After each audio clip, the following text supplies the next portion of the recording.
Jing Yi woke up groggily from her bed, her head splitting with pain. Ouch, my head hurts so much. How did I get home? She muttered, sitting up on the bed, her small face scrunched up as she rubbed her temples.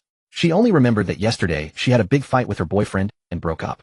Heartbroken, she went alone to a bar to drown her sorrows and ended up drinking too much. She didn't remember what happened afterwards. Jing Yi lowered her head and sniffed the smell of alcohol on her clothes, frowning in disgust. She was about to throw off the covers and go take a shower. Suddenly she felt a tingling numbness in her hand, as if she was clutching something hard. It felt like paper. What is this? Wondering, she pulled her hand out from under the covers. Bringing it close to her eyes and squinting, she saw 3 big golden characters on the small red booklet, marriage certificate. She suddenly understood. Oh, it's a marriage certificate. Jing Yi helplessly shook her head. It seemed she had really drunk too much yesterday. How could she have fallen asleep clutching a marriage certificate? Her brain short-circuited for a moment. Holy crap! Jing Yi yelled, and with a thud she threw the little red booklet far away. What the heck? A marriage certificate? Where did that come from? She wasn't married at all. She was a maiden. How could she have a marriage certificate? Had she picked it up somewhere while drunk? Who would be so heartless as to drop a marriage certificate on the ground? Calming down, she thought no one would casually lose something like this, right? Then where did this red booklet come from? Could it be? Jing Yi's heart pounded. She swallowed, got off the bed, tiptoed to the wall, carefully picked up the little red booklet, and opened it. The first thing she saw was the most striking red background photo. The girl in the photo looked exactly like her, as if she were looking in a mirror. Jing Yi closed her eyes and took a deep breath. Okay, now she was sure. This marriage certificate wasn't picked up by her, it was actually hers. It seemed she had gotten married without knowing it. In the photo, her cheeks still held the lingering flush of alcohol, her smile was sweet, and she leaned slightly toward the man beside her like a little bird. The photo was taken beautifully. If you knew she was drunk, you'd think she was shy. Jing Yi almost fainted, choking and pounding her chest. Help! It seemed she had gotten herself married while drunk. Oh heavens! What had she done? Then, trembling, she shifted her gaze to the man beside her. She saw a face so handsome it could drive gods and men to jealousy. Her husband was extraordinarily stunning. The man had clear, handsome features, a chiseled face like a perfect work of art, an elegant and noble aura. In the photo, his lips were slightly curved and his slightly upturned eyes seemed like a soul-stealing demon. Jing Yi frowned. Wait, why did this man look so familiar? She quickly looked down to find his name. Gu Qingyan. That name sounded familiar too. Wait, Gu.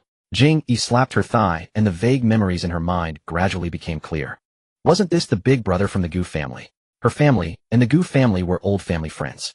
The 2 grandfathers were very close. Jing Yi had lived with her grandfather since childhood. When she was little, she followed her grandfather to the Gu family's house and had met this big brother a few times. But she wasn't familiar with him. The Gu family was the top noble family in S City, and Gu Qingyan had been groomed as the heir since childhood. He had been outstanding in appearance and extraordinary in bearing since childhood, with a personality different from ordinary people, steady, mature, and taciturn. Whenever she saw him, he was either reading or studying, giving off an unapproachable distance. Jing Yi couldn't get along with him. When they met, besides politely calling him brother, they barely exchanged a few words. And Jing Yi hadn't been to the Gu family for many years since her grandfather passed away. After years of no contact, suddenly she was told she had gotten a marriage certificate with brother Qingyan. Legally married. What a ridiculous situation. A million thoughts raced through Jing Yi's mind. Before she could recover from the shock, her phone suddenly rang.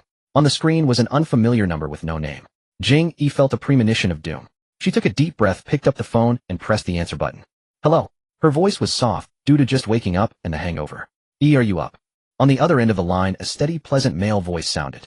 Jing Yi was almost moved to tears by how nice the voice sounded. She really did want to cry. Are you brother Qingyan? There was a silence on the other end then. Yes, it's me. It's over. Her husband had come calling. Jing Yi clenched the phone tightly and tentatively spoke to the person on the line. Brother Qingyan, let me ask you something. Did we get married? After asking, Jing Yi silently prayed in her heart that Gu Qingyan would quickly say no. It was all a dream. A dream. There was another silence on the phone, then the man's clear voice said, yes, we're married. Jing Yi was struck as if by a thunderbolt, frozen in place. What had she done? What had she done yesterday? She really had married herself off. Hearing that, Jing Yi was silent. Gu Qingyan took the initiative to say, let's meet. I'll wait for you downstairs in 30 minutes. Jing Yi quickly took a shower, changed clothes, and went downstairs as promised 30 minutes later. As soon as she reached the apartment building entrance, she saw a Porsche parked by the curb.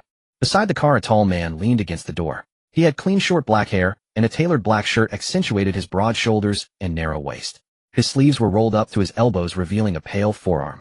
One hand was in his pocket, the other held a cigarette between his fingers, and wisps of smoke drifted in front of his face, blurring his delicate features. Although she had just seen his photo, she was still stunned by his appearance.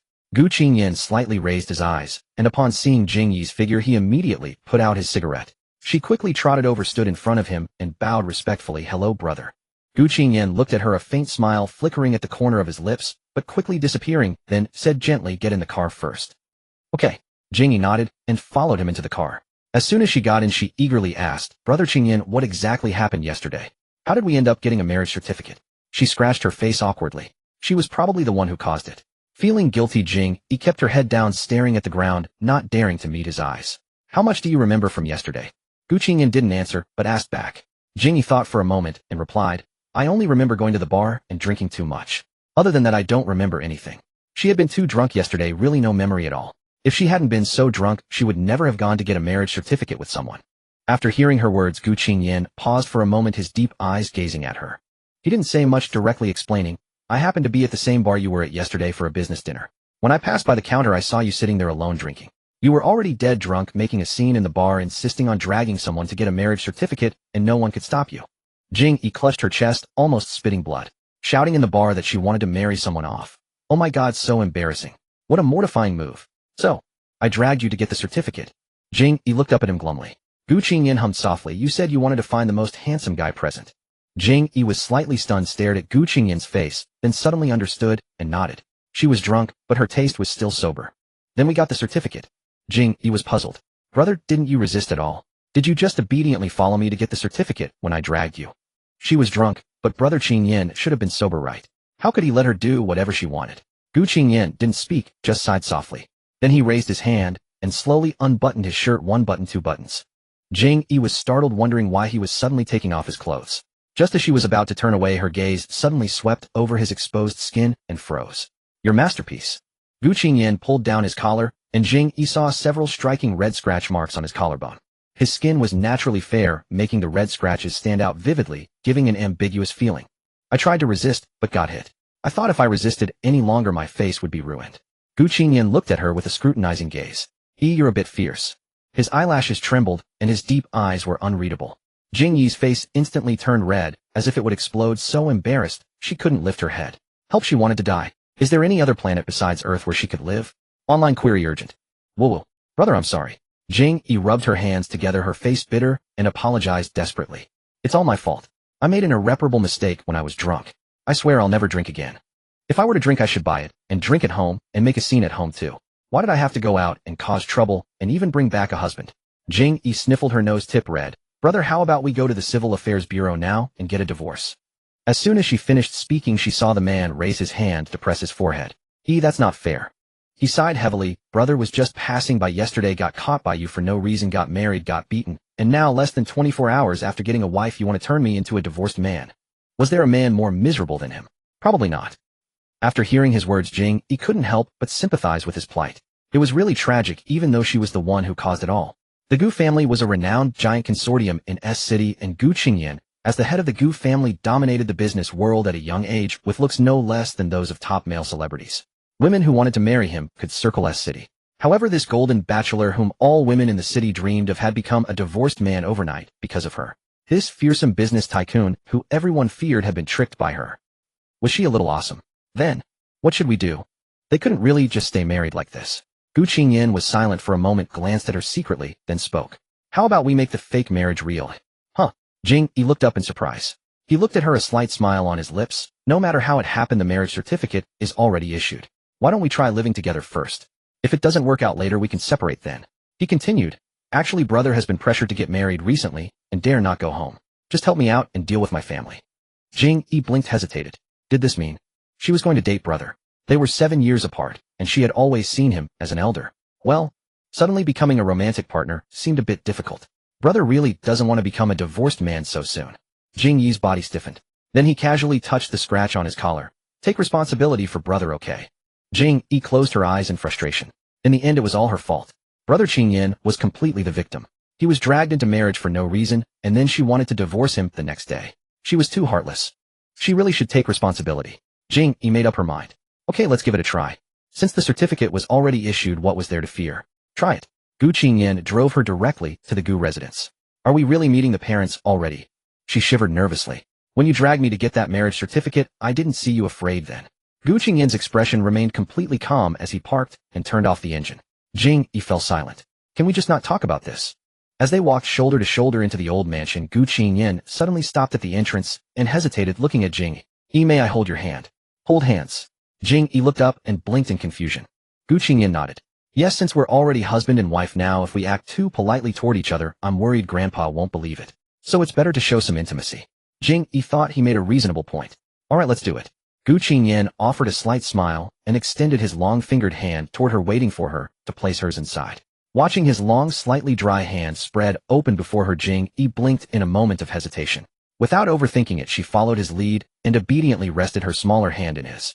Gu Qingyan's large hand enveloped hers completely, spreading warmth across her palm. A faint heat rose to Jing Yi's cheeks as she cautiously glanced up at his handsome profile. Something made her heart skip a beat unexpectedly. Upstairs in the study, Gu Qingyan pushed open the door and stood in the threshold without stepping inside. Grandpa, I'm back. Gu's grandfather was seated at the main chair, focused on a game of Go, but when he looked up and saw Gu Qingyan's face, he slammed his palm on the desk in sudden anger.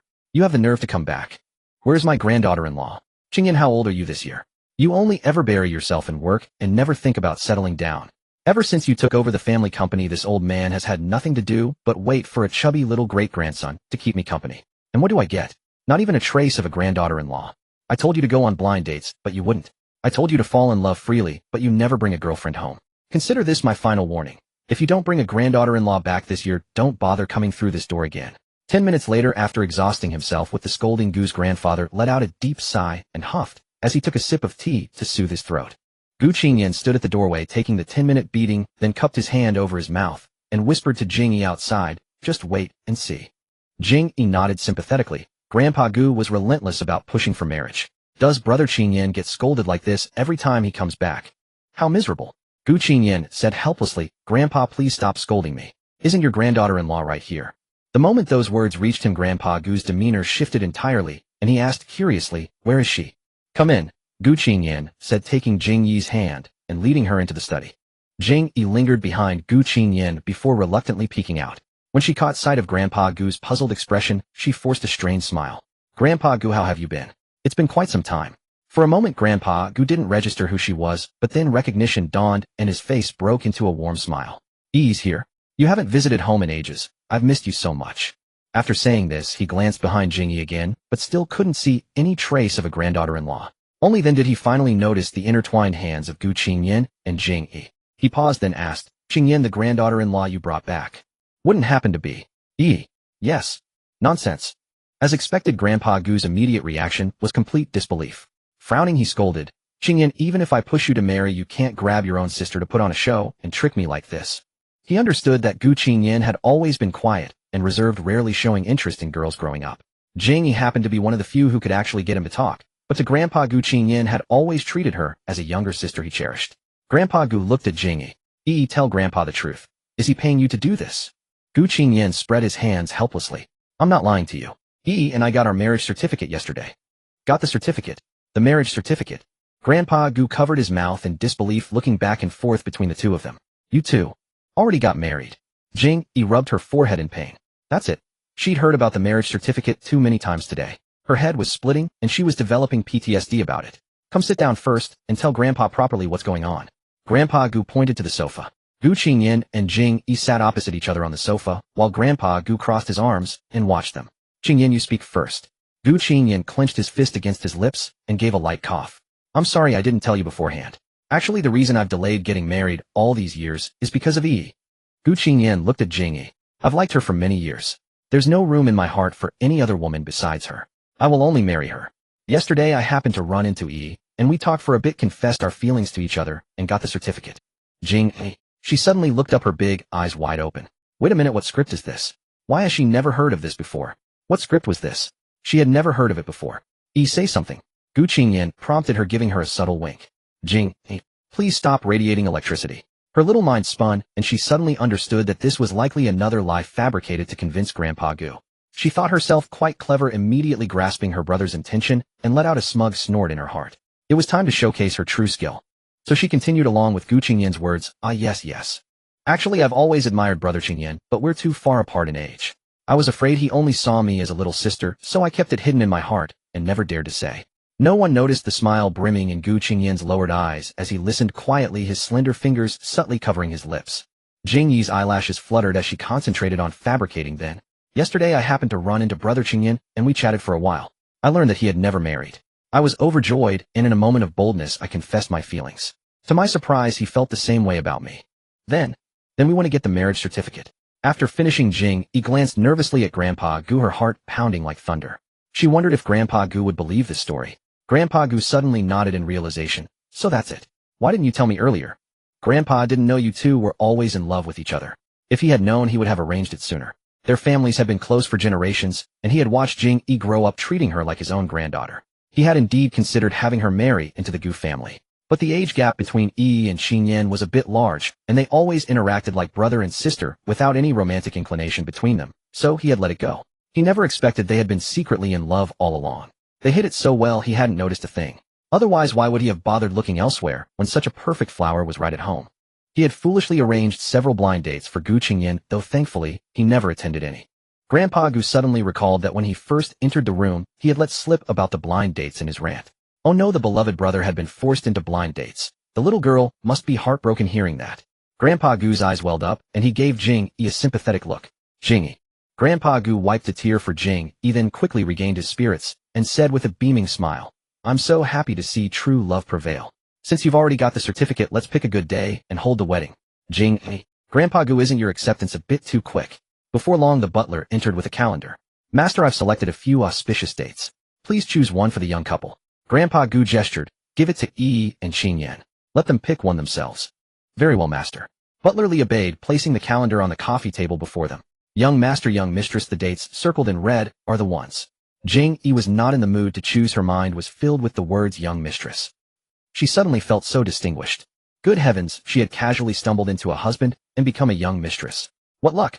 She must buy a lottery ticket on the way back. Maybe she'd win the jackpot. Meanwhile, Gu Qingyan scanned the dates seriously. After looking them over, he frowned in dissatisfaction. Gu Qingyan, none of these are suitable. Why? I asked Grandpa Gu. He replied calmly. I've been quite busy lately. I'm only free next week. But the earliest date marked on the calendar was next month. 3 faces of bewilderment. Did he mean to pick a day next week for the wedding? Wasn't that too soon? Unfazed by their stunned expressions, Gu Qingyan turned directly to Jing Yi and asked, Yi, what do you think? Jing Yi was momentarily stunned and replied blankly. I'm fine with anything. I'm on summer break now, so I'm free every day. Next week sounds good. Next week is fine. Gu Qingyan hummed in agreement. Grandpa, can you prepare in time? Grandpa Gu paused for a moment, then quickly agreed, of course, of course.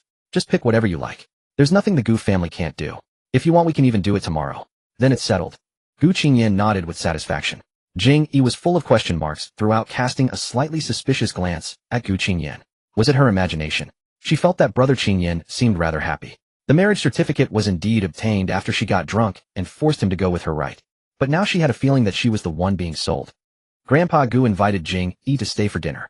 While waiting, Jing Yi and Gu Qingyan sat on the living room sofa watching TV. Brother, are you okay? The wound on your neck. Do you need some ointment? Jing Yi suddenly asked.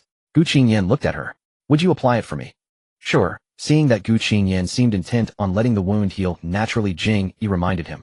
It's better to apply some medicine. It'll heal faster and less likely to scar. I'll go ask the maid for the first aid kit. It was her fault for grabbing such a conspicuous spot.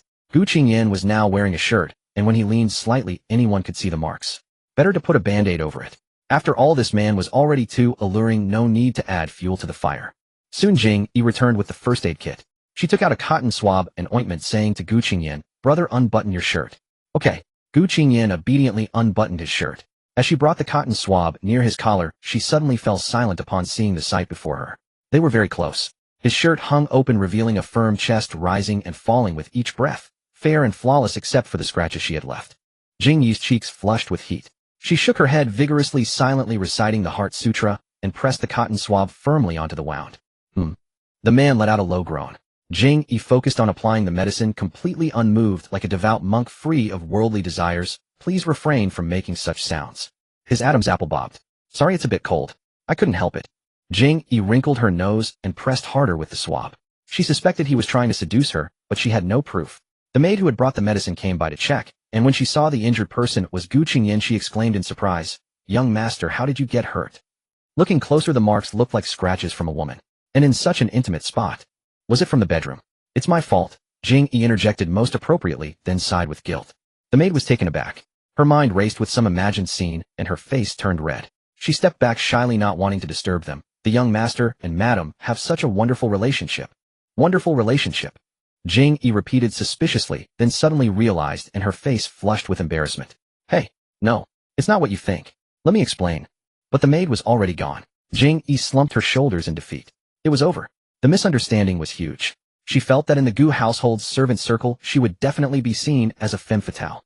During her freshman year at university, Jing Yi had met a gentle and handsome senior Xiangning, who was the campus heartthrob. At the time, she was a new student, and Xiangning was especially attentive to her. Jing Yi had a good impression of him. Later he confessed, saying it was love at first sight. Xiangning was handsome and a top student, popular among girls. Jing Yi, inexperienced in love, was half admiring and half impressed, and vaguely agreed to date him. But there was always a senior girl, Yao Yu, who was very close to Xiangning. They were childhood sweethearts, majoring in the same subject in the same class, and even in the same groups for various activities. She would affectionately call him a Ning. Yao Yu had always harbored some hostility toward Jing Yi. After graduation, Xiangning and Yao Yu joined the same company. Under the pretext of work, they often worked late into the night together, had late-night snacks, and posted ambiguous photos of the two of them on social media. Jing Yi felt deeply uncomfortable. Senior, can't you change partners? Jing Yi knew the request was unreasonable, but she couldn't take it anymore. At first, Xiangning would patiently soothe her. We're just working on the same project. The company has its arrangements, it's not up to me. I've known Yao Yu for so many years, you know I have no feelings for her. This is all for our future. Can you endure it for a little longer? Jing Yi had no choice but to endure. Day after day, her tolerance only led to more audacity. One day she saw Yao Yu's post on social media. After finishing a business trip, we passed by a newly opened couples restaurant. There was a half-price promotion, and as we passed the entrance, the staff warmly invited us in. Hee, do we look like a couple? The photo showed her and Xiangning sitting at a couple's table. Jing Yi broke down on the spot and immediately went to confront Xiangning. When Xiangning saw her bringing up Yao Yu again, his face showed impatience from the start. What do you want to say now, eh? This isn't me being unreasonable. Senior, why did you go to a couple's restaurant with her? Facing her boyfriend's coldness, Jing Yi's voice trembled, tears welling up in her eyes. It's just a meal. What does it matter where we eat? Is this really worth making a fuss over? He actually said she was making a fuss. Jing Yi realized that he was no longer patient with her. There was no need to continue such a relationship. Let's break up, she said. Sigh. Xiangning let out a deep sigh, his eyes filled with irritation as he glanced at her, muttering under his breath, so annoying. Xiangning looked at her coldly. Suit yourself. The affection that once filled his eyes had turned so frigid that Jing Yi's heart felt pierced, plunging from heaven to hell in an instant. Jing Yi woke up with a start, drenched in cold sweat. Another nightmare. She had been sleeping poorly for the past 2 days, always dreaming of the breakup with her ex-boyfriend. How infuriating. Even after the breakup, he still haunted her sleep. She wondered if that perfect pair of dogs had gotten together without her as an obstacle. If they had, she would gladly bless them, suggesting they lock themselves together forever. Jing Yi yawned and sat up in bed, her eyes still dazed. Just then her phone's schedule reminder suddenly chimed. She picked up the phone and saw today's memo wedding dress fitting. Right, today was the day she and Gu Qingyan had agreed to go try on wedding dresses. In the evening after work, Gu Qingyan came to pick up Jing Yi from her apartment, and they set off together to the bridal shop. This shop was a subsidiary of the Gu family's empire, renowned throughout S-City, staffed by top-tier designers. Many young scions of wealthy families would come here to select their attires for grand occasions. As Gu Qingyan was the CEO of the Gu Corporation, the shop naturally showcased the most exquisite designs from their top designers for the future Mrs. Gu to choose from. Jing Yi's eyes were dazzled. Every single one is so beautiful. Can I try them all on? Gu Qingyan looked at her and smiled. They're all from our own house, feel free to try. Jing Yi silently gave Gu Qingyan a thumbs up. In her heart, you're the best, such a domineering CEO vibe. She carefully selected a dress with the most lace and the most girlish heart, then followed 2 shop assistants into the fitting room. The assistants busily helped her into the wedding gown, and after it was on, a makeup artist gave her a simple touch-up and styled her hair. Gu Qingyan waited outside the door. Soon Jing Yi stepped out of the fitting room. Delicate straps subtly rested on her shoulders. The bustier design accentuated her impressive figure, and her jet black hair cascaded like a waterfall over her back, covering the bare skin that the dress left exposed.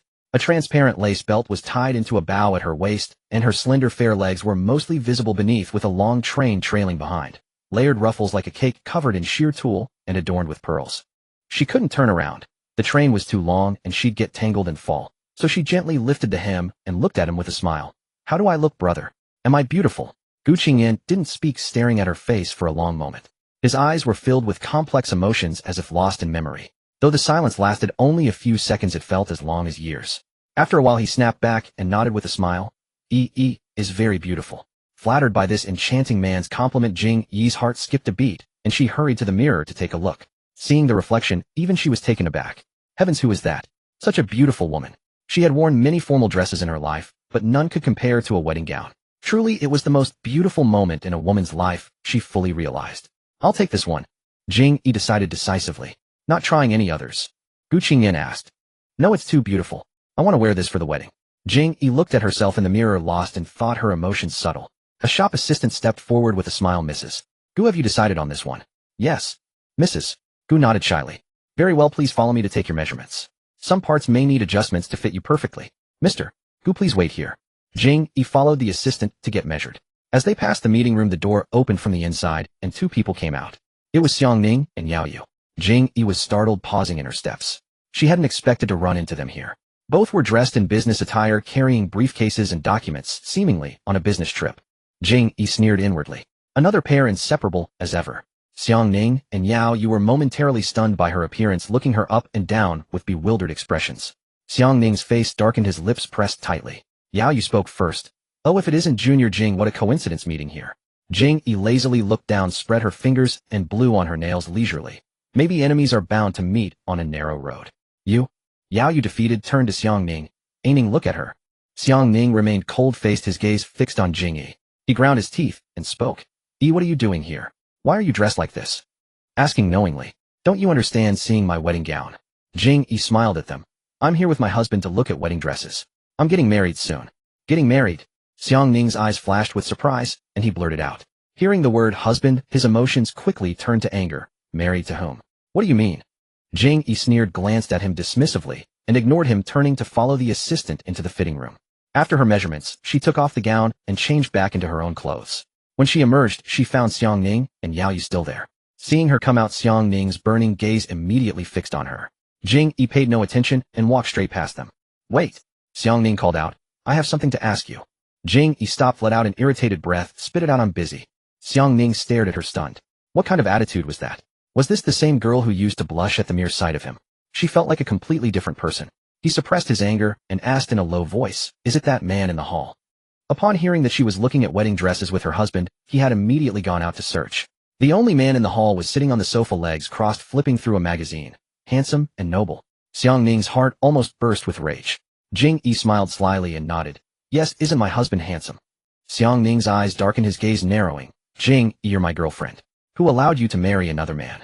Jing Yi spread her hands in exasperation. Are you out of your mind? Do you have delusions? Who's your girlfriend? Get it straight, we broke up.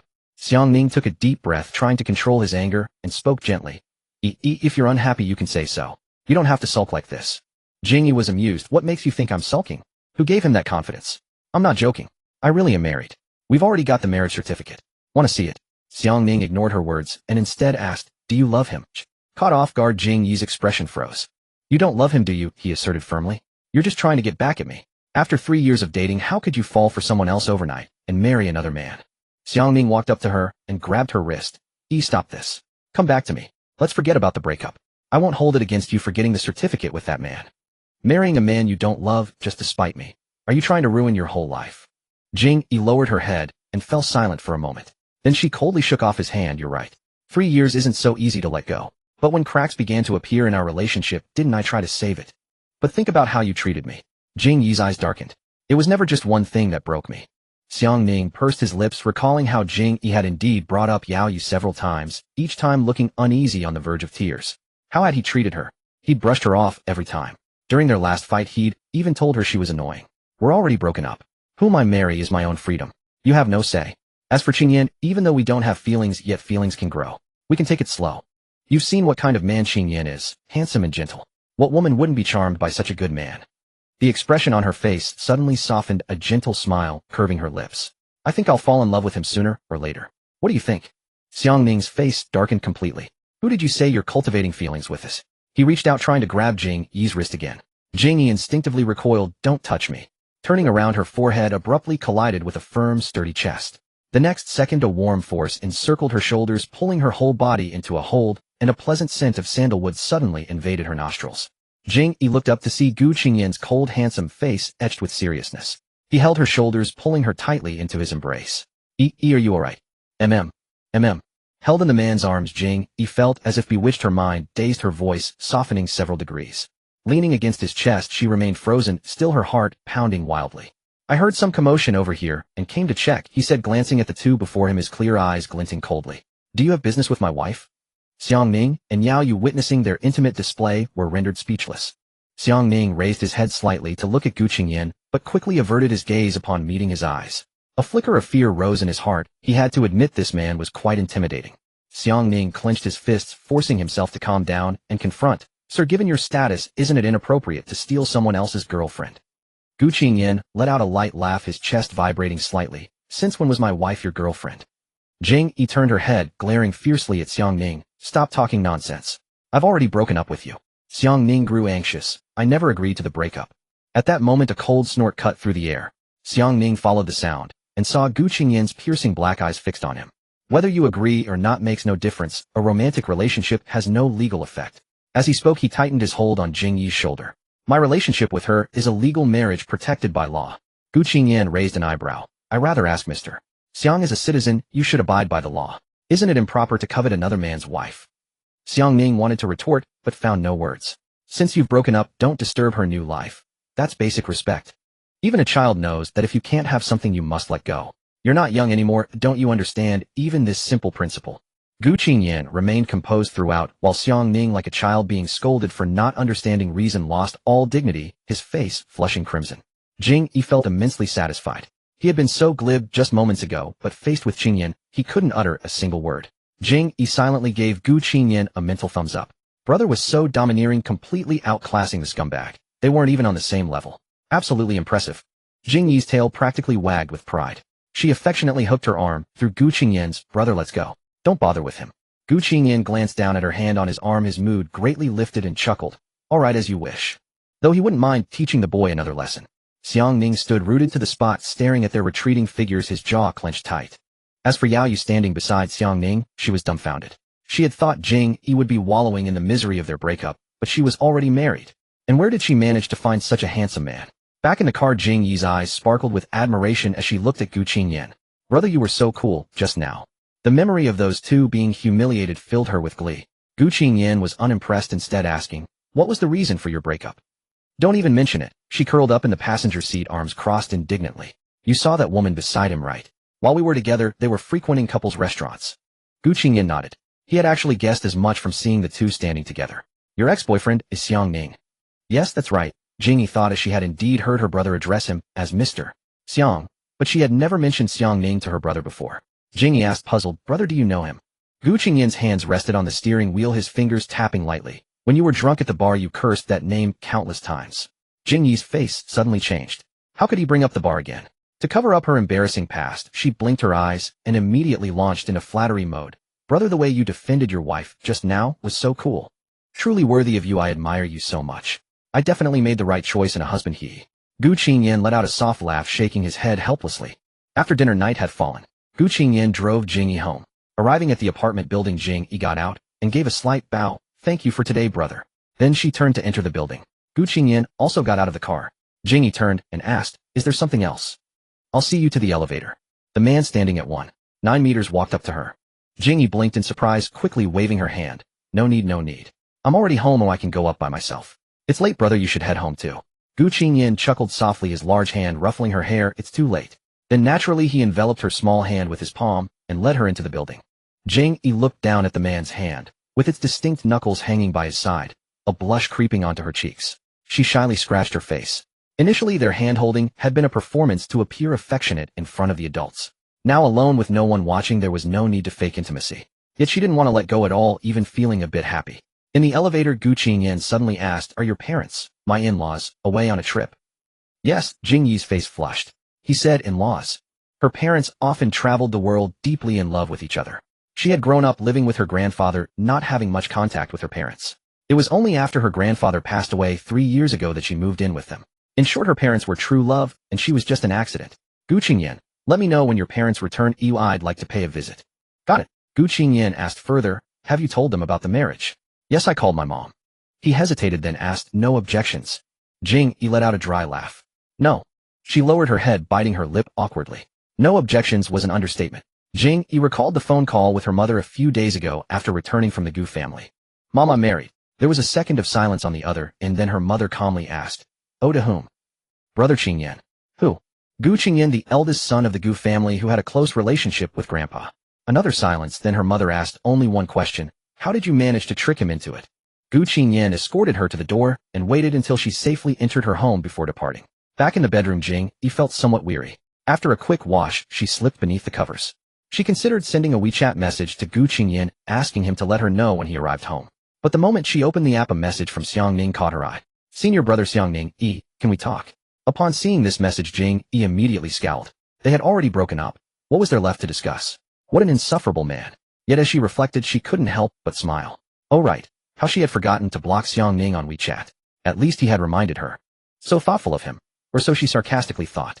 A clumsy tap to exit led Jing Yi to suddenly notice that Xiangning's chat window remained pinned at the top of her WeChat. Her mood darkened once more. She promptly unpinned his chat, cleared all conversation history, blocked him, and deleted his contact. A complete service. Satisfying. Jing Yi tossed her phone aside, lay flat on her bed, and felt content. When suddenly she remembered she had originally intended to message Gu Qingyan. She hurriedly opened WeChat again. Scanning through her recent conversations, she couldn't find Gu Qingyan's chat. Thinking carefully, she realized she had never actually chatted with her husband before. She couldn't even recall whether they had exchanged WeChat contacts at all. Could it be that they weren't even friends online? How absurd. They were already married and still not connected. Jing Yi quickly switched to her contacts and scrolled through the entire list. Fortunately, she eventually found the contact saved as Brother Qingyan. She tapped into the conversation. The most recent exchange with Gu Qingyan dated back 6 months. It was during Chinese New Year's Eve when she had sent a mass message, Happy New Year. Gu Qingyan had replied with same to you. And nothing else followed. Jing Yi stared at the screen, frozen for several seconds, a tangled mess of emotions stirring within her. Coming back to her senses, she tapped the input box and quickly typed, brother, let me know when you get home. After waiting a minute or two, Gu Qingyan didn't reply. He was likely still driving. Jing Yi placed her phone beside her pillow and lay quietly waiting for his response. She gazed blankly at the ceiling, her thoughts drifting to Gu Qingyan. She had always been curious. Given Brother Qingyan's outstanding qualities, why had he never married? Surely he had never lacked suitors. Suddenly she recalled what Gu Qingyan had said when they met his grandfather that day. He claimed he hadn't married because he had loved a certain girl for many years and refused to wed anyone else. Could it be that he wasn't fabricating a story? Could it truly be, as he said, that somewhere in his heart there was a girl he had always loved? If that were true, that girl must be incredibly fortunate to be cherished by such an extraordinary man for so many years. But then again, she found it hard to believe. Impossible. Their whirlwind marriage was merely a coincidence. If Brother Qingyan truly harbored feelings for someone else, he would have divorced her immediately. Jing Yi's eyelids drooped listlessly. Without warning, an inexplicable emotion welled up within her chest. She couldn't quite identify it, but it left her distinctly uncomfortable. At that moment, her WeChat chimed. Picking it up, Jing Yi saw Gu Qingyan's reply. Brother Qingyan, I've arrived home. Jing Yi, okay. Jing Yi, then I'm going to sleep now. Good night, brother. Brother Qingyan, good night. Just as she was about to set her phone down, her half-closed eyes caught Gu Qingyan's profile picture, and she opened the enlarged image. It was a little brown bear plushie, a popular internet mascot from a few years ago, and she owned the same one. Jing Yi blinked blankly, and unconsciously Gu Qingyan's stoic face appeared in her mind. She couldn't help but laugh aloud. Such an adorable avatar, so clashed with Brother Qingyan's demeanor. Why would someone so serious use such a cute picture as his profile image? The contrast was too striking. Jing Yi smiled and tapped to exit, but accidentally double-tapped the avatar, triggering the pat feature. However, Jing Yi didn't notice. As she yawned and prepared to sleep, her WeChat chimed again. Through half-closed eyes, she saw Gu Qingyan's notification, a single, appeared. Jing Yi. What did that mean? Why was he sending a question mark? Then examining the screen more closely, she spotted a small line of text. You patted Brother Qingyan and called him Dad. Jing Yi. She frantically tapped to recall the message, but it had been sent too long ago. The option was unavailable. Damn it. Just as she was about to explain, Gu Qingyan sent another message. That's a generation gap. Jing Yi hastily replied, I tapped by mistake. By mistake. By mistake. Brother Qingyan, my identity keeps multiplying. Jing Yi's face flushed with embarrassment. Brother, this pat feature is customizable. You set this yourself? Brother Qingyan, is that so? I don't recall.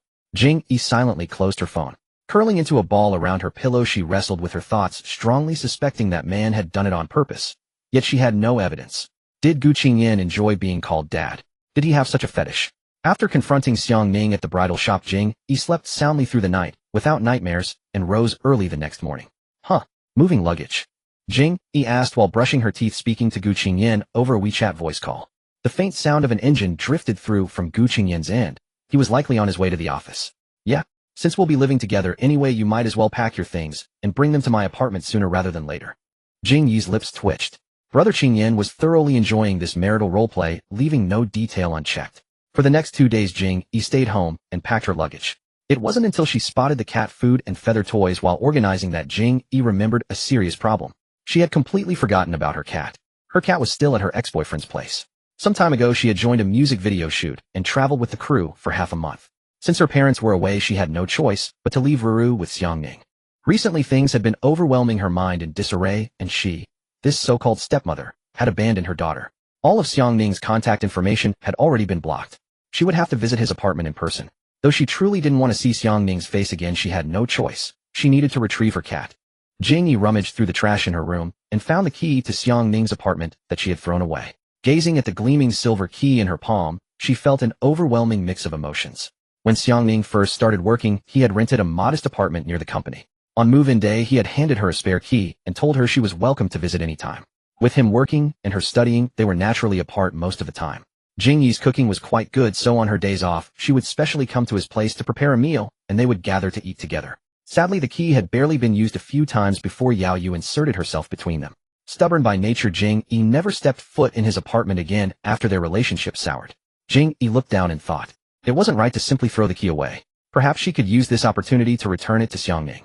Jing Yi hailed a taxi and set off for Xiangning's apartment. Standing at the apartment door, she pressed the doorbell several times, but received no response. Xiangning seemed not to be home. She couldn't help but feel a sense of relief. It was better not to meet him. Using the spare key, Jing Yi unlocked the door. As soon as she stepped into the entrance hall, she saw her cat confined in a cat cage placed on the floor. Ro immediately started meowing and pawing at the cage upon seeing her. Why are you locked up at the door? Jing Yi crouched down and gently poked the cat's nose. In the past, when she had asked Xiangning to take care of the cat, he always kept it inside the house. Well, that saved her the trouble of going inside. So she placed the spare key on the shoe cabinet and left. Just as Jing Yi carrying the cat cage reached the entrance of the residential complex, she spotted a familiar car driving in. She recognized it. It was Xiangning's car. He seemed to have noticed her and pulled over to the curb. Xiangning's tall, slender figure got out and strode quickly toward her. Jing Yi also stopped in her tracks. You came. Xiangning's face broke into a smile. He had known that Jing Yi was just throwing a tantrum. She still couldn't forget him. Are you here for me? As the words left his lips, his gaze suddenly fell on the cat cage in her arms, and the smile on his face abruptly froze. Jing Yi turned her head away expressionlessly and said coldly, sorry, I'm just here to take back my cat. Also, I left the spare key to your apartment on the shoe cabinet. I only stood in the entrance hall for a moment to get my cat. I didn't go inside. As for the things I used to leave at your place, please just pack them up and throw them away. They were just some towels, cups, kitchen utensils, and such. Whenever she visited Xiangning's apartment, it was at most to have a meal together or help him clean the place, so she didn't have many belongings there. Xiangning's face turned extremely grim. Are you planning to say goodbye to me for good? Jing Yi let out a laugh. What else would you expect? I'm married now. Do you think I'd still be entangled with an ex-boyfriend? I'm not the type to have one eye on the plate and the other on the pot. Xiangning was choked by her words. He knew that Jing Yi was mocking him. Xiangning pressed his lips together and said nothing. Jing Yi shot him a glare and sidestepped to pass him. He grabbed her arm to stop her, his tone humble and apologetic. I'm sorry. It was my fault. Jing Yi frowned. He explained, there's nothing between Yao Yu and me. We're just friends. She and I could never be together. The only one I love is you. After hearing this, Jing Yi couldn't help but laugh. Mr. Xiang, don't you think it's ridiculous to say such things after breaking up? It was laughable. Where was he when she needed his explanation? Now that she no longer needed it, he started playing the devoted lover. What a clown. I made myself clear last time at the wedding dress shop. I'm married now. Whatever messy business you have with your childhood sweetheart has nothing to do with me. Please stop bothering me from now on. Xiangning was utterly baffled. He and Yao Yu were obviously impossible, so why did Jing Yi keep harping on this? What do I have to do to make you believe me? His eyes were bloodshot. Stay away from me and never show up in front of me again. Then I'll believe you. Jing Yi couldn't be bothered to argue further. She tried to pull her arm out of his grip, but despite several attempts, she couldn't break free. Xiangning clutched her arm so tightly that his fingertips turned white, showing no intention of letting go. Jing Yi glared at him in exasperation, raising her voice. Can't you understand plain words? Let go. As soon as she spoke, she saw the passenger window of Xiangning's car roll down. Ning, can you hurry up? My leg hurts. Yao Yu poked her head out of the car. Both Jing Yi and Xiangning froze. Seeing Yao Yu sitting in his car, Jing Yi's mind seemed to stop working, going blank for a moment. Why is she in your car? She asked softly. Xiangning dared not meet her eyes, turning his head away to explain. She was scratched by your cat. I'm taking her to the hospital. She went to your place? Jing Yi looked at him in disbelief. In an instant, she suddenly understood why Ro had been locked in a cage and placed in the entrance hall. It was because of Yao Yu. Jing Yi let out a cold laugh. Yao Yu's lips curled into a smirk, clearly relishing the drama. Junior Jing, don't misunderstand. Last night Ning was drunk, so I took him home and looked after him. Then your cat accidentally scratched me. Your cat is way too fierce. Ning just couldn't bear to leave me injured. Don't worry, nothing happened between us. Please don't blame him. After hearing Yao Yu's hypocritical words, Jing Yi felt no ripples in her heart. Perhaps she had seen through the true nature of that shameless couple. She curled her lips and smiled sweetly at Yao Yu. You must be joking, miss. Mr. Xiang inviting someone to spend the night at his place is his own business. What does it have to do with me? She glanced at the heavy scratch marks on Yao Yu's arms and couldn't help but laugh out loud. I should also apologize to you, Senior Yao, on behalf of my cat. Cats are smarter than humans. They instinctively know how to tell good from evil. My Ro has a strong sense of justice, so I'm sorry it scratched you. Yao Yu was so angry her nose almost twisted. Jing Yi lowered her gaze to Xiang Ning's hand. Are you done gripping? If you don't let go, I'll let the cat out. Do you want to get scratched all over too? Xiang Ning slowly released his hand. Idiot. Jing Yi cursed the pair of scumbags and walked away without looking back. Jing Yi felt a knot of anger in her chest. After leaving the residential complex, she sat down on a bench by the sidewalk to calm herself for a while. She was so infuriated. Was she cursed to meet such wretched people? Perhaps sensing her bad mood, Ro started scratching at the cloth of the cat cage with its claws. Hearing the rustling sound, Jing Yi turned and lifted Ro out of the cage, holding it in her arms. Bored in the cage, aren't you? Poor baby, you suffered because of that nasty woman. Meow. Ro seemed to understand her words, letting out a soft, affectionate meow and nuzzling its head against her chest. I heard you scratched that woman all over. Meowed. Ro suddenly let out a fierce cry. Jing Yi couldn't help laughing and poked its nose. Are you taking revenge for your mommy? After playing for a while, she put Ro back into the cage and took out her phone to call a taxi home. Only then did she notice several missed calls from a contact labeled moving company. Jing Yi panicked for a moment and quickly called back. Miss Jing. The other party answered. Jing Yi apologized. It's me. Sorry I didn't hear the phone. The voice on the other end said, oh, it's fine. We contacted your husband, and the luggage has already been delivered to you. While packing, the moving company asked for 2 contact numbers. Jing Yi left her own number and another for Gu Qingyan. Unable to reach her, the moving company called Gu Qingyan instead. I see. Thank you. After hanging up, Jing Yi immediately rushed to Gu Qingyan's apartment. Upon arriving at the apartment, she saw Gu Qingyan standing in the center of the living room, going through an inventory list to help her sort through the belongings. The sight of him instantly dissolved her bad mood. Yes, being with her brother was always the happiest thing. Heart and soul both at ease, plus he was such a feast for the eyes. Brother, I'm sorry I missed your call.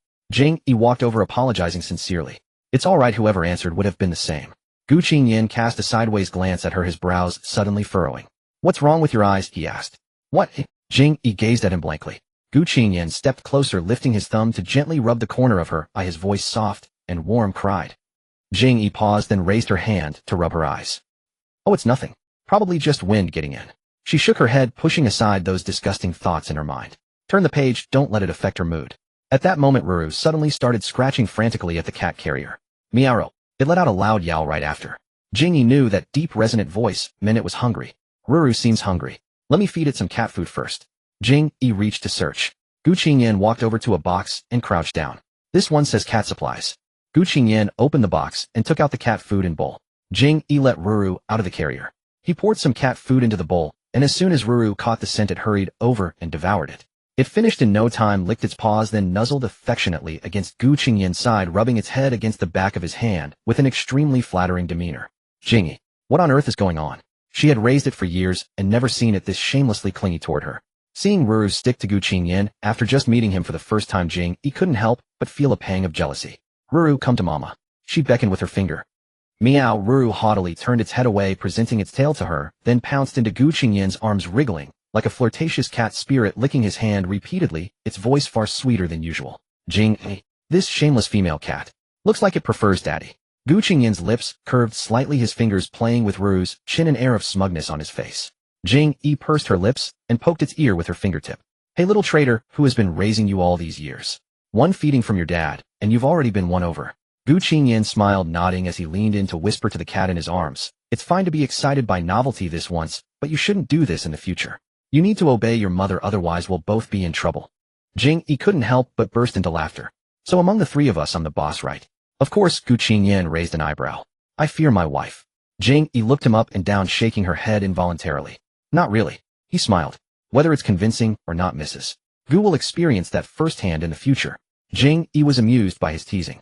She rested her chin in her hands, admiring the picturesque scene of a handsome man holding a cat, and couldn't help but remark, "Brother, I didn't expect you to be so good with kittens." Gu Qingyan paused, then looked up, gazing deeply at her. "I used to keep cats at home before." "Really?" Jing Yi responded casually. He glanced at her, lowered his eyes with a faint smile, a fleeting trace of loneliness flashing in his gaze. "Yes." Jing Yi wandered around the apartment. Gu Qingyan's decorating style was much like what she had imagined.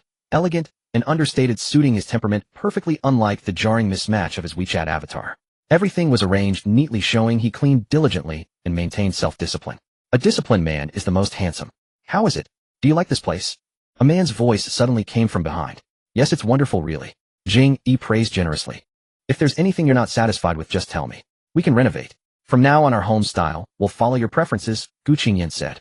Jing Yi was slightly startled and quickly waved her hands. "No need, no need. It's already super beautiful." He stroked his chin, pondering. "Could it be too plain? I noticed all your luggage is pink." Jing Yi's cheeks flushed slightly as she scratched her head. "Well, my tastes are rather girlish." Gu Qingyan's lips curled into a faint smile as he nodded. "Not bad. We could consider getting pink bed sheets for the master bedroom." Jing Yi. She suspected this man was driving a car. Just speak normally, why suddenly make such innuendos?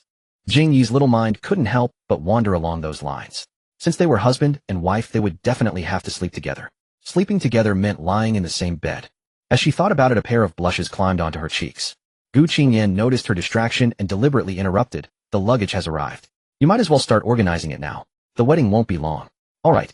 Jing Yi startled herself back to attention and promptly crouched down to begin sorting through the luggage. Gu Qingyan glanced at her sideways, a faint smile touching his lips. Actually, the timing of the wedding held little importance. She was already his wife. His urgency mainly stemmed from the fact that she had little recollection of their marriage registration, so he felt it necessary to go through a proper ceremony to help her adapt more easily to their union. After all, he intended to sleep beside her in the future. Fearing she might feel awkward, he deemed it necessary to walk through the ritual of their wedding night. After the luggage was tallied without error, Gu Qingyan took a small knife to slice open the cardboard boxes, while Jing Yi took charge of removing the contents. She asked casually, "Gidge, aren't you busy today?" "I have a day off." Jing Yi responded with a casual, "Oh," and Gu Qingyan immediately added, "Don't hesitate to ask if you need my help." "Great idea. They say men and women working together never get tired." Gu Qingyan offered her a gentle smile. "Always. Whatever you need, whenever you need it. You only have to ask. For you, I'm always available." Jing Yi felt flustered by his words, blushing lightly. Oh, okay." She stared at Gu Qingyan in bewilderment. Was Qingyan Gidge treating her far too well? Even though they were already a legally registered couple, didn't they lack any emotional foundation? During these days spent with him, she couldn't shake the feeling that the way he looked at her and his behavior toward her almost gave her the impression that Qingyan Gidge actually liked her quite a lot. It couldn't be. Then they ended up tidying the luggage together. Gu Qingyan's apartment was extraordinarily luxurious, fully equipped with everything one could desire. Like a 7-star hotel, to be honest. She felt her luggage was practically unnecessary, as she could simply bring herself and check in immediately. Therefore, her belongings were not substantial. Most of them were clothes along with some personal feminine items. Nothing that would be overly burdensome to organize. And Gu Qingyan, utterly devoted to spoiling his wife, was not merely helping. He was taking over completely. He snatched all of Jing Yi's tasks away, insisting she simply sit and rest nearby. Do not ask why. Just know he was hopelessly dominated by love for his wife. Jing Yi, too lazy to argue further, slumped comfortably into a chair and watched her handsome husband do the household chores. In the spacious walk-in closet, Gu Qingyan's slender fingers methodically hung each of her garments onto hangers with patient devotion. Jing Yi observed him for a while, feeling strangely conflicted within. She firmly believed that assigning such household labor to this man was a tremendous waste. He ought to be revered on a pedestal. A young master whose hands never touched dishwater best suited his persona, and he deserved nothing less. Just as Gu Qingyan was about to open her lingerie storage box, Jing Yi immediately sprang to her feet to stop him. "Wait, this box contains underwear. Let me handle it myself." She stepped forward and grasped his hand. Gu Qingyan looked down at her hand resting against his knuckles, a flicker of amusement flashing in his eyes. He raised an eyebrow and relented with a playful tone. "Very well then." Jing Yi. Listening to his tone, it almost sounded as though she had wronged him somehow. Afraid he might glare at her like some strict overlord, Jing Yi decisively pushed him out of the walk-in closet. Carrying the box in her arms, Jing Yi hurried over to the cabinet specifically designated for lingerie. Opening it, she discovered it was entirely filled with Gidge's undergarments. His collection predominantly featured black and gray tones. Comparing them to her own, girlish styles with mostly pink and white lace trim, the contrast was striking, lending an inexplicable sense of intimacy to the scene. Jing Yi covered her flushed cheeks with both hands. Married life seemed far more sensual than she had imagined, with many situations quite awkward. Lost in her wandering thoughts, she failed to notice the door opening behind her. Gu Qingyan, clutching something in his hand, had re-entered the room in search of her. Observing her dazed expression with flushed cheeks, the corners of his mouth curled upward. Deliberately drawing close, he spoke suddenly from above her. "What are you looking at?" Startled by the unexpected voice, Jing Yi jerked her head around sharply. Her smooth forehead brushed against the man's slender lips. Instantly, a wave of electric tingling surged through her entire body. Jing Yi stood frozen, her large eyes gazing blankly at him. Gu Qingyan's Adam's apple bobbed. He too seemed caught off guard, his usual composure faltering for once. Neither spoke. Suspended in the charged silence, they stared intently at each other's faces from mere inches apart. Jing Yi swallowed hard. This was her first time gazing at a man's face so closely, especially such a strikingly handsome one. "I am sorry." Snapping back to her senses, she hastily jerked her head backward and bonked it against the cabinet behind her. "Ouch!" she hissed through her teeth, sucking in a sharp breath of air. "Cough." Gu Qingyan cleared his throat and quickly reached out to gently rub her head. "Are you alright?" "Why, yes. I'm fine." Blushing deeply with her head bowed, Jing Yi dared not meet his gaze. Changing the subject hastily, she asked, "Gidge, did you need something from me?" His gaze swept briefly across her lips before he lifted his hand, pinching something between his fingers and offering it toward her. "I was coming to give you this." Jing Yi glanced downward. Resting calmly in the man's long-fingered hand was a gleaming black card. "Should you need anything, simply use this card. The limit should suffice." He enclosed his hand around hers, pressing the card into her palm, and conveniently shared the password with her. Jing Yi blinked in surprise, momentarily convinced she was dreaming. "No, absolutely not." Her head shook vigorously like a rattle drum. She hurriedly pushed the card back toward his chest. "This is far too valuable. I cannot accept it." "Be good and take it." Gu Qingyan refused to retreat. "Thank you, Gidge, but truly it's unnecessary." Jing Yi stubbornly insisted on pushing it back. "I earn my own money now. It's enough for my expenses. This is your money, I cannot take it." Watching the card being returned to him, Gu Qingyan lowered his gaze and pressed his lips together. His expression grew suddenly serious as he looked at her and asked, "What exactly are we to each other?" Jing Yi hesitated before responding, "Husband and wife." "Between husband and wife there is no distinction between yours and mine. You are my wife, and spending my money is only rightful." His brows furrowed slightly as his large hand pressed over hers. "Or are you implying, Yi, that you do not acknowledge our marriage? That you still do not consider me your husband?" Jing Yi's delicate brows dipped, her cheeks puffing slightly. "That's not what I meant." "Then keep it. No arguments." With commanding assertiveness, Gu Qingyan pried open her small hand and firmly pressed the card into her palm, allowing no refusal. Seeing that Jing Yi had finally stopped resisting, Gu Qingyan smiled, his tone measured and unhurried. "From now on you shall be in charge of the household finances, Mrs. Gu." The next day, the Jing residence. Ring, ring, ring. Jing Yi was napping when a phone ringtone roused her from sleep. She opened her eyes and glanced at the caller ID. It was her dearest friend, Mu Chi-chio. She pressed the answer button and held the phone to her ear. Barely had the call connected when, before she could even speak, a series of shrieks erupted from the other end. "What the hell are you? What is going on with you? Why am I receiving your wedding invitation? Are you getting married?" Jing Yi paused for a moment, surprised that the invitations had already reached people so swiftly. But then again, it wasn't unexpected. After all, her wedding had been arranged in such a hurry. Jing Yi let out a lazy hum. "Yes, I got married in a flash." "Oh my god, you nearly gave me a heart attack. Weren't you and Xiang Ning having such a massive fight recently? I thought you had made up with that scumbag and decided to get married." Then I opened the invitation and, bam, another shockwave. Gu Qingyan. Jing Yi chuckled softly. "Sorry about that, Xiao. I've been swamped these past couple of days and hadn't had time to tell you." "Well, I'll be damned, Jing Yi. The good girl actually went and had a flash marriage. I'm seeing a whole new side of you." "What about Xiang Ning then?" "We broke up, of course." Mu Chi-chio paused upon hearing this, then said with great satisfaction, "Good riddance. Let those two dogs be locked together forever." As Jing Yi's closest confidant, Mu Chi-chio naturally knew quite a bit about Yao Yu's schemes. In fact, she had been the one to first warn Jing Yi to be careful of Yao Yu, the ultimate expert at identifying scheming women, none other than herself. Mu Chi-chio glanced at the wedding invitation in her hand, her eyes fixed on the groom's name, and said in disbelief, "By the way, your husband is named Gu Qingyan." "The Gu Qingyan I know. The youngest CEO of the Gu family conglomerate. The one who's always featured in financial news. He's your husband." The Mu family also owned a considerable company. Ever since Mu Chi-chio's older brother was involved in a car accident, she had stepped in to take over the family business, becoming a rookie female executive. So she kept a close eye on all business-related news, especially since Gu Qingyan was quite renowned in S-City. "Right, that's him." Mu Chi-chio drew in a sharp breath, overcome with excitement. "Oh my god, he's my idol. He's my idol.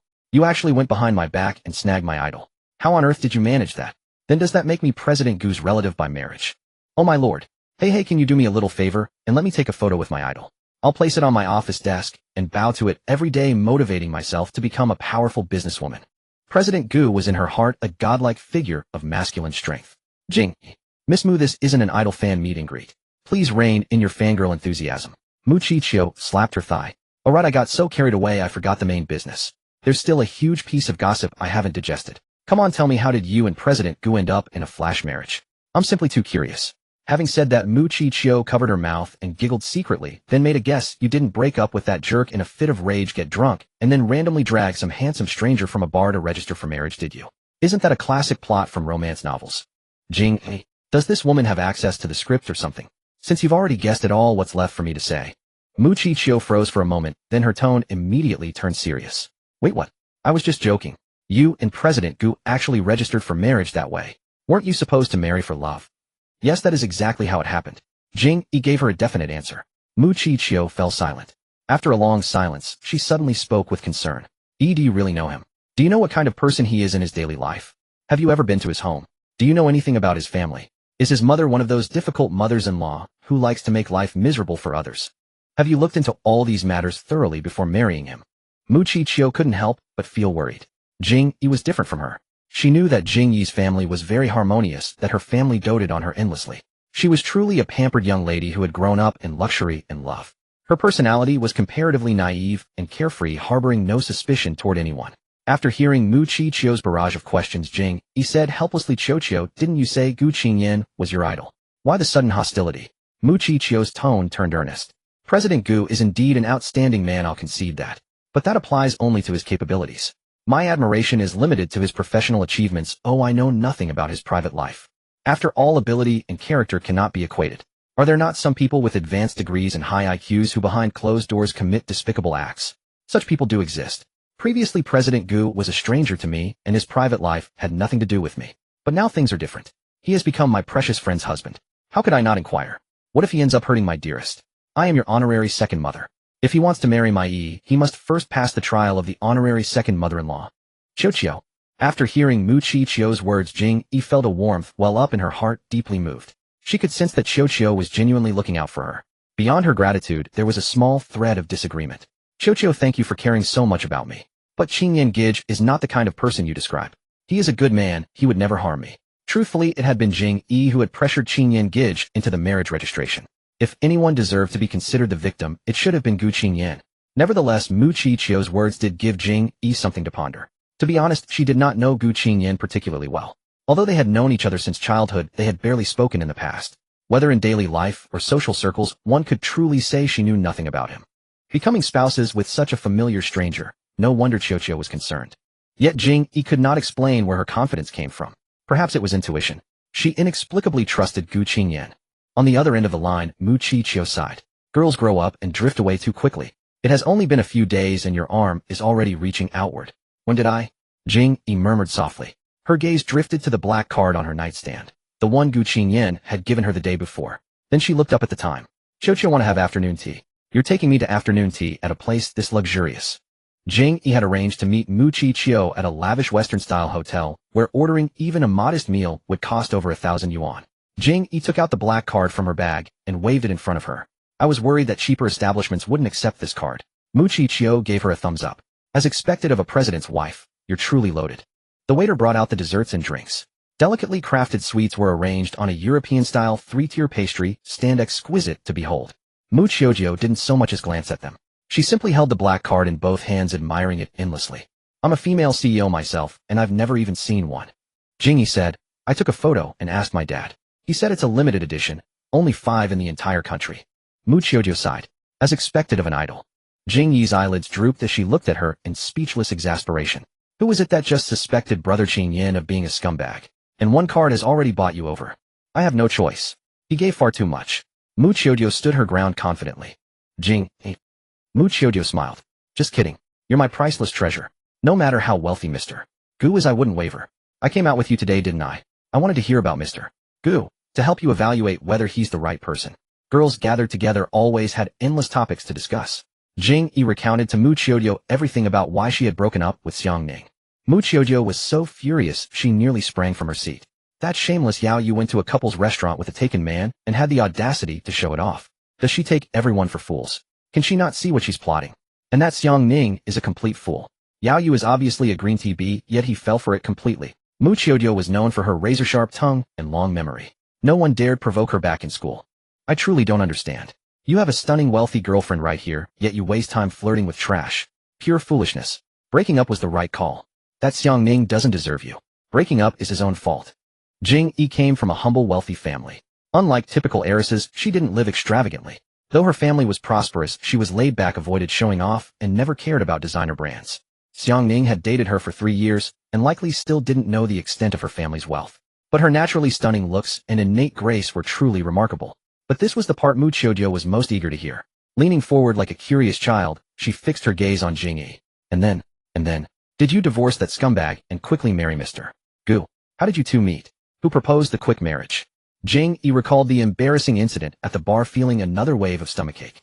In the end, she steeled herself and told Mu Qiudio everything that had transpired. Mr. Gu let you hit and scratch him, and you kidnapped him to get a marriage certificate. Holy SHD. After hearing it, Mu Qiudio imagined the scene and laughed until she rolled on the floor.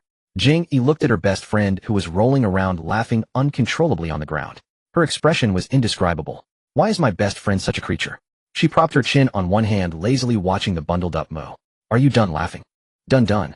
Mu Qiudio crawled up and sat properly on the sofa again. I'm done laughing. Now let me analyze this for you. Don't you think Mr. Gu calculated you? Jing Yi, why? Because the reason you got that certificate sounds absurd to me. Think about it. You said Mr. Gu took the beating, but he's a man. With your petite frame, I could pick you up with one arm. Mr. Gu, he could lift you with one hand and subdue you effortlessly. Would he be afraid of being hit by you? Jing Yi paused, finding some logic in her words. But she quickly dismissed it. To be precise, I used my cat claw technique. You didn't see the scratches on his collarbone, bleeding quite horrible. I was scared myself. Brother said if he didn't agree to marry me, I would scratch his face until he was disfigured. Mr. Gu sounds pitiful. Mu Qiudio couldn't help laughing again. Next time you get drunk, I'll stay far away. Otherwise I might get disfigured too. Humph. Jing Yi haughtily rested her chin on the table. I've quit drinking. Mu Qiudio, yeah right. Mu Qiudio raised an eyebrow. Anyway, I don't believe it. What kind of person is Gu Qingyan? He established himself in the business world at such a young age. Can you imagine how deep his schemes run? Could you have tricked him? With your little cat claw technique, forcing him to get a marriage certificate. Only a naive girl like you would believe that. I've never heard of anyone threatening Mr. Gu unless... Jing Yi looked up. Unless what? Mu Qiudio shrugged. Unless he really wants to marry you. Gu Corporation. Gu Qingyan had just finished a meeting and was walking to his office. His tall, well-dressed figure carried an undeniable oppressive presence, his face cold and emotionless. Ding. His phone rang. Gu Qingyan picked it up and saw a consumption notification message. He paused for a moment, then suddenly remembered. It was the card he had given to Jing Yi. His wife was spending his money. The stern expression on the man's handsome face gradually softened, and a warm smile appeared at the corner of his lips. Behind him, personal assistant Zheng froze as though struck by lightning, rubbing his eyes vigorously with both hands. Personal assistant Zheng. Did Mr. Gu just smile? It was his first time seeing it, but he was certain he hadn't imagined it. Mr. Gu had truly smiled. So Mr. Gu was human after all. He could smile too. He had once thought Mr. Gu was a cold robot, as though he had undergone surgery in childhood and been implanted with a perfect air system. Mr. Gu, the next meeting starts in half an hour. Does that work for you? Personal assistant Zheng spoke up. The proposals discussed in the previous meeting had not pleased Mr. Gu, so another meeting was needed to continue the discussion. Gu Qingyan heard personal assistant Zheng and snapped out of his thoughts. He frowned unpleasantly as though disturbed and clearly displeased, then cast a glare at personal assistant Zheng. Jing Yi and Mu Qiudio chatted cheerfully all afternoon. Just as they were about to head home, Jing Yi's phone rang. It was Gu Qingyan calling. When she answered, Jing Yi accidentally tapped the speakerphone. From the other end came the man's low magnetic voice, filtered through the device. Where are you? Mu Qiudio's ears perked up like a rabbit's at the sound. She stared in disbelief, then leaned in closely to listen. Having afternoon tea with a friend. I'm about to head back. Gu Qingyan's voice came through calmly. Send me your location. I'll come pick you up. No need, Gidge. I'll just take a taxi. Don't bother. I also want to properly meet your friend, Gu Qingyan said. I'm your husband. I should greet your friends properly. Mu Qiudio was nearly losing her mind. She waved her arms excitedly in the air, desperately mouthing, let him come. Let him come. Jing Yi spread her hands helplessly. This was turning into a real fan meetup. She smiled resignedly and said into the phone, all right, Gidge. I'll send the location on WeChat. After hanging up, Jing Yi sent her location to Gu Qingyan and settled back into her seat beside Mu Qiudio to wait. Mu Qiudio was completely spellbound. Holy crap, President Gu's voice is absolutely divine. I'm dead. Was this some kind of chain reaction? Do handsome men automatically have handsome voices too? Mu Qiuqiu, a self-proclaimed voice fetishist, was virtually squealing in ecstasy. Jing Yi sighed, can you calm down? Though she could understand. It wasn't favoritism on her part. Gu Qingyan's voice was genuinely sensual, capable of making one lose composure. Mu Qiuqiu said, actually I've heard President Gu speak before during interviews. But whenever he's being interviewed his tone is always so stern and he never smiles. Mu Qiuqiu chuckled. I still remember this iconic interview once. The host made a joke to President Gu and the host laughed for ages while President Gu kept a completely stone-faced expression the entire time, not uttering a single syllable. Oh my god, so awkward. President Gu is so serious. But then she slapped the table excitedly. But the way he was talking to you just now was so gentle. Gu Qingyan has always spoken to me this way. She had never listened to his interviews, so she had no idea what his voice sounded like on camera. But as far as she remembered since childhood, Gu Qingyan's voice had always been like this, soft and gentle. Lately, however, Jing Yi felt that the real Gu Qingyan differed quite a bit from her impression of him. She had always thought he was taciturn and unsmiling, but after spending time together, she found him unexpectedly warm and mild-mannered. He even enjoyed teasing her occasionally and smiled rather often. He wasn't as cold and intimidating as she had imagined. Men are truly different when dealing with their wives. Mu Qiuqiu giggled behind her hand. Wait until you two get intimate. You'll hear an even more sultry, sexy voice. And it'll be exclusively yours. Mu Qiuqiu. That's enough. Jing Yi's face flushed crimson instantly. If there had been a cushion nearby, she would have thrown it straight at her friend's face. What are you shy about? You're a married couple. It's only natural, Mu Qiuqiu said, winking at her mischievously. Before long, Gu Qingyan arrived at the hotel. Jing Yi's ears caught the familiar footsteps. She turned her head and spotted Gu Qingyan. Rising to her feet, she called out, Gu Qingyan. Mu Qiuqiu turned around. The man was strikingly handsome, tall, at nearly 6'3", walking with a steady, confident stride. His well-tailored suit made him look like a walking mannequin, radiating an innate aura of nobility that was impossible to look away from. The Mu family and Gu Corporation did have some business dealings, but those had always been managed by her elder brother Mu Hanquan, who was old friends with Gu Qingyan.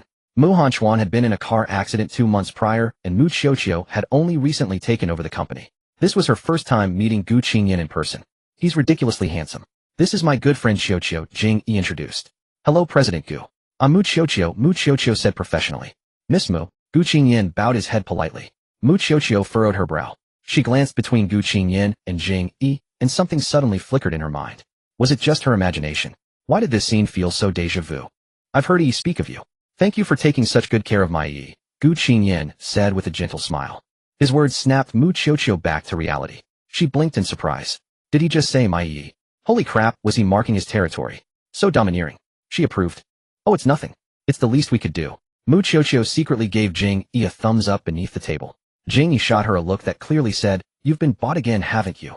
The three of them chatted briefly before parting ways.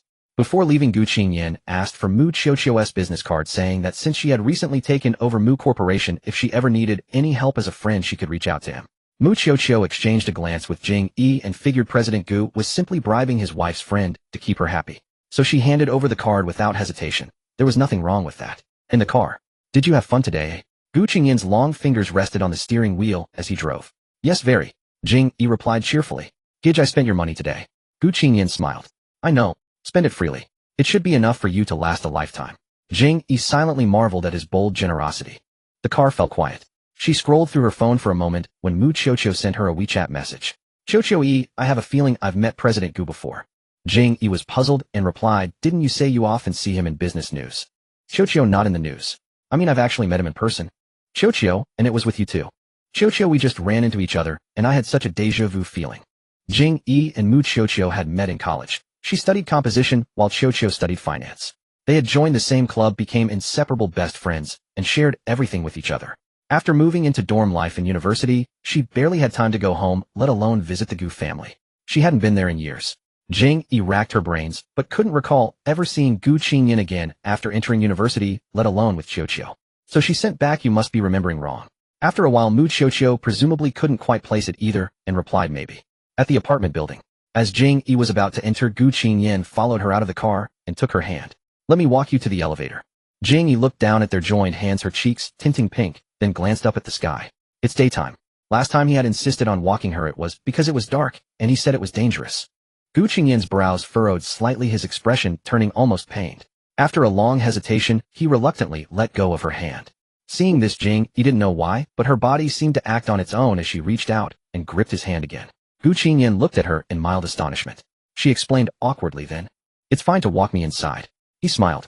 Let's go. But as Gu Qingyan was about to lead Jing Yi toward the building, his steps suddenly halted. Jing Yi tugged at his hand. What's wrong? Gu Qingyan turned slightly, straightened his posture, and gave a small bow. Uncle Andy. Hearing this, Jing Yi froze and spun around. She saw her parents standing nearby with their luggage watching them. Did we interrupt something? Jing's parents asked with smiles. Dad, Mom. Gu Qingyan stepped forward and respectfully greeted the two elders. The Jing parents studied him from head to toe. Although she had mentally prepared herself upon seeing the young, handsome, and distinguished Gu Qingyan in person, Mother Jing still couldn't help but be momentarily captivated. Since the Jing and Gu families had business collaborations, Father Jing occasionally crossed paths with him and found him familiar enough. Neither elder could find fault with Gu Qingyan. Yet the abrupt shift in identities, suddenly becoming in-laws, left a trace of awkwardness in the air. And the mastermind behind all this mischief, Jing Yi, was desperately trying to hide behind Gu Qingyan.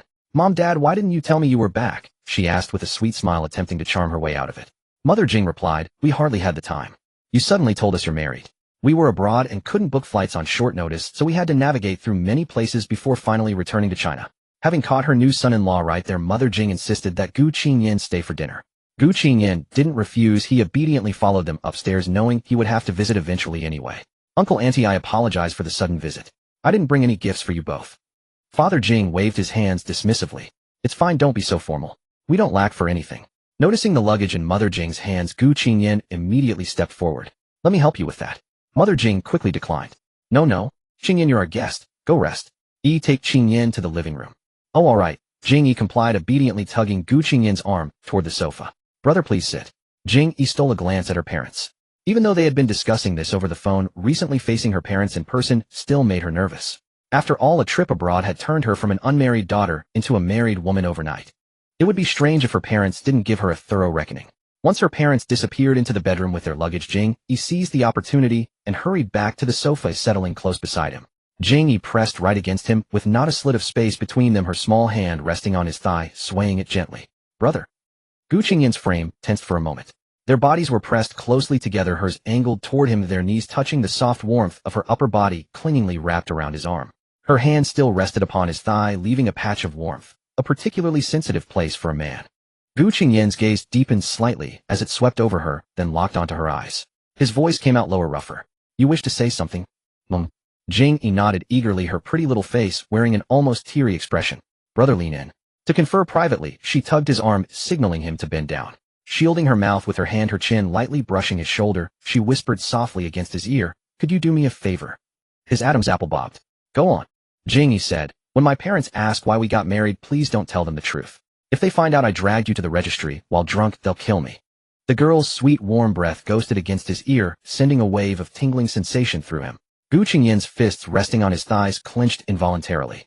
Gu Qingyan turned his head and studied her for a moment. Then, mirroring her posture with deliberate playfulness, he leaned close and murmured against her ear, then what should I say? Jing Yi, consumed by worry about being scolded, completely disregarded how precarious their position was. She pressed closer to his ear and said, just tell them what you said to Grandpa Gu that day at your place. She hadn't understood then why Gu Qingyan would fabricate such a heartfelt story. Now she did. It was indeed an impeccable cover. Gu Qingyan paused, not answering immediately. Jing Yi assumed he was unwilling. Brother. She clasped her small fists against her chest, tilting her head slightly, her large luminous eyes imploring him. Please, will you? Gu Qingyan's breathing faltered. He stared at her face, his brows drawing together slightly. She seemed unaware of just how evocative, how enticing her pleading expression was. Ahem. Gu Qingyan awkwardly averted his gaze from her face, turning his head and clearing his throat. Very well. I will help you. Even if she hadn't asked, he would have helped her. You agreed? She beamed. Then it's settled. Thank you, brother. Feeling she had narrowly escaped a double barrage, Jing Yi immediately relaxed her limbs and slumped back against the sofa, exhaling in relief. She had not noticed Gu Qingyan's ears burning red. Is there any water? Jing Yi blinked in surprise. I'm thirsty, he said. Bring me a glass of ice water. Only then did Jing Yi remember she had not offered their guest water. Oh, I forgot. I'll get it right away. After putting their luggage away, Jing father and Jing mother emerged from the bedroom. Jing mother headed straight to the kitchen to prepare dinner, while Jing father walked over toward the sofa. Jing Yi brought them tea, then scurried off to the kitchen to help, leaving the two men some privacy. Gu Qingyan rose to greet Jing father. Once Jing father settled onto the sofa, Gu Qingyan sat down beside him. Jing father's expression turned serious as he looked at Gu Qingyan and spoke. Qingyan, setting aside our business partnership for now, as an elder speaking to a junior, I have some questions for you. Gu Qingyan's expression also grew solemn. He nodded. Please go ahead. Jing father let out a heavy sigh. I won't ask how you and Yi got registered. After all, you're both adults with your own judgment. Since you've made this decision, I'm willing to respect your choice. Jing father looked at him. I only want to ask, are you taking this marriage seriously? What do you think of Yi? Gu Qingyan nodded. I am serious about Yi. Jing father sighed. You and Yi have known each other since childhood. She was raised by her grandfather. Grandparent affection runs deep. Her grandfather spoiled her rotten, so she's always had a free-spirited nature, rather playful and willful. Qingyan, don't blame me for speaking bluntly. I'll be straightforward with you. Jing father's expression grew earnest. Yi is willful because that's how we raised her. She can't endure hardship. If the sky were to fall, I'd bear it for her. I'm willing to pamper her to let her live as a carefree little princess forever. As for her marriage, I have no demands. Only one: treat her well. If she suffers even a hint of grievance, the Jing family doesn't need to rely on anyone. We can support her entirely. Jing father's meaning was unmistakable, direct, sharp, and precise. After all, Yi was his treasure, held in the palm of his hand. He couldn't bear for her to suffer even a shred of injustice. Though he deeply trusted Gu Qingyan's character and believed he would be a qualified husband who wouldn't mistreat his daughter, one thing was one thing. He still needed to make his position clear. There's an old saying, no matter how excellent a son-in-law a daughter brings home, a father's heart will always feel a touch unbalanced. As a father, he had to stand up for his daughter. The father-in-law's heir had to be asserted. Gu Qingyan lowered his gaze to the floor. After a moment of silence, he looked up at Jing father with a serious expression. Uncle, I. Meanwhile, Jing Yi had barely entered the kitchen when her mother grabbed her ear and began to interrogate her. Tell me, how did you and Qingyan get registered? I remember you were dating a senior in college. Jing Yi puffed out her cheeks. I broke up with him long ago. Broke up? Jing mother shot her a glare, turned her back to wash vegetables, and deliberately ignored her. You didn't tell me when you started dating, didn't tell me when you broke up, and didn't tell me when you got registered. Fine. Don't tell your mother anything. Jing Yi quickly tried to deflect with a laugh. Mom, young people breaking up and getting back together is totally normal. We're not children anymore. Do we really need to notify our parents about everything? Jing mother shot her a dangerous glance and snapped. So nowadays young people don't even inform their parents about marriage. Are we supposed to just sit around waiting for a son-in-law to suddenly appear out of thin air? Mother, you must be sore from your travels. Let me massage your shoulders. To silence her mother, Jing Yi quickly moved behind her and began kneading her back. Jing Yi stuck out her tongue behind her mother's back. She knew she'd get scolded, but there truly was no way to give advance notice. After all, even she, the person involved, only realized she was already married after signing the papers. Jing mother huffed. Don't try to sweet-talk me. Now tell me what happened with you and Qingyan getting registered. Jing Yi's eyes darted around as she thought. Actually, I've always had a crush on brother Qingyan. Jing mother, unable to see any signs of this, looked at her daughter in disbelief. When did it start? Jing Yi blinked. Quite a while ago. But Qingyan and I have quite an age gap, so I was afraid you wouldn't approve and didn't dare say anything. Jing mother. Then what's Qingyan's attitude toward you? If you two got registered, does that mean he? Well, Jing Yi broke into a cold sweat, suddenly remembering Gu Qingyan's line of reasoning in front of Grandpa Gu. Sorry, she was going to borrow it. She scratched her face and said guiltily. Why yes, actually brother Qingyan has also secretly had a crush on me for years. He hid it so well that I never noticed. Then we ran into each other ago, opened up to each other, and went to get registered. Jing Yi's voice grew quieter as she spoke, apologizing profusely in her heart all the while. Thank goodness brother Qingyan wasn't here. If he were, she'd be mortified to death. You two actually had something like that going on. Jing mother was genuinely surprised, wearing an expression of having witnessed true romance. Huh. Jing Yi awkwardly rubbed her hair. Oh my, this is quite something. Jing mother furrowed her brow in thought. Qingyan was famously known among their circle of friends as the ideal son-in-law. Women of their generation, when gathered together, inevitably drifted to the topic of their children's marriages and relationships. Among those with daughters, every conversation revolved around Gu Qingyan's name. As the most desired bachelor in City S, he was indeed a highly sought-after match in their social circle. Jing mother had never participated in such talks. She cherished her daughter and let her live life on her own terms, never arranging a marriage alliance. She simply wanted her to find a man who would love and cherish her. She never expected her carefree, scatterbrained daughter to have snagged the most desirable catch in town. Did such good fortune really fall upon their family? Jing mother quickly took her daughter's hand and warned, My dear, a high-quality man like Qingyan is as rare as hen's teeth. He may have landed on you by accident, like a blind cat stumbling upon a dead mouse. But you must hold on to him tightly and never let go. Unknowingly cast as the blind cat, Gu Qingyan. Unknowingly compared to a dead mouse, Jing Yi. Not long after dinner was ready and Jing's mother called her to go to the living room to summon everyone. Dad, brother Qingyan, dinner's ready. Jing Yi poked her head out from the kitchen doorway. The two tall men rose and walked over. Jing Yi clung to the doorframe, secretly observing her father's expression. She wondered what they had talked about in the living room, but as her father approached he was smiling. It seemed he was quite pleased with Gu Qingyan. At the dining table, Jing's mother pushed the dishes toward Gu Qingyan. I only had time to whip up a few home-style dishes. I hope you don't mind. Next time I'll make sure to find a proper occasion for you to taste my real culinary skills. Gu Qingyan smiled. Thank you, Auntie. It looks delicious. Jing's mother beamed with joy, radiating the adoring gaze of a mother-in-law who finds her son-in-law more pleasing the more she looks. This prospective son-in-law was both polite and handsome. Truly wonderful. No wonder everyone adored handsome men who just looking at him brought comfort and delight to the eyes. Jing Yi nodded in agreement. Brother, please eat more. My mom's cooking is especially good. I learned from her. She had inherited her mother's excellent genes, naturally gifted with exceptional culinary skills. Gu Qingyan looked at her. I'm curious about your cooking. Won't you two be living together as a married couple? You'll get to taste it every day. Jing's mother chuckled softly. Jing Yi nodded. I'll cook for you later. Good. Gu Qingyan smiled at her. Jing's mother continued. On the phone earlier, Yi mentioned that the wedding has already been scheduled, right? Gu Qingyan nodded. Yes, grandfather is arranging the wedding affairs. Jing's father and mother briefly inquired about Gu Qingyan's family situation. Having navigated the business world, Gu Qingyan was accustomed to interacting with all kinds of people. He answered every question with perfect poise and familiarity, handling everything with ease. Jing Yi merely buried her head in her meal, content to be an outsider. Andy has no objections to you as long as you treat Yi well. Oh, I never imagined you two would end up together, Jing's mother said, looking at the two young people before her suddenly emotional. Do you still remember the first time you met Qingyan? Back then you even caused trouble. Jing Yi looked up, utterly bewildered. Trouble? What trouble did I cause? Gu Qingyan paused mid-motion as if recalling something and nodded with a faint smile. Have you forgotten? Your grandfather once told me that when you first went to the Gu family's house with him, you were eating ice cream and accidentally got it all over Qingyan's book. You were only 8 back then, so you might not remember. After you stained Qingyan's book and saw him approaching, you burst into tears out of fright. Jing's mother couldn't help but laugh as she spoke. You cried so miserably it almost lifted the roof off the Gu mansion. No one could console you, and in the end Qingyan had no choice but to not only replace the book, but also spend half the day coaxing you. Jing's father listened and couldn't help but smile helplessly, a little troublemaker. Jing Yi. After hearing her own embarrassing past, she stood frozen, as if struck by lightning. She had done something like that. She had absolutely no memory of it. Jing Yi turned and cast a puzzled look at Gu Qingyan. Reading the question in her eyes, he nodded slowly. It's true.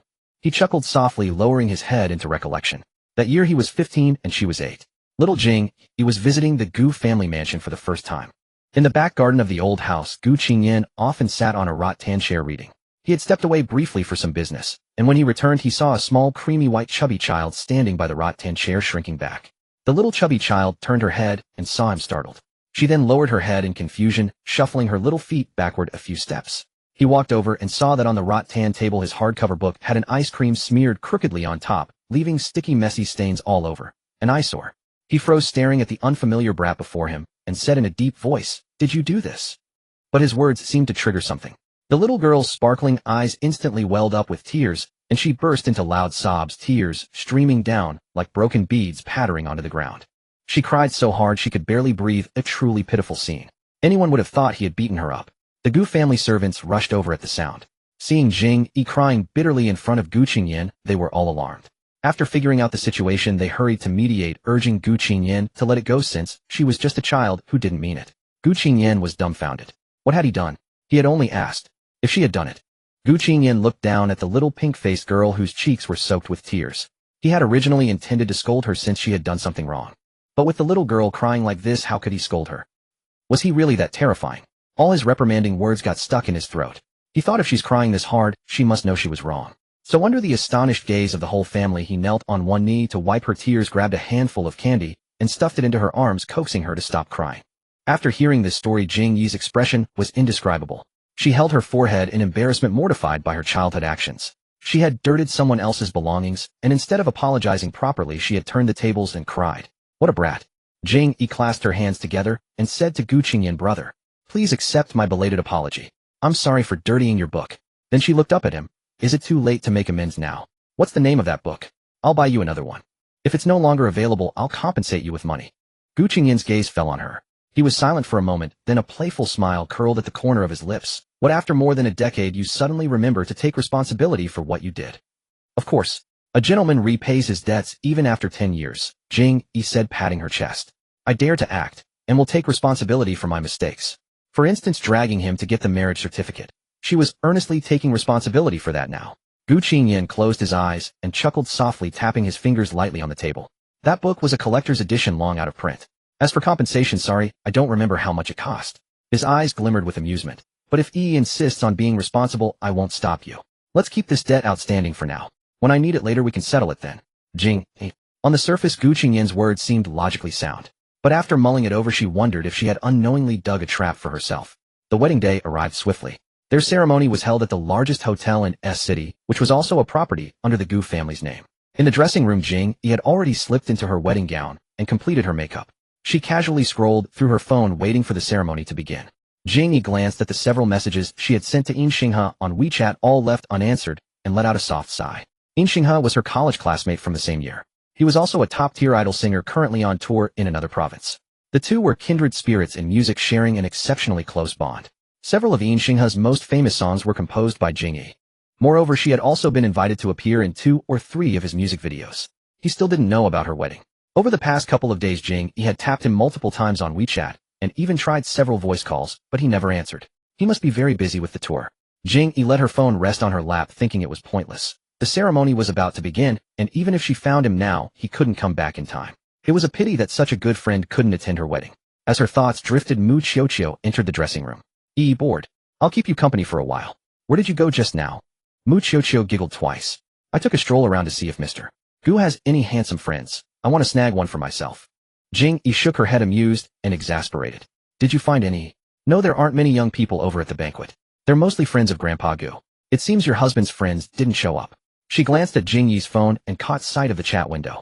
Yin Xinghe still hasn't replied. Jing Yi nodded. Big stars are busy, I guess. Mu Qiuqiu just chuckled softly, saying nothing. She thought to herself, it's better that he doesn't know. Otherwise he'd be crying. Enough about that. I took some photos of your husband. He's incredibly handsome. I knew you couldn't move around easily, so I got you some eye candy. Mu Qiuqiu sat down beside Jing Yi and shook her phone. Let me see. Jing Yi leaned in curiously. After all, who doesn't enjoy looking at a handsome man? Mu Qiuqiu pulled up the photos. She had taken several shots. Gu Qingyan was wearing a gun gray suit that matched Jing Yi's wedding dress. In the pictures, he was surrounded by guests who appeared to be greeting him. He was tall and strikingly handsome, always the most eye-catching figure in any crowd. Dressed up today, he was even more dazzling. Every photo looked like a professionally retouched celebrity portrait, truly a feast for the eyes. How can candid shots look this good? I'll send them to you on WeChat. Save them and use them as your wallpaper. She transferred all the photos to Jing Yi. Jing Yi said Brother Qingyan has always been good-looking ever since he was little. She had felt that way from the first time she met him. She had never seen such a beautiful boy. Though the word beautiful was often used for girls, she felt it wasn't an exaggeration for Gu Qingyan. I remember Mr. Gu is 28 this year. Since you've known him since childhood, why didn't you make a move earlier? Mu Qiuqiu suddenly sounded disappointed, as if she wished she had seized the chance. Where else could you find a man like that? Jing Yi was taken aback. I always saw him as an elder. How could I have had any improper thoughts? If it weren't for the accidental marriage registration, she and Gu Qingyan would never have been together. The age gap was significant, and their social circles didn't overlap. To her, Gu Qingyan was like an older relative. She had never thought of him in a romantic light. Mu Qiuqiu suddenly said, by the way, do you remember when we had afternoon tea a few days ago, I told you I felt a sense of déjà vu about Mr. Gu? Jing Yi recalled and nodded. Yes, I remember. What about it? Later I figured it out. I had actually seen him with you before, Mu Qiuqiu continued. Remember the 3rd year of college when we went to the mall to grab dolls from the claw machine and basically cleared the place? We were carrying a bunch of dolls home, and you said you saw an acquaintance. You went over to say hello and gave him a doll. Now I realize that person was Mr. Gu. Jing Yi recalled the memory. Indeed, it had happened. Gu Qingyan had been at that mall for a business meeting, and she had bumped into him. They had chatted for a bit, and she might have given him a doll. A thought seemed to strike her, and her delicate brows furrowed slightly, her expression turning serious. The doll we grabbed, was it a little brown bear? Mu Qiuqiu nodded. Exactly. We nearly cleared the whole machine. It was the trend back then. Suddenly Jing Yi remembered that Gu Qingyan's WeChat avatar was that very little brown bear doll. She had always wondered why he used such a cute toy as his profile picture. Could that be the one she had given him? Before she could dwell on it, someone knocked on the dressing room door. The door opened, and a voice called out, "Bride, time to make your entrance." The doors of the hall swung open. Jing Yi, escorted by her father, walked slowly into the venue. There were not many guests, mostly relatives and friends from both families. As the bride entered, everyone turned to look. Jing Yi's body stiffened. The occasion was so formal. She was terribly nervous. Even more so because all eyes were on her, making her even more rigid. It was unbearable. The long train of her dress swayed with the red carpet beneath her feet. She looked up and saw Gu Qingyan standing on the stage in his suit. Gu Qingyan's gaze was fixed on her. When their eyes met, he gave her a gentle smile that felt like a spring breeze. Seeing him, Jing Yi relaxed a little. At the end of the red carpet, her father placed her hand in Gu Qingyan's, his eyes slightly red, as he said, "Take good care of her." "I will." Gu Qingyan nodded, taking Jing Yi's hand. As he held it, he realized she was trembling quite a bit. Gu Qingyan chuckled inwardly. "Nervous?" he asked softly, leaning close to her ear. Jing Yi swallowed hard, admitting, without hesitation, "Yes, I'm dying of nerves." "Don't be afraid. Relax. It's just a simple ceremony, and it'll be over soon," he comforted. "Okay." Because Gu Qingyan kept holding her hand silently, encouraging her, she managed to stay calm during the vows. When she said, "I do," she didn't stutter or bite her tongue. After the vows, the master of ceremonies brought the rings. The rings were vintage and style heirlooms of the Gu family, priceless. They had been worn by Grandpa and Grandma Gu at their wedding and passed down for descendants to wear on their own wedding day. Gu Qingyan moved, gently holding her slender fingers, as he slipped the ring onto her ring finger. Jing Yi carefully took the ring from the box and placed it on Gu Qingyan's finger. Sitting in the audience, Grandpa Gu watched the young couple standing together in perfect harmony, reminiscent of him and his wife in their youth. Overcome with memories of his late wife, he wiped away the tears welling in his eyes. "Wu my yi." Jing's father wept uncontrollably when he saw the ring on his daughter's finger. Jing's mother quickly took out a handkerchief to wipe his tears. After the rings were exchanged, applause erupted from the audience, and the atmosphere suddenly grew lively. Then Grandpa Gu, like an old child, shouted from below, "Kiss." Immediately Mu Qiuqiu, who was sitting nearby and enjoying the show, chimed in, "Kiss. Kiss." More and more people joined in the chanting, and the situation escalated to the point where they had no choice but to kiss. Jing Yi looked troubled. Logically, a kiss between husband and wife was nothing, but they hadn't even kissed in private, let alone in front of so many people. In truth, Jing Yi held rather traditional views. She believed that intimate acts like kissing should only happen when the couple is alone together. Kissing in public was something she couldn't quite accept. So she looked up, seeking help from Gu Qingyan. To her surprise, she met his eyes, which were filled with amusement. "Shall we kiss?" A deep, melodious voice sounded from above. "Brother." The girl glared at him, playfully tugging at his sleeve beneath the table. Her little face was as red as a ripe apple. Gu Qingyan couldn't help but chuckle. He didn't mind, but his little bride was shy. "How about a hug? Everyone's waiting, okay, Mrs. Gu?" He sought her approval. Jing Yi's cheeks burned, but she nodded vigorously. Before he could even open his arms, Jing Yi threw herself into his chest, burying her face in his embrace. Gu Qingyan was startled by her sudden movement, frozen for a second. Then he smiled softly and wrapped his arms tightly around her. As he held her, his large hand cradled the back of her head, and his fingertips accidentally brushed against her ear. It was burning hot. Wow! The audience erupted in playful cheers. Jing Yi hid in Gu Qingyan's arms, automatically blocking out the noise. As long as she didn't look or listen, nothing happened. No way. This was too embarrassing. She never wanted to get married a second time. In the evening, the entire family gathered for a meal, marking the formal meeting between the elders of the Jing and Gu families. After dinner, Jing Yi was burdened by her heavy attire, the ceremonial dress, jewelry, and the need to remove her makeup. It took quite a while before she finally arrived at the Gu family old residence. On his way home, Gu Qingyan was summoned by a phone call from the company. An urgent matter required his personal attention, so he had to turn back to the office. His expression was notably displeased as he left. At grandfather's request, their wedding night was to be spent at the old residence. Grandfather had already instructed the servants to prepare a room for them. When Jing Yi returned home, she had already changed out of her magnificent attire into comfortable clothes. Shedding the day's tension and heavy gear, she felt entirely lighthearted. She was led by the Gu family's maidservant to the wedding room on the second floor. "First young mistress, this is your and the first young master's wedding chamber." Upon entering, Jing Yi swept her gaze around the room. The entire space was decorated in shades of pink, adorned with various small ornaments. A thoroughly adorable, cutesy-style room. Jing Yi was speechless. The overall decor of the Gu family old residence was classical and antique, so this pink room was quite unexpected. Clearly it had been arranged later according to someone's preferences. Then her gaze slowly shifted to the large bed covered in pink sheets. Jing Yi was utterly bewildered. The maid noticed her gaze lingering on the bed, and covering her mouth with a giggle explained this was specially ordered by the first young master. He had it arranged according to the first young mistress's tastes. "Pretty, isn't it? Are you satisfied, first young mistress?" She remembered Gu Qingyan had mentioned the pink sheets before. Sure enough, it was his handiwork. Jing Yi twitched the corner of her mouth and said thank you. The maid clapped her hands. "All right, there's one more thing. In case you two can't find them, I'll remind you." The maid scurried to the bedside table, pulled out 3 small boxes, and placed them on the cabinet. She explained to Jing Yi, "The contraceptives are here. I know the first young master and first young mistress have a wonderful relationship, so I specially prepared 3 boxes for you. Guaranteed to be more than enough." Having said that, the maid added, "If it's not enough, just ask me for more." Jing Yi was stunned. Her cheeks flushed with heat. Were all maids nowadays this open-minded? Jing Yi stared at her face intently, and then it dawned on her why she seemed familiar. This maidservant was none other than the one who had helped her fetch the medical kit when she had applied medicine for Gu Qingyan during her last visit to the old residence. Jing Yi remembered and wanted to take this opportunity to clarify. Listen, the injury on Qingyan's collar last time. It was indeed caused by me, but it wasn't what you think. It was. Before she could finish, the maid interrupted. Oh, don't be shy, first young mistress. That's a badge of a harmonious marriage. There's no need for any explanation. Everyone in the Gu family knows that the old master has been eagerly waiting for the first young master to start a family and bring a cute little great-grandchild into the house. Seeing the first young master and first young mistress so close, the old master must be overjoyed. First young mistress, you must work hard to carry on the Gu family line. We're all rooting for you. We're waiting to help you take care of the little one. First young mistress, you're beautiful and adorable. The first young master is handsome, intelligent, and capable. The baby you two will have is bound to be a peerlessly gorgeous prodigy with an unlimited future. Jing Yi was speechless. Hey, they had just finished the wedding, and already they were thinking about children. The maid bowed respectfully. If there's anything you need, please don't hesitate to command me. For the beautiful love story of the first young master and first young mistress, you would gladly give my all. Jing Yi was too exasperated to explain further. She simply thanked her and fell silent. Then I won't disturb your rest, first young mistress. I'll wait at the door for the first young master to return. Rest assured, ma'am, as soon as he arrives, I'll send him straight to you. With that, she scurried out of the room. Watching the lively maid leave, Jing Yi shook her head helplessly. She walked to the bed, and like a heap of soft mud, collapsed directly onto the plush mattress. The bed was exceedingly soft. Jing Yi relaxed, completely nestling into it, and drowsiness immediately washed over her. But Gu Qingyan hadn't returned yet, so she had to wait for him. So she took out her phone, intending to browse for a while to stay awake. As soon as the screen lit up, a message from her best friend popped up, right on cue.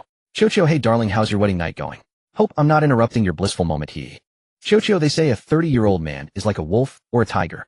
CEO Gu is already 28, and he looks pretty fit. You'd better be careful. Don't throw your back out. Let me know how it feels, okay? As your CP fan, I'm dying to hear some spicy details.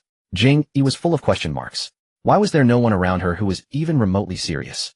Jing Yi stared at the screen, mentally formulating a retort when her eyes grew weary. She yawned, unable to resist the urge to sleep.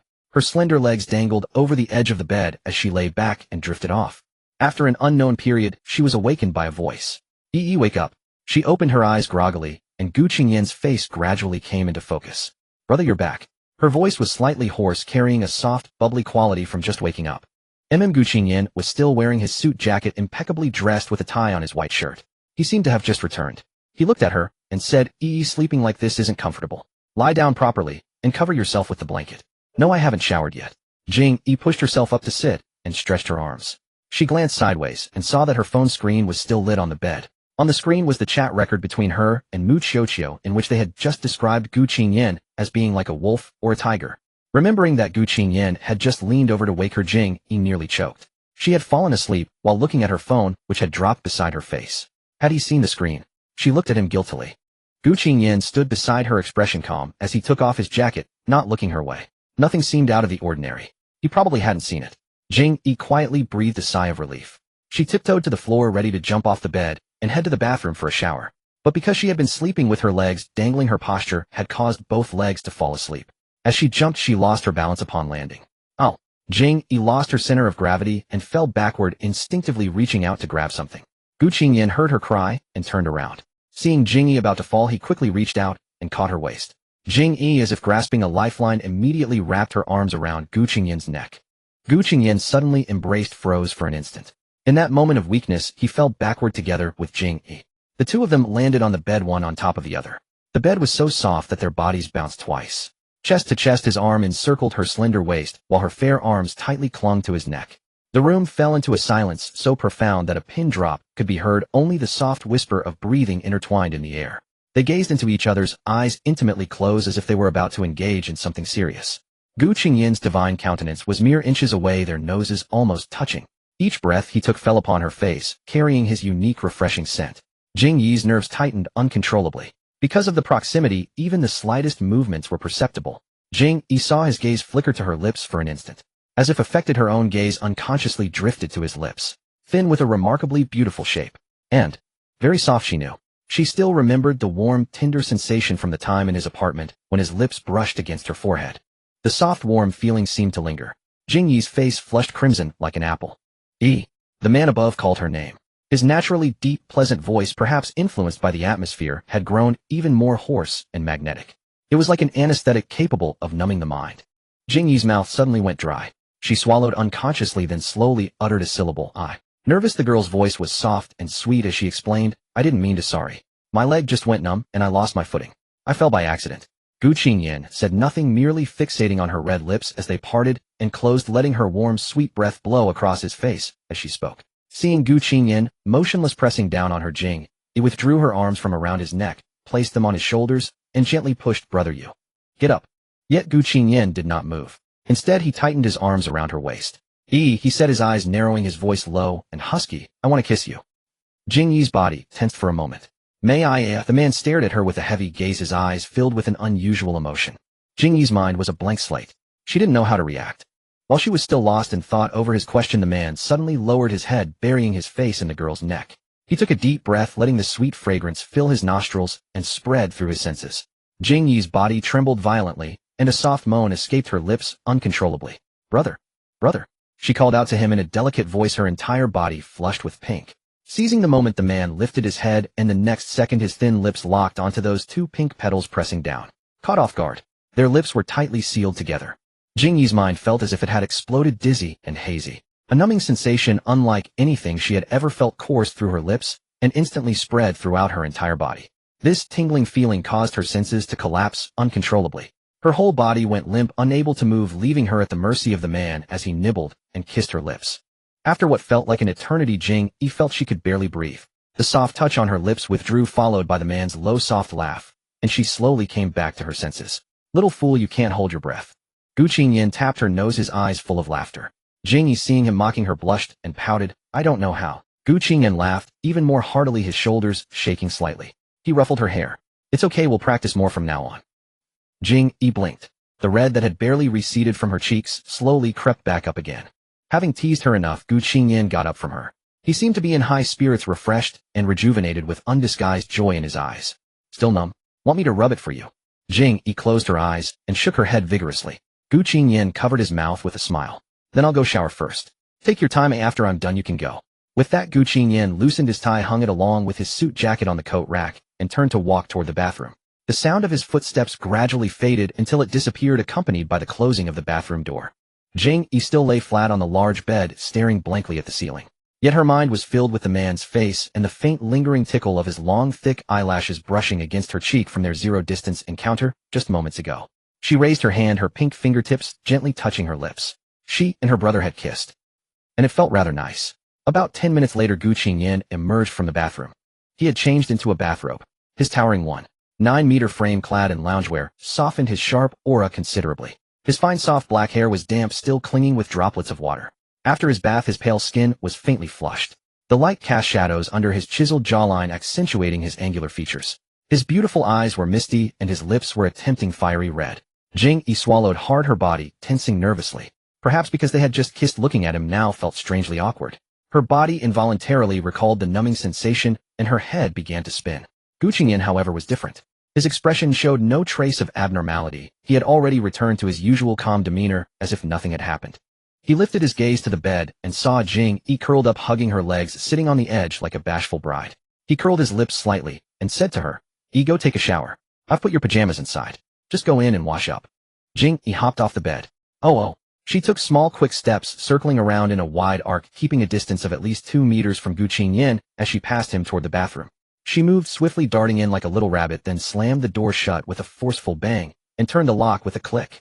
Gu Qingyan, apparently treated as a hungry wolf, stood frozen as he watched her entire performance. He let out a helpless laugh. It seemed the little girl was afraid of him. In truth, he had been quite gentle just now. Knowing it was her first time, he kindly refrained from using his tongue, merely nibbling on her lips a couple of times before letting her go. Very soft and sweet. Her moans were adorable too. He wanted more. In the bathroom, Jing Yi leaned against the door and took a deep breath. She covered her face with both hands, leaning against the tiled wall in chagrin. She had unconsciously avoided him just now. How embarrassing. She pounded her chest vigorously, forcing herself to stop thinking about the kiss. A kiss was nothing. They were married, they could do even more intimate things. How could she be so unsettled by a kiss? Hadn't she already mentally prepared for what would happen on their wedding night? Seeing how composed Gu Qingyan had been earlier, why was he so calm while she was flustered? Jing Yi, you can't lose. You have to pull yourself together. Wrapped in a towel, Jing Yi stepped into the shower room and glanced around, noting how immaculately clean it was with everything neatly arranged. Gu Qingyan must have used this bathroom earlier. It appeared he had tidied it up. Jing Yi crouched beside the bathtub about to fill it with water when she lifted the partition. A wave of warm steam rose to meet her. The tub was already prepared. Jing Yi. She reached out to test the water temperature. It was just right. Jing Yi. What kind of extraordinarily considerate husband had she stumbled upon? Being Qingyan's wife was such a blessing. She quickly turned on the shower and washed herself clean. Bath bubbles slid down her skin toward her feet, but as they passed her ankle, a sudden sting made her look down. A scratch had formed there, likely from wearing high heels all day. The wound was bright red and rather alarming, so she hurriedly rinsed it clean. She dangled her legs over the edge of the tub, propped herself up with both arms on the rim, and settled in like a lazy lord, letting the hot water melt away the day's fatigue. After her bath, the girl's raven black hair was curled and tied into a bun atop her head, with a few stray strands falling along her alluring collarbones. She wore a white lace camisole with a fitted waist on top, paired with fluffy pumpkin pants underneath, and below the shorts her two fair gleaming legs were exposed to the cool air. Having thoroughly enjoyed her bath, Jing Yi emerged from the bathroom entirely relaxed and listless like a salted fish. Gu Qingyan stood by the window talking on the phone. Their bedroom featured a large floor-to-ceiling window with the curtain drawn just enough to reveal a sliver of view. The man clad in a bathrobe cut a tall, slender silhouette against the window, gazing at the night scenery, while speaking with a serious expression. Hearing the sound behind him, Gu Qingyan turned his head slightly, his gaze flicking toward Jing Yi. His brow furrowed almost imperceptibly before he quickly looked away. Afraid of disturbing him, Jing Yi tiptoed over and dashed onto the bed in a few steps, slipping beneath the covers. She pulled the blanket up to her neck, wrapping herself tightly, then turned her head to secretly glimpse Gu Qingyan's back. Gu Qingyan gave a few brief mms into the phone and soon hung up. He turned around, spotted Jing Yi in bed, paused for a moment, and said to her, "Get up. Don't sleep yet." "What's wrong?" Jing Yi blinked at him. Gu Qingyan walked around to her side of the bed and crouched down. "Stick out your foot. Let me see." When she had just come out of the bathroom, he had noticed her slight limp. He knew she was not accustomed to wearing high heels. She must have injured herself. "Oh." Jing Yi obediently lifted the covers and sat up. Gu Qingyan knelt on one knee as Jing Yi rested both feet on his thighs. His palm could comfortably enclose her delicate foot. He lifted it to inspect, and saw pale pink marks on both ankles, slightly swollen from soaking in water. Gu Qingyan frowned. "Let me apply some medicine so it heals faster." Jing Yi nodded obediently. The first aid kit was inside the bedside cabinet. As Gu Qingyan reached for it, he saw 3 boxes sitting on top of the cabinet, and Xiao Yu had thoughtfully laid them out flat, making their differences immediately obvious at a glance. Ultra thin, invisible, strawberry flavored. Gu Qingyan's hand froze in midair. Jing Yi was overcome with embarrassment, covering her face with both hands while her toes curled slightly on his thigh. Gu Qingyan said nothing further. He opened the drawer and swept those 3 boxes straight inside with his hand, then retrieved the first aid kit from beside them. He unwrapped the cotton swab and focused on applying the medicine. His bathrobe lacked buttons, secured only by a waist tie, and hung loosely enough that his entire chest was exposed. From her vantage point looking downward, Jing Yi could see his well-defined abdominal muscles with perfect clarity. His flawless skin was simply overwhelming. She awkwardly shifted her gaze away. "All done." Gu Qingyan stood up. In an instant the medicine had been applied, and the bandages were already in place. "Thank you, brother." Jing Yi sat cross-legged on the bed and touched the bandage he had applied. His gaze swept over her fair legs. "Go to sleep." "Okay." Jing Yi snuggled back under the covers. Gu Qingyan also took a book and climbed into bed. He leaned against the headboard, his long fingers turning the pages one by one, looking remarkably elegant. Jing Yi's eyes were wide open. Clutching the blanket, she turned her head to look at him. "Brother, aren't you going to sleep?" He glanced up at the clock and replied, "It's still early. It was only past 9 o'clock. You're tired from today? Get some rest early." Jing Yi nodded and closed her eyes. Just as she was about to drift off, she suddenly remembered something. Gu Qingyan's WeChat profile picture. Mu Qiuqiu's earlier words had actually stuck in her mind. Qiuqiu had said how could her few clumsy tricks possibly have forced him into getting a marriage certificate. She had thought about it afterward, and it did seem somewhat suspicious. Qiuqiu had also said that unless Qingyan genuinely wanted to marry her, it wasn't that she didn't believe those words. Rather, she felt it was simply too unlikely. Why would Qingyan want to marry her? After all, before obtaining the certificate, they had been practically strangers. Years without meeting, no conversations, no contact, no overlap in their lives whatsoever. She truly could not understand how Qingyan could possibly like her. So her heart felt uncertain. But with their recent interactions, his kindness toward her had made it feel almost real. She was confused too. Jing Yi bit her lip, hesitated for a moment, and then suddenly sat up on the bed to face Gu Qingyan. "Brother, I have something to ask you." Gu Qingyan shifted his gaze from the book to her face. Seeing her earnest expression, he closed the book and asked, "What is it?" Jing Yi picked up her phone, opened his WeChat profile picture, and held it up in front of him.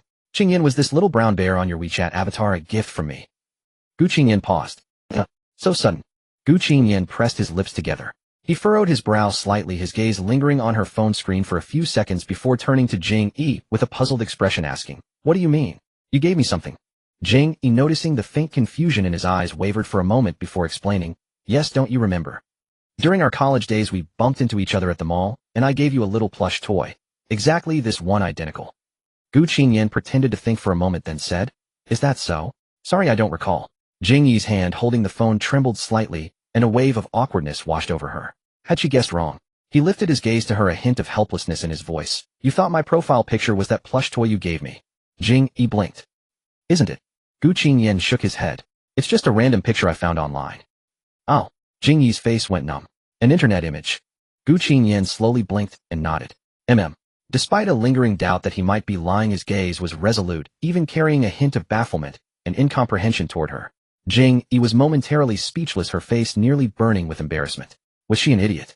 Why hadn't she thought it could be an internet image? That little brown bear was a viral sensation. Its pictures were everywhere. Oh heavens, how mortifying. What had she just asked? It was a casual encounter where she'd given it away on a whim and she herself had forgotten. Why would she expect him to take a photo of that particular toy and use it as his profile picture? How utterly embarrassing. At a loss to defuse her own awkwardness, Jing Yi shifted into a petulant, muddled mode. Why would you choose such a cute picture as your profile picture? It doesn't suit you at all. Gu Qingyan replied calmly. Everyone has the right to different preferences. He lifted his eyes to look at her. Can I like something cute? Knowing she was being unreasonable, Jing Yi deflated like a punctured balloon, lowering her gaze and murmuring, "You can't." Seeing her like that, Gu Qingyan couldn't help but chuckle. "You asked me with such a serious expression, just for this." Jing Yi froze in embarrassment. "Quite unusual," Gu Qingyan said, raising his hand to gently pinch her chin with his slender fingers, his eyes curving with a playful smile, like a seductive spirit. "What's going on in that little head of yours?" Jing Yi averted her gaze. "My mind is completely blank. Nothing at all." You don't possibly think that I..." Gu Qingyan deliberately drew out his words, his tone full of amusement. "That I have a secret crush on you, do you?" Jing Yi's face flushed crimson instantly. Having her hidden thoughts called out so teasingly, she felt utterly mortified. "I do not." She brushed his hand away from her chin, puffing out her cheeks. "If it's not, then it's not. I just found your profile picture rather unusual and was curious enough to ask. Is that not allowed?" Gu Qingyan looked at his little wife, whose every emotion was written on her face, and who was so easily flustered and couldn't help laughing. "Of course it's allowed. My dear wife, feel free to ask anything you're curious about. I promise to be completely honest. Confession earns leniency, resistance only makes it worse." Jing Yi breathed a sigh of relief. At least Gu Qingyan had given her a graceful way out. "Humph," she pretended to be proud, turning her back to him and preparing to burrow under the covers. "I'm sleepy. Going to bed." "Wait a moment." He suddenly called out sternly and grabbed her wrist. Seeing her flustered and annoyed, Gu Qingyan felt a sudden urge to tease her. His deep eyes fixed on her. After suspecting your brother, you think you can just pat your butt and walk away?" He narrowed his eyes. "Shouldn't you face some punishment?" Jing Yi's lips twitched. "What kind of punishment?" No sooner had she spoken than the man pulled her over with a firm grip, gathering her into his arms. She fell into his embrace, wrapped in his warmth. Her legs were caught between his long ones, touching each other. Gu Qingyan's broad shoulders completely enveloped her petite figure. His hands circled her waist, his large palms resting on her flat stomach, radiating a soothing heat. Yet whether it was her imagination, his hands seemed to be slowly moving downward. Jing Yi's entire body tensed up. What punishment could he be thinking of? As the man's hand approached her thigh, panic seized her, and she immediately surrendered. "Brother, I was wrong. I shouldn't have jumped to conclusions. I know I was wrong." Her face crumpled in distress. "Can we discuss something? You can hit me or scold me, whatever you like, but could we not do that? I'm not ready yet." The man paused, his movement curled his lips into a light smile, and raised an eyebrow. What is it?" The girl's cheeks flushed red. The position was too intimate, her mind foggy, and her IQ plummeting. She genuinely thought Gu Qingyan hadn't understood, so she earnestly explained. "It's skin invisible strawberry flavor." Gu Qingyan, who hadn't expected her to actually explain, was speechless. She remembered quite clearly. "What are you daydreaming about? What kind of person do you take me for? I would never force you. Such matters are only truly enjoyable when both are willing." He didn't want to ruin their beautiful first time. Today they had only taken the step of kissing, and he was willing to wait for her slowly. After all, she wasn't going anywhere. They had a lifetime ahead of them. Gu Qingyan said calmly, "Your brother may be nearly 30, but I have enough restraint not to be a ravenous wolf." Jing Yi. He really had seen that chat record. Why did she keep coming across as a womanizer ever since she got together with Gu Qingyan? She wanted to die. So he curled his lips, just a light punishment. The next second Gu Qingyan bit her ear. Jing Yi's whole body felt like an electric shock. The man's warm, soft lips landed on her earlobe. The tingling sensation of having her ear bitten was no less intense than a kiss, and her body seemed to recall the shyness of their first kiss. Her cheeks flushed a deep crimson. Satisfied with his punishment, he patted her waist and said calmly, "All right, time to sleep." Jing Yi didn't dare look at him. She sprang out of his arms, dove under the covers, and pulled them tightly over her head. Jing Yi was truly exhausted today. Barely a moment after hiding under the sheets in shame, she fell asleep. Watching the girl beside him, whose breathing grew steady, and even Gu Qingyan gently pulled the blanket down from her face. The girl's hair was a mess plastered across her face. Gu Qingyan reached out to brush the stray strands behind her ear. He pinched the soft flesh of her cheek. "Little rascal," he muttered softly. When the girl had asked him earlier, he had indeed panicked for a moment. His secret had almost been exposed. But fortunately she was easy to fool, and he managed to bluff his way through without much trouble. She slept soundly throughout the night. The following morning, dawn light filtered through the white gauze curtains draping the bedroom in a pale blue haze. Unaccustomed to the unfamiliar surroundings, Jing Yi had woken early. Half asleep, a delightful fragrance drifted into her nostrils. It was a scent so familiar. She had caught it often lately, a faint sandalwood aroma that she greatly enjoyed. Jing Yi instinctively shifted her body, but she could not move. It felt as though some heavy weight was pressing down upon her, just like sleep paralysis. Jing Yi twisted her head, the only part she could move, and her gaze swept across a shoulder draped in sleepwear and a patch of bare collarbone. Gu Qingyan was holding her tightly from behind. His embrace was firm, her entire body was enveloped within his tall frame, and the steady rise and fall of his breathing against her back was unmistakable. For the first time in her life, she had woken in such a position, and her cheeks flushed with heat in an instant. Jing Yi squirmed, trying to wriggle out of his arms, but made no progress. She simply rolled over, wriggling against him like a little pig, until Gu Qingyan stirred awake. Gu Qingyan's brows furrowed slightly before he slowly opened his eyes. Jing Yi, still nestled in his embrace, awkwardly looked up at him. "Good morning, Gitch." Gu Qingyan blinked drowsily, and upon seeing who was in his arms, his hand resting on her waist trembled, his expression faltering for a brief moment. But it passed as quickly as it came. He soon regained his composure and stared at her for several long seconds, his deep eyes swirling with unreadable emotions. "Morning," he said, his voice slightly hoarse. Then he wrapped his arms around her waist again, pulling her close, unwilling to let go. Jing Yi gave him a push. "Gidge, let me go. I need to get up and help prepare breakfast." She shifted slightly. The man suddenly let out a muffled groan. His brows tightened, and his hand pinched her waist in playful retribution. "Don't squirm around." Jing Yi froze for a moment before realizing what was happening, and her face burned hot enough to boil. "Gu Qingyan, I'm sorry, did I startle you?" "Jing Yi, did you sleep well last night?" Gu Qingyan sat up in bed, changing the subject. His voice was slightly rough, his whole being radiating the languid air of someone freshly awakened. Dark strands of hair fell messily across his forehead, and a captivating smile curved his lips as he looked at her. Jing Yi stared blankly at him too, words forming in her mind, enchantress. Jing Yi cleared her throat. It was quite good. Indeed, her sleep quality had been excellent the night before. For the first time sharing a bed with the opposite sex, she had expected to be too nervous to sleep, but instead she had rested peacefully. "So did I," Gu Qingyan said. "You feel like a soft cushion in my arms, so I slept very well." Jing Yi, not knowing what other provocative words might come out of his mouth, she decided she had heard enough, and immediately threw off the covers, sprinting toward the bathroom at full speed. Watching his little wife flee, Gu Qingyan shook his head and smiled. Downstairs, after finishing her washing, Jing Yi headed to the kitchen to help with breakfast. Aunt Lee, the housekeeper in charge of the kitchen, saw her and quickly said, "Young mistress, please don't trouble yourself. Let us handle breakfast preparation. You should rest a while longer." "It's fine, I'm not tired. I slept well last night," Jing Yi replied. "Qingyan Gidge mentioned he wanted to taste my cooking, so I'd like to make something for him." Hearing this, Aunt Lee smiled and said nothing more. Jing Yi busied herself alone for a while, preparing a plate of sandwiches, cheese, yogurt toast, and a pot of silver ear porridge, all looking beautifully presented. Aunt Lee assisted with plating, and once that was done, her remaining task was to call everyone for breakfast. "Young mistress, perhaps you should go invite the young master down for meals," Aunt Lee suggested. Aunt Lee felt that the young master would be happier hearing it from his wife rather than from a servant. "All right," Jing Yi nodded and headed upstairs. Their bedroom door was ajar. Jing Yi peeked inside, first checking the bed to see if Gu Qingyan had fallen back asleep. The bed was empty. Then she heard a man's voice coming from the sofa. She walked in. Gu Qingyan was seated on the sofa taking a phone call.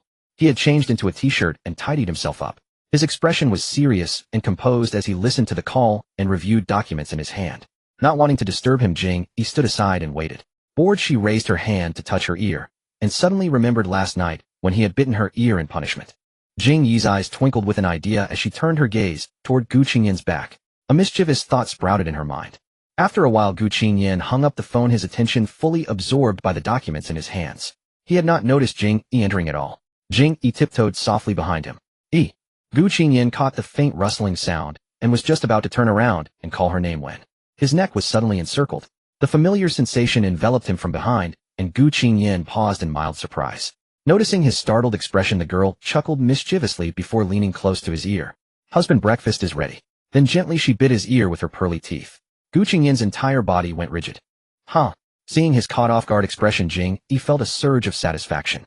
She had been on the receiving end all night long, and now it was finally her turn to strike back. "Does your ear itch? Let me return the favor." Having had her fun, she released him and patted his shoulder. "Time to eat." Then with a swift dash, she fled the scene, striking and running. Gu Qingyan remained seated on the sofa for a long while, unmoving. Heat flushed through him, and the document paper in his hand was crumpled into wrinkles. "This brat." The man sighed, deeply pressing his fingers to his brow. Then his ears visibly turned crimson. Gu Qingyan descended the stairs and had just entered the dining room when he saw Jing Yi sitting at the table with her hands propping up her cheeks, waiting for him with a mischievous, triumphantly satisfied expression. Gu Qingyan cast her a faint glance and secretly curled the corners of his lips. Without saying a word, he walked directly to the seat opposite her and sat down. Sigh.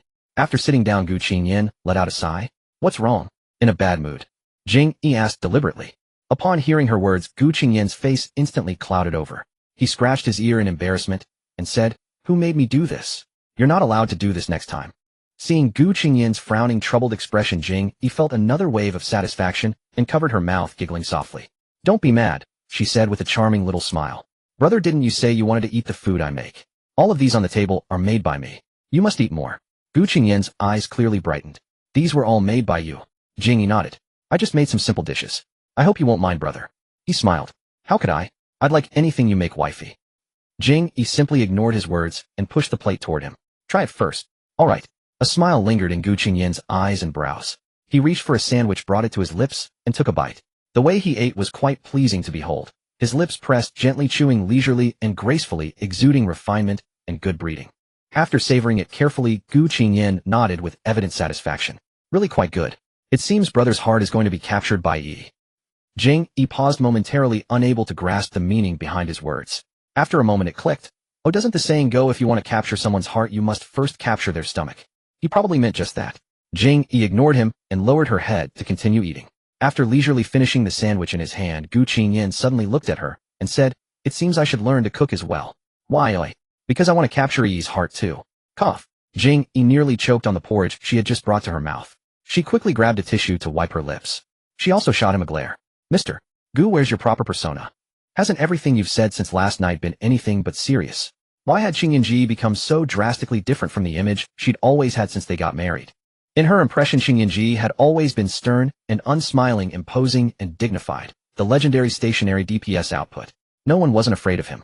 Even Gu Jingfan, that fearless young master demon king, would stand at rigid attention whenever he faced his older brother. But why was he spouting sweet nothings now?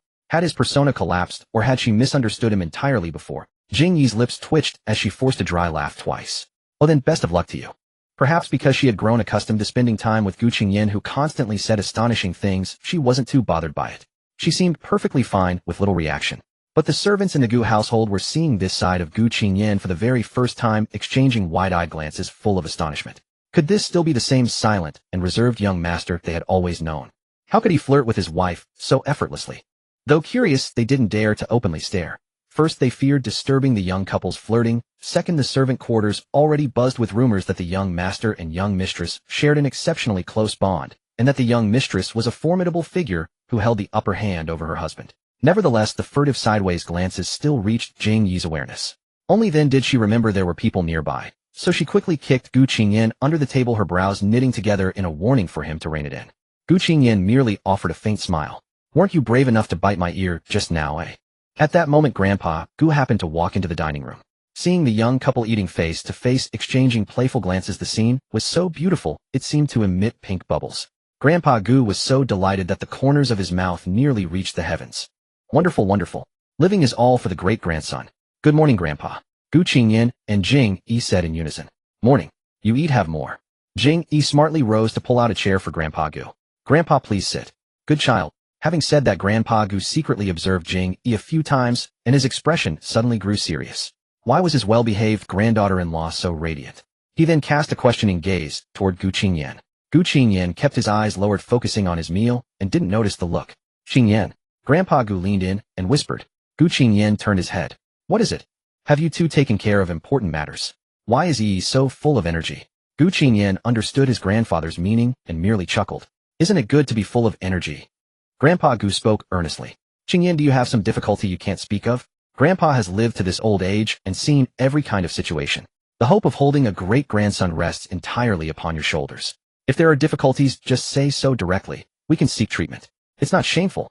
Gu Qingyan, whose vitality had been questioned by his own grandfather. The newlyweds stayed at the Gu family old residence for 2 days.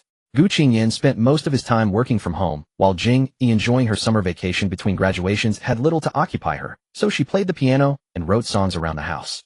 On the 3rd day, it was the traditional day for the bride to visit her natal family. Jing Yi and Gu Qingyan prepared to go to the Jing residence. Because their previous visit to meet his parents-in-law had been rather abrupt, and they had brought nothing, Gu Qingyan had been bothering himself about it ever since. This time he purchased a large assortment of gifts and loaded them into the car. Jing Yi reminded him there were too many things, but Gu Qingyan simply replied that he could carry them. As soon as they arrived home, Jing's father and mother were waiting at the door to greet them. Honey, come out quickly. Yi and Qingyan are here. Jing's mother called out. Once Jing's father emerged from his room, Gu Qingyan immediately stepped forward. Father, mother. He set the gifts in both hands onto the ground. They're not particularly valuable things, but I hope you two will like them. Jing's mother, thoroughly pleased by her considerate son-in-law's sweet words, had a smile blooming across her face. Don't bother bringing gifts next time you come. This is your own home. No need for such formality. Come sit inside. Jing's mother gestured for him to follow her inside. Last time you mentioned a few dishes you particularly enjoyed. Mother has prepared them all for you. You must eat more today. Gu Qingyan smiled. Thank you, mother.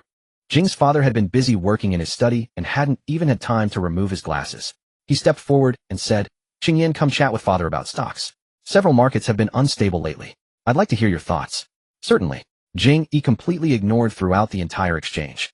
Have you forgotten you still have a daughter? Jing's father walked toward the living room sofa.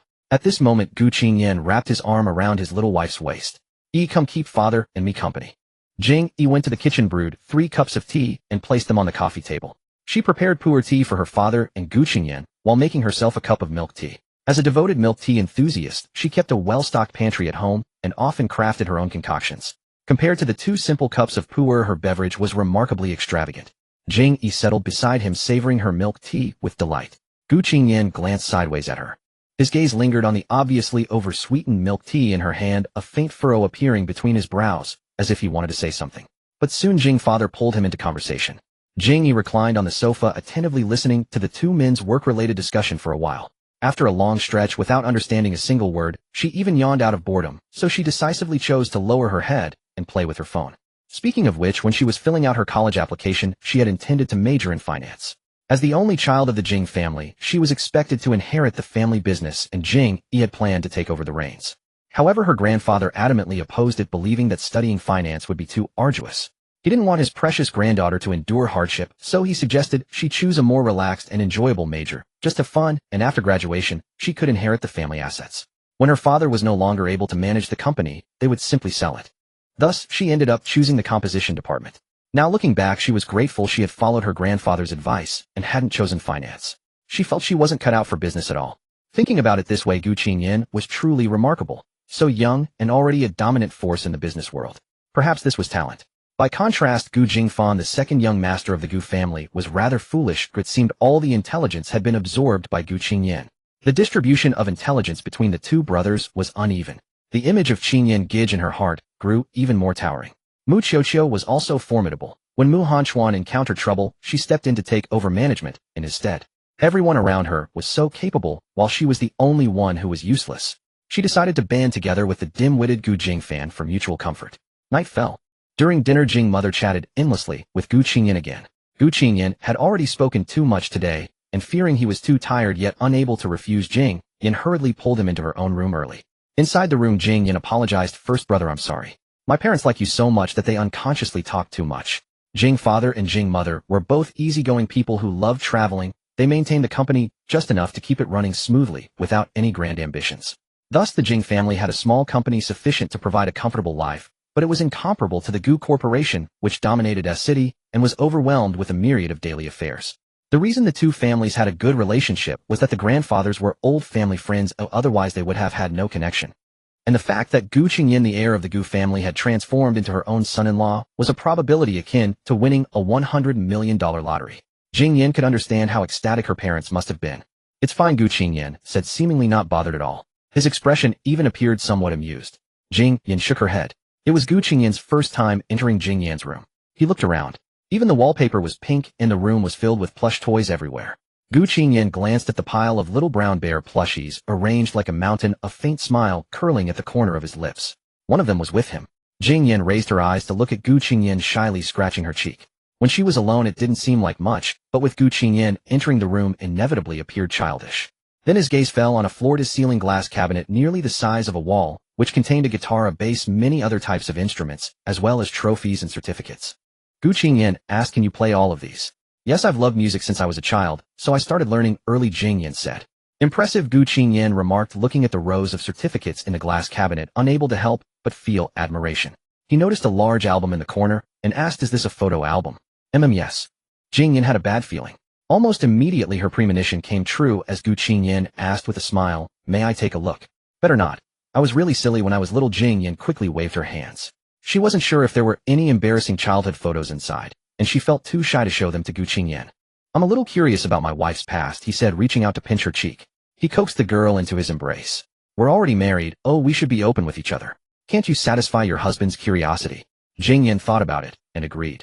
They were married and they had already slept in the same bed, so what was there to be embarrassed about in looking at photos? She replied, "All right, you can look, but you have to let me see your album too." Although she suspected she would probably see a collection of handsome guy growing up photos. "Okay," Gu Qingyan readily agreed. He opened the cabinet door, took out the album, and the couple leaned against the edge of the bed, sitting side by side on the carpet. As soon as Gu Qingyan's long fingers opened the album, a large pile of small paper slips scattered out like a shower of petals falling onto his lap. "What's this?" Gu Qingyan picked up one of them. It was a blue-backed 1-inch photo. In the photo, the girl appeared to be around 13 or 14, with a delicate fair face and bright, lovely features. Her large, sparkling eyes were especially beautiful, and her shoulder-length short hair made her look exceptionally well-behaved. A sweet smile curved on her lips, sweeter than honey. Gu Qingyan was momentarily stunned. Jing Yi inwardly cursed. Then she began to gather the small photos from his lap, thinking this couldn't be more cliché. How could there actually be embarrassing memories here? She explained frantically, These are some discarded 1-inch photos from middle school. I didn't know where to put them at the time, so I just shoved them in here and later forgot about them. Give them to me." Then she immediately reached for the one in Gu Qingyan's hand. But Gu Qingyan was quick to dodge. "Can I have this one?" he asked. "Oh." Jing Yi stared at him in shock. "I'll put it in my wallet and use it as a good luck charm." "No." Jing Yi was anxious. "How embarrassing." "Where's the embarrassment? It's adorable." "Adorable, my foot." No, absolutely not. What if someone else sees it? If you want to put a photo in your wallet, at least pick a nice one." Seeing Jing Yi's face flushed with panic, Gu Qingyan had no choice but to compromise. "All right, I won't put it in my wallet. Can I just keep it for myself?" "Give it to me." Jing Yi's temper subsided, and she said, "Then let me give you a nicer one instead. This one is good. I want this one." Jing Yi. She looked at him, wondering why he was acting like a child. "Fine, you can have it." She had to give in, though inwardly she questioned Gu Qingyan's taste. This 1-inch photo was so silly and dull. What was so good about it that he was so persistent? Gu Qingyan tucked the photo into his trouser pocket and continued flipping through the album. The subsequent photos were quite ordinary, mostly snapshots of daily life. Jing Yi seemed lost in recollection, and whenever a picture sparked a memory, she would chattering on endlessly to Gu Qingyan. Gu Qingyan listened to her stories with immense patience, laughing along with her and occasionally offering a response. Among the photos there were many of Jing Yi with her grandfather. One in particular was taken at the school gate on the day of her high school graduation ceremony. Seeing this picture, Jing Yi suddenly smiled and said, "Brother, let me tell you, I almost became your junior. Back when I was filling out my college application, I initially wanted to apply to the finance department, but my grandfather was worried it would be too hard for me and didn't let me." Grandpa Jing was exceptionally attached to his granddaughter. Ever since Jing Yi learned to walk, he had taken her to live with him. Her parents didn't want to be apart from her, but they simply couldn't compete with the old man. The old man treated his son and granddaughter completely differently. To his son, the family company needed someone to take over. To his granddaughter, taking over the company was too exhausting. Just play, and when you're done, come home and inherit the estate. Jing's father burst into tears. Could the favoritism be any more blatant? "Speaking of which, I first met brother when I went to the Gu family's house with grandpa." Gu Qingyan nodded. "Right, and then my books faced an ice cream crisis." Jing Yi. Thinking about it, every time she met Gu Qingyan, something eventful happened, and he always ended up being the unlucky one. Could she be his jinx? Sigh. Jing Yi cupped her cheeks with both hands, suddenly feeling emotional. My grandfather really doted on me. Now her grandfather had been gone for nearly 3 years. Gazing at these old photos, countless memories surfaced unbidden and her eyes reddened. If only Grandpa could see me in my wedding dress. Her beloved grandfather, the one she cherished most in the world, would never witness the most important moment of her life. It was such a profound regret, leaving a void in her heart. Jing Yi wiped her eyes. Gu Qingyan wrapped his arm around her shoulder, pulling her into an embrace. He gently patted her back and comforted her. Don't be sad. Grandpa is just watching over you in a different way. Jing Yi nodded, leaning against his chest. His embrace was warm, almost hot, filling her with a profound sense of security. His hand gently stroked her hair, one soft caress after another. Jing Yi realized that every time Gu Qingyan held her, his movements were incredibly tender, as if he were cradling a precious treasure. Lately she had grown a little addicted to this feeling. Whether it was the warmth of his body or the air conditioner not being cool enough, Jing Yi's own body began to feel feverish. She nervously swallowed, her cheeks flushing slightly. She stealthily lifted her head from his chest to steal a glance at him. Their eyes met directly. He was also looking down at her. Jing Yi's eyes shimmered with an alluring, glistening blinking as her long, curled lashes fluttered. The man's Adam's apple bobbed. His dark, deep eyes traced downward, settling on her crimson lips. He slowly inclined his head, tentatively leaning closer. Jing Yi knew he wanted to kiss her and didn't resist.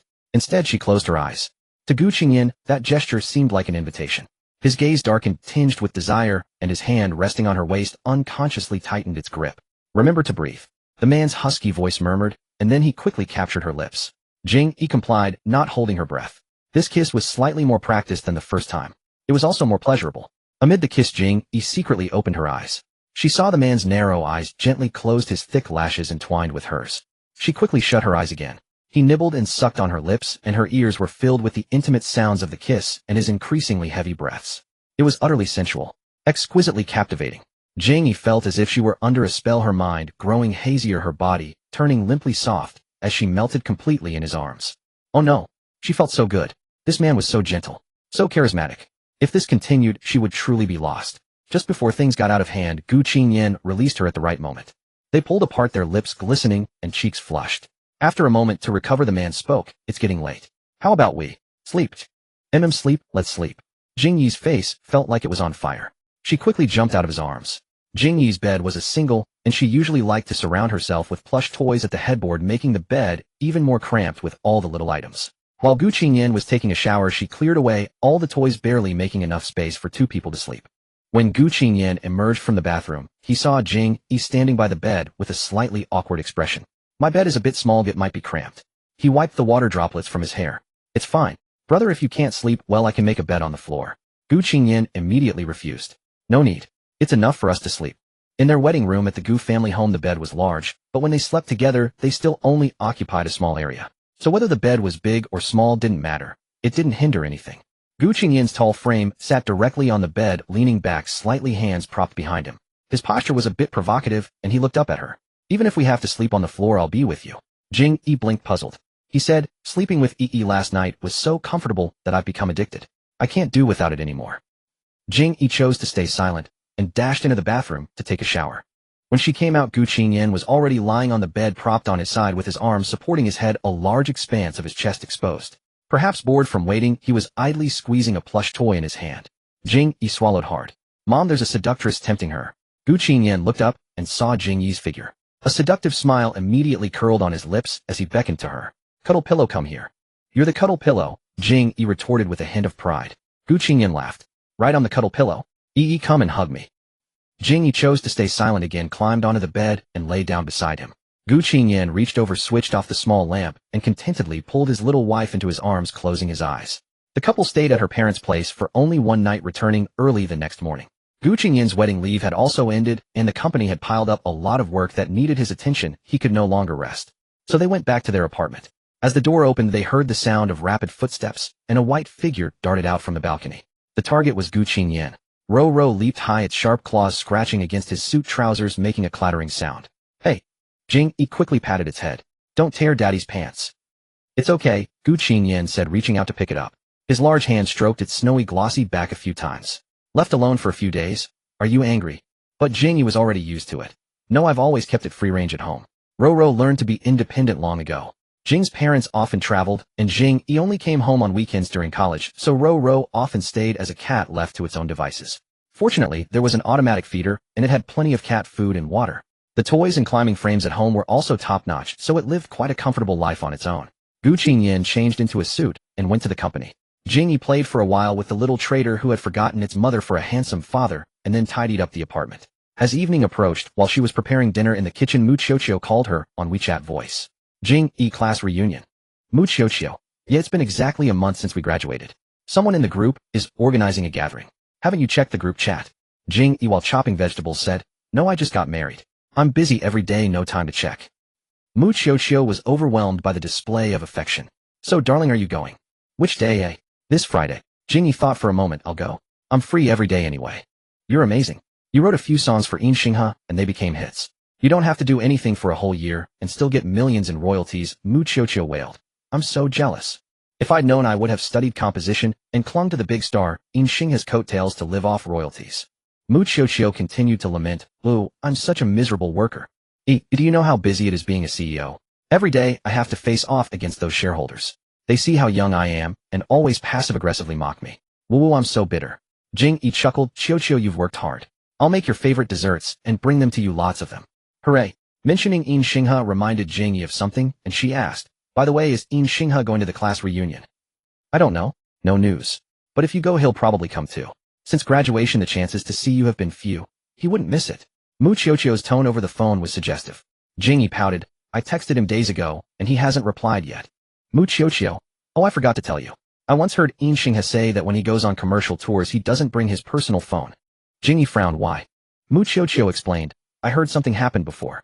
An obsessive fan once stole his phone, and a lot of his personal information was leaked.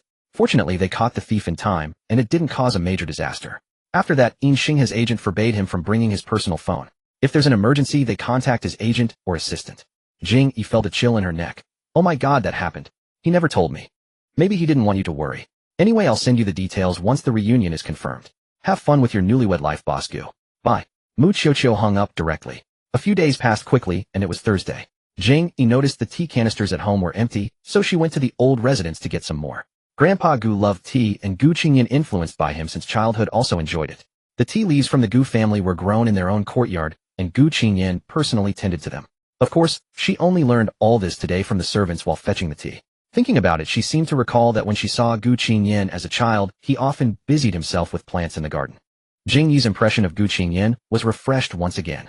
He had a face that seemed born for indulgence, yet his hobbies were so at odds with his appearance. He liked cute things, enjoyed drinking tea, and loved gardening. Quite unique. Gu Qingyan got off work punctually at 5:30 every evening. Tonight after dinner, the couple sat together on the sofa watching TV. Honey, Grandpa said we should go back to the old residence on Saturday. Jing Yi brewed a cup of tea, as usual, and handed it to him. Gu Qingyan took a sip, set it down, pulled her to sit beside him, and wrapped an arm around her shoulder. Did you go back today? Yes, we ran out of tea at home, so I went to get some. Gu Qingyan said. Before we got married, I used to go back to the old residence every Saturday to stay. Grandpa demanded it. Oh, Jing Yi nodded, then picked up another cup of milk tea from the coffee table and held it in her hands. Gu Qingyan stared at the colorful, substantial milk tea in her hand, falling silent once more. Jing Yi had just bitten the straw to take a sip when Gu Qingyan snatched it from her. He said, eating too much sugar is bad for you, especially at night. Although she was slim and healthy, consuming added sugar in the evening was a very bad habit that should be broken. Seeing the girl's cheeks puff up, he patted her head. Drink tea with me. It's healthier. I don't like it. Try it first before you say that. Gu Qingyan handed her his own cup from the coffee table. Jing Yi glanced at him, pouted, took it, and brought it to her lips for a sip. It was quite fragrant, but not as fragrant as sweet milk tea, so she deliberately said, bitter. Gu Qingyan replied calmly, you'll get used to it. Jing Yi looked at the milk tea in his hand regretfully. It's already made. It would be a waste not to drink it. Gu Qingyan blinked slowly. If it's not good for your health, it's fine to waste it. Jing Yi knew she would definitely lose in a battle of words with Gu Qingyan, so she pulled out her trump card. Husband. Gu Qingyan's deep eyes fixed on her. Jing Yi leaned in a little closer, her voice soft and sweet. Just for today, okay? Tomorrow I'll obediently drink tea with you, alright, husband? Gu Qingyan's hand trembled slightly. He was silent for a moment, then pushed the milk tea back into her hand. Don't let it happen again. Hooray. Jing Yi was overjoyed again. Gu Qingyan let out a silent sigh. He really couldn't understand why young girls love this kind of drink so much. The young people at the company also liked to order it as an afternoon treat. Full of sugar, it looked unhealthy just by sight. Was it really that good? He couldn't comprehend. With the milk tea in hand, Jing Yi's tail was up, and she began her subtle counterattack. Old people like drinking tea. Young people love milk tea. After saying that, she stuck out her red tongue and licked her lips, leaving a small smear of cheese cream beside her mouth. Gu Qingyan, leaning on the sofa backrest with his elbow, looked at her amusedly. You've grown a white beard yourself, and you're calling me old. Huh. Jing Yi blinked, the cream still clinging to the corner of her mouth. She turned her head in confusion and looked at him. Gu Qingyan chuckled, pulled out a tissue, and reached out to wipe it off for her. His hand paused halfway in the air, his gaze falling on her red lips. They were moist of vivid crimson with white cream smeared on them, making them even more alluring. Gu Qingyan lowered his hand and slowly leaned in. Watching the man lean in, Jing Yi's cheeks flushed slightly. She hesitated for a moment before nervously shrinking back. What are you doing? There's a bit of cream on the corner of your mouth. Gu Qingyan's dark eyes fixed on her, the alluring outer corners of his gaze lifting slightly as a faint smile curved his lips. Watching you savor it so eagerly has made me curious. I'd like to taste it myself. With that said, the man's slender lips pressed straight toward hers. Jing Yi's cheeks flushed crimson, and caught off guard by his advance, she quickly closed her eyes. Their lips were mere inches apart, moments from touching, when Gu Qingyan's phone suddenly rang, shattering the quiet atmosphere with a sharp trill. Both of them froze mid-motion, and Jing Yi opened her eyes. Ahem, your phone is ringing, she said nervously. After speaking, she glanced down at the tissue in Gu Qingyan's hand, snatched it directly, turned her back to him, and gently pressed it against her lips to wipe away the cream. Denied his clandestine kiss, a flicker of displeasure crossed Gu Qingyan's face. His chest rose and fell with a soft sigh as he reached for his phone, wondering which friend had the audacity to interrupt their moment of sweetness. Gu Qingyan glanced at the caller ID. It read Song Yu. He stared at the screen with mild exasperation, blinked slowly in frustration, furrowed his brow, and decisively hung up. Who is it? Jing Yi asked. Gu Qingyan let his hand fall to his side and turned his head, dismissing it with a casual spam call. Hardly had he finished speaking when the phone rang again. Gu Qingyan hung up once more. It rang again instantly. Jing Yi. Are scammers this dedicated these days? Having no choice and well aware that Song Yu was relentlessly persistent, refusing to answer would only invite 100 more calls, he finally relented. I'll take it. Gu Qingyan stepped a few paces toward the window, tapped the answer button, and snapped into the receiver. What do you want? There was a brief pause on the other end before a mock weeping tone drifted through. What kind of attitude is that? Old Gu, you're being way too cold. And how could you hang up on me twice in a row? My heart is breaking. Am I really that annoying? You're heartless, you're cruel. Gu Qingyan pinched the bridge of his nose. I'm busy. Spit it out. What are you busy with? Are you with your wife? Song Yu's tone was dripping with gossip. If you already know, there's no point asking. I'm hanging up. Wait, don't. Panicked Song Yu rushed on. Come on, we heard you got married recently, and just wanted to check in. Well done, President Gu. You actually tied the knot without telling anyone. So you're not a monk after all. Besides, no offense, but your wedding invitations were sent out way too late. I just got back from a business trip and saw yours. The expiration date had already passed, for God's sake. Hurry up and come out for a drink. The usual spot at Fusheng. Insheng and I are waiting. Without giving Gu Qingyan a chance to refuse, Song Yu hung up. After hanging up, Gu Qingyan returned to the living room. Sorry, Yi. I have to step out for a bit. A friend needs me. Oh, okay. Are you going out to drink? Jing Yi asked. Yes. She nodded and added gently, don't drink too much. Gu Qingyan fell silent for a moment, watching her, then let out a low chuckle as if his mood had suddenly lifted. He leaned in and gently pinched her cheek. All right, I'll listen to my wife. Embarrassed, Jing Yi gave him a light push. Go on, you'd better go. Gu Qingyan changed into an outfit for going out and left. Fusheng Lounge. This lounge was founded by Song Yu with Gu Qingyan, Insheng, and he Jing ran, making minor investments as silent partners. It had long been their preferred gathering spot. They always sat in the same private booth, and Gu Qingyan spotted it as soon as he walked in. Song Yu and Insheng looked up, just as those long, elegant legs came into view. Gu Qingyan strode forward with a tall, lean build and a steady gait. He wore a solid black shirt with sleeves casually rolled up to his elbows, revealing a fair forearm. One hand rested lazily in his pocket, while the other held his phone hanging naturally at his side. He looked like a living poster, effortlessly captivating to both men and women. Even the other men in the lounge couldn't help but cast a few extra glances his way. His features were exquisitely sharp, yet strikingly alluring, blending seamlessly into the lavish, decadent atmosphere. Yet upon closer inspection, a profound coldness and ascetic detachment radiated from his expression, a clear warning to keep away. Yo, the newlyweds arrived. As soon as he reached the booth, the laid-back drawl of young Master Song greeted him. 2 years younger than Gu Qingyan, Song Yu was also the prominent heir to the Song group. With a vivacious personality, a wide social circle, and an active nightlife, he carried a somewhat frivolous charm, definitely the playboy type. Gu Qingyan lowered his lashes, leisurely selected a seat, and settled in with a languid tone. Don't look for me after 9 at night from now on. Keeping my wife company keeps me quite busy. Song Yu and Insheng. Insheng stared at Gu Qingyan in utter disbelief. Is that really Gu Qingyan talking? Did my ears break, or has he been possessed by someone else? Ignoring the remark, Gu Qingyan glanced around after taking his seat. Aside from Song Yu and Insheng, one person was still missing. He Jingran hasn't returned yet. Among them was another close brother, named He Jingran, a physician. 2 years ago he had slipped out of the country, without a word, keeping it hidden from everyone, as though he had simply vanished from the face of the earth. Old He. Probably nursing his sorrows abroad, Song Yu said. In Sheng pursed his lips. We thought he was on a business trip back then. Now it's been almost 2 years. Leave him be, he's going through a rough patch. Only the gossipy Song Yu knew the full story behind He Jingran's departure. Song Yu raised an eyebrow and sighed. The girl Old He liked got engaged. He couldn't bear the heartache, so he ran off. When does he plan to come back? In Sheng asked. Song Yu shrugged. Who knows? He'll return whenever he can come to terms with it. Mid-sentence Song Yu let out a sigh and clicked his tongue. Though with Old He's stubborn nature, I doubt he'll ever make it back. All 4 of them had found success in their careers, but suffered in love. Oh, correction. Young Master Song was struggling in his career too. In Sheng snorted. Honestly, look at you lot. If you can't have someone, you should move on. Why insist on hanging yourselves on one tree? Is there really no other woman left in the world? You insist on ruining yourselves completely. We call that loyalty. What would a lifelong single know about love? Song Yu shot him a dismissive look, thinking he was just speaking from a place of comfort. Wait until In Sheng falls for someone, he mused. Then he'll know exactly what it means to think he can't live without them. In Sheng was a renowned director in the entertainment industry, handsome and sought after. Given the realm's notorious chaos, numerous actresses had tried to attach themselves to him for his looks and status. Having witnessed too many tainted relationships within that circle, In Sheng had grown deeply cynical about romance, reaching 28 years of age without ever truly opening his heart to a woman. People need to learn how to let go, you understand. In Sheng downed a gulp of wine, then gestured toward Gu Qingyan as an example. Look at Qingyan, now finally seeing things clearly. Once you hit the right age, you just have to marry. Pursuing love is fine as a dream, but at the end of the day, reality always calls. Gu Qingyan swirled his glass in silence before letting out a slow, measured chuckle. His voice was deep, the outer corners of his eyes lifting slightly with a faint, lingering smile. Sorry to disappoint you, but I really do intend to hang myself on this one tree. The moment the words left his lips, In Sheng and Song Yu froze in place. Then, wearing identical expressions of utter bewilderment, they stared at him. What do you mean? Several of his brothers knew the reason why Gu Qingyan had never married or had a girlfriend. They had always regarded Gu Qingyan as an ascetic immortal, a man who kept his distance from women until one night, when he got utterly drunk and let slip the truth.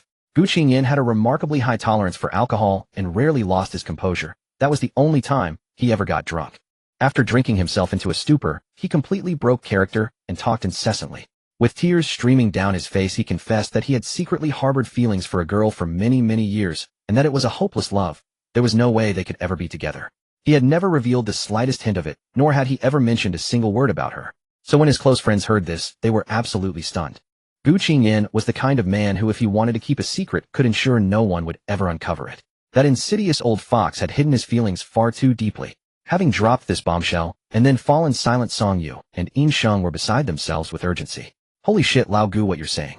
Could your wife be that very girl you've been pining after for so many years? Did you marry her? Gu Qingyan neither confirmed nor denied it. He merely curved the corners of his lips in a faint smile. Having known him for so many years, they understood the meaning behind that expression without needing any further explanation. Song Yu and In Sheng had forgotten all about their drinks, staring at him with faces full of shock. This is fucking incredible. Song Yu shook his head in utter disbelief.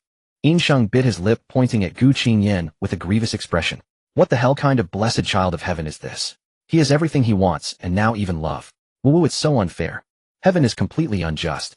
They say that when God closes a door, he opens a window. But Gu Qingyan was born with doors wide open, and God kept throwing windows into his favor as well. What kind of life was this? At that moment, Song Yu leaned in with a cheeky grin. No wonder you were so irritable when I called earlier. Were you busy with your wife? Did I interrupt something? Gu Qingyan's eyelashes trembled slightly. At the thought of having nearly kissed his wife before being disrupted by Song Yu, he let out a silent sigh and shot Song Yu an annoyed glare. Yeah, I was handling something important. You interrupted. Song Yu was left utterly blindsided by the show of affection. I just never expected President Gu's newlywed life to be so passionate. We thought you were forced by your father to marry a woman for an arranged alliance, moping around all day long, so we invited you out to blow off some steam. Who knew you actually married for love? Song Yu shamelessly sidled up to Gu Qingyan, nudging him with his elbow, his expression dripping with lecherous curiosity. So which step exactly did I interrupt? Don't tell me you were just about to head into the bedroom when I called. He finished speaking and patted Gu Qingyan's thigh. Gu Qingyan chuckled deeply. If that were the case, do you think I'd still be here? Song Yu shot In Sheng a thunder-stricken look and slapped his own thigh. Holy shit, Lao Gu is telling dirty jokes now. He's changed, he's really changed. Lao Gu has been bewitched by love. Song Yu and In Sheng pestered Gu Qingyan relentlessly for details. The three of them drank and chatted away, and before they knew it, it was well past 11. Gu Qingyan's phone vibrated. He pulled it out and saw a WeChat message from his wife, a voice note. He held it to his ear and listened. Jing Yi, brother, are you still out with your friends? What time will you be back? Gu Qingyan's lips curved into a smile, and he immediately called Jing Yi back. After the call connected, he switched on speaker mode. Brother. Jing Yi's soft voice drifted through the phone. Gu Qingyan, yeah, Yi. I'll be back a little later. If you're sleepy, go ahead and sleep. Okay, then I'll go to sleep first. Be safe on your way home, brother. Good. Gu Qingyan didn't even realize how enchanted his expression had become. His companions were all startled by the tenderness in her voice. Song Yu's lips curled into a roguish smirk as he tilted his chin. Your young wife sounds so sweet. You're living the dream, my friend. Already plastered, In Sheng pounded the table in indignation. Why is she calling you brother? What kind of dynamic is this? Seriously. Gu Qingyan, I never thought you'd be this kind of guy. When I get a girlfriend, I'm making her call me brother too. Woo-woo. I don't envy you at all. Bitter to the core, In Sheng collapsed onto the table and began sobbing loudly. Even the ascetic Lao Gu has fallen to worldly desires, abandoning me as a lonely, sorrowful, miserable single dog. Song Yu lounged with his legs crossed, eyeing him with open disdain. Don't you have people chasing after you? The problem is your standards are impossibly high. You can't find a single woman in your circle worthy of your attention. Stop crying, you got what you deserved. Gu Qingyan picked up the wine bottle and poured more into In Sheng's glass. Drink up. When you're drunk, you won't feel so sad. In Sheng snatched the bottle back and poured into Gu Qingyan's glass instead. No, you should drink more. I'm going to get you smashed tonight. Gu Qingyan blocked it with the back of his hand. I'll pass tonight. My wife warned me not to drink too much. In Sheng blinked blankly, then burst into louder sobs. Woo-woo. What's so great about Gu Qingyan anyway? He's just a henpecked husband. Woo-woo. In Sheng gripped the wine bottle and chugged straight from it.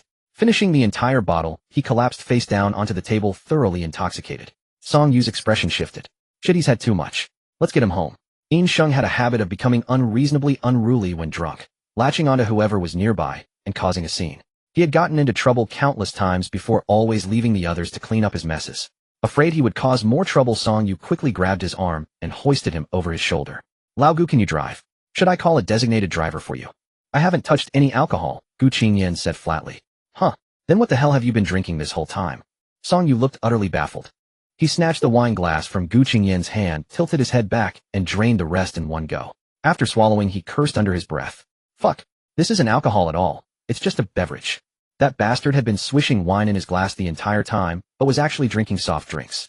Gu Qingyan chuckled softly, his narrow eyes half closed like a mischievous demon, the corners of his mouth curling into an almost imperceptible smile. Sorry about that. I share a bed with my wife at night, and I didn't want to bring the smell of alcohol home and bother her. My ass, you. Song Yu was this close to murdering him, his mouth spewing profanities. He secretly vowed in his heart that from now on he would call Gu Qingyan every single night to harass him and mercilessly sabotage his newlywed life. For making fun of single people. Fortunately, In Sheng was too drunk to stay awake. Otherwise, he would have thrown another wailing tantrum upon hearing this. Song Yu grew increasingly curious. What kind of girl had such power to captivate a man like Gu Qingyan so completely? He was determined to lay eyes on this young sister-in-law sooner or later. By the time Gu Qingyan returned home, it was nearly midnight. Jing Yi had already fallen asleep, and the room was quiet. He took off his coat, washed his hands, and when he walked into the bedroom, he saw Jing Yi curled up under the blanket, sleeping soundly on the bed. Gu Qingyan approached with light footsteps and sat down beside Jing Yi, watching her for a while. His large hand gently brushed aside the tangled strands of her long hair from her face and tucked them behind her ear. A subtle fragrance filled the air, revealing her ears and neck.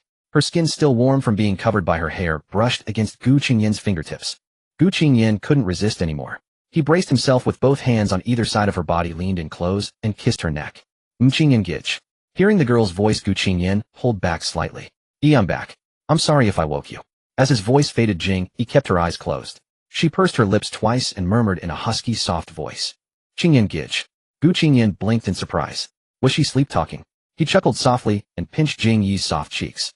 What kind of dream are you having that you're calling my name? Gu Qingyan gazed deeply at her sleeping face, his lashes lowering slightly. His ink-black eyes seemed tinged with melancholy, his expression impossible to decipher. After a moment of silence, he lowered himself and gently embraced the girl, pressing their foreheads together as he closed his eyes. Gu Qingyan whispered softly, his large hand tenderly stroking her hair. You finally have me in your eyes. In the deep night, the room was so quiet that only their breathing could be heard, and the man's voice faded into the tranquil darkness. The next day, Friday, Jing Yi glanced at the group chat. The class reunion was confirmed 7 p.m. at Wamanlu, a 5-star restaurant. This was a private group with nearly 200 members from the same graduating class, but various departments, all people who got along well with each other. The group owner Jing Yi was a wealthy second-generation heir without any typical arrogance, genuinely sociable, with no one in the entire grade he didn't know. He frequently organized gatherings, and since he was roommates with Xingha, Jing Yi and Mu Qiuqiu had been added to the group through him. Normally, when Jing Yi called for a gathering, only about 30 or 40 people would respond. But this time nearly everyone showed up.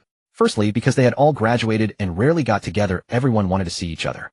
Secondly, because Jing Yi had posted an announcement. As soon as Jing Yi opened the group chat, a notification popped up immediately. Announcement breaking. Folks, look at me. I have an announcement. Our beloved group favorite, the great star Xingha, has graciously decided to grace us with his presence at this gathering despite his busy schedule. This is a rare opportunity, so if you want an autograph, sign up with me, Mr. Jing, quickly. This chance won't come again. And so everyone popped up in the chat to see the big star. Normally the group was already lively, but now it was bursting with messages hitting 99 in under a minute. And every third sentence was about Xingha. Jing Yi chuckled to herself, remarking on how deserved the title of top stream was, and quickly signed up with Jing Yi, as well paying her meal fee at the same time. In the evening, Jing Yi dressed up, applying an elaborate makeup look, and wearing something more formal than usual along with a rather expensive bag. After all, this class reunion was really just a fan meet and greet for Xingha disguised as a dinner. Even though she didn't care about getting his autograph, she was part of his inner circle, so she wanted to dress nicely and not embarrass the big star. Womanlu. Jing Yi had booked a large private room outright.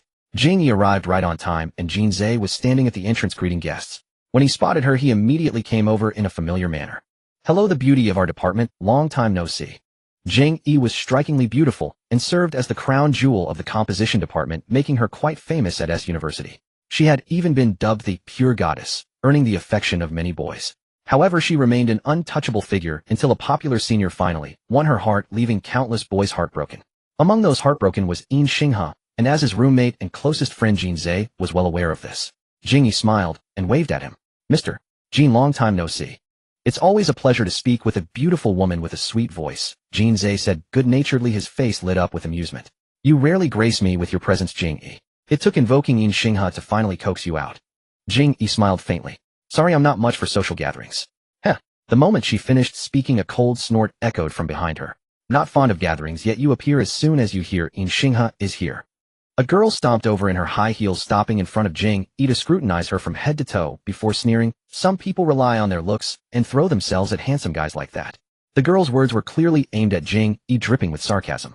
Jing Yi narrowed her eyes, studying the woman before her, a faint recognition stirring in her memory. This girl had been fiercely pursuing Xiang Ning before, but the senior she admired had confessed to Jing Yi instead.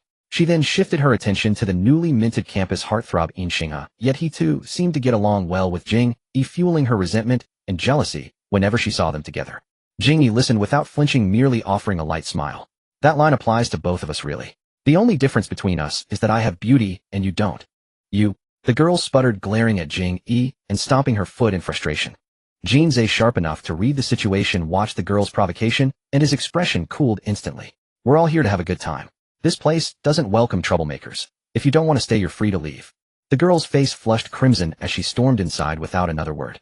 Jing Yi apologized to Jing Yi on behalf of the incident, but she waved it off, indicating it meant nothing to her. After a few more casual exchanges, Jing Yi entered the private room. She took in the surroundings. The decor exuded understated elegance with its traditional charm, and the dining was arranged as a buffet. As soon as Jing Yi stepped inside, several classmates gathered around to greet her. After chatting with familiar faces for a while, she slipped away to a corner to enjoy some food. Before coming, Jing Yi had done her research. Wamanlu was known for its distinctive flower tea, a trendy spot that many bloggers visited to capture photos and share online. What made it special was the fusion of tea and flowers. Exquisite teaware holding floating petals in the brew, creating a rich aroma and stunning presentation that looked even better in person than in photos online. Jing Yi was immediately captivated. She lifted a delicate cup, took a sip, and snapped a photo to send to Gu Qingyan, wanting to show it off. Jing Yi image Jing Yi drinking tea, chill vibes image. Gu Qingyan was likely busy, and when he finally responded after a moment, his reply was just 3 simple characters. Qingyan gitch granny. Jing Yi stared at the message in confusion. Given how sharp she was, she immediately grasped what he meant. The night before, when Gu Qingyan was drinking tea, she had called him an old man. So this was his retaliation then. Fair enough. Just as Jing Yi was figuring out how to fire back, Gu Qingyan sent another message. Sorry, meant to type wifey, my hand slipped, and I accidentally added an extra character. Jing Yi, who do you think you're fooling? Yeah right, you old fox, so sly. Jing Yi typed, and deleted repeatedly, pondering her response. No matter what she said, Gu Qingyan would likely fire back. The man was surprisingly sharp with his words, and she knew she'd only end up looking foolish trying to match him. So she decided not to reply at all, locking her phone to give him the silent treatment. Meanwhile, Gu Qingyan noticed Jing Yi's chat window kept showing typing for what felt like an eternity, but then the indicator vanished, and she never sent a single message. Only then did Gu Qingyan realize he might have been ignored by his wife, so he reached out first. Qingyan Gij, are you mad? Qingyan Gij, don't be angry heart emoji. Jing Yi let out a cold smirk, completely expressionless, and fired back with a meme of a heart being split in half, complete with the caption, not interested. Qingyan Gij.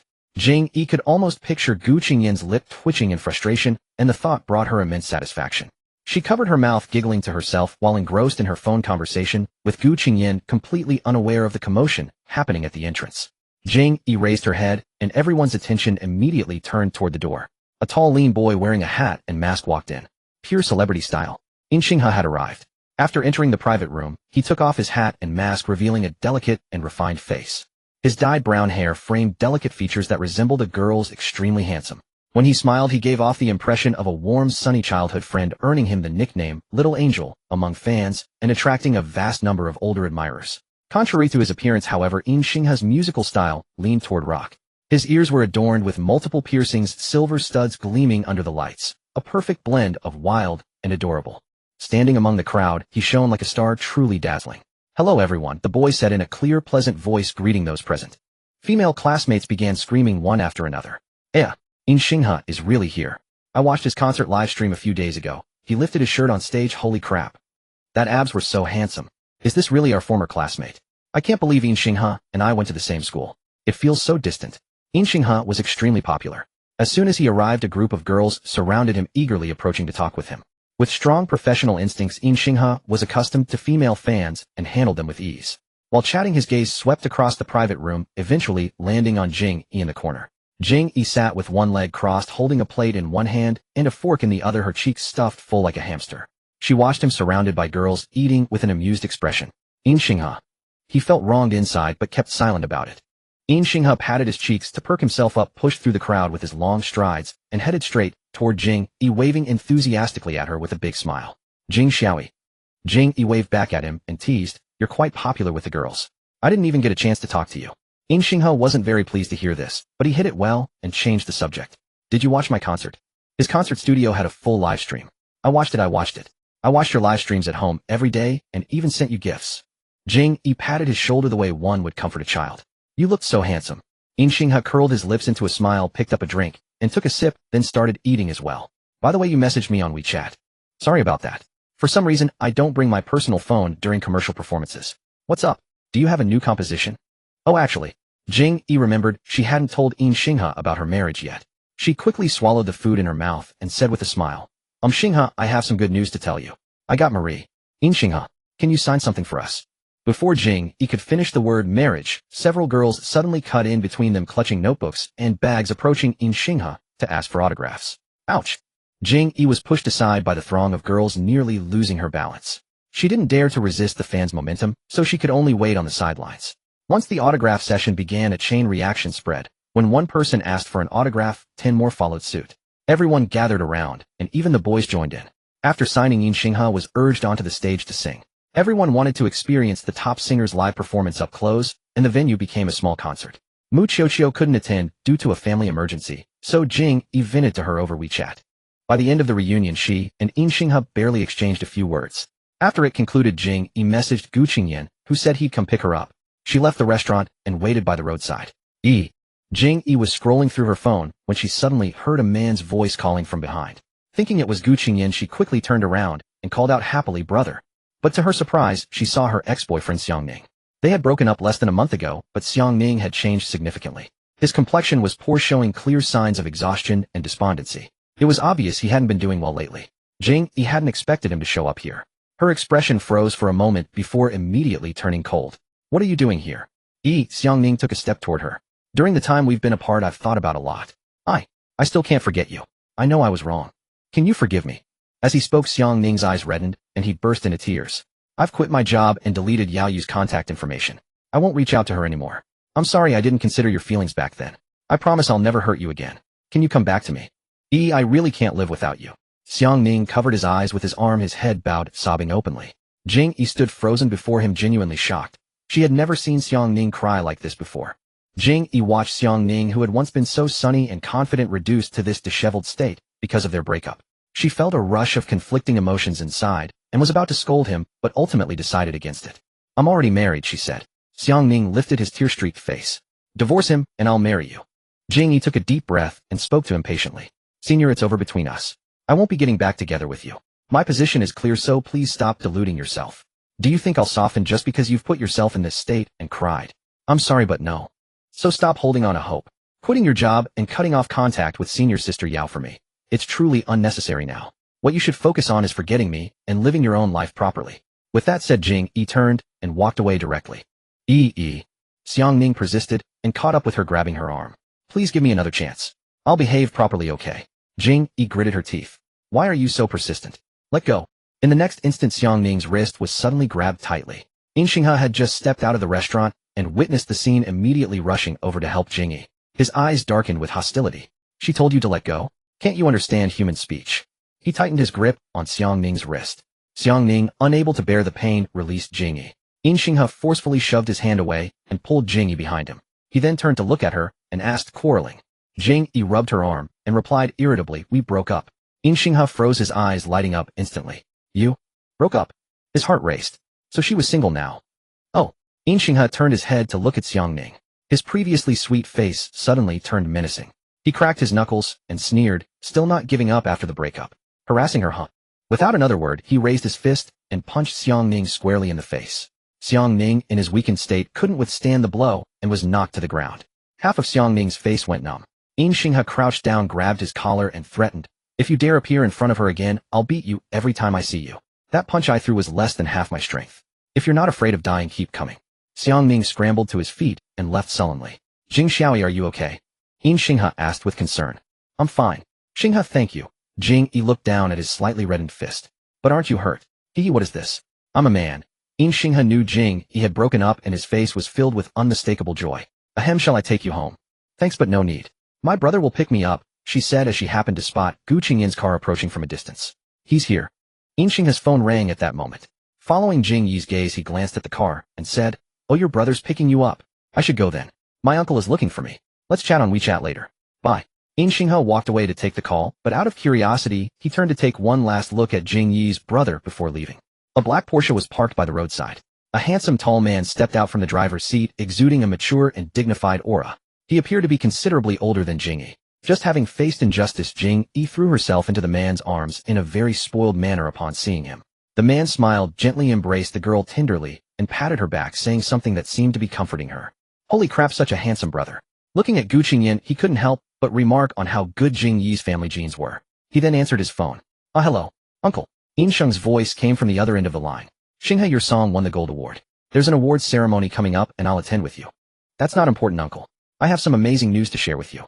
In Xinghe said excitedly. In Sheng asked, what's making you so happy? The girl I like is single now. In Sheng thought about it. The girl his nephew liked must be that young woman who wrote the melodies, right? Her name was Jing Yi. Since In Sheng directed all of In Xinghe's music videos, the rock tracks mostly featured In Xinghe and his band members. However, a couple of softer songs on the album required a female lead, so In Xinghe invited Jing Yi to star in each of those music videos. The girl was indeed lovely, and even in the entertainment industry, she would stand out as a delicate flower. Unfortunately, the girl had no interest in his nephew. She already had a boyfriend, and the two of them got along like siblings. His nephew spent every day complaining pitifully about how the girl he liked kept ignoring him. At first, In Sheng was utterly disgusted. Why were people around him always like this? Unable to let go despite unrequited love. He had even advised his nephew to just give up back then. So had his nephew finally made it through? In Sheng suddenly thought of Gu Qingyan, who had persisted for so many years and ultimately succeeded in winning over the woman he loved. Recently, In Sheng's views on love had been completely overturned. So, perseverance pays off. There was still hope. In Sheng nodded gravely and said, Xinghe, congratulations. Go after her boldly. In Xinghe couldn't hide his delight as he boasted, Uncle, let me tell you. She was just being harassed by her ex-boyfriend, and I played the hero to rescue her. I really boosted my favorability points. Oh, so you know how to boost your favorability in front of her now. That's quite an improvement. At least you're not just crying all the time anymore. In Sheng quickly offered his nephew some advice. Xinghe, listen to your uncle. When it comes to pursuing a girl, you've got to be shameless. Keep showing up in front of her, make yourself constantly visible, and don't take no for an answer. You'll win her over sooner or later. Go for it, my good nephew. On Saturday, Gu Qingyan and Jing Yi packed their luggage and went to stay overnight at the old mansion. Apart from the newlywed couple, Gu's father and mother along with the second young master, Gu Jingfan, also returned to the old residence. Because the three of them had been living abroad, and Gu Qingyan's wedding was held too hastily, they hadn't managed to come back in time to attend. Second young master Gu Jingfan was quite curious about his sister-in-law. He wondered what kind of woman could capture the heart of a man like his big brother, a figure who could overshadow the sky and wield immense power. An ordinary woman surely wouldn't catch his big brother's eye. He imagined his sister-in-law must be a woman of equal stature with a sharp mind and ethereal beauty. Around noon, the doorbell of the old mansion rang. Gu Jingfan, who had been lounging on the sofa with his long legs dangling playing on his phone, immediately sprang up at the sound. The butler was about to open the door, but Gu Jingfan called out first, "Hey Uncle Lee, I'll get it. It must be my big brother." He was eager to see his sister-in-law. Gu Jingfan trotted to the door and opened it. Gu Qingyan and Jing Yi stood at the entrance. "Big brother, you're back?" Gu Jingfan greeted Gu Qingyan first, then shifted his gaze to the woman beside him and was slightly startled. "Huh? Jing Yi, why are you here?" Gu Jingfan and Jing Yi were the same age and had been childhood playmates, so they knew each other well. He slapped Jing Yi on the shoulder without hesitation. "You haven't come to my house in years. You've grown up." Jing Yi. She turned her head to glance at Gu Qingyan, who remained expressionless. Gu Jingfan continued, unaware of the situation. "By the way, why are you here today? Are you here to hang out with me? Oh, are you here to see my sister-in-law? You heard about my brother's wedding, right?" Gu Jingfan looked past them toward the door. "Bro, why is it just you and Yi? Where's my sister-in-law?" Gu Qingyan paused, then nodded toward Jing Yi and said to his younger brother, "Call her sister-in-law." Jing Yi smiled and waved at him, "Hi, little brother." Gu Jingfan suddenly went deaf. He quickly dug at his ears, doubting what he had heard, and asked again, "What? Her? Jing Yi? My sister-in-law?" Jing Yi naturally took Gu Qingyan's arm affectionately and said, "That's right, the one your brother married is me. I'm your sister-in-law." Gu Jingfan stared at the silly, gluttonous girl he had once played mud pies with as a child. The very same person he had imagined as his sister-in-law, of equal stature, sharp-minded, and ethereally beautiful. A look of utter betrayal dawned on his face. "Let's talk inside," Gu Qingyan said calmly. The three of them who had been standing at the door went into the house. But Gu Jingfan, who had bounded excitedly to open the door for his big brother, returned with a dazed expression, as if struck by lightning, walking with his arms and legs moving in the same rhythm. Gu Jingfan staggered to the sofa and collapsed onto it like a salted fish, trying to process the shocking news. "Yi became my sister-in-law. Yi is my sister-in-law. Wait, what even is a sister-in-law? Who is my big brother again? And who am I?" Jing Yi looked at him. "Is he okay?" Gu Qingyan replied, "Let him calm down on his own. Let's go see grandfather first." Leaving Gu Jingfan behind, Jing Yi and Gu Qingyan walked toward the study. As they turned a corner, they ran into Gu's father and Tang Shuhua, who had just come out of grandfather's study. Gu Qingyan's face showed no expression as he greeted mechanically, "Dad, Aunt Tang." Jing Yi stared at the two people before her, stunned for a moment. The middle-aged man who bore a strong resemblance to Gu Qingyan was his father. The woman holding his arm with an elegant and noble bearing was Gu's father's second wife and Gu Jingfan's mother. Jing Yi had met them as a child. After a few seconds of daze, she quickly followed Gu Qingyan's lead. "Dad, Aunt Tang." Gu's father nodded. Both Gu Qingyan and his father were men of few words. When they met, it was like two icebergs colliding. As for the company distribution of the Gu family, the core headquarters was taken over by the heir designated by grandfather Gu Qingyan. The Gu family also had several branches overseas managed by Gu's father. Gu Qingyan rarely saw his father. Gu's father had sharp, stern features, and Gu Qingyan's composed and steady temperament was inherited from him. However, Gu Qingyan's facial features were much softer than his father's. Perhaps he took after his mother. Although Gu's father looked stern, Jing Yi could see a gentleness in his eyes.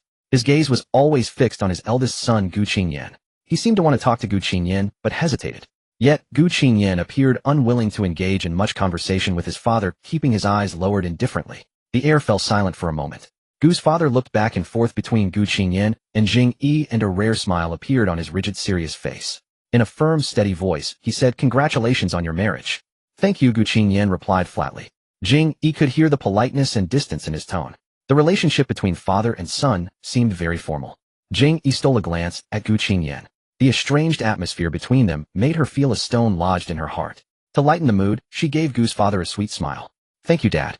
"All right, Qingyan, shall we go pay your respects to your grandfather in the study?" Tang Shuhua said, breaking the awkwardness at the right moment.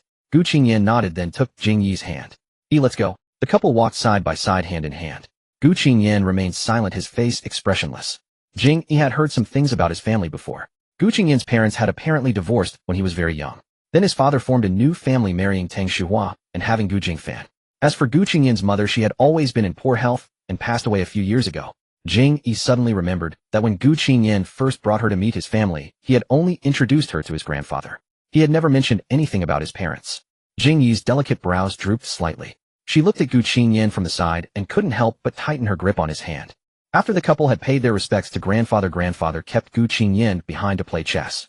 Jing Yi had no interest in the game and couldn't understand it, so she went to the kitchen to help prepare dinner. Gu Jingfan was sitting in the living room. He spotted Jing Yi walking out of the study alone, and seeing that his big brother wasn't with her, followed her into the kitchen.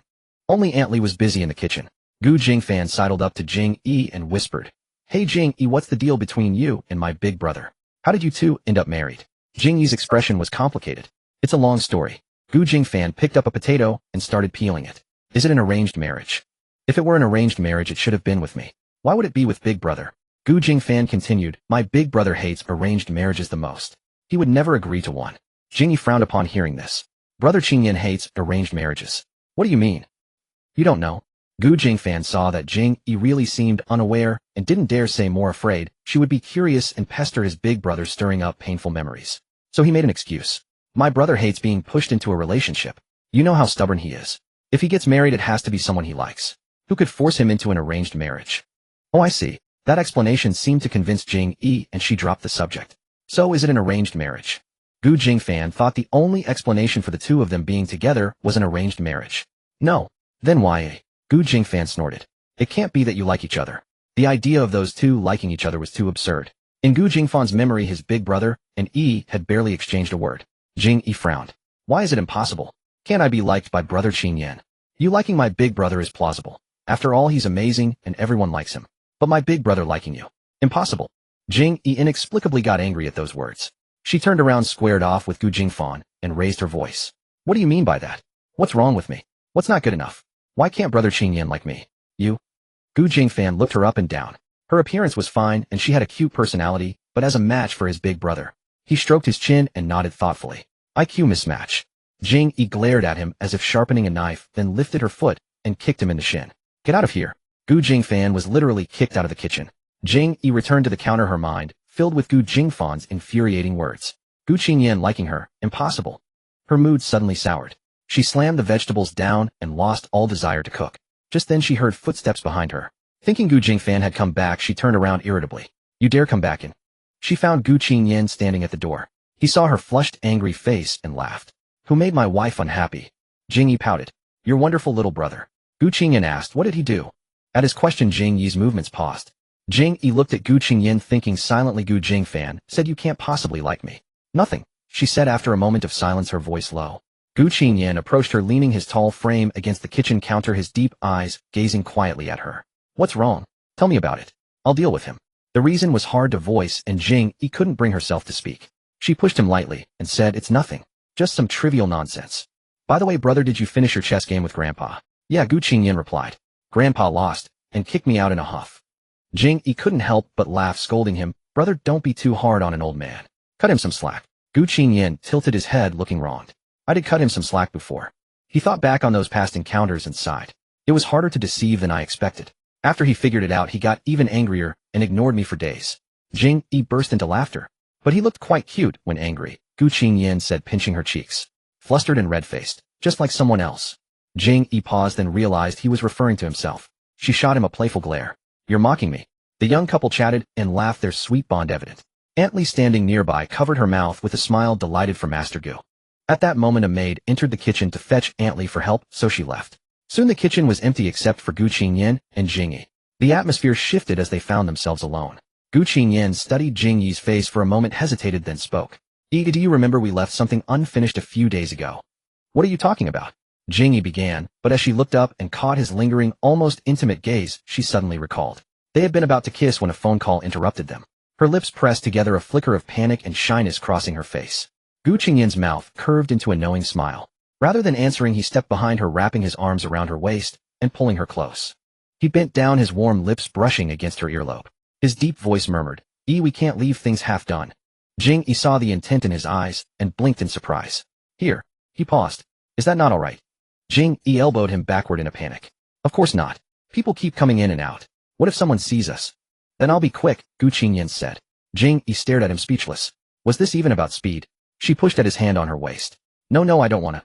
If her family walked in on them, it would be unbearably awkward. The mere thought made her squirm. She simply couldn't do it.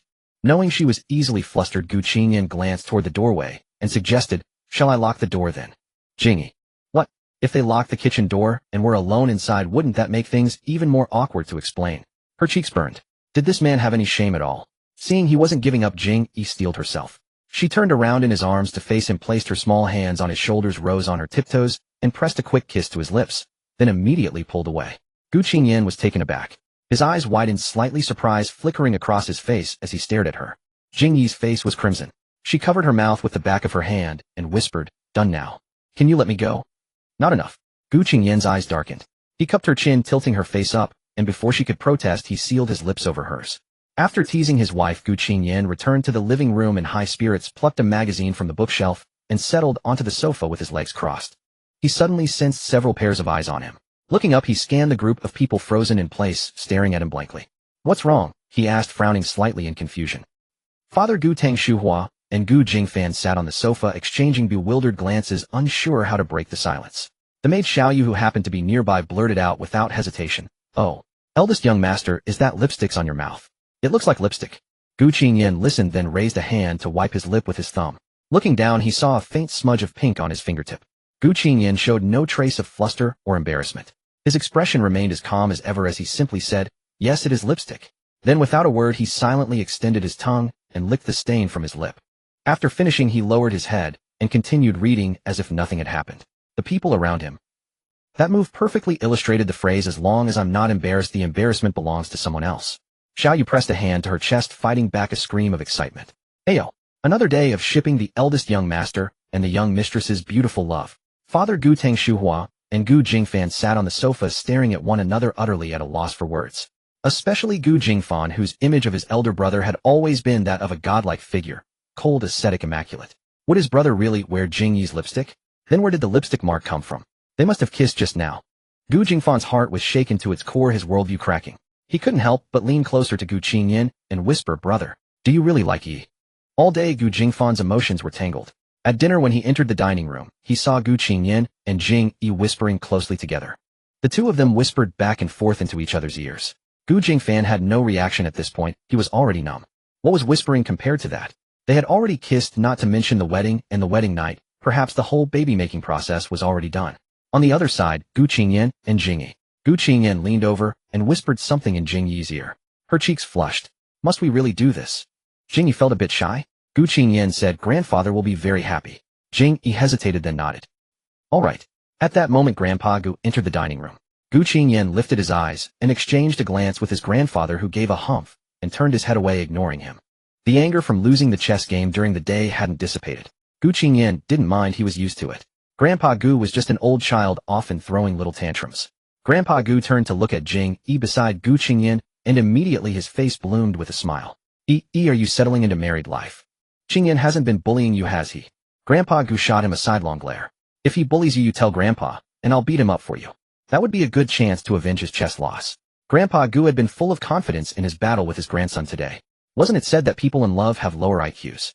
Grandpa Gu had planned to seize the opportunity when Gu Qingyan was immersed in the bliss of his new marriage and his mind was hazy, to put his grandson in his place. But Gu Qingyan's skill hadn't diminished in the slightest. So Grandpa Gu was even more crushed. Grandpa Gu was sobbing, tears streaming down his face. He remembered that he had personally taught Qingyan to play Go, but unfortunately this disciple was too quick-witted and soon surpassed his master. Jing Yi smiled and waved her hand. How could that be? Brother is very good to me. Though he had tricked her quite a bit. Ahem. Gu Qingyan suddenly cleared his throat, then secretly nudged Jing Yi's arm. Jing Yi then remembered the secret they had discussed earlier. She immediately broke into a sweet, coquettish smile. Hubby. The sound of Jing Yi's voice was so soft and sweet it could melt anyone, so as soon as she spoke, everyone's attention turned to her. Jing Yi casually picked a dish close to her, picked up a bite with her chopsticks, and offered it to Gu Qingyan. Hubby, try this. It's especially delicious. Gu Qingyan held back the smile at the corners of his mouth, and imitating Jing Yi's gesture just now, he picked up food for her. Eat more too. Thank you, hubby. You're so sweet. This sweet interaction between the young couple delighted Grandpa Gu so much that he slapped his thigh and laughed heartily. Even Gu's father and Tang Shuhua couldn't help but laugh, praising their affection. Jing Yi was so embarrassed she could hardly lift her head, but fortunately Grandpa was truly happy. Still, she secretly pinched the back of Gu Qingyan's hand. It was his lousy idea.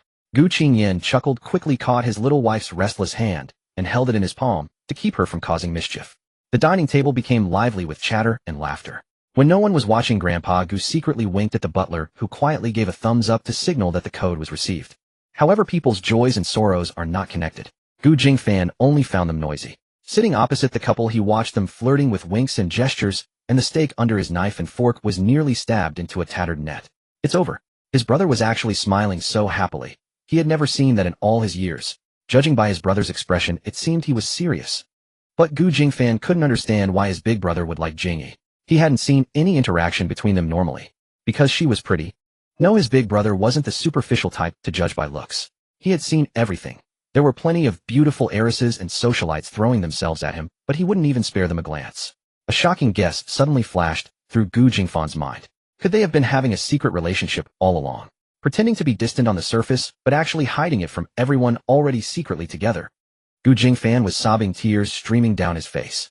They had promised to be a trio that would live and die together, and now the two of them had betrayed him. Gu Qingyan finished the meal in tears. After dinner, everyone dispersed. Gu Qingyan was stopped by the butler. The butler brought a small bowl of soup and handed it to Gu Qingyan. "Young Master Qingyan, this is a tonic soup that the master ordered the kitchen to prepare for you." Gu Qingyan glanced down at it. Although he already knew the answer, he still asked, "What does it replenish?" The butler said bluntly, "It's for virility." Gu Qingyan. At least he was honest.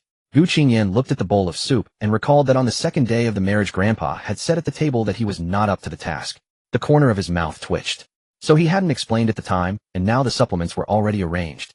Gu Qingyan sighed and said in a heavy tone, "Uncle Li, go tell Grandpa that I'm perfectly normal in that regard. There's no problem. Tell him to stop this." The butler smiled. "Young master, you misunderstand. The master doesn't doubt that you have a problem. He's just eager for a great-grandchild and wants to do something to help. Besides, this tonic soup isn't only for those with issues. Normal people can also take it to strengthen their body." Gu Qingyan's thin lips parted as if he wanted to say something more. Fearing that Gu Qingyan would refuse again, and knowing he couldn't argue with him, the butler simply played the stubborn card. "Anyway, the master ordered me to watch you drink it. If you don't, I can't explain to the master. There's not much soup. Just think of it as honoring the master and drink it." Gu Qingyan reluctantly took the bowl. It was small, only a few sips. He tilted his head back and drank it. The butler nodded with tears of relief. "Young master and young madam, keep it up." Gu Qingyan handed the empty bowl to the butler and turned to go to the living room. In the living room, only Gu Qingyan and Jing Yi were there. Gu Qingyan chose a seat beside Jing Yi, crossed his long legs, and leaned against the back of the sofa watching the two of them. Gu Qingyan took out a deck of cards and played a game with Jing Yi. They played Pai Chi, a card game. It was Jing Yi's first time, so Gu Qingyan explained the rules, and they started playing. They played several rounds in a row, and Jing Yi kept losing. As a novice, she was no match for Gu Qingyan, who often played cards with friends, a max-level pro slaughtering newbies. Jing Yi was thoroughly defeated. Watching Gu Qingyan empty his hand again while she still had a pile left, Jing Yi threw her cards onto the coffee table. "I'm so mad. How can you be so good at this?" Jing Yi had been blocked by Gu Qingyan several times. She held her puffed cheeks with both hands and said sulkily. Seeing his wife being bullied by his younger brother, Gu Qingyan interjected, "It's just a game. Why are you so serious? Can't you go easy on her?" Gu Qingyan was unconvinced. With a serious face, he said, "Bro, that's exactly why you have to be serious about games. When playing a game, you should play vigorously and give it your all. A one-on-one match is supposed to have a winner and loser. Why do you always take her side? I'm your own brother." Gu Qingyan muttered discontentedly. Gu Qingyan didn't say anything. For some reason, he had been feeling dizzy and thirsty since just now. He picked up the iced water on the coffee table and drained it in one gulp, but his head still felt hot. He couldn't help frowning. Was that tonic soup really that effective? Gu Qingyan noticed his brother's frown and asked, "Bro, are you very thirsty? I've been seeing you drinking water since just now." Jing Yi also turned to look at Gu Qingyan. Upon looking, she noticed that his cheeks were unusually flushed. "Brother, what's wrong? Are you feeling unwell?" Jing Yi asked with a frown, then reached her small hand toward his forehead. The moment Jing Yi's fingertips touched him, Gu Qingyan's pupils contracted sharply, and he immediately grabbed her restless little hand. Gu Qingyan looked at her with a burning gaze. We should go back to our room to rest." With that, he stood up. "You should go to bed early too. Don't stay up late." Gu Qingyan turned back to remind his brother, then pulled his wife upstairs to their room. "Hey, you're leaving." Gu Qingyan looked up at the clock on the wall. "It's not even 8 yet."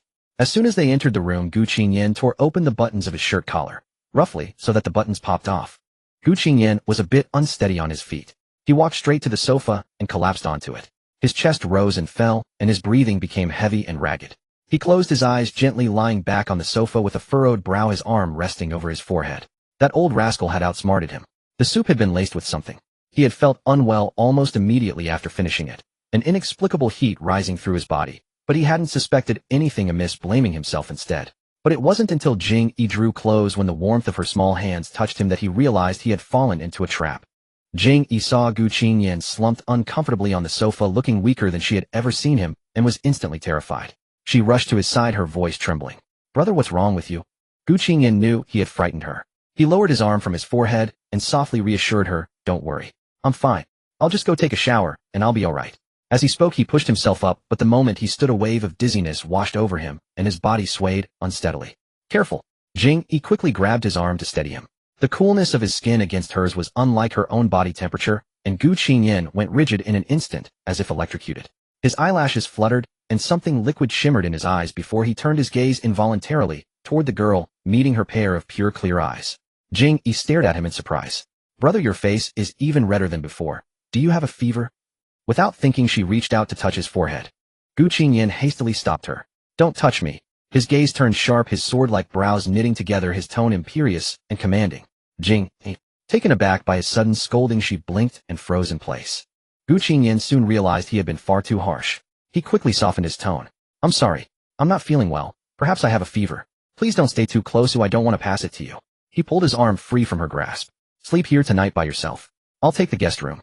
Jing Yi panicked and immediately refused. "That won't do.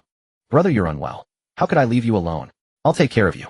Gu Qingyan looked at her with dark eyes, saying nothing, merely rubbing her head with his large hand before speaking in a deep voice. "Be good.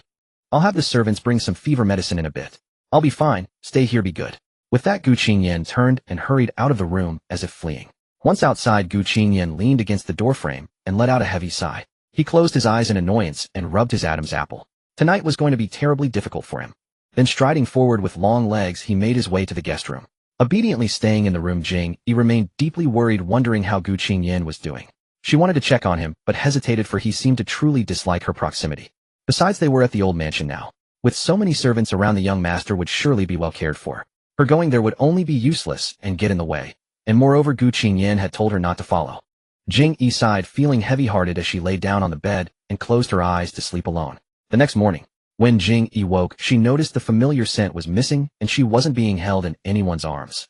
She drowsily turned her head and found the space beside her empty. "Brother," she murmured softly, glancing around the room for Gu Qingyan. Then she suddenly remembered. He had gone to the guest room last night because he hadn't felt well.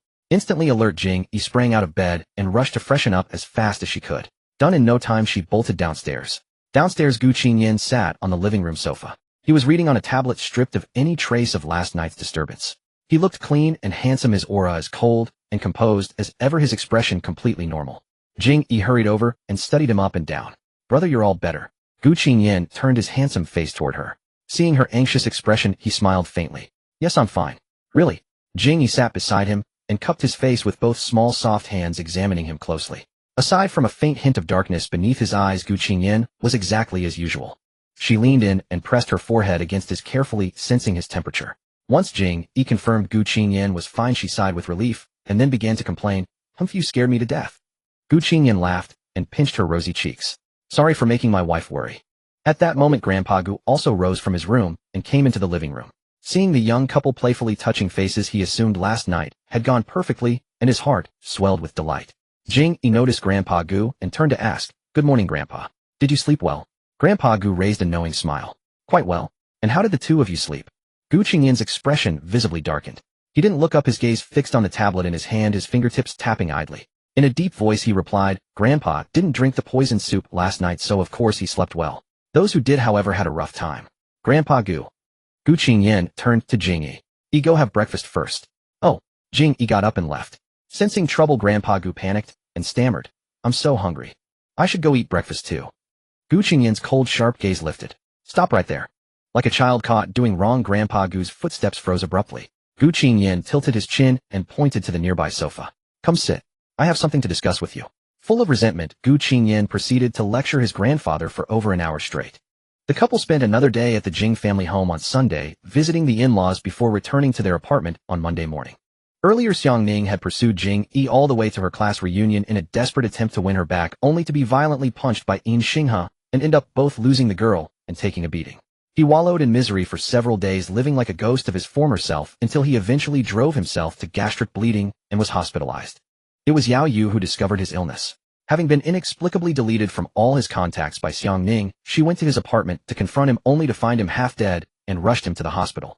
Yao Yu hastily contacted Xiang Ning's mother, who rushed to the hospital to care for him.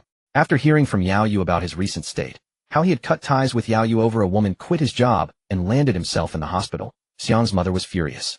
She wanted to give him a thorough scolding, but Xiang Ning's condition was too fragile for further distress, so she could only sigh and let it go. A few days later his health had largely recovered. Seeing he was in better shape, his mother began to settle accounts with him. Xiao Ning, I've heard everything from Xiao Yu. You ruined yourself like this over an ex-girlfriend. Xiang Ning, sitting on the hospital bed sipping porridge, darkened at his mother's words. He is not my ex-girlfriend.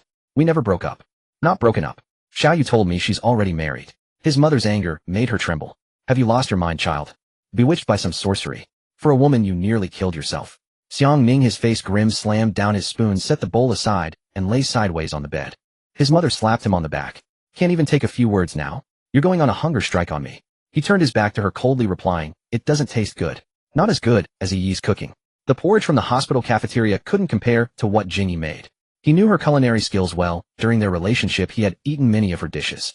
He had always had a weak stomach. He remembered that back when he first started working, he had overworked himself and ruined his stomach, ending up in the hospital 2 or 3 times. Jing Yi had come to visit him each time, bringing her carefully prepared stomach-nourishing porridge. Back then she still had classes every day, yet she would find time to come to the hospital to see him. When he told her not to come, she insisted, chatting and laughing with him. She was truly adorable. Just looking at her made him feel as if he were already healed. But that little son had left. That girl would never come to see him again. He would never taste her porridge again. Many memories flooded his mind, and Xiang Ning curled up, clutching his head. His mother, alarmed, asked, what's wrong, son? Is the pain starting again? I'll call the doctor. She reached for the call button. Mom. Xiang Ning's voice trembled, his body shaking. His face streaked with tears. He turned and sobbed. I want to eat, I want to eat. That afternoon Jing Yi was at home playing the piano and composing a song when a call came in. Glancing at the caller ID, she saw an unfamiliar number. Hesitating for a moment, she answered. Hello. Young lady, are you Jing Yi? A middle-aged woman's voice came through the line. Yes, I am. Who is this? I'm sorry to bother you. I'm Xiang Ning's mother, the woman said on the other end. Actually, our Xiao Ning is hospitalized with gastric bleeding. Hearing this, Jing Yi was momentarily stunned. Senior Xiang Ning was hospitalized. Then her brows knitted. So why are you calling me? I'm sorry, Auntie, but I've already broken up with Senior Xiang. Yes, I know. I have no other intentions, it's just... Xiang's mother sighed, continuing, he's been crying and asking for you, refusing to eat, insisting on having your porridge. I know you've already broken up, and asking this now is unreasonable.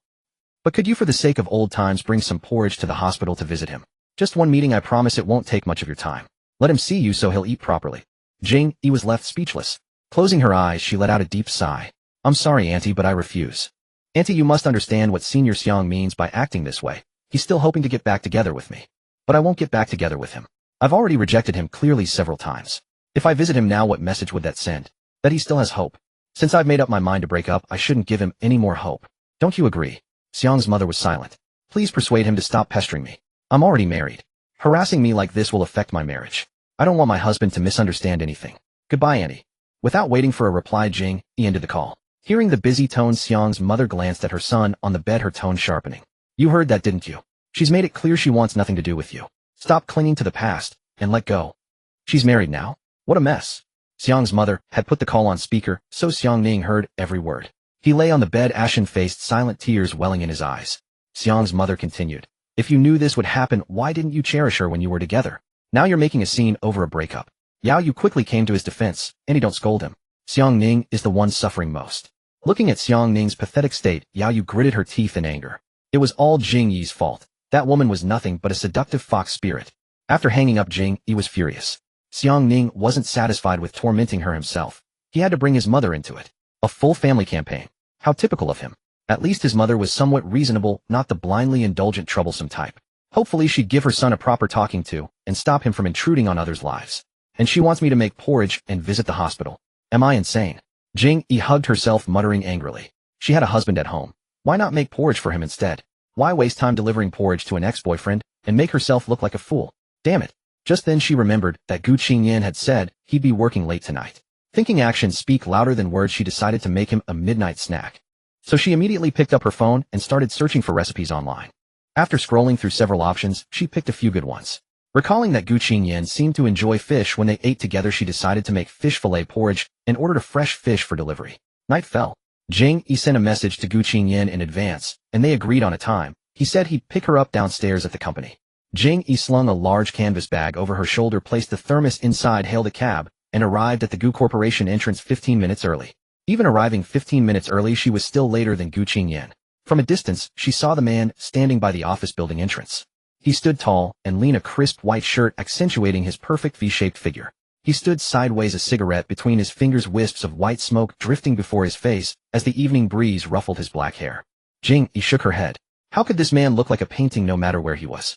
As she approached, Gu Qingyan, smoking with his back to her, didn't notice her. Jing Yi stifled a giggle, deliberately lightening her footsteps and veering around him. Tiptoeing close behind him, she pressed her soft body against his back and covered his eyes from behind with both hands. Guess who? Gu Qingyan curled his lips into a smile. You're here to deliver food. Gu Qingyan's low voice carried a hint of a smile. Jing Yi. She set her hands down in a huff, her cheeks puffing out as she emerged from behind him. Brother, don't you understand romance? Gu Qingyan brushed his fingers along the girl's soft chin, raising an eyebrow. Then how should I put it? Jing Yi guided him. Wouldn't the proper response be, she's my little cutie? Something similar will do. I just want you to compliment me. Gu Qingyan caught on. Like that? Then you're my little. Jing Yi's eyes sparkled with anticipation, waiting for the praise. Instead, she heard Gu Qingyan say slowly, little food delivery person. Your delivery has arrived. Enjoy your meal, goodbye. Jing Yi tossed the canvas bag from her shoulder at him forcefully and turned to leave. Gu Qingyan saw the little girl's temper flare and quickly pulled her back, drawing her into his arms. Don't go. I was wrong. It should have been little cutie. Without my little cutie by my side, I've no appetite. Whether he meant to or not, the man leaned close as he spoke, his breath brushing against her ear and making it burn. I'll forgive you this once.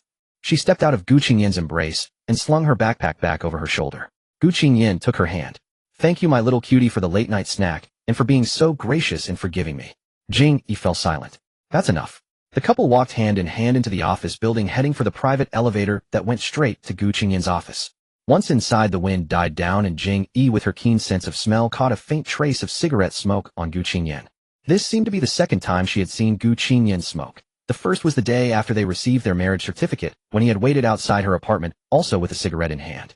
She asked without hesitation, Brother, you still smoke? Occasionally. Jing Yi nodded and said nothing more. Gu Qingyan turned his head to look at her, his brows furrowing slightly. If you don't like it, I'll quit. Moi. Jing Yi paused, then waved her hand. No, it's fine. She wasn't particularly bothered. After all, he only smoked occasionally and wasn't addicted, so it wouldn't affect his health. Besides, there was something striking about the way he smoked. The swirling smoke against his face made him look almost otherworldly. You look quite handsome when you smoke, brother. Jing Yi blurted it out casually. Hearing this, Gu Qingyan's heart skipped a beat. He stilled slightly, his grip on her hand tightening imperceptibly, saying nothing. Gu Qingyan's office occupied an entire floor on its own. The lights were on and the air conditioning was running. When Jing Yi stepped inside, a wave of coolness washed over her along with a subtle aromatherapy fragrance. She glanced around the room. The interior design was elegant and refined. Jing Yi imagined Gu Qingyan working here in his usual suit, looking serious. That would be quite handsome. It's so beautiful. I could just live here. Jing Yi exclaimed. Gu Qingyan replied, there's a bed in the partition. The boss lady is always welcome to stay whenever she likes. Hearing about the partition, Jing Yi hurried over to take a look. Inside really did resemble a small bedroom, complete with a bed, wardrobe, and shower, with Gu Qingyan's simple daily necessities scattered about. On busy nights, I sometimes just crash here. Gu Qingyan followed her inside. You call this roughing it? Jing Yi looked at the clean, beautiful little bedroom. I'd happily live here my whole life. If you really like it, we could move in here. It has everything and is convenient for commuting. He put his arm around her shoulder and whispered, besides, the soundproofing is quite good. Jing Yi. Could he stop suddenly switching topics to something suggestive? Jing Yi and Gu Qingyan returned to sit on the sofa. She took out the thermal container and utensils from her canvas bag and began serving porridge for him. Gu Qingyan's gaze fell on her hand, and he suddenly noticed the back of it, his tone turning serious as he asked, What's wrong with your hand? Jing Yi glanced at it and said, I got distracted while cooking the porridge and accidentally burned myself. It's nothing. While making the porridge, she had been thinking about that awful phone call from Xiangming's mother. By the time she realized it, the back of her hand was already red from the burn. Gu Qingyan took the bowl and spoon from her hands and set them aside. Let me apply some medicine first. He retrieved the first aid kit from his office, found the burn ointment and cotton swabs inside. Jing Yi glanced at him, then confidently held out her small hand to Gu Qingyan, waiting for him to tend to it. Gu Qingyan. Though he had already intended to apply the medicine himself, seeing Jing Yi's smug expression, he couldn't help but say, "You're getting better at ordering me around." Jing Yi puffed up proudly. "This injury is from cooking for my husband. It's a badge of honor." Gu Qingyan laughed and nodded in agreement. "Indeed, very honorable." Gu Qingyan held her small hand, contentedly squeezed the burn ointment onto a cotton swab, and gently applied it. His mood seemed light, a subtle smile playing around his eyes. The man looked down at the back of the girl's hand, while the girl's gaze rested on his face. She had rarely had the chance to see Gu Qingyan smile before. Only recently, through increased interaction, had she discovered that when he smiled his beautiful eyes would curve slightly upward, giving him a charismatic quality that she found particularly striking. "Does it look good, oi?" After finishing the application, Gu Qingyan pulled out a bandage from the first aid kit, peeled off the backing, and asked absent-mindedly. "Good." Jing Yi had been staring at him intently, and when asked, her mind lagged behind. She blurted out her response before she could stop herself. Gu Qingyan applied the bandage for her, gently rubbed her small hand twice, then leaned in close with a captivating smile. "Then look more often." Jing Yi shifted backward slightly, picked up the bowl, and continued serving him porridge. "Eat quickly and shut up." Gu Qingyan took the scolding from his wife with a low chuckle, saying nothing as he watched her finish serving the porridge and hand it to him. Gu Qingyan reached out, taking the bowl as he said, "Many people have complimented me on how good I look while eating. You can admire it yourself." Jing Yi, "Shut up, you bastard." The man ate with an exquisite grace. Even a simple bowl of porridge was consumed as if it were a work of art. His upbringing was truly impeccable, and it was indeed a pleasure to behold.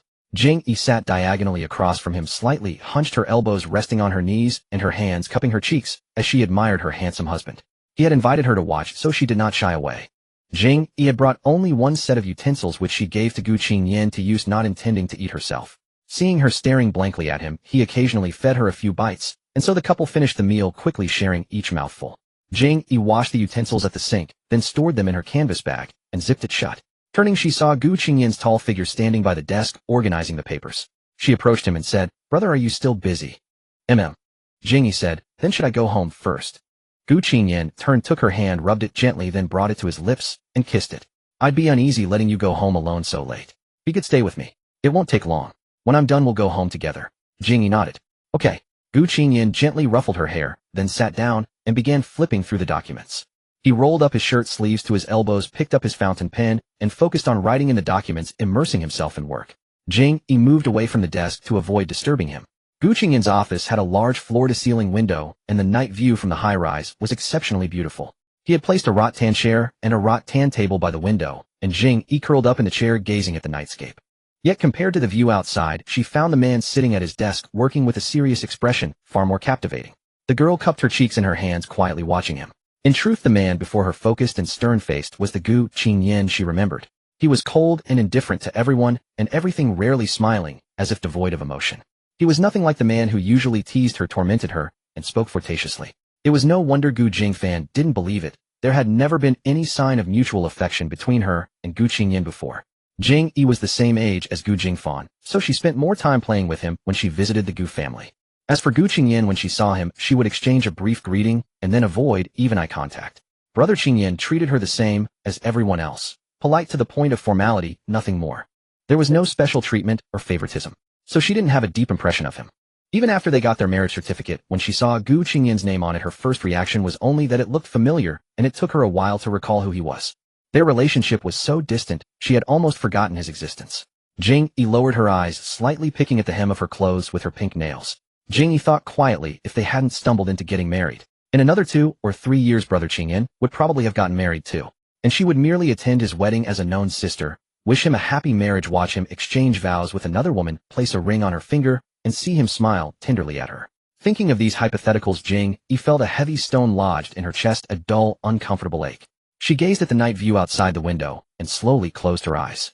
After an unknown length of time, the sound of a fountain pen meeting the desk broke the quiet in the room. The man seemed to have finished his work, leaning back in his chair and exhaling. Jing Yi's senses were sharp. At the slightest sound, her lively eyes flew open and looked toward him. "Brother, are you done?" Seeing that Gu Qingyan looked much more relaxed, she asked. Gu Qingyan's eyes met hers. The man's lazy brows curved slightly, a seductive, devilish smile curling at the corners of his lips. He crooked his long finger at the girl. Come here." "Jing Yi, please be a decent person." Obediently, she went to him. As soon as she reached him, Gu Qingyan took her small hand. "Sorry, must have been boring waiting. You look a bit unhappy." Jing Yi blinked, then curved her eyes into a smile. "No, I'm not." The reason for her unhappiness was not that. Jing Yi shook her head, dismissing those pointless hypotheticals. She giggled her two shallow dimples, sweet and endearing, and teased Gu Qingyan. Brother, hasn't anyone ever told you that you look even more handsome when you're working than when you're eating? Gu Qingyan. After hearing her words, he let out a low laugh, somewhat helplessly looking at the girl. How could anyone say that? Who would dare? He was the boss. The people he faced at work were mostly his subordinates in a serious and formal setting. Who would dare stare at him like this little fool did while he was working? Aren't they nervous or afraid? Gu Qingyan was strict with work requirements, and when he was serious his subordinates were quite afraid of him. He was self-aware. No one has said that, Gu Qingyan replied blandly, not explaining further. Maybe I'm not that good looking. Jing Yi quickly retorted, You are. You are. Gu Qingyan laughed a few times.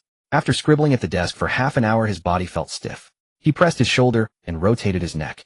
Jing Yi felt a pang of sympathy. She moved closer and hugged him, saying softly, Honey, you've worked hard. Gu Qingyan was about to blurt out, For the sake of supporting my wife it's not hard, but seeing her come to hug him his heart swelled with pride. Very hard, he admitted. The man's brows curved slightly as he hooked her chin. So my lady, is there any reward? Jing Yi thought for a moment. A reward?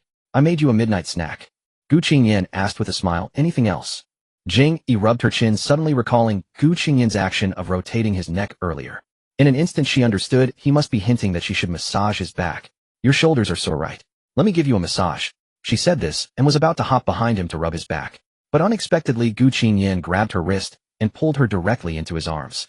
Unable to resist his strength, Jing Yi stumbled and fell into his embrace, her soft body landing on his lap. This was the first time she had sat on his lap, her entire weight pressing against him. Her cheeks instantly flushed. What are you doing? The man's hand firmly held her waist, their bodies intimately pressed together. Gu Qingyan buried his face in her neck, closed his eyes, and inhaled deeply the sweet fragrance of the soft jade in his arms. Jing Yi was very ticklish and instinctively shrank her neck, trying to push him away with a shy hand, but he caught and stopped her. The man's low, hoarse voice carried a hint of laughter, his tone ambiguous. My shoulders aren't that sore, but my lips are a bit. Give your brother a massage. With that, before Jing Yi could react, Gu Qingyan cupped the back of her head and directly bit into the girl's lips. The man closed his eyes, his movements gentle and lingering. After savoring her sweetness, Gu Qingyan loosened his hold slightly. The man's lips had turned a vivid red from the kiss, his eyes tinged with desire. He brushed his calloused thumb lightly over her lips twice, then whispered seductively, Open your mouth. Jing Yi's mind was still hazy from the kiss, and she obediently parted her lips without thinking. The man smiled with affection and pressed his lips to hers again, delving into the soft sweetness. In the office the sound of intimate kisses was unceasing, and even the air grew hot. It was their first time attempting a French kiss, and their breathing became heavier. Jing Yi's small hands clutched his clothes tightly until, breathless, she let out a soft whimper, and only then did the man release her. She coughed lightly, gasping for fresh air. Her almond eyes were watery, and she looked as delicate as a little kitten collapsing onto his shoulder. The man's heart trembled, his gaze deepening, as if savoring the moment. He moved from her cheek to her ear, then slid down to her neck, indulging in gentle pecks. As the kisses continued, Gu Qingyan's hand on her waist began to wander, slipping slyly under her shirt and caressing her smooth, supple waist. She let out a soft moan at the ticklish sensation. Gu Qingyan, hearing her adorable sound, felt his Adam's apple bob as he gazed at her with heavy-lidded eyes. Jing Yi pushed his hand away. This is an office after all. Gu Qingyan replied matter-of-factly. So what if it's an office? Can't the boss and his wife get intimate? Jing Yi was speechless. Gu Qingyan glanced at her with dark eyes and deliberately said, Don't worry, the door is locked. Jing Yi was even more speechless. She suddenly recalled the scene in the Gu family's old house kitchen a few days ago. Great, this dog of a man was full, wasn't he? He was starting to subtly mock her again. Jing Yi blinked, her little mind scheming something. Then she suddenly wrapped her arms around the man's neck, rubbing her soft hair against his neck and drawing circles on his shoulder with her fingers. CEO Gu. Her posture was that of a clinging bird, and her voice was sweet enough to drip honey. CEO Gu, isn't this inappropriate? What if your wife finds out? At her words, Gu Qingyan's figure visibly stiffened for a moment, but he quickly regained his composure. With a smile in his eyes, he played along. It's fine, he said, pulling her closer. I told my wife I'd be working late tonight. She won't find out. He tightened his embrace, his thumb tracing her lips again, and again his voice low and husky. It's fine, I lied to my wife and said I'm working late tonight. She won't find out. Jing Yi was speechless. She had intended to tease Gu Qingyan and see him flustered, but he was even better at this game than she was. She didn't know what to say. But Gu Qingyan clearly hadn't had enough. He made a show of checking his watch and frowned. I'm almost due to go home. He hooked her chin with his slender fingers. So time is limited. Shall we get down to business? Jing Yi was utterly speechless. She had truly underestimated this man's shamelessness. With that, Gu Qingyan reached up and tore off his tie, tossing it aside, and began unbuttoning his shirt one by one. Jing Yi was startled, and quickly grabbed his hand. What are you doing? Was he going to strip right here? She couldn't help but think that this shameless dog of a man might actually do it. As if expecting her reaction, he let out a low laugh and tapped her nose. You started the joke, but you're the first to chicken out. Suddenly someone knocked on the office door. Hearing the knock, Jing Yi sprang off his lap like a startled cat. She backed away in panic, putting distance between them, shrinking her shoulders like a timid little wife. She looked exactly like someone caught in an illicit affair. Jing Yi and Gu Qingyan were both speechless. Even the usually calm Gu Qingyan was stunned. He quickly recovered, and seeing his wife's antics couldn't help but burst out laughing. Realizing what she had just done, Jing Yi's face burned with shame. Oh heavens, she wished she could find a hole to crawl into and live there forever. And Gu Qingyan couldn't even hold back his laughter. Goodbye Mom, I'm going on a long voyage tonight. Just then Gu Qingyan, still not tired of the game, continued, someone's here. Why don't you hide in the next room? Jing Yi was on the verge of tears, her ears and cheeks flushed. She pounded his chest with her little fists.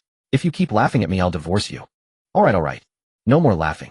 Gu Qingyan quickly embraced his little wife to soothe her. Just a moment, he said, raising his voice slightly toward the door. After about 2 or 3 minutes, once Jing Yi had calmed down and her complexion returned to normal, Gu Qingyan went to open the door. He had indeed locked the door. Yes, he had locked it when she first arrived. Standing at the door was Assistant Zheng. CEO Gu, I'm here to collect the documents for tomorrow morning's meeting. Here they are. Gu Qingyan knew it was the assistant coming for the documents, so he had picked them up on his way to the door and handed them directly to the assistant. This was the very document he had been writing just now. Thank you. Assistant Zheng nodded and took the documents. Just as he was about to step out of the office, he noticed someone else in the room and his eyes widened in shock. What? Holy crap. A woman. So late at night in CEO Gu's office, there was a beautiful woman. What was going on? Assistant Zheng's gaze was like a curious child's as he studied Jing Yi. His sixth sense told him that this beautiful woman must be the mysterious girlfriend who had been making his fierce boss smile so often lately. His gossipy, heart-burning Assistant Zheng couldn't help blurting out to Gu Qingyan, Gu, who is this? Gu Qingyan introduced her directly, my wife, Jing Yi. Assistant Zheng nodded in sudden realization. Oh, so she's the missus. Then he froze. What? The missus? CEO Gu was married. Oh my god. He had often seen CEO Gu smiling at his phone lately, and thought he was just dating, but he never expected the wedding to have already happened secretly. Ignoring Assistant Zheng's expression of being struck by lightning, Gu Qingyan turned to Jing Yi and said, this is my Assistant Zheng Ran. Hello. Jing Yi smiled politely. Hello, Mrs. Assistant Zheng met her eyes and couldn't help blushing. He was still young, quite shy, and had never been in a relationship, let alone held a girl's hand. Being so close to such a beautiful girl made him a little bashful. Mrs., you're so beautiful. Assistant Zheng praised without stint. In his heart he marveled that only a woman like this, fair-skinned and stunning, could tame a fierce boss like theirs who was like a living demon. But looking at the missus, she seemed even younger than him, just over 20. CEO Gu was 28 this year. Old cow eating tender grass. Then Assistant Zheng stole a glance at his boss's hand. Why wasn't the boss wearing a ring? He was with him every day and never noticed he was married. He then looked at Jing Yi's hand and saw that she wasn't wearing a ring either. Assistant Zheng was puzzled. What was up with this couple? Were they keeping it a secret? Gu Qingyan was deeply engrossed in a major project, working late into the night every day. Jing Yi felt a pang of sympathy and asked if he still wanted her to bring him a midnight snack. Gu Qingyan seized the moment to act coy, expressing his hope that his wife would accompany him for dinner. Thus Jing Yi began preparing dinner daily and bringing it to his office where the couple would dine together. The last time she brought a late-night snack, it was quite late, and there were few people in the company, so no one noticed. But now that they were having dinner together earlier while it was still light outside, many employees were still around. Consequently, everyone in the company knew that the CEO was married. Employees of the Gu Corporation witnessed the CEO's wife bringing lovingly prepared dinner to the company every day, their aloof CEO coming downstairs to fetch his young wife, and then the couple walking hand in hand, fingers interlaced, to the executive elevator. Some even went to the spot where Jing Yi waited for Gu Qingyan to squat and watch the beautiful boss's wife, turning it into a must-see attraction. The employee group chat exploded with gossip spreading like wildfire as the entire company shipped the couple and felt envious. Assistant Zheng, being the first in the company to know about the boss's marriage, was immensely proud and even dubbed himself the head shipper. That day, after concluding a meeting, Gu Qingyan stood at the conference room door, glanced at his watch, and realized it was almost time to go downstairs to pick up his wife. Just then the front desk lady approached Gu Qingyan and said, Mr. Song is here. I've shown him to your office. Gu Qingyan nodded. Got it. Song Yu was always quite gossipy and often visited the company to hang out with him, getting along well with his assistant. Gu Qingyan guessed he had found out something and came over to catch a glimpse of Jing Yi. Gu Qingyan returned to his office and saw a large third wheel sitting on the sofa. He called out Song Yu. Hey, old Gu. Song Yu did not come over to tease him in his usual mischievous manner. As Gu Qingyan had expected, he was unusually composed today. Sorry, can I borrow your office first aid kit? He was applying medicine to himself. Gu Qingyan noticed his face was covered in bruises. He frowned and asked, "What happened to your face?" My dad hit me," Song Yu said, looking in the mirror and clumsily sticking a few band-aids on his face. "My dad arranged a dinner party tonight for me to meet my arranged fiancé. I didn't want to go, we had a fight, things got a bit physical, and then I ran away." Song Yu stared downside, deeply punched the sofa, and gritted his teeth. "That stubborn old man, what a joke. I already have a girlfriend. What right does he have to force an arranged fiancé on me? If he likes her so much, he can marry her himself. Damn it." Gu Qingyan listened quietly without interrupting. After venting a torrent of complaints, Song Yu felt much better. Then he instantly switched to acute mode, clasping his hands together and pleading pitifully with Gu Qingyan. "So I'm now wanted citywide by my dad and have nowhere to go? CEO Gu, please take me in." Gu Qingyan. He stood with arms crossed, leaning against the desk, looking at Song Yu with narrowed eyes, and asked, "Is that why you came to see me?" "Yeah, that's right," young master, Song nodded. "Can you book a hotel under your name? If I do it myself, my dad will track me down and tie me up before killing me." Gu Qingyan paused for a moment, said nothing, and took out his phone to find a hotel. "I'll book one for you now." "Thanks." Song Yu glanced at the time and asked, "Have you had dinner yet? Want to eat with me?" "No." Gu Qingyan looked down at his phone, scrolling with a blank expression. "Do you have plans?" Gu Qingyan didn't respond. He found a hotel, placed the order, and sent the booking details to assistant Zheng. Song Yu's phone was off because he was afraid his dad would locate him. After sending the message, Gu Qingyan locked the screen, lowered his hand holding the phone, and looked up at Song Yu. "The room is booked. Zheng Ran will take you to the hotel. Stay as long as you like and charge your meals and accommodation to my account." Song Yu sat still, looking at Gu Qingyan incredulously. "Why do I feel like you're trying to kick me out?" Gu Qingyan remembered the time he had promised Jing Yi and instinctively glanced at his watch. "I've been busy lately. Why are you looking at your watch? Are you that concerned about time?" Song Yu frowned. "And why won't you have dinner with me? Who are you meeting?" Song Yu thought for a moment, then a light bulb went off. "Is sister-in-law coming to have dinner with you?"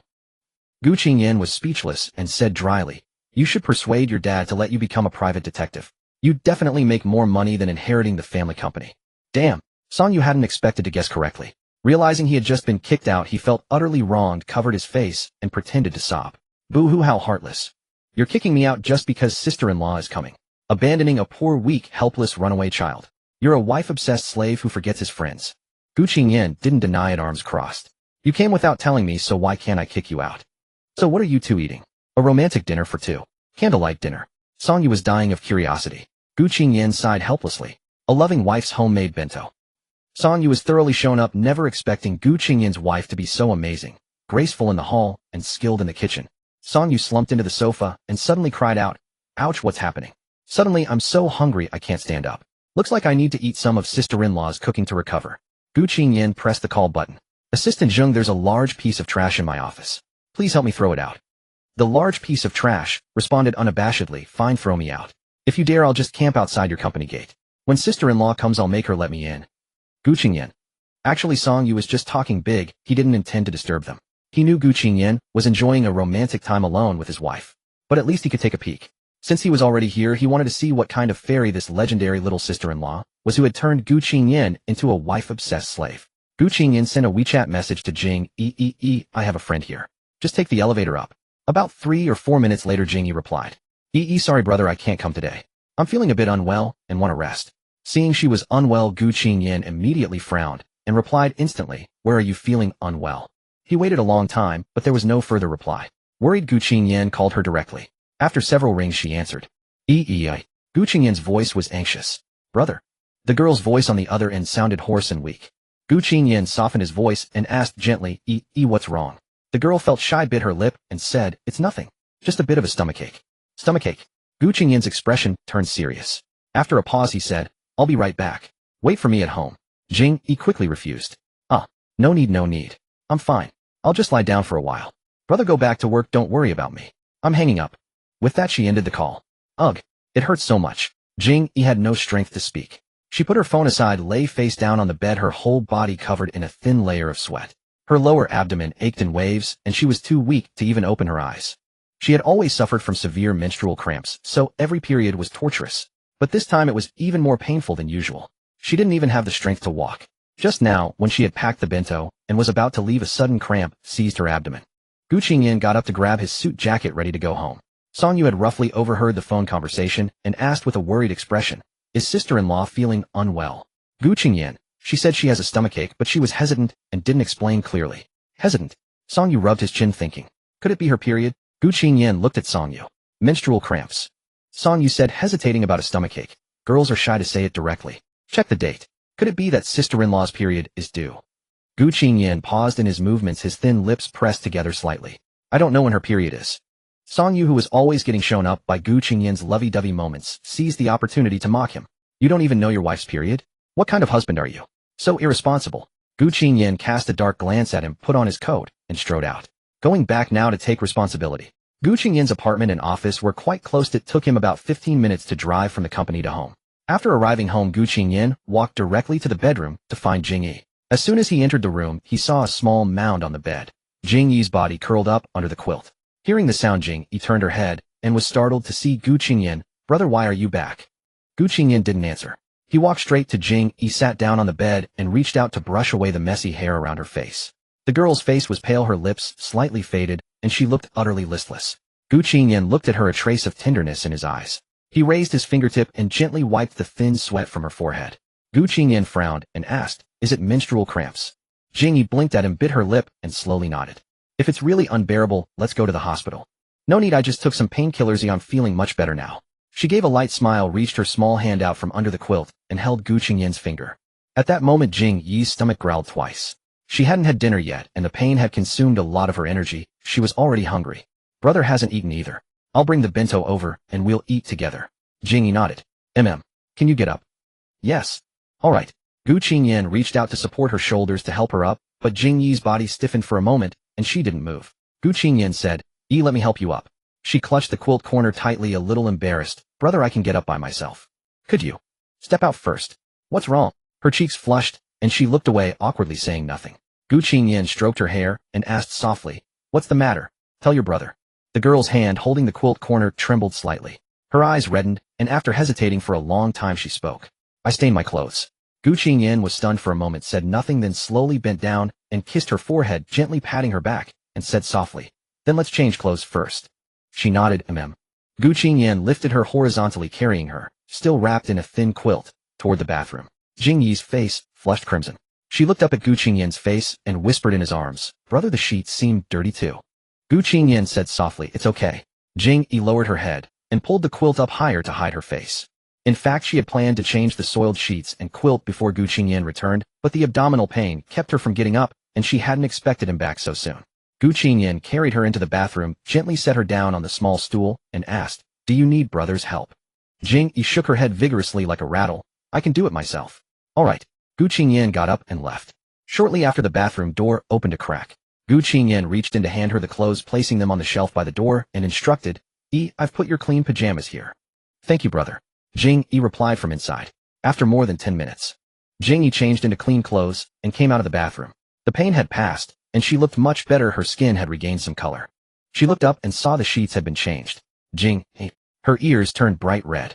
She lowered her head, twisting the hem of her clothes, standing there awkwardly, unable to move. Gu Qingyan's tall figure stood by the bedside cabinet, taking out the bento from her backpack and opening them one by one, arranging them neatly.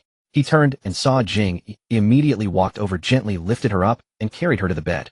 His expression was calm. Let's eat. Then he picked up a glass of hot water from the cabinet and handed it to her.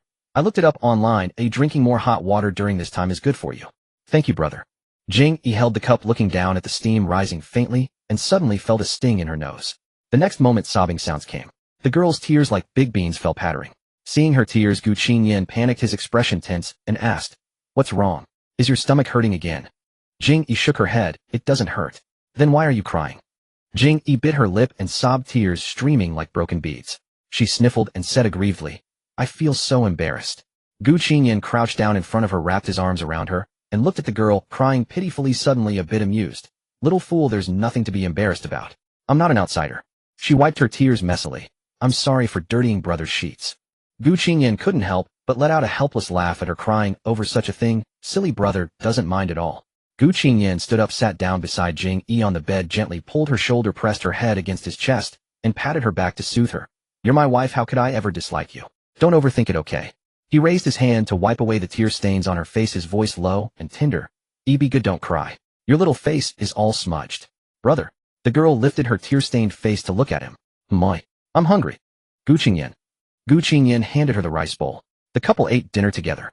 Jing Yi had little appetite. She finished half a bowl and then lay down to rest. Gu Qingyan scraped the rest of Jing Yi's meal into his own bowl and ate it. After eating, he cleaned up the dishes and went to the kitchen to wash them. Then he washed the sheets, her quilt clothes, and underwear, and took them to the balcony to dry. After doing everything, Gu Qingyan took a shower in the bathroom. Soon he came out in his pajamas, his body still warm from the steam, and got into bed to lie with Jing Yi. Jing Yi was lying flat with her eyes closed. He smoothed her hair, bent down to kiss her cheek, then placed his warm, large hand over her lower abdomen. Jing Yi quietly opened her eyes. Gu Qingyan was lying on his side, propped on his elbows, staring at her. Thought you were asleep. I wanted to wait for brother to sleep together. She turned over, wriggled into his arms, wrapped her arms around his neck, and looked at him. Brother. The man looked at her as she came closer, reached out, and pinched her soft cheek. Jing Yi's eyes sparkled as she asked, why are you so good to me? Gu Qingyan smiled. You're my wife. If I'm not good to you, who should I be good to? Oh. She looked down thoughtfully, then muttered, it's so wonderful to be brother's wife. Gu Qingyan's expression paused slightly, a dark surge in his eyes. He silently gazed at the girl's face, falling into a long silence. After a while he gave a faint smile tinged with bitterness, gently stroked her hair twice, and said, sleep now. Okay. Jing Yi said nothing more. She burrowed into Gu Qingyan's arms, found a comfortable position, and quietly fell asleep. Gu Qingyan, however, lowered his eyelids, staring blankly ahead, lost in thought for a long time. After a while, Jing Yi's breathing gradually steadied in his arms. He knew she was asleep. Gu Qingyan looked down at her, confirming she was asleep before he dared to whisper softly, being your husband, I'm also so happy. The next day, Gu Qingyan arranged for a doctor to visit Jing Yi at home. Li Yin was a gynecologist, a returnee from overseas with a brilliant mind, a devilish figure, and a face that often led people to mistake her for a model when she shed her white coat. She was the celebrated high mountain flower of the First Central Hospital. It was hard to imagine that such a woman could have her heart captured by the carefree Song Yu. Gu Qingyan, fearing that Jing Yi would be embarrassed by his presence, voluntarily stepped out and waited by the door. Li Yin and Jing Yi exchanged a few brief words in the room before coming out. Dr. Li, how is my wife? Gu Qingyan asked. Li Yin said, don't worry, it's nothing serious. Everyone's constitution is different. Madam is just slightly weaker than average. The severe pain this time was because she didn't pay attention to the date and ate cold drinks. In the future, she should avoid catching cold and consuming cold food and drinks around her menstrual period. Gu Qingyan nodded and noted it down. All right. After the consultation, Li Yan's serious expression turned into a smile. Congratulations on your marriage, Mr. Gu. Thank you. By the way, just between us, moderate marital intimacy is also beneficial for the lady. Gu Qingyan. Li Yan's eyes sparkled with gossip. So just as a doctor, I'm asking, how often do you? Gu Qingyan's eyes darkened slightly as he looked at Li Yan and said softly, we haven't yet. Li Yan clenched her fists, her eyes lighting up with excitement. Platonic. As expected of Mr. Gu, quite the player. I heard from AU that this little beauty is the apple of your eye, right? Li Yan teased and patted Gu Qingyan on the arm. No wonder you've been so ascetic. Even I'd want to marry her after seeing her. Holding on for so many years, it was worth it. Mr. Gu, keep it up. May you bear fruit soon. Gu Qingyan was silent for a moment, looking at the high mountain flower, who had become increasingly goofy after 3 years with Song Yu, and couldn't help saying, Dr. Li, one takes on the color of one's company. I suggest you spend less time with your boyfriend. Li Yan. After the class reunion, Yin Xinghe had disappeared again. Jing Yi followed Yin Xinghe's studio account on Weibo, which posted his schedule. It was indeed packed every day. After the national tour, he had a new round of album signing events, and his new album Hexagram was selling very well. One day while scrolling through Weibo, Jing Yi saw Yin Xinghe topping the trending list at number 1. The content was that Hexagram had been shortlisted for the most popular album award, and Yin Xinghe was shortlisted for the best male singer award. He would be attending the awards ceremony in a few days. Jing Yi had just finished reading the trending post and wanted to congratulate him when Yin Xinghe messaged her privately first. Xinghe, Jing Xiaoyi, are you free next week? I'm attending the awards ceremony. There's an empty seat. Would you like to come? Jing Yi was flattered. Oh my, I can go to the venue. Xinghe, yes, that seat was originally for my uncle, whom you also know, director Yin Sheng. Then I kicked my uncle out. A message was recalled. Xinghe, the empty seat is my uncle's, but he can't make it due to a last-minute issue. Can you come? Jing Yi quickly replied, I'll go. Jing Yi was thrilled. The awards ceremony featured big shots from the entertainment industry, and being able to see the stars live was a great opportunity she couldn't miss. Time flew by, and the awards ceremony arrived as scheduled. It was held at 7 in the evening at the Central Grand Theater in S City. Gu Qingyan had a business engagement that evening, so he dropped Jing Yi off at a dress shop and left. After Jing Yi changed into her gown, Yin Xinghe's assistant picked her up and took her to the venue. For such an important occasion, Jing Yi naturally dressed elaborately. Her makeup today was somewhat alluring with crimson lips. Her long black hair was curled into waves and tied in a high ponytail, with a few strands falling over her forehead, blending beauty with a touch of playfulness. Jing Yi wore a black dress with a hollow neckline and a square collar that highlighted her delicate collarbone. The gown was strapless and cinched at the waist with a fluffy black tulle skirt that reached her knees. Her fair legs were accentuated by a pair of strappy high heels on her slender ankles. Her usual playful demeanor was completely restrained. After all, she was a proper young lady who had been taught banquet etiquette since childhood, and her aura was no less than that of the stars who often walked the red carpet. As she entered, she seemed like a noble black swan, descending, drawing many eyes. Jing Yi found her seat, and Yin Xinghe was already there. Upon seeing her, he gave her a thumbs-up goddess. Yin Xinghe was also wearing a formal suit, coincidentally also black, which matched her outfit quite well. Jing Yi looked at him and returned the compliment. "You're a male god too." Indeed, he was quite handsome, just a little less than her brother. Then celebrities arrived one after another, all dressed in glamorous attire, each more stunning than the last. However, Jing Yi wasn't very familiar with the entertainment industry, so she didn't recognize many people. She grabbed Yin Xinghe and asked him, and he patiently introduced them. As they chatted, the vast venue gradually filled up, and the awards ceremony began on time. The lights in the venue dimmed and focused on the grand stage. After several awards, it was finally time for the Most Popular Album Award. After reading the list of nominees from a card, the host looked at the audience. "The winner is..." The host deliberately teased, pursing his lips and delaying the announcement. Jing Yi's heart was pounding. On the big screen, the names of the 5 nominated singers flashed, and then the screen jumped to the music video of the lead single from Hexagram. Yin Xinghe high-fived Jing Yi in excitement, then walked up to the stage amid applause. Jing Yi breathed a deep sigh of relief. Although she was confident that Yin Xinghe would win, the atmosphere still made her feel a bit anxious. Yin Xinghe took the trophy from the host and faced the audience, beginning his acceptance speech. "Thank you all for your support." Jing Yi watched him from her seat. Yin Xinghe had a strong idol image. Although he was a bit of a crybaby in private, he managed to look serious and cool in front of the camera. "Here I have a good friend I'd like to introduce to everyone." The album Hexagram contains 12 songs, 9 of which were composed by her. She is a very important collaborator of mine. The album winning this award owes a great deal to her help. With a click, a spotlight suddenly shone on Jing Yi. The audience area was dim, so Jing Yi suddenly felt a holy light above her, and then everyone's eyes turned to her. "What's going on?" Jing Yi was stunned. Yin Xinghe then introduced from the stage, "My exclusive composer, Miss Jing Yi, please come on stage." The host interjected, "Wow, so Mr. Yin's partner is also here. Then please come up on stage, this beautiful lady." The audience below applauded enthusiastically. Jing Yi was caught completely off guard. She had never expected Yin Xinghe to introduce her on stage. Feeling a bit embarrassed, she had no choice but to steel herself and go up. The host handed her a microphone. Jing Yi gripped it with both hands. Facing the crowd below, her social anxiety kicked in. She nervously introduced herself. "Hello everyone, I'm Jing Yi, a freelance composer. It's a great honor to have contributed to the song production of Mr. Yin's album, Hexagram." The host said, "Hello composer. Mr. Yin just mentioned that you contributed a lot to his album. As his partner, do you have any thoughts on Mr. Yin's award? Could you share a few words?" Jing Yi nodded. "First of all, I'm very grateful for everyone's support for him. I think Xinghe's award is well deserved. He is very talented, a combination of natural gift and hard work. Besides, he was exaggerating just now. Xinghe's achievements today are entirely the result of his own efforts. I only played a small part." After saying that, Jing Yi stuck out her tongue at Yin Xinghe, who smiled at her. The host said, "What a tacit and humble pair. Finally, since this is a rare opportunity, how about helping Mr. Yin promote his album?" Jing Yi's little mind turned. Was she being asked to do a sales pitch? Then, recalling the gags of livestream sales hosts she had seen, she blurted out, "Yin Xinghe's album is really super good. Everyone buy it, buy it, buy it." The audience burst into laughter. Jing Yi bowed and went off stage. After the ceremony, Yin Xinghe also won the Best Male Singer award, taking 2 major awards in a row. After it ended, he said he wanted to have a late-night snack with his agent and assistant to celebrate, and asked Jing Yi if she wanted to join. Jing Yi decisively agreed. Coming out from the backstage, the young assistant had already picked up the car and was waiting outside. Jing Yi and Yin Xinghe sat side by side in the back seat. As soon as she got in, Jing Yi pinched Yin Xinghe's arm and complained, "Why did you suddenly call me up on stage? Don't you know I have social anxiety? Aren't you afraid I'll die on stage, woo-woo?" Yin Xinghe's eyes curved into a smile. "Didn't you do pretty well, eh?"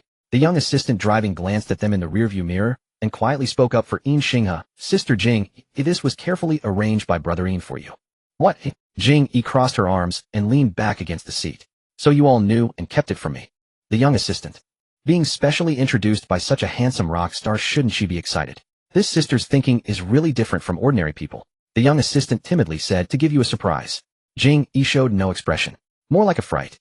Meanwhile, Yin Xinghe's agent was sitting in the passenger seat listening to the youngsters fooling around while scrolling through his phone. Suddenly, as if discovering something, he turned to Jing Yi in the back and said, "Miss Jing Yi, check Weibo quickly. You've become famous."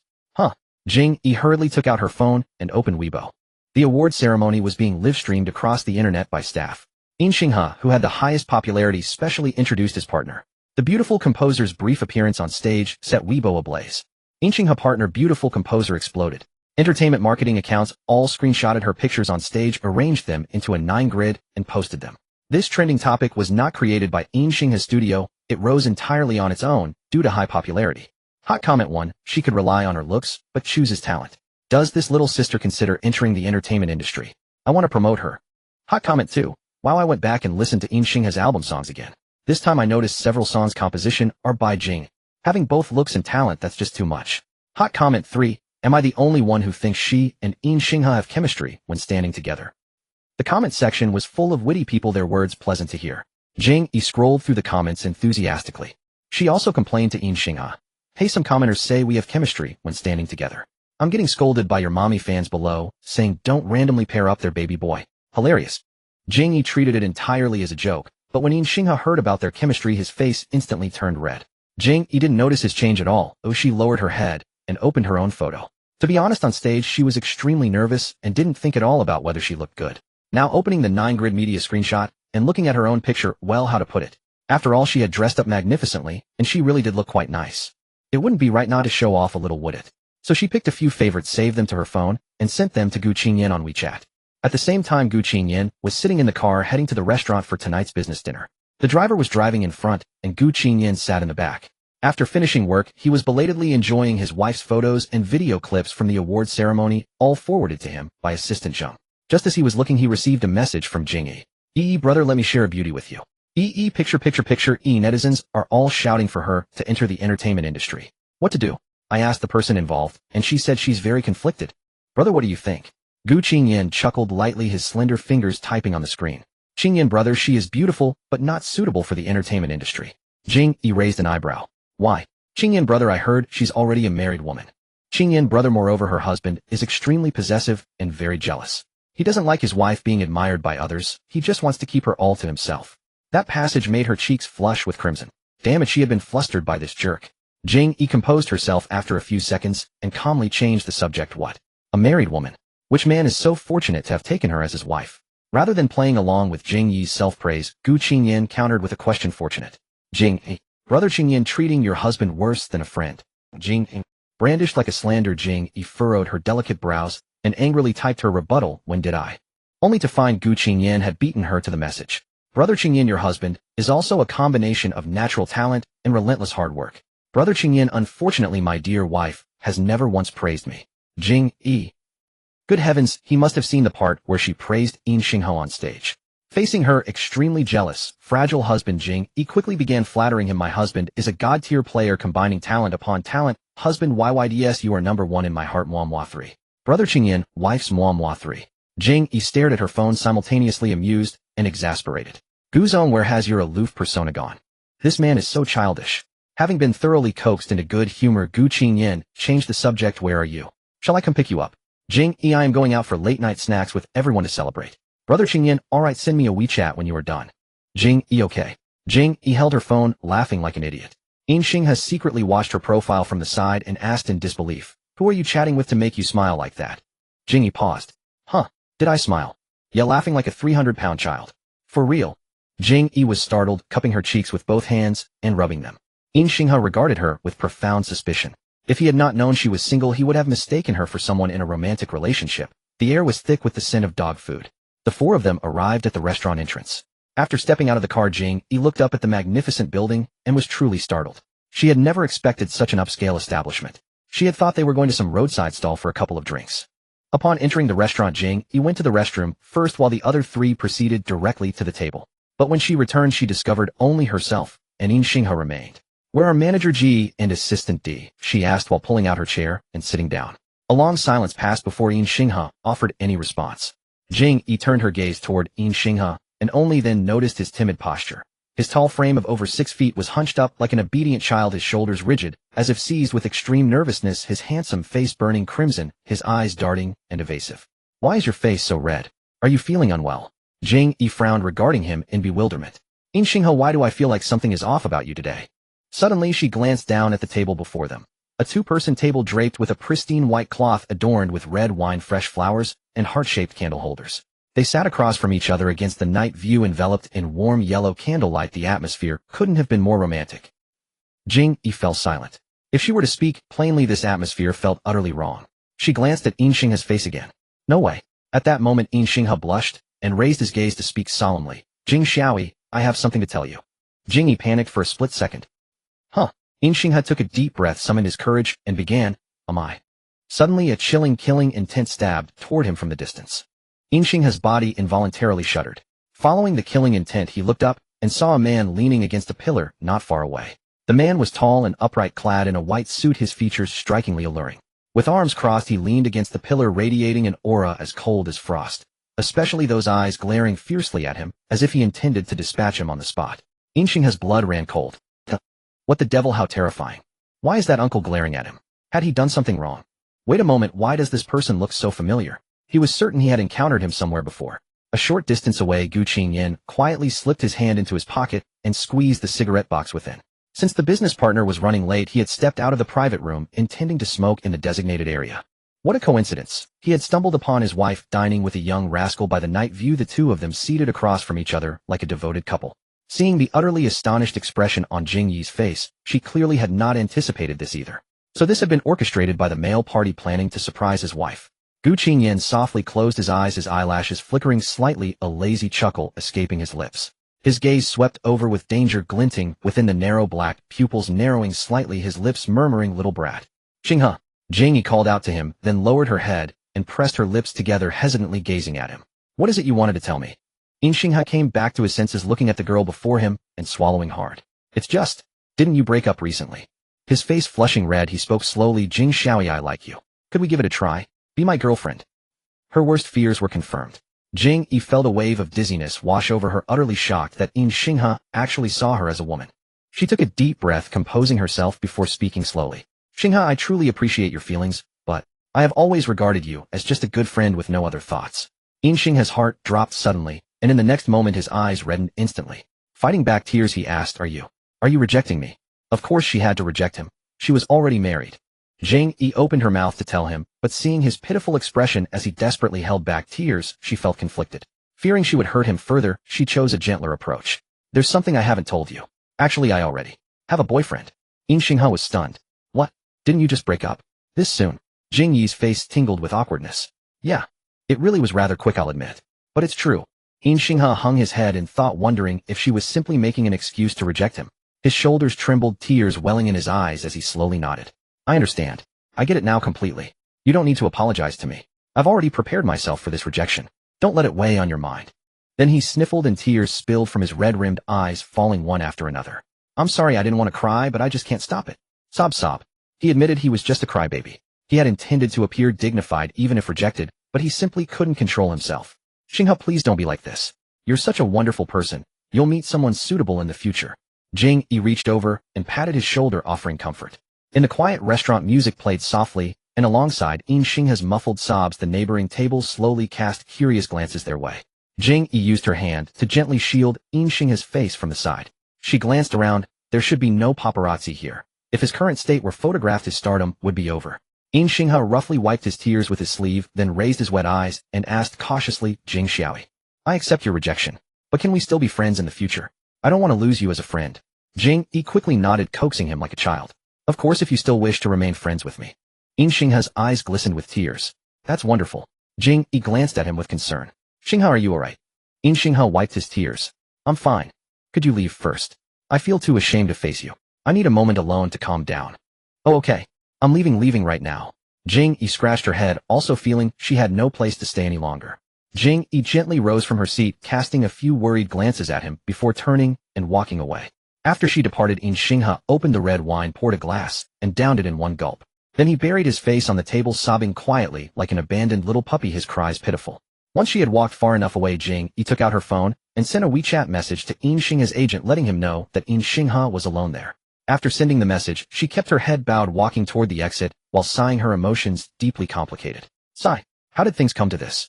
Xinghe, you really are being foolish. Actually, this whole situation is partly her fault. If she had told him earlier that she was already married, none of this would have happened. But she never expected Yin Xinghe to see her as a woman. Think about it. A close male friend of 4 years suddenly confessing his feelings. Jing Yi felt at a loss for words. Her footsteps stopped before the elevator. The restaurant was on the 4th floor, and she reached up to press the down button, standing in place and waiting. Suddenly her wrist was grabbed, and a force pulled her forward. Jing Yi staggered a few steps to the side before tumbling into a warm chest, the familiar scent and presence washing over her in an instant. Jing Yi looked up from within his embrace, her eyes wide with surprise as she gazed at the person before her. Qingyan. Gidge. Gu Qingyan's handsome face came into view. His eyes narrowed slightly as he cupped her chin, forcing her to meet his gaze. His tone brimmed with jealousy as he questioned her sharply. What do you think you're doing behind your husband's back? Jing Yi blinked in surprise. Brother, what are you doing here? Gu Qingyan replied, a business dinner. I had a meeting with a partner here. They stood beside the elevator with people passing by continuously. They were still locked in an embrace, his hand pinching her chin. Passers-by's lingering glances made Jing Yi's cheeks flush crimson. She hastily pushed his hand away and stepped back from his arms. Gu Qingyan now holding nothing but empty air. How nice. He closed his eyes briefly, then shuffled a few steps aside to lean against the wall, crossing his arms as he regarded her. So may I ask, Miss Jing, a lady already married, why are you here? Dining alone with another man with candles lit rather romantically. Would you mind explaining? Still with that man? Jing Yi blinked innocently. Did you see everything? Gu Qingyan nodded. Every detail. He raised his hand to stroke her cheek, enunciating each word with deliberate emphasis. This is what you call dining with the whole group. Do your friends know the shadow clone jutsu? That's why brother can't see anyone else. Jing Yi's beautiful brows arched slightly, and a half-smile spread across her face. Not warm, not friendly. It was a smile like a vengeful specter come to claim a soul. Jing Yi couldn't help but shiver. Gu Qingyan had always pampered her, never once losing his temper. This was the first time he was genuinely settling scores with her. Though his lips curved into a smile, it was utterly terrifying. Jing Yi knew he was truly angry. When faced with someone you can't afford to provoke, the wisest move is to yield first. Brother, let me explain. I had no idea. I was set up. There were really 4 people at first. I truly thought we were going to a food stall to drink and celebrate. Who would have guessed it'd be some high-end restaurant like this? Jing Yi scrambled to piece together her story in her mind. So I went to the restroom first. When I came back, my agent and little assistant were gone. Only then did I notice something was off. In Xinghe had prepared that whole setup. I was completely in the dark the entire time. And then In Xinghe confessed to me. But I rejected him flat out. That's it really. I swear on heaven. I absolutely did not cheat. Having listened to her explanation, Gu Qingyan's expression softened slightly, though his thin lips remained pressed into a firm line. His little wife, seeing he wouldn't speak, grew anxious until her face turned red. She stepped forward and wrapped her arms around his waist, hopping in frustration. Brother, please believe me. All right, brother believes you.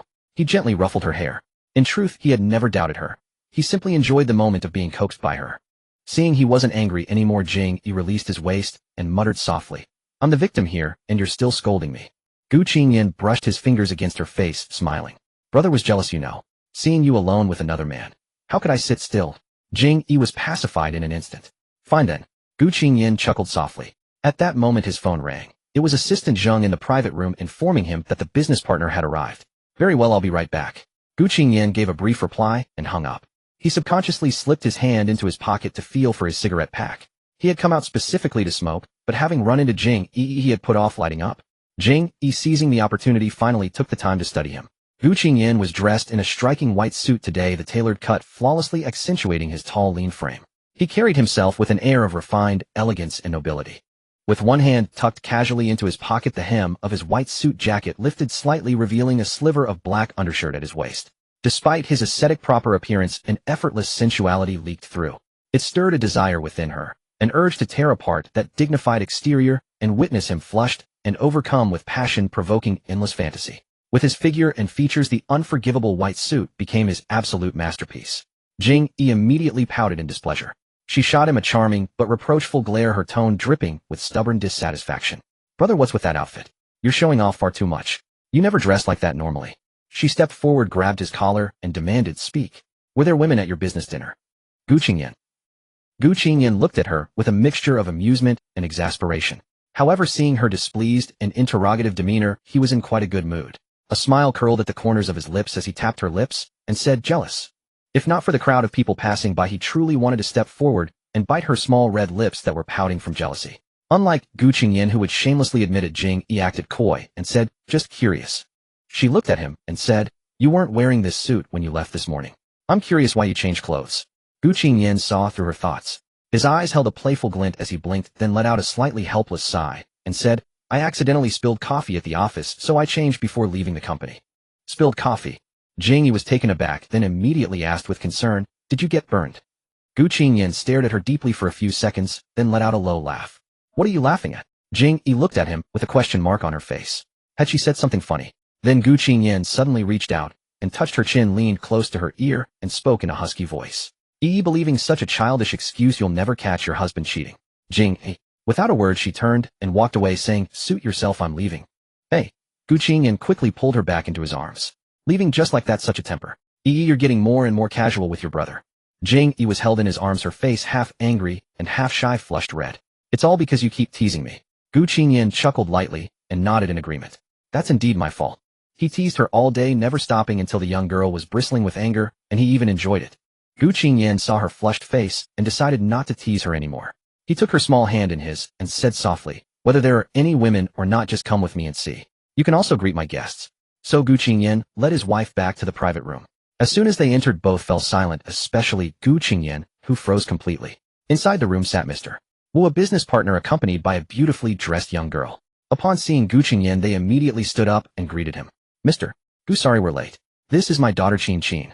The young girl blushed and bowed to Gu Qingyan. "Hello, Mr. Gu." Gu Qingyan.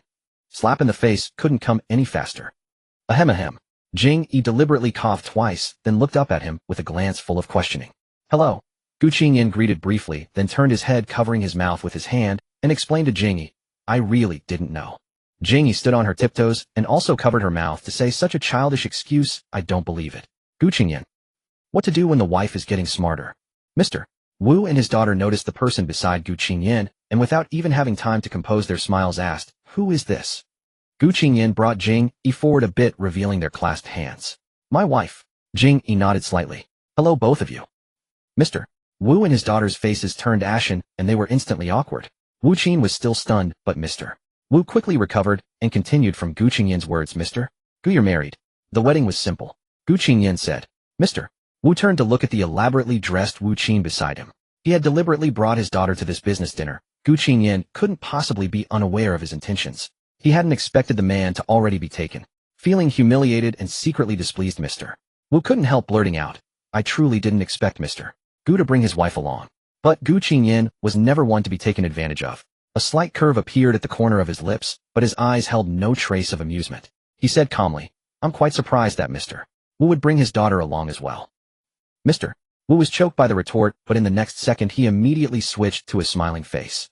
"Well, it's just that I want my daughter to inherit the family business in the future, so I thought I'd give her a chance to broaden her horizons and learn a bit from Mr. Gu." Gu Qingyan said nothing. Mr. Wu sighed, feeling a pang of regret. Gu Qingyan, who was in charge of the Gu Corporation, was young, capable, and single. Countless old foxes in the business circle were eyeing him, hoping to push their daughters toward him. Mr. Wu himself was one of them, thinking that with some friendship with his father, he would have the advantage. Besides, his own daughter liked him, so he wanted to set them up. But he never expected Gu Qingyan to be already married. Gu Qingyan's private life was spotless.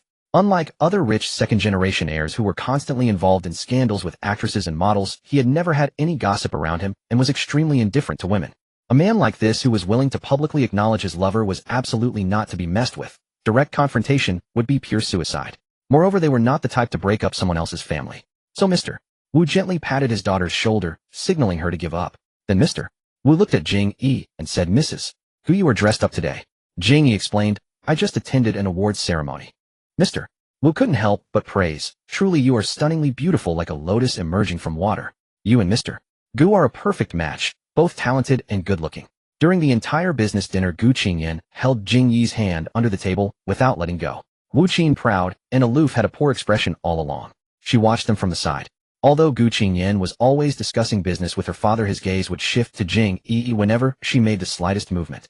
From time to time, he would pick up food for her and refill her tea, his movements extremely practiced and natural, as if he did it often. Wu Qin had also dressed up carefully today, but aside from the polite greeting of "Hello, Mr. Gu," never looked at her again. His eyes were full of his wife, as if he couldn't see any other woman besides her. After the business dinner, the couple went home together. In the car, Jing Yi suddenly remembered that he still hadn't answered a question. She asked, "So, brother, why exactly are you wearing a white suit? You haven't told me yet." Saying you spilled coffee was a lie, right? Gu Qingyan drove, looking straight ahead. "When I had the suits custom made, I ordered one in every color. But I don't really like white suits. They look a bit effeminate. This white suit was expensive, but there had never been a chance to wear it." Gu Qingyan's slender fingers tapped on the steering wheel. Today when I saw your outfit, I suddenly remembered that this suit would match you well. So here's the chance to wear it. A couple's outfit. Jing Yi took another careful look at Gu Qingyan. Indeed, he looked different from when he wore a black suit, which gave him a majestic and heroic aura. Now he seemed much softer. Jing Yi smiled and said, "You look like a prince on a white horse from a fairy tale. Wear it often from now on." "I like it." After hearing her words, Gu Qingyan chuckled. "Okay, I'll wear it often." He didn't like it much, but since his wife liked it, he would listen to her. Jing Yi turned her head and stared at Gu Qingyan driving for a few seconds. She watched his sharply defined profile, his high nose bridge, and his slightly compressed lips. Suddenly she frowned in thought, then shook her head and said, "Forget it. Don't wear it anymore. Never wear it again." "Gu Qingyan," Jing Yi muttered, "male seductress can't add more allure. I don't want to increase my rivals." Gu Qingyan. Early the next morning, just as Jing Yi woke up, she received a WeChat message from Xinghe. "Xinghe Jing Xiaoyi." That's the only message. Jing Yi stared at the screen for a moment, a faint smile curling at the corners of her lips. "Jing Yi, why are you shouting so loud?" "Xinghe, about yesterday." "Jing Yi, I haven't taken it to heart." Xinghe hesitated for a moment, then replied, "I've thought it through. Sorry for troubling you. Actually, I thought about it later and felt it was quite awkward. It's best for us to just be good brothers." "So does what you said yesterday still count? That we'll continue to be friends?" "Are we still friends now? Will you still talk to me later?" The expression he sent was so vivid that it reminded Jing Yi of his pitiful, tearful look. She bit her lip bitterly. "Jing Yi, all right, let's move on. From now on, it's still revolutionary friendship." After a long hesitation, Xinghe sent a voice message. "Hey Jing Xiaoyi, do you really have a boyfriend? Or did you make it up on the spot to reject me?" Jing Yi replied, "No, it's real. I'll introduce you to him another day." "Xinghe, didn't you just break up with that scumbag senior not long ago?" "Jing Yi, I just rebounded." Xinghe was greatly shocked, then asked, "What kind of man is he?" Jing Yi thought about what word to use to describe Gu Qingyan. Suddenly she came up with a quite appropriate adjective. "He's a male version of Su Daji." Xinghe. "Xinghe, do you mean you were bewitched by his black magic?" Jing Yi. "Not to mention it does have that flavor." Xinghe stopped discussing this and changed the topic. "Hey, I have good news for you. I'm starting to prepare a new album." Jing Yi was startled. So soon. It felt like his last album had just been released, and now he was already preparing a new one. Jing Yi looked at the ceiling and roughly calculated the time. It had been over 3 months since the preparation of Hexagram began. Indeed, it was time to start work on the second album. With Xinghe's explosive popularity, it would be strange if the company wasn't eager to make money. Thinking about it, 3 months was even slow. During the minute or two that Jing Yi was spacing out, Xinghe sent another message. "So Teacher Jing, make some little tunes." Jing Yi. She teased, "So I'm just a tool for composing music." She seriously suspected that this guy was only trying to reconcile with her because he was afraid of losing a tool. "Jing Yi, you are the client daddy providing me with meals. How dare I have any complaints? Come on, what's the theme?" After sending the message, Jing Yi put down her phone directly and got out of bed to wash up. After washing up with her mind still fresh from just waking up, Jing Yi felt she was in good shape, so she directly picked up her guitar. She twisted her hair into a bun, sat cross-legged on the bed, and the oversized guitar made her appear small and petite. She cradled it in her arms, tuned the strings, and then picked up her phone to check Xinghe's reply. Xinghe sent 2 words. "Secret crush." The corners of Jing Yi's mouth twitched. "These 2 words just don't seem to rock at all," she murmured. She hastily typed a few words on the screen and sent them. "You want me to write a rock and roll about secret love?" Xinghe, "No, write me a love song." Here's the thing. The 3 lyrical tracks from Hexagram actually performed surprisingly well. So the company is considering a shift in my image, expanding my repertoire. The new album will feature more love songs. Innovation plus transformation, you get it. Jing Yi, "Oh, I see." She pondered for a moment. Xinghe's vocal quality and singing ability were quite suited for love songs, and with that boyish face, his mother fans would be overjoyed. This transformation was bound to succeed. So Jing Yi took the commission and started composing at home. Day after day, she toiled over the melody, and after a week of nearly 100 discarded drafts, she finally crafted a piece that satisfied her. That day, Gu Qingyan returned from work. The moment he stepped through the door, his wife greeted him with a huge bear hug. "Brother." He was caught off guard for an instant, but quickly wrapped his arms around her, stroking her back. "What's got you so excited?" Jing Yi lifted her head, eager to share. "I finally finished the piece." Gu Qingyan lowered his gaze and stared silently at her face for a moment. Living under the same roof, he had witnessed her busyness over the past days. Occasionally, when inspiration eluded her, she would grow anxious, frustrated, and sullen. Gu Qingyan couldn't help but feel concerned. Their family had plenty of money, more than they could ever spend. She didn't need to compose for income. Gu Qingyan's mindset was similar to Jing Yi's father's. She didn't need to suffer, she could just play. He had the means to pamper her for life. He didn't stop her because songwriting was her passion. This was something she willingly wanted to do, and he respected her choice. As her husband, he would support her unconditionally and stay by her side. Gu Qingyan smiled, gently looking at the composer lady who had finally emerged from her ordeal. Even in her sleep lately, she had been humming tunes. He patted her head and said, "Congratulations, my dear." Jing Yi revealed 2 shallow dimples in a sweet smile, then suddenly remembering something, she grabbed his hand. "Brother, don't touch the top of my head. This spot is very fragile right now." She looked down at Gu Qingyan and asked, "Quick check if I'm going bald." Gu Qingyan chuckled, studied her carefully, then deliberately said, "A little bit." "Really?" Jing Yi exclaimed, then whined as she touched her long black hair. "Boo-hoo, my lovely hair. Hubby, if I go bald, will you still love me?" Gu Qingyan was amused by her words. With a slight curve of his brows and a touch to his chin, he said, I'll have to think about it." "What?" Jing Yi glared at him. "How dare you?" Wouldn't dare, wouldn't dare." Gu Qingyan laughed, his chest shaking. Then he pulled the girl into his arms, closed his eyes, and kissed the top of her head. In a low voice he said, "I will love you no matter what." Jing Yi's cheeks flushed, her body stiffened for a moment, then she pulled away from his embrace. Somehow, whenever she joked about something, it sounded different when he said it, as if he were completely serious. It made her feel all tingly. "Come listen to my finished piece. I'll play it for you." Jing Yi grabbed Gu Qingyan's arm and dragged him toward the sofa. "Let me wash my hands first." The couple sat side by side on the sofa. Jing Yi sat cross-legged facing Gu Qingyan. She set up the sheet music, picked up the guitar, slipped the strap over her shoulder, positioned her hands on the strings, and before playing reminded him, "Brother, just listen to the melody, okay? I only know how to compose. My literary skills are too poor to write lyrics." Gu Qingyan closed his eyes with a smile and nodded. Since there were no lyrics, she replaced all the words with hums and la-la-las. From the intro to the outro, over 4 minutes, she sang through the entire piece. "How was it?" After the last note faded, she looked at him with sparkling eyes. Gu Qingyan applauded. "As expected of my wife, beautiful." Jing Yi grabbed his arms excitedly. "Any other thoughts? Tell me." Gu Qingyan furrowed his sword-like brows, rubbed his chin thoughtfully, and gave his impression. "It sounds like a very melancholic song." Jing Yi nodded eagerly, like a chick pecking grain. "Yes, you can tell it." "What's the title?" Gu Qingyan asked. "I haven't named it yet. I'll name it after the lyrics are written. But the theme is about." Jing Yi looked into his eyes. "A secret crush." As the girl's words fell, Gu Qingyan happened to meet her gaze. His body stiffened suddenly, and his fingertips trembled uncontrollably. "Sigh." Jing Yi didn't notice his unusual reaction. She rested her elbows on the guitar, cupped her cheeks with both hands, and let out a melancholy sigh. "I never knew what a secret crush felt like before. To write this song, while I looked up some information online and read some stories." She lowered her brows. "I discovered that a secret crush is really heartbreaking. Secretly watching someone, caring about them, liking them, while they remain completely unaware. You can only hide it in your heart, enduring a one-person turmoil, a one-person anxiety. It's so hard." Gu Qingyan's eyelids drooped, his thick, dark lashes casting a shadow under his eyes. He pressed his thin lips together and remained silent throughout, offering no comment. After dinner, Jing Yi sat on the sofa and played the melody several more times, making a few minor adjustments. Gu Qingyan sat beside her. Once the final version was done, Jing Yi swayed her head delightedly. Time to deliver to the client. With her work completed, Jing Yi slept in. When she woke the next day, it was already noon. The only remaining task was to record the composition and send it to Xinhua. After lunch and a short rest, Jing Yi set up her equipment to start recording. Suddenly, she noticed an A4 sheet of paper lying face down on the coffee table. She leaned over and glanced at it. 3 words were written on it: for E.E. Jing Yi reached out and picked it up.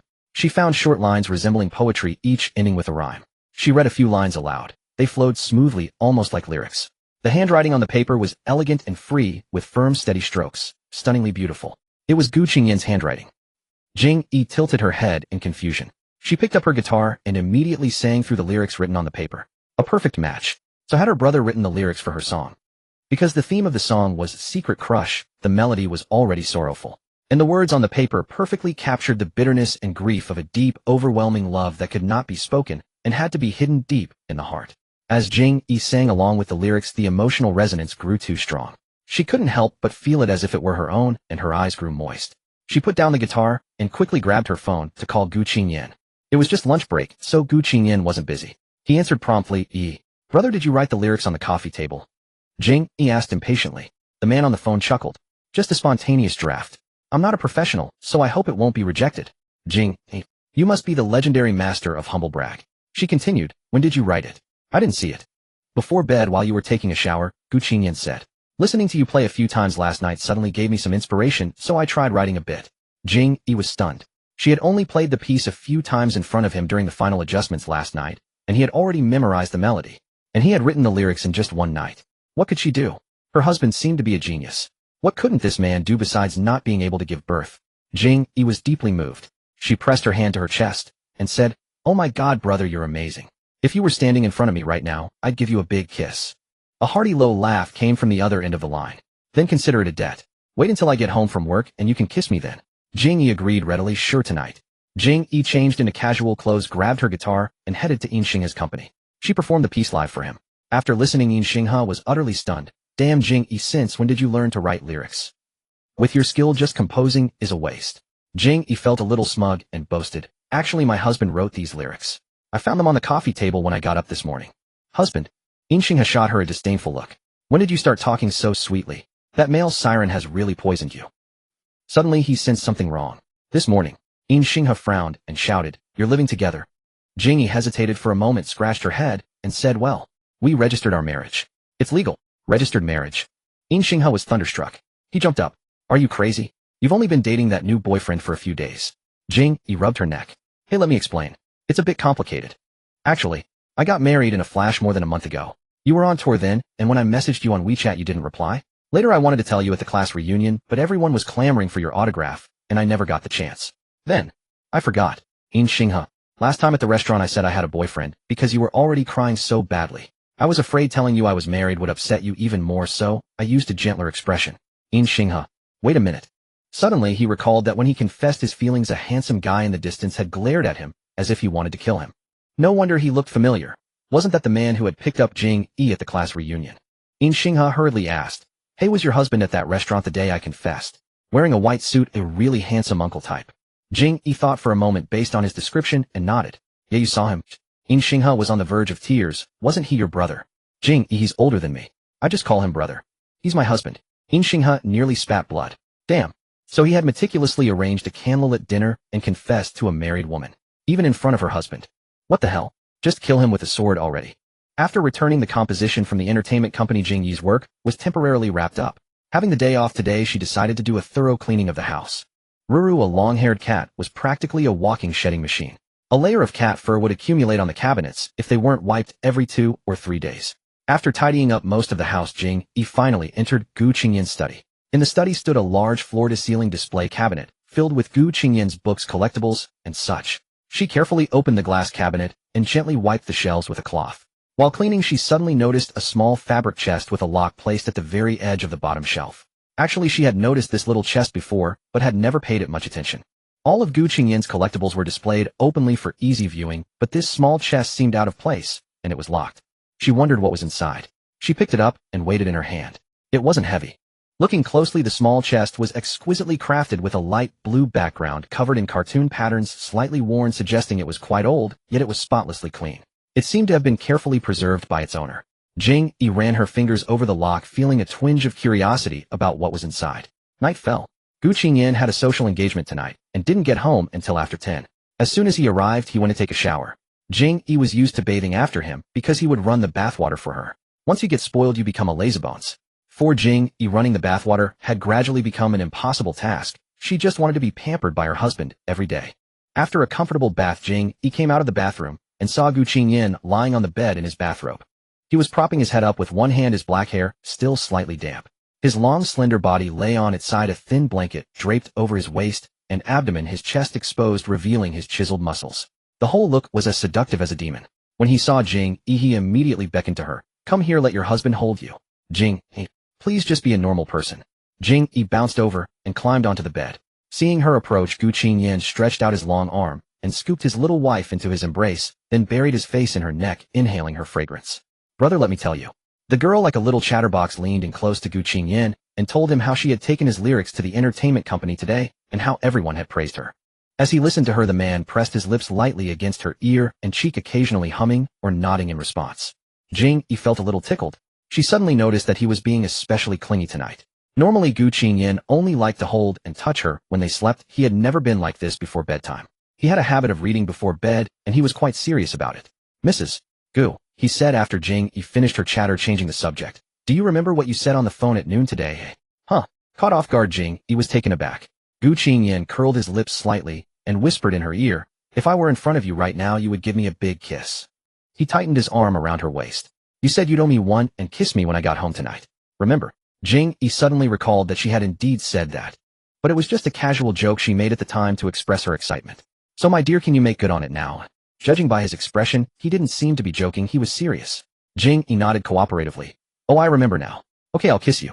Jing Yi turned to face him, her gaze settling on his attractive lips. They were already close, a slight lean forward would bring them together. She hesitated for a moment, then raised her eyes to look into his. His obsidian-like eyes were fixed on her, and when their gazes met his eyelashes fluttered slightly.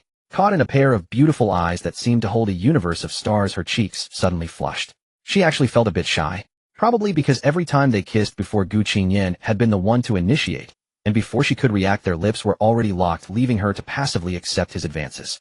She rarely took the initiative. Jing Yi's eyes darted away, then she steeled herself, closed her eyes, and pressed her lips against his. Done, she said. Gu Qingyan was silent for a moment, then frowned at her. That's what you call big? He sighed softly. You said you'd give your brother a big kiss. I've been looking forward to it all day. Don't disappoint me. Jing Yi was speechless. The girl's lively eyes flickered as she thought for a moment, then she turned her head, aimed at his face, and planted a big loud kiss on his cheek. She asked, is that big enough?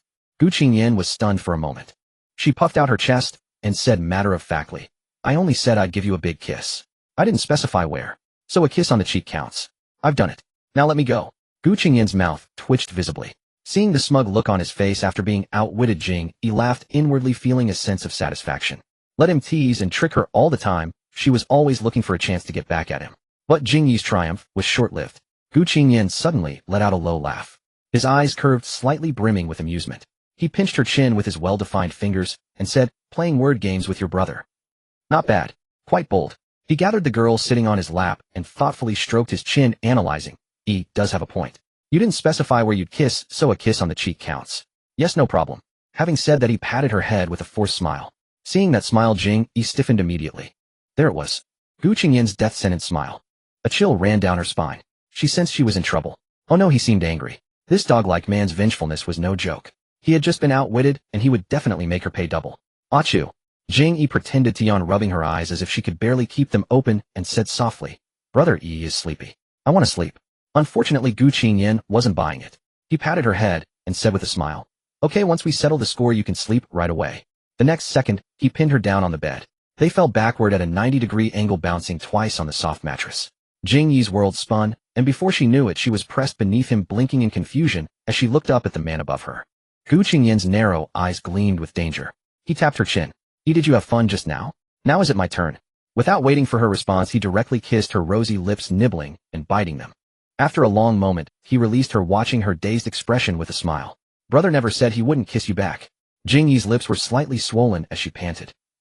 Then he spoke again. Brother also never said he'd only kiss you once. Huh. Jing Yi blinked, still reeling from the first kiss, when suddenly he sealed her lips again. When he finally let go, Jing Yi was clearly out of breath. But Gu Qingyan immediately added, Brother never said he'd only kiss you twice. As he leaned in yet again, Jing Yi's body snapped taut. She pushed against his chest with both hands. Brother, I was wrong. I know I was wrong. Jing Yi's whole body was flushed pink and her cheeks were as red as apples. Then she suddenly cupped. Gu Qingyan's face lifted her chin and fulfilled her promise. There, kissed. Big one. I won't be naughty anymore. Brother, please calm down. Seeing her dazed expression, Gu Qingyan's shoulders shook with laughter. Your attitude in admitting your mistake is good. Fine, I'll let you off this once. He got off her and patted her waist. Didn't you say you were sleepy? Go to sleep. Jing Yi was speechless. She sat up, using her hands to support herself, her flushed skin taking a long time to cool down. Old man. The girl muttered under her breath, cursing him in a volume he couldn't hear before crawling into the covers. Jing Yi lay on the pillow, resting for a long while, waiting for Gu Qingyan to return after turning off the bedroom light. Habitually, he reached out and pulled her into his embrace, but Jing Yi secretly pinched his arm hard. Gu Qingyan smiled, but said nothing. Nestling into his arms, she closed her eyes, ready to fall asleep, when suddenly remembering the small box she had seen in the study during the day. She opened her eyes again and looked up to call him. By the way, brother. Gu Qingyan nodded. What is it? She asked. There's a very pretty little box inside the display cabinet in your study, the light blue one. Is that yours, brother?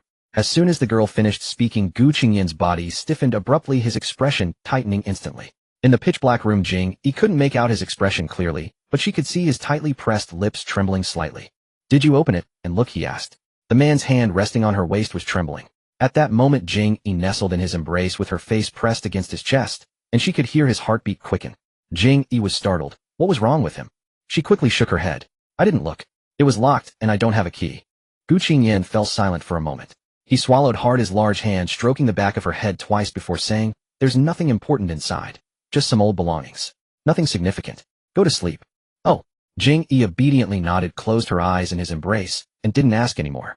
Soon after, Jing Yi fell asleep, but Gu Qingyan did not. Her single sentence had thrown him into turmoil, completely depriving him of sleep. He glanced down at the girl sleeping peacefully in his arms with his elongated eyes. Afraid of waking her, he carefully shifted away from her side and rose from the bed. Stepping out of the bedroom, Gu Qingyan took out cigarettes and a lighter from his suit jacket, gripping them in his hand as he walked slowly toward the window. His tall figure leaned against the window. He bit a cigarette from the pack, but when he took out the lighter to ignite it, his trembling fingers caused the lighter to slip, grazing his fingertip and breaking the skin. Gu Qingyan stared at his hand, then let out a faint laugh. On the second attempt, the cigarette lit. White smoke dispersed before his face as the man's elongated eyelids drooped slightly. Gu Qingyan gazed at his reflection in the glass, illuminated by moonlight. He raised his hand to touch his heart, feeling the rhythm beat slightly stronger than usual. Looking at his blurred reflection in the glass, he offered a self-mocking smile.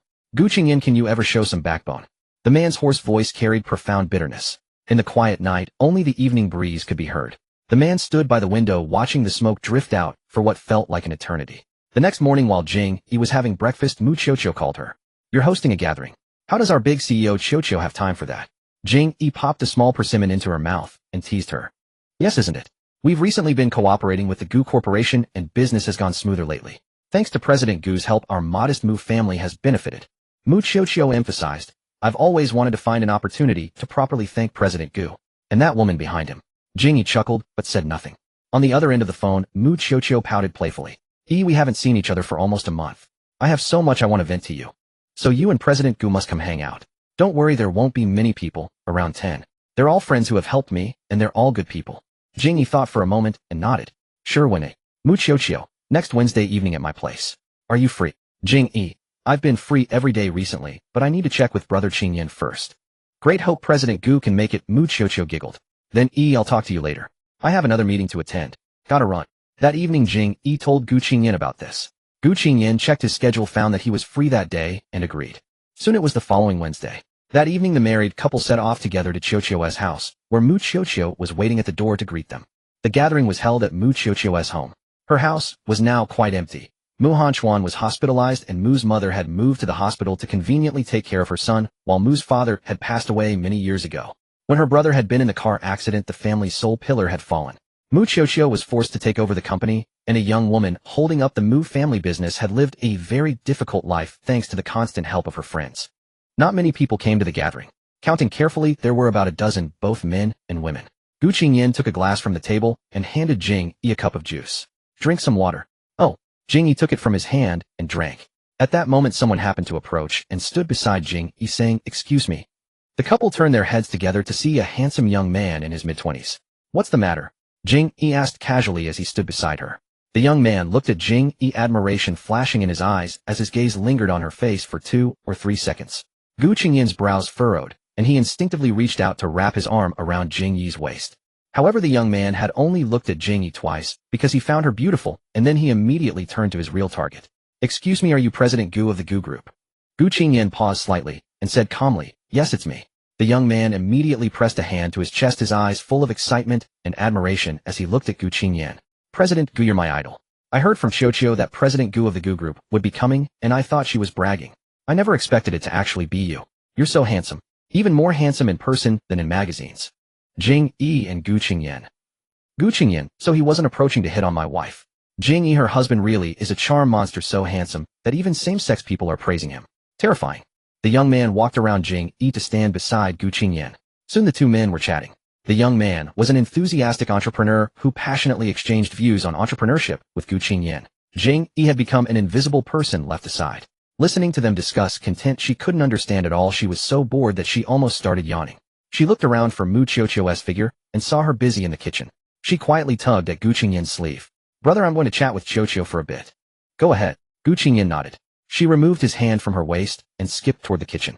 Mu Qiuqiu was monitoring the cooking. After Mu Hanchuan collapsed, her family was no longer as wealthy as before. Most of the servants in the villa had been dismissed. Today, because she had invited friends over, she had specially hired an expensive chef from a high-end hotel to cook at home. Qiuqiu, the food will be ready soon. How is Brother Hanchuan doing recently? Jing Yi stood beside her and asked. Mu Qiuqiu sighed. The doctor says his condition is getting better and better, but my brother has been in a coma the whole time. Who knows what will happen? Jing Yi patted her shoulder. Don't overthink it. The doctor says he's getting better, so that's a good sign. Mu Qiuqiu gave a wry smile and nodded. Hey, why are you here? Aren't you supposed to be sweet-talking President Gu? He's busy meeting with his little fans. Jing Yi pursed her lips. Mu Qiuqiu grinned and draped her arms around Jing Yi's neck. I can understand. After all, a man as extraordinary as him. You outsiders might not get it. But in our circle, he's truly a god among men. The only reason I got to know President Gu is because his wife is my bestie. Otherwise, I'd never have had the chance in this lifetime. Mu Qiuqiu raised an eyebrow gossipingly. Oh my missus, Gu, you and your husband are always stuck together and still not enough. Share some time with other people, will you? What can't you bear to be apart for even a few minutes? So sweet, he. Behave yourself, will you? Jing Yi shoved Mu Qiuqiu with her elbow in mild disgust. Your husband really helped me out with a big favor recently. Mu Qiuqiu switched into her venting mode. Do you remember when I complained about that guy, my brother's friend who always looked at me in such a creepy way? Jing Yi thought for a moment. Oh, I vaguely remember. Wasn't it Jing Jian? Yes, that worthless piece of trash. Do you know how shameless he is? He had been drooling over me for ages, and I ignored him. Now that my brother's in trouble, he comes running to threaten our family. Mu Qiuqiu spat, saying the Mu family has fallen on hard times, that I should go with him and he'll invest in us to help us get through this. Huffed, absolute garbage. Scum. Jing Yi shook her head with an expression of utter disgust. Truly revolting. Mu Qiuqiu crossed her arms. If my brother found out, he'd probably wake up and faint from anger again. But then there was a twist. President Gu's assistant came to talk to me, saying President Gu was interested in collaborating with me. So I quickly allied myself with the Gu Corporation and became ridiculously powerful. Mu Qiuqiu puffed out her chest proudly. When that creep came bothering me again, I told him someone was already helping me. He flew into a rage, screaming and threatening to bankrupt the person helping me. But the moment I mentioned the name Gu Corporation, his face turned bright red with fright, and he scrambled away in terror. I nearly died laughing. Jing Yi smiled. Qiuqiu, you got a free show of a clown. Fair deal. Mu Qiuqiu slapped her thigh. If I'd known, I should have recorded it and sent it around for the whole internet to enjoy. Let me ask my assistant to find the surveillance footage of him scampering away. The two girls burst into laughter together. Hearing Qiuqiu say that even that arrogant creep trembled at just the mention of the Gu name, Jing Yi couldn't help but mutter, Brother Qingyan really is impressive. Of course, Mu Qiuqiu replied carelessly. Business is like warfare. With President Gu's level of capability, who dares to provoke him? He'd be crushed into nothing but dust. Mu Qiuqiu said this without any exaggeration. Jing Yi felt her words made perfect sense. It was entirely possible that no crumbs would be left. A person like Gu Qingyan, who never let himself suffer a loss, and on top of that he held grudges like nobody's business. After all, even against his own wife, he always demanded repayment with interest, multiple times over. How much more ruthless would he be toward those who stood against him? He'd squeeze them until they were destroyed. How terrifying. Jing Yi felt a chill, thinking about how she had once physically fought him, scratching and pulling, and ended up dragging him to the Civil Affairs Bureau to get married. Should she be grateful that her husband had spared her life? Hey, by the way, I haven't gossiped about you lately. How's married life? Are you happy? Mu Qiuqiu covered her mouth with a snicker. So how is President Gu in the bedroom? Is he insatiable? With that physique of his, I'd say he's definitely impressive. Spill the details. Comfortable. Jing Yi lowered her head, absently tracing her fingertip along the glass in her hand. We haven't done that yet. What? Mu Qiuqiu blinked. Didn't you spend your wedding night together? And still nothing. Jing Yi shook her head to confirm. Why? Mu Qiuqiu was utterly bewildered. Her intuition told her that President Gu must have been plotting this for a long time, luring in her sweet, innocent bestie. Why wouldn't he seize the opportunity to claim her fully? Jing Yi murmured shyly. On our wedding night, I told him I wasn't ready. He said it was okay and wouldn't force me. After that, he never brought it up again. No way are you two in a platonic marriage? Mu Qiuqiu asked. Wait, you haven't even kissed? Jing Yi quickly defended herself. We have. We've kissed many times. Mu Qiuqiu. Mu Qiuqiu remained deeply shocked. She clicked her tongue and remarked, honestly, you're such a delicate, beautiful woman. Even I, a girl, can't resist wanting to pinch your cheeks when I'm next to you. And your husband can actually hold back. Mu Qiuqiu was genuinely surprised. She hadn't expected President Gu to be the restrained, patient type in love. She had definitely assumed he was some kind of rogue. At his age, with a soft, sweet little wife falling right into his arms, completely at his mercy, and yet he could sit there unmoved. She said she wasn't ready, and he truly didn't touch her at all. Wow, that must mean he likes her a lot. Mu Qiuqiu felt inexplicably fed a mouthful of public displays of affection. Jing Yi puffed out her cheeks and thought about it. Actually, they had been husband and wife for quite a while now. It wasn't like they couldn't. She bit her lower lip. Should she be the one to take the initiative? How? Seduce him? Jing Yi almost choked on her own thoughts. She didn't think she could do that. Jing Yi subconsciously peeked out from the kitchen toward Gu Qingyan's direction. Unconsciously, besides the young entrepreneur from before, a few more people had gathered around him. Gu Qingyan stood a head taller than those around him, easily noticeable. Jing Yi focused her gaze on him and noticed a smile tugging at his lips. A woman stood before him facing Gu Qingyan, her hands gesturing exaggeratedly as she chattered away about something. Gu Qingyan looked down at her, listened to her finish speaking, and then laughed. He laughed quite heartily, his shoulders trembling slightly, those bright eyes curving into a delightful arc. The moment Jing Yi saw that smile of his, her expression froze. "Miss Mu, the final dish has been served. Your dinner is ready to begin." The attendant who had been setting the table spoke to the host, President Mu. "Thank you, hard work." Mu Qiuqiu linked arms with Jing Yi. "Let's go eat, time to eat." Jing Yi snapped back to reality. "Huh. Oh." As soon as Jing Yi and Mu Qiuqiu stepped out of the kitchen, Gu Qingyan's gaze followed them. Mu Qiuqiu led Jing Yi straight up to Gu Qingyan and nodded to him. "President Gu, I wasn't sure what you liked, so I ordered a few things casually. I hope they suit your taste." "Thank you for your thoughtfulness, Miss Mu." Gu Qingyan responded politely to Mu Qiuqiu, then pulled Jing Yi closer. "Yi, come here, Ji." Jing Yi was led forward and looked up at him. "Gu Ji, who were you talking to so happily?" Gu Qingyan thought about his previous conversation partner. "A journalist. She shared some interesting news." "Oh, is that so?" Jing Yi replied flatly. Dinner was served buffet style. Jing Yi picked up a small empty plate, swiveled her head around to survey the room, and her eyes landed on the desserts. Gu Qingyan had been watching her the whole time and guessed what she was thinking. He scolded her gently. "Yi, don't eat too much sweets at night." Jing Yi's hand reaching toward the desserts froze. She glanced up at him, pouting unhappily. Chatting happily with someone else, but the moment he sees her, he starts bossing her around. "Humph." Mu Qiuqiu grabbed Jing Yi's wrist. "Yi, come sit with me and eat crayfish." Jing Yi pulled out the chair beside Mu Qiuqiu and was about to sit down. Just then the female journalist who had been talking to Gu Qingyan approached again, smiling. "President Gu, shall we continue our earlier conversation? You seemed quite interested." However, with his wife right beside him, Gu Qingyan had no time to chat with others. He was just about to decline. "Husband." The girl beside him suddenly wrapped her arms around his forearm, her soft body leaning against him, pressing close. Gu Qingyan was momentarily stunned, turning his head to look at Jing Yi, surprise flickering in his eyes. Jing Yi's small hands tightly clutched his arm, her voice so soft it seemed as though it could be squeezed into water. "Husband, I want to eat shrimp. Peel them for me." "Ahem." Gu Qingyan looked a bit uneasy. He stared at Jing Yi for a few seconds before quickly averting his gaze, looking elsewhere. The next moment his ears visibly reddened. "All right, your husband will peel the shrimp for you." Gu Qingyan reached out and gently patted the girl's head, his voice incredibly tender. Then he turned to the female reporter and declined. "Sorry, I need to accompany my wife." The reporter's face showed a hint of embarrassment. "All right then, I won't disturb you too." She turned and walked away. Gu Qingyan pulled out a chair, sat down, put on gloves, and focused entirely on peeling shrimp for his wife. After peeling, he placed the shrimp meat into the small plate in front of her. Jing Yi sat close to him, her small hand always hanging on Gu Qingyan's arm, holding onto him.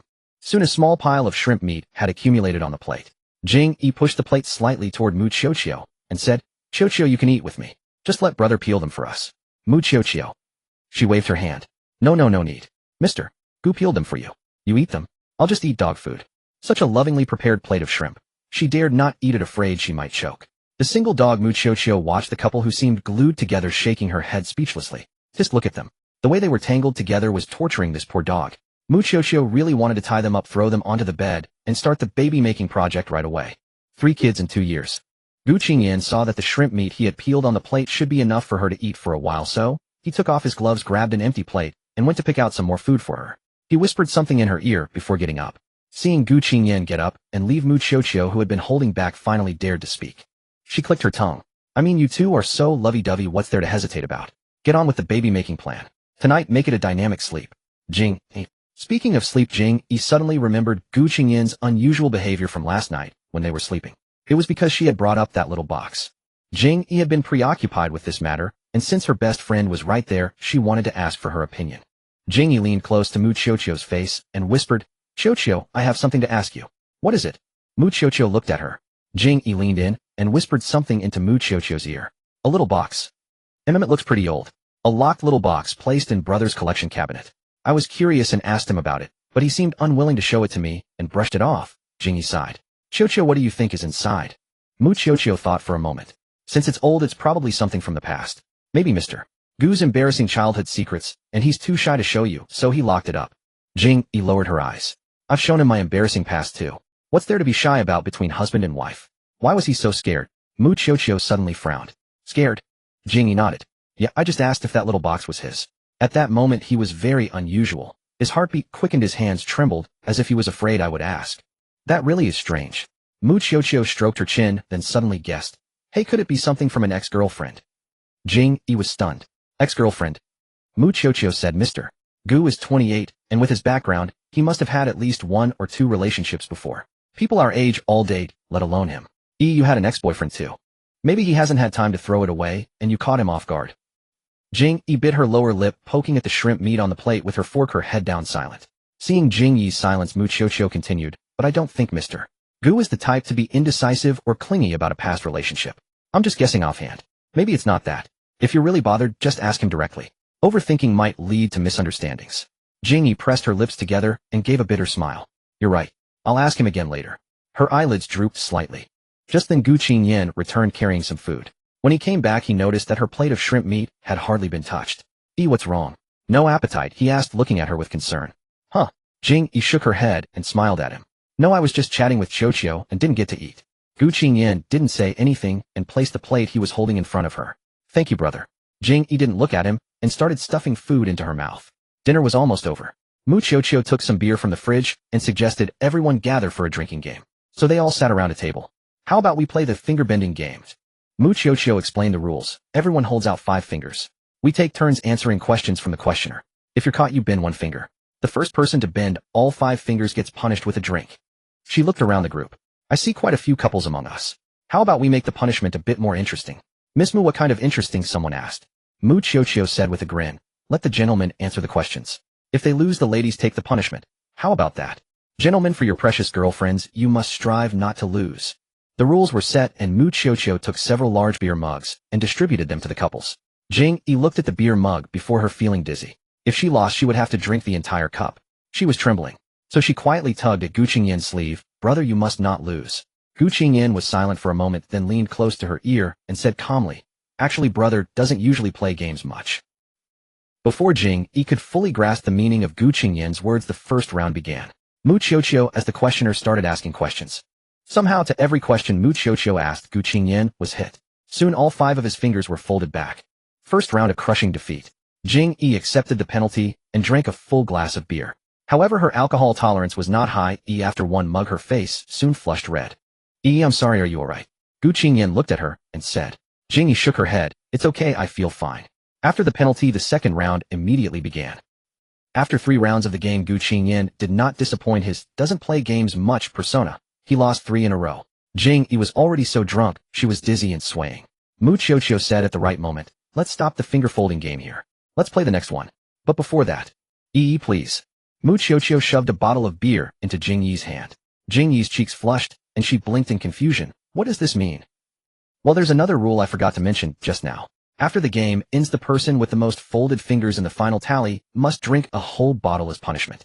Don't be a coward, just go for it. What? Jing Yi was completely devastated, her eyes spinning. Gu Qingyan snatched the bottle from her hand, wanting to shield her. She has already drunk too much. I'll finish this bottle. But Mu Qiuqiu immediately stopped him. No, mister. Gu, the penalty drink must be taken by the girl. You must follow the game rules. With that, Mu Qiuqiu gave Gu Qingyan a meaningful raise of her eyebrows and secretly gave him a thumbs up under the table. Gu Qingyan. It seemed that it wasn't that he was bad at the game, but rather that the referee seemed to have colluded with him without his knowledge. While Gu Qingyan was momentarily distracted, Jing Yi snatched the bottle from his hand and said confidently, brother, don't underestimate me. Just 1 more bottle. I can handle it. She happened to have a heavy heart today and wanted to find a chance to vent. So Jing Yi held the bottle with both hands, tilted her head back to chug her upper body, so dizzy she almost fell backward, but fortunately Gu Qingyan quickly supported the back of her head from behind and steadied her. When Jing Yi put the bottle down, she was completely done, drunkenly collapsing onto the table. Oh dear, it seems Yi is drunk. How about you go back first, mister? Gu. Mu Qiuqiu said. Gu Qingyan said, then I'll take my leave. Mu Qiuqiu went out the door to see the couple off into the car, watched the taillights disappear into the night, and shed tears of emotion. Alcohol gives courage to the timid. Mister Gu, I can only help you this far. Go for it, she's waiting to become a godmother. In the car, Jing Yi was curled up in the passenger seat. In a daze, she woke up to the sound of the car engine humming. When Jing Yi was asleep, her face was turned toward the window. She slowly turned her head to look at the driver's seat, saw the man's handsome face, and murmured, Qingyan, brother.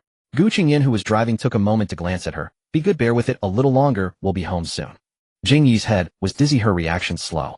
Her voice soft and hoarse, she said to Gu Qingyan, brother, I'm so hot, open the window a bit. The car's air conditioner was on. Gu Qingyan was worried that she would catch a cold from the cold air while drunk, so He set the AC to a constant temperature. Yi, bear with it. Seeing that Gu Qingyan wasn't listening to her, Jing Yi frowned and fumbled for the buttons on the door, intending to do it herself. But now she couldn't tell which one controlled the window. After searching for a while and not finding it, she gave up and instead started pulling at her collar. Gu Qingyan glanced at her and frowned. Don't move around. But I'm hot. Jing Yi muttered, not stopping her actions. Today she was wearing a button-up beige shirt with round buttons like pearls, and the buttonholes were small. Now with her sluggish movements, she couldn't undo them, so she started pulling and scratching with her nails. You'll scratch yourself like this. After all, he had experienced her cat claw skills before. They were quite fierce. Then brother, help me. Seeing her stubbornly clutching his collar, Gu Qingyan hesitated for a moment before finally giving in to her. He turned the steering wheel and pulled the car over to the side of the road. His slender fingers reached out toward her. Her milky white skin, flushed with the rosy hue of intoxication, felt warm to the touch. Gu Qingyan's Adam's apple bobbed as he averted his gaze, unsure where to look. He didn't unfasten it deeply, only 3 buttons. A glimpse of an alluring scene was faintly visible. Now it was his turn to feel hot. His gaze darkened, and he took a deep breath of stifled air before saying, Are you satisfied now? Be good and endure until we get home. No more moving around. Gu Qingyan pulled away from her, sitting upright again in the driver's seat. Jing Yi's gaze followed him, her eyes blurry and intoxicated as she looked at him. She reached out and tugged at his sleeve. Handsome, Gu Qingyan replied. I'm married, Gu Qingyan said with a warning tone. Miss, you're married too, aren't you? Please don't flirt around while drunk or your husband will be very troubled. Jing Yi said. She was about to compliment the driver for being quite handsome, but before she could speak, he suddenly launched into a tirade at her. Her head was already buzzing, and she was immediately annoyed. You driver are so noisy. The driver was speechless. Drive carefully and don't talk anymore. So loud. Jing Yi turned around, her back to him in annoyance, and soon drifted into a daze, closing her eyes. Gu Qingyan narrowed his eyes, tapping his fingers on the steering wheel. His long, narrow eyes looked at her, then he chuckled softly, said nothing, and restarted the car. Fine. Seeing how drunk she was, he would let it go for now.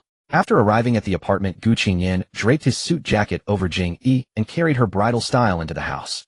Once inside, he gently placed the girl on the sofa, tossed aside the jacket draped over her, and went to the kitchen to fetch a glass of water.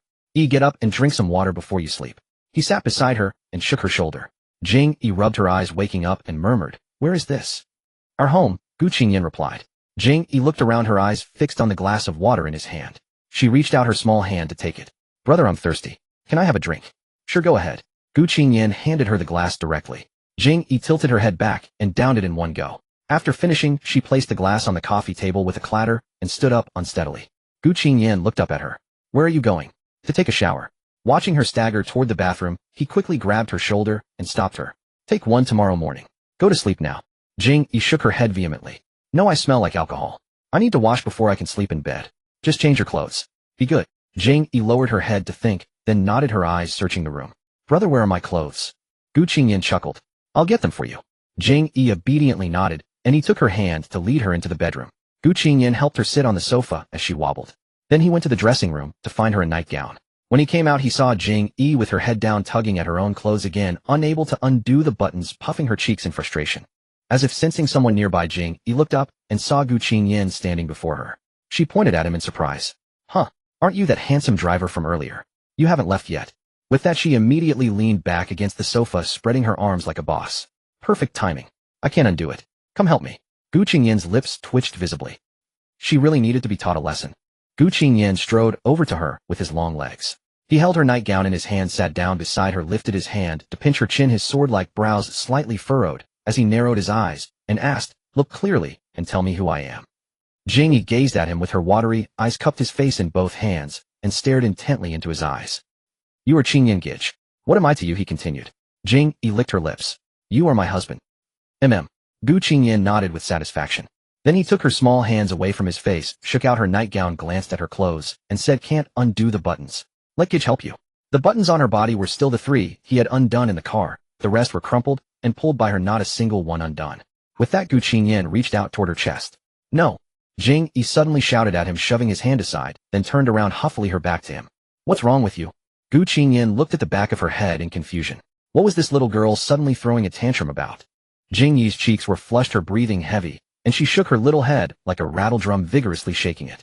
I don't want Gij's help. I hate Gij. Go away. Gu Qingyan was momentarily stunned. He blinked slowly, fell silent for a moment, then his handsome brows drooped slightly with a hint of grievance, tilting his head to look at her. Why do you hate Gij? Jing Yi puffed out her cheeks and pursed her lips without speaking. Seeing her sulking in silence, Gu Qingyan moved closer, wrapped his arms around her from behind, and drew her into his embrace. What did Gij do to upset you? Her body temperature was high, and she felt warm and soft in his arms. The girl carried a hint of alcohol, yet she still smelled fragrant. Gu Qingyan pressed his lips against her neck and slowly closed his eyes. Yi is unhappy, she said. Why are you unhappy? Did Gij do something wrong to make Yi unhappy? Gu Qingyan held her and coaxed gently. What made you unhappy? Tell me Gij will change, I promise I won't make Yi sad again.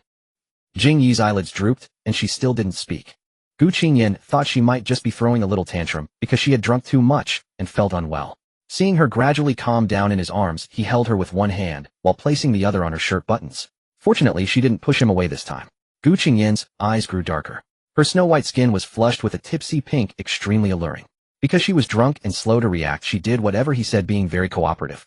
Faced with this dazed little beauty, he found it hard to endure. Certain thoughts leaped around in his mind, making it difficult not to get distracted. In this situation, he could do whatever he wanted.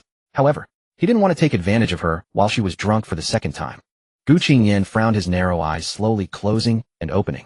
He took a deep breath, quickly helping her put on the nightgown.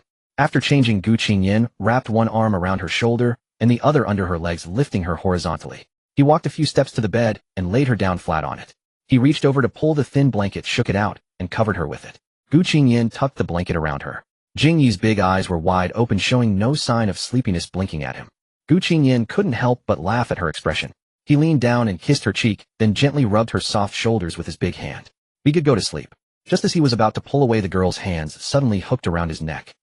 They stared at each other from close proximity. Gu Qingyan looked into her eyes for a few seconds, then awkwardly looked away. He grabbed her wrists and gently pulled them down. Stop messing around, let me go.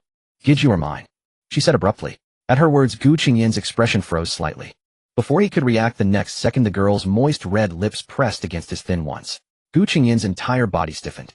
She clumsily pecked at his lips. Gu Qingyan was already feeling hot, and he couldn't withstand her teasing.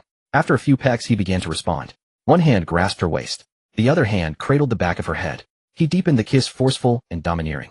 In the bedroom, only a small desk lamp was on, casting a dim, warm light that created an intimate atmosphere. In the enclosed space, it was so quiet that a pin drop could be heard. The only sound in the air was the noise of their kissing. His hand rested on the edge of her nightgown. Jing Yi's body stiffened, her breathing gradually becoming rapid, and a soft moan escaped her lips. She took her small hands off his neck and placed them on his shoulders. Because she couldn't breathe, she instinctively pushed against his shoulders. At her push, Gu Qingyan's mind suddenly cleared, and he quickly let her go. Their lips were fiery red as they looked at each other. The corners of his eyes were tinged with an unusual color, and his deep dark eyes were covered in a layer of mist. He immediately got up from her. Be good and go to sleep. If we don't stop now, I really won't be able to control myself. Don't test your Gij's self-restraint anymore, okay? With that, Gu Qingyan stood up to leave quickly. Unexpectedly, Jing Yi sat up as well, reached out, and grabbed his sleeve, not letting him go. Gu Qingyan turned to look and noticed that her eyelids were drooping, her little face looked unhappy, and her eyes were red-rimmed. Gu Qingyan. He frowned in confusion and asked her, what's wrong? Why are you crying? She pouted. Yi is very unhappy today. Gu Qingyan could tell from her tone that she seemed to be sleepwalking, knowing she was still disoriented. He patiently stroked her hair and followed her lead. Why? Jing Yi lifted her watery eyes to look at him and scolded, it's all Gij's fault. Gu Qingyan was amused by her righteous indignation. How is it Gij's fault? She sniffled pitifully, coquettishly wrapped her arms around his neck, and vented her dissatisfaction. Gij smiled at other women, so Yi is angry. Gu Qingyan frowned in thought. Did I? Who did I smile at? You did? When you were chatting with that female reporter, you smiled so happily. Jing Yi leaned in closer, reached out, and pinched his cheek, very dissatisfied. You demon, when you smile you look too good. Those women will be captivated by you. I hate other women liking Gij. Gij is mine. Gu Qingyan looked at her, claiming sovereignty, and his mood suddenly became incredibly good. The corners of his lips lifted imperceptibly, then he nodded solemnly. I understand. Gij won't smile anymore. And also you can't talk to them so intimately, and you can't look at them either. The alcohol was hitting her hard, and she spoke very domineeringly. Gu Qingyan looked at the girl in front of him, a bit helpless. So strict. Jing Yi huffed angrily at him. Because Yi gets jealous, and the feeling of jealousy is so uncomfortable. Yi gets sad, unhappy. As she spoke, tears suddenly welled up in her bright eyes, her teary expression looking pitiful beyond words. Seeing this, Gu Qingyan quickly embraced her, patting her back to soothe her. All right. Gij won't look at them, won't talk to them. From now on, Gij will only look at Yi, only talk to Yi, okay? Jing Yi seemed quite satisfied with his answer. She nodded, leaned against his chest, and softly replied, Gu Qingyan gently stroked the girl's back one stroke after another. From beginning to end my eyes have only been on you, you little fool, he murmured softly. But seeing her jealous like this, he was really happy.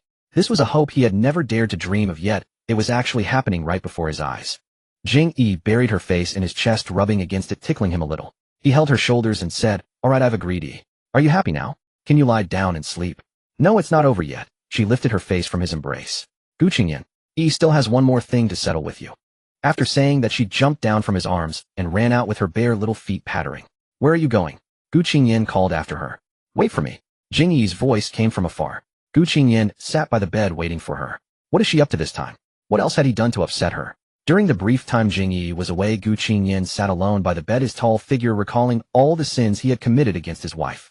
But because the list of crimes was too long to count, he couldn't pinpoint which one it was. Soon the pattering sound of Jing Yi's footsteps approached the bedroom.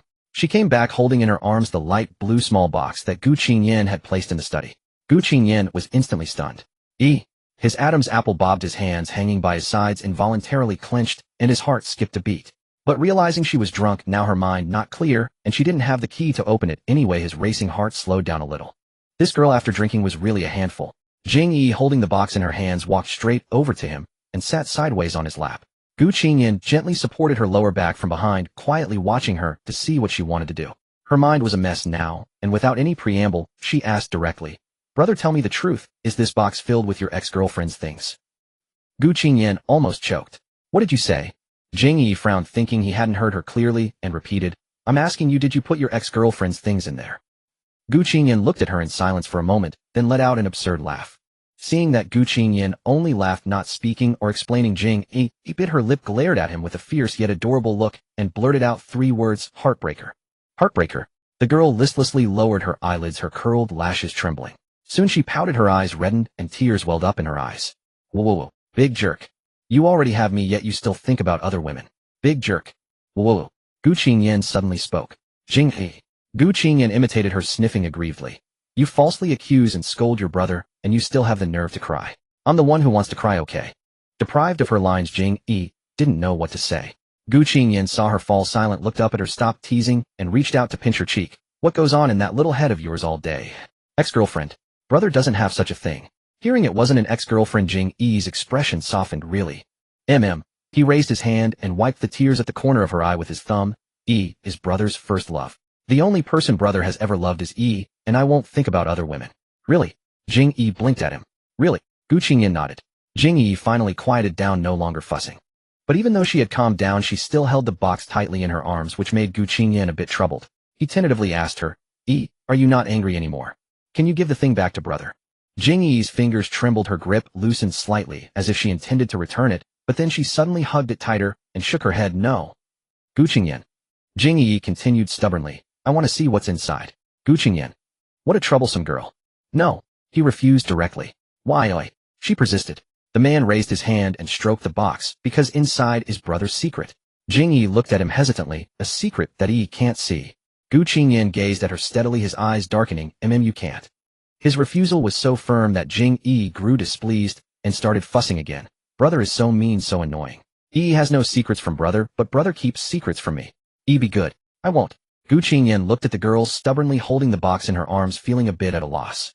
Although she was usually quite stubborn, she was easy to fool and coax, and could be talked around. After drinking, her stubbornness multiplied several times, and even coaxing and deceiving didn't work. Do you really want to see it that much? He frowned helplessly and asked. Very much. Jing Yi nodded. Gu Qingyan looked at her in silence for a moment, then lowered his head and sighed. Brother isn't intentionally hiding it from you, but... His tone was bitter. Brother dares not. Gu Qingyan held her small hand, wrapping the warmth in his palm, clutching it tightly, as if afraid she would vanish if he let go. He brought her hand to his lips and kissed the back of it. Brother is very scared. Jing Yi tilted her head in confusion, looking at him. Scared of what? Brother, are you scared of Yi? Yi isn't scary. He looked up and smiled faintly, his tone slow. Brother is afraid of losing you. Gu Qingyan's eyes darkened. Brother is very afraid that after Yi knows brother's secret, she will hate brother and leave brother. He suddenly looked up at her. Yi, will you leave me? These words he dared not speak when she was sober. He only plucked up the courage to voice them before her when she was intoxicated and her mind was hazy. Upon hearing this, Jing Yi puffed out her cheeks and shook her head decisively. She wrapped her arms around his neck, gazing at him from inches away, her warm breath brushing against his lips. I don't want to leave Gij no matter what secrets you have. I won't hate you, and I won't leave. Gu Qingyan chuckled softly. Even if you're not sober right now, hearing you say that still makes Gij very happy. He wrapped his arms around her and kissed her cheek. I'll show you the contents of the little box later, okay? He lowered his eyelids. Gij isn't ready yet. Can you wait for me a little longer? Jing Yi stared into his eyes, raised her little hand to touch his slightly furrowed brow, and asked, Gij, are you unhappy? Gu Qingyan paused, then said, a little. Jing Yi didn't want him to be unhappy. She hesitated for a moment, then nodded. Okay, I'll see it later. Yi will be obedient. Gij, don't be unhappy. Gu Qingyan breathed a sigh of relief as he looked at her. Yi, go to sleep now, and Gij will be happy. Jing Yi nodded. Sleep. Good girl. He stroked her fluffy head. Gu Qingyan took the small box from her arms, then lifted her up and placed her back on the bed. He tucked the blanket around Jing Yi. Jing Yi lay on the bed blinking as she looked at him. Gij, aren't you sleeping? Gij hasn't showered yet. You go to sleep first. Oh. Jing Yi closed her eyes. Gu Qingyan glanced at his watch. It was almost midnight. He changed out of his suit, picked up the shirt and skirt she had shed from the floor, tossed them into the washing machine, and then went to the bathroom for a shower. By the time he returned from his shower, Jing had already closed her eyes and fallen into a deep slumber, sprawled out in a big X on the bed, sleeping so soundly that not even a magnitude 10 earthquake could wake her. Gu Qingyan couldn't help but smile at her posture. After adjusting her sleeping position, he also climbed into bed. The man had little inclination to sleep. Thoughts of the past weighed on his heart, and he sat against the headboard, dimming the small desk lamp to its lowest setting. Slowly he unclenched his fist, revealing a key clutched in his palm. It was the key to his small treasure chest kept in the drawer of the study. In truth, if Jing Yi had wanted to find it, a simple search around the house would have turned it up. But when she was sober, she never would do such a thing. If he said he didn't want her to see, she wouldn't. The little girl had always respected his wishes and never forced him. Only when she was drunk did she become a bit more persistent. Gu Qingyan gently turned the key and opened the small box. Inside were about 5 or 6 items, none of them particularly valuable. The man's slender fingers retrieved a tiny wishing bottle from within, small enough to hold in one hand. Inside were rose petal powder and a few folded paper stars. A ribbon was tied around the bottle's neck, a delicate little wishing bottle, no less exquisite than the trinkets sold in gift shops. Yet this one was made by Gu Qingyan's own hands. He gently clasped the small bottle in his hand, slowly closed his eyes, and his memories involuntarily drifted back 11 years. Gu Qingyan's parents had married for business purposes, a purely commercial union devoid of love. After his birth, the marriage didn't last many years before it fell apart. When he was 7, his parents divorced. His father soon found true love and remarried, forming a new family. Another son was born shortly after, a son conceived out of love. Meanwhile, his mother was frail and frequently traveled abroad for treatment and recuperation. Gu Qingyan became a burden to both sides. His grandfather worried that if Gu Qingyan went with his father as a child from a previous marriage, he might suffer in the new household. On his mother's side, she could barely take care of herself, let alone a child. Thus, Gu Qingyan was raised by his grandfather, groomed from a young age as the heir of the Gu family under strict tutelage. His father was busy with his new family, showing almost no concern for Gu Qingyan. Hence, from childhood, Gu Qingyan had only a vague notion of paternal love. His mother, on the other hand, did care about him, but being in a foreign land, they only met occasionally. Still, he could feel some warmth from the family, and that made him happy. Until the year he turned 17, when his mother succumbed to her illness and passed away. He had already received so little love, and even that scant amount was now lost. He felt that no one in the world loved him anymore. Night after night, he had nightmares of his mother taking him away. During that period, he was filled with a heavy sense of resentment. Loneliness, helplessness, unease. He lived in darkness every day, his heart shrouded in gloom. At the rebellious age, he was averse to communicating with others and preferred to bottle things up inside. Gu Qingyan, already a man of few words, became even more taciturn. Everyone in the family knew about his mother's death. Seeing him downcast every day, even the servants, not to mention his grandfather, grew worried. Many came to offer a few words of comfort, but Gu Qingyan showed no emotion, merely replying with a faint, "I'm fine," and turning them away. Moreover, the young master continued with his other tasks. Apart from becoming even more reticent, he seemed unchanged in every other way, still performing everything flawlessly. As time passed, the family simply let him be. At 17, the young man possessed handsome, refined features with a touch of youthful innocence, jet black hair, like jade, and porcelain white skin. He favored immaculate white shirts as if he had stepped out of a painting, seemingly untouched by the mundane world. A beautiful, gentle exterior paired with an exceedingly cold personality. When he was 10, Gu Jingfan's family had not yet moved abroad and lived in the Gu residence. Gu Jingfan had recently become obsessed with basketball, playing it in the courtyard all day long. Jing Yi, brought to the Gu residence by her grandfather, found her only playmate in Gu Jingfan, who was about her age. Jing Yi played basketball with Gu Jingfan in the yard a few times and became addicted, pestering her grandfather daily to take her to the Gu residence to see Jingfan. Later Gu Qingyan found playing ball with just the two of them too boring, so he went out to find a group of little boys. A bunch of boys liked to hang out together at the nearby park, so Gu Qingyan decided to shift the venue outdoors. Jing Yi clamored to go with him. But Jing Yi was a girl. Gu Qingyan was afraid she might be clumsy and get stepped on or crowded by the boys, worrying she might get hurt. So he refused to let her come. Thus little Yi was mercilessly left behind by little Jingfan, who went off to enjoy himself. That day, as usual, Jing Yi was abandoned by Gu Qingyan. She pouted unhappily and wandered around the Gu residence alone, bored. Passing through the small garden in the backyard, she spotted Gu Qingyan. He was sitting nearby tending to the flowers and plants. Jing Yi stopped and watched him for a while. Jing Yi knew he was Gu Jingfan's older brother, but unlike the cheerful Gu Jingfan, he rarely spoke or smiled. After staring at him for a bit, she somehow found herself walking over. "Gidge, are you planting flowers?" Jing Yi asked as she sidled up to him. Gu Qingyan heard a milky, childish voice and turned his head to look at her. It was the little girl from the Jing family. The brat who had smeared ice cream on his book 2 years ago and then burst into tears. Gu Qingyan couldn't help but snort softly. Now she wasn't scared into crying when she saw him. Not bad, she'd grown up a bit. He merely glanced at her, then turned back to continue fussing with the flowers and plants, ignoring her. Jing Yi was blatantly ignored, but she didn't mind. After all, no one was playing with her, and she was thoroughly bored. Whether Gu Qingyan acknowledged her or not, she just stood by and watched. The girl rested her hands on her knees, bent over her long curled lashes, fluttering her big watery eyes, observing curiously from the sidelines. She followed the flowers and plants, then looked at the slender knuckled hands tending them, and finally raised her gaze to the expressionless face of the brother. She couldn't help but speak up. "Gidge, did you do something wrong and get punished with hard labor here?" After all, his expression looked gloomy. Gu Qingyan remained expressionless and offered no explanation. Jing Yi thought she had guessed correctly and looked at him sympathetically. No wonder he ignored her. He was upset. She placed her small hand on his shoulder and patted it twice, comforting him. "Gidge, don't cry." Gu Qingyan. Jing Yi crouched beside him and asked, "Hey Gidge, what else do you have to do as punishment? Yi will help you." Gu Qingyan immediately frowned, slowly turned his head and glared at her with sharp dark eyes, barking, "Shut up, you little brat, get lost." Jing Yi stared at him with her big blinking eyes for 2 seconds, then turned and ran off.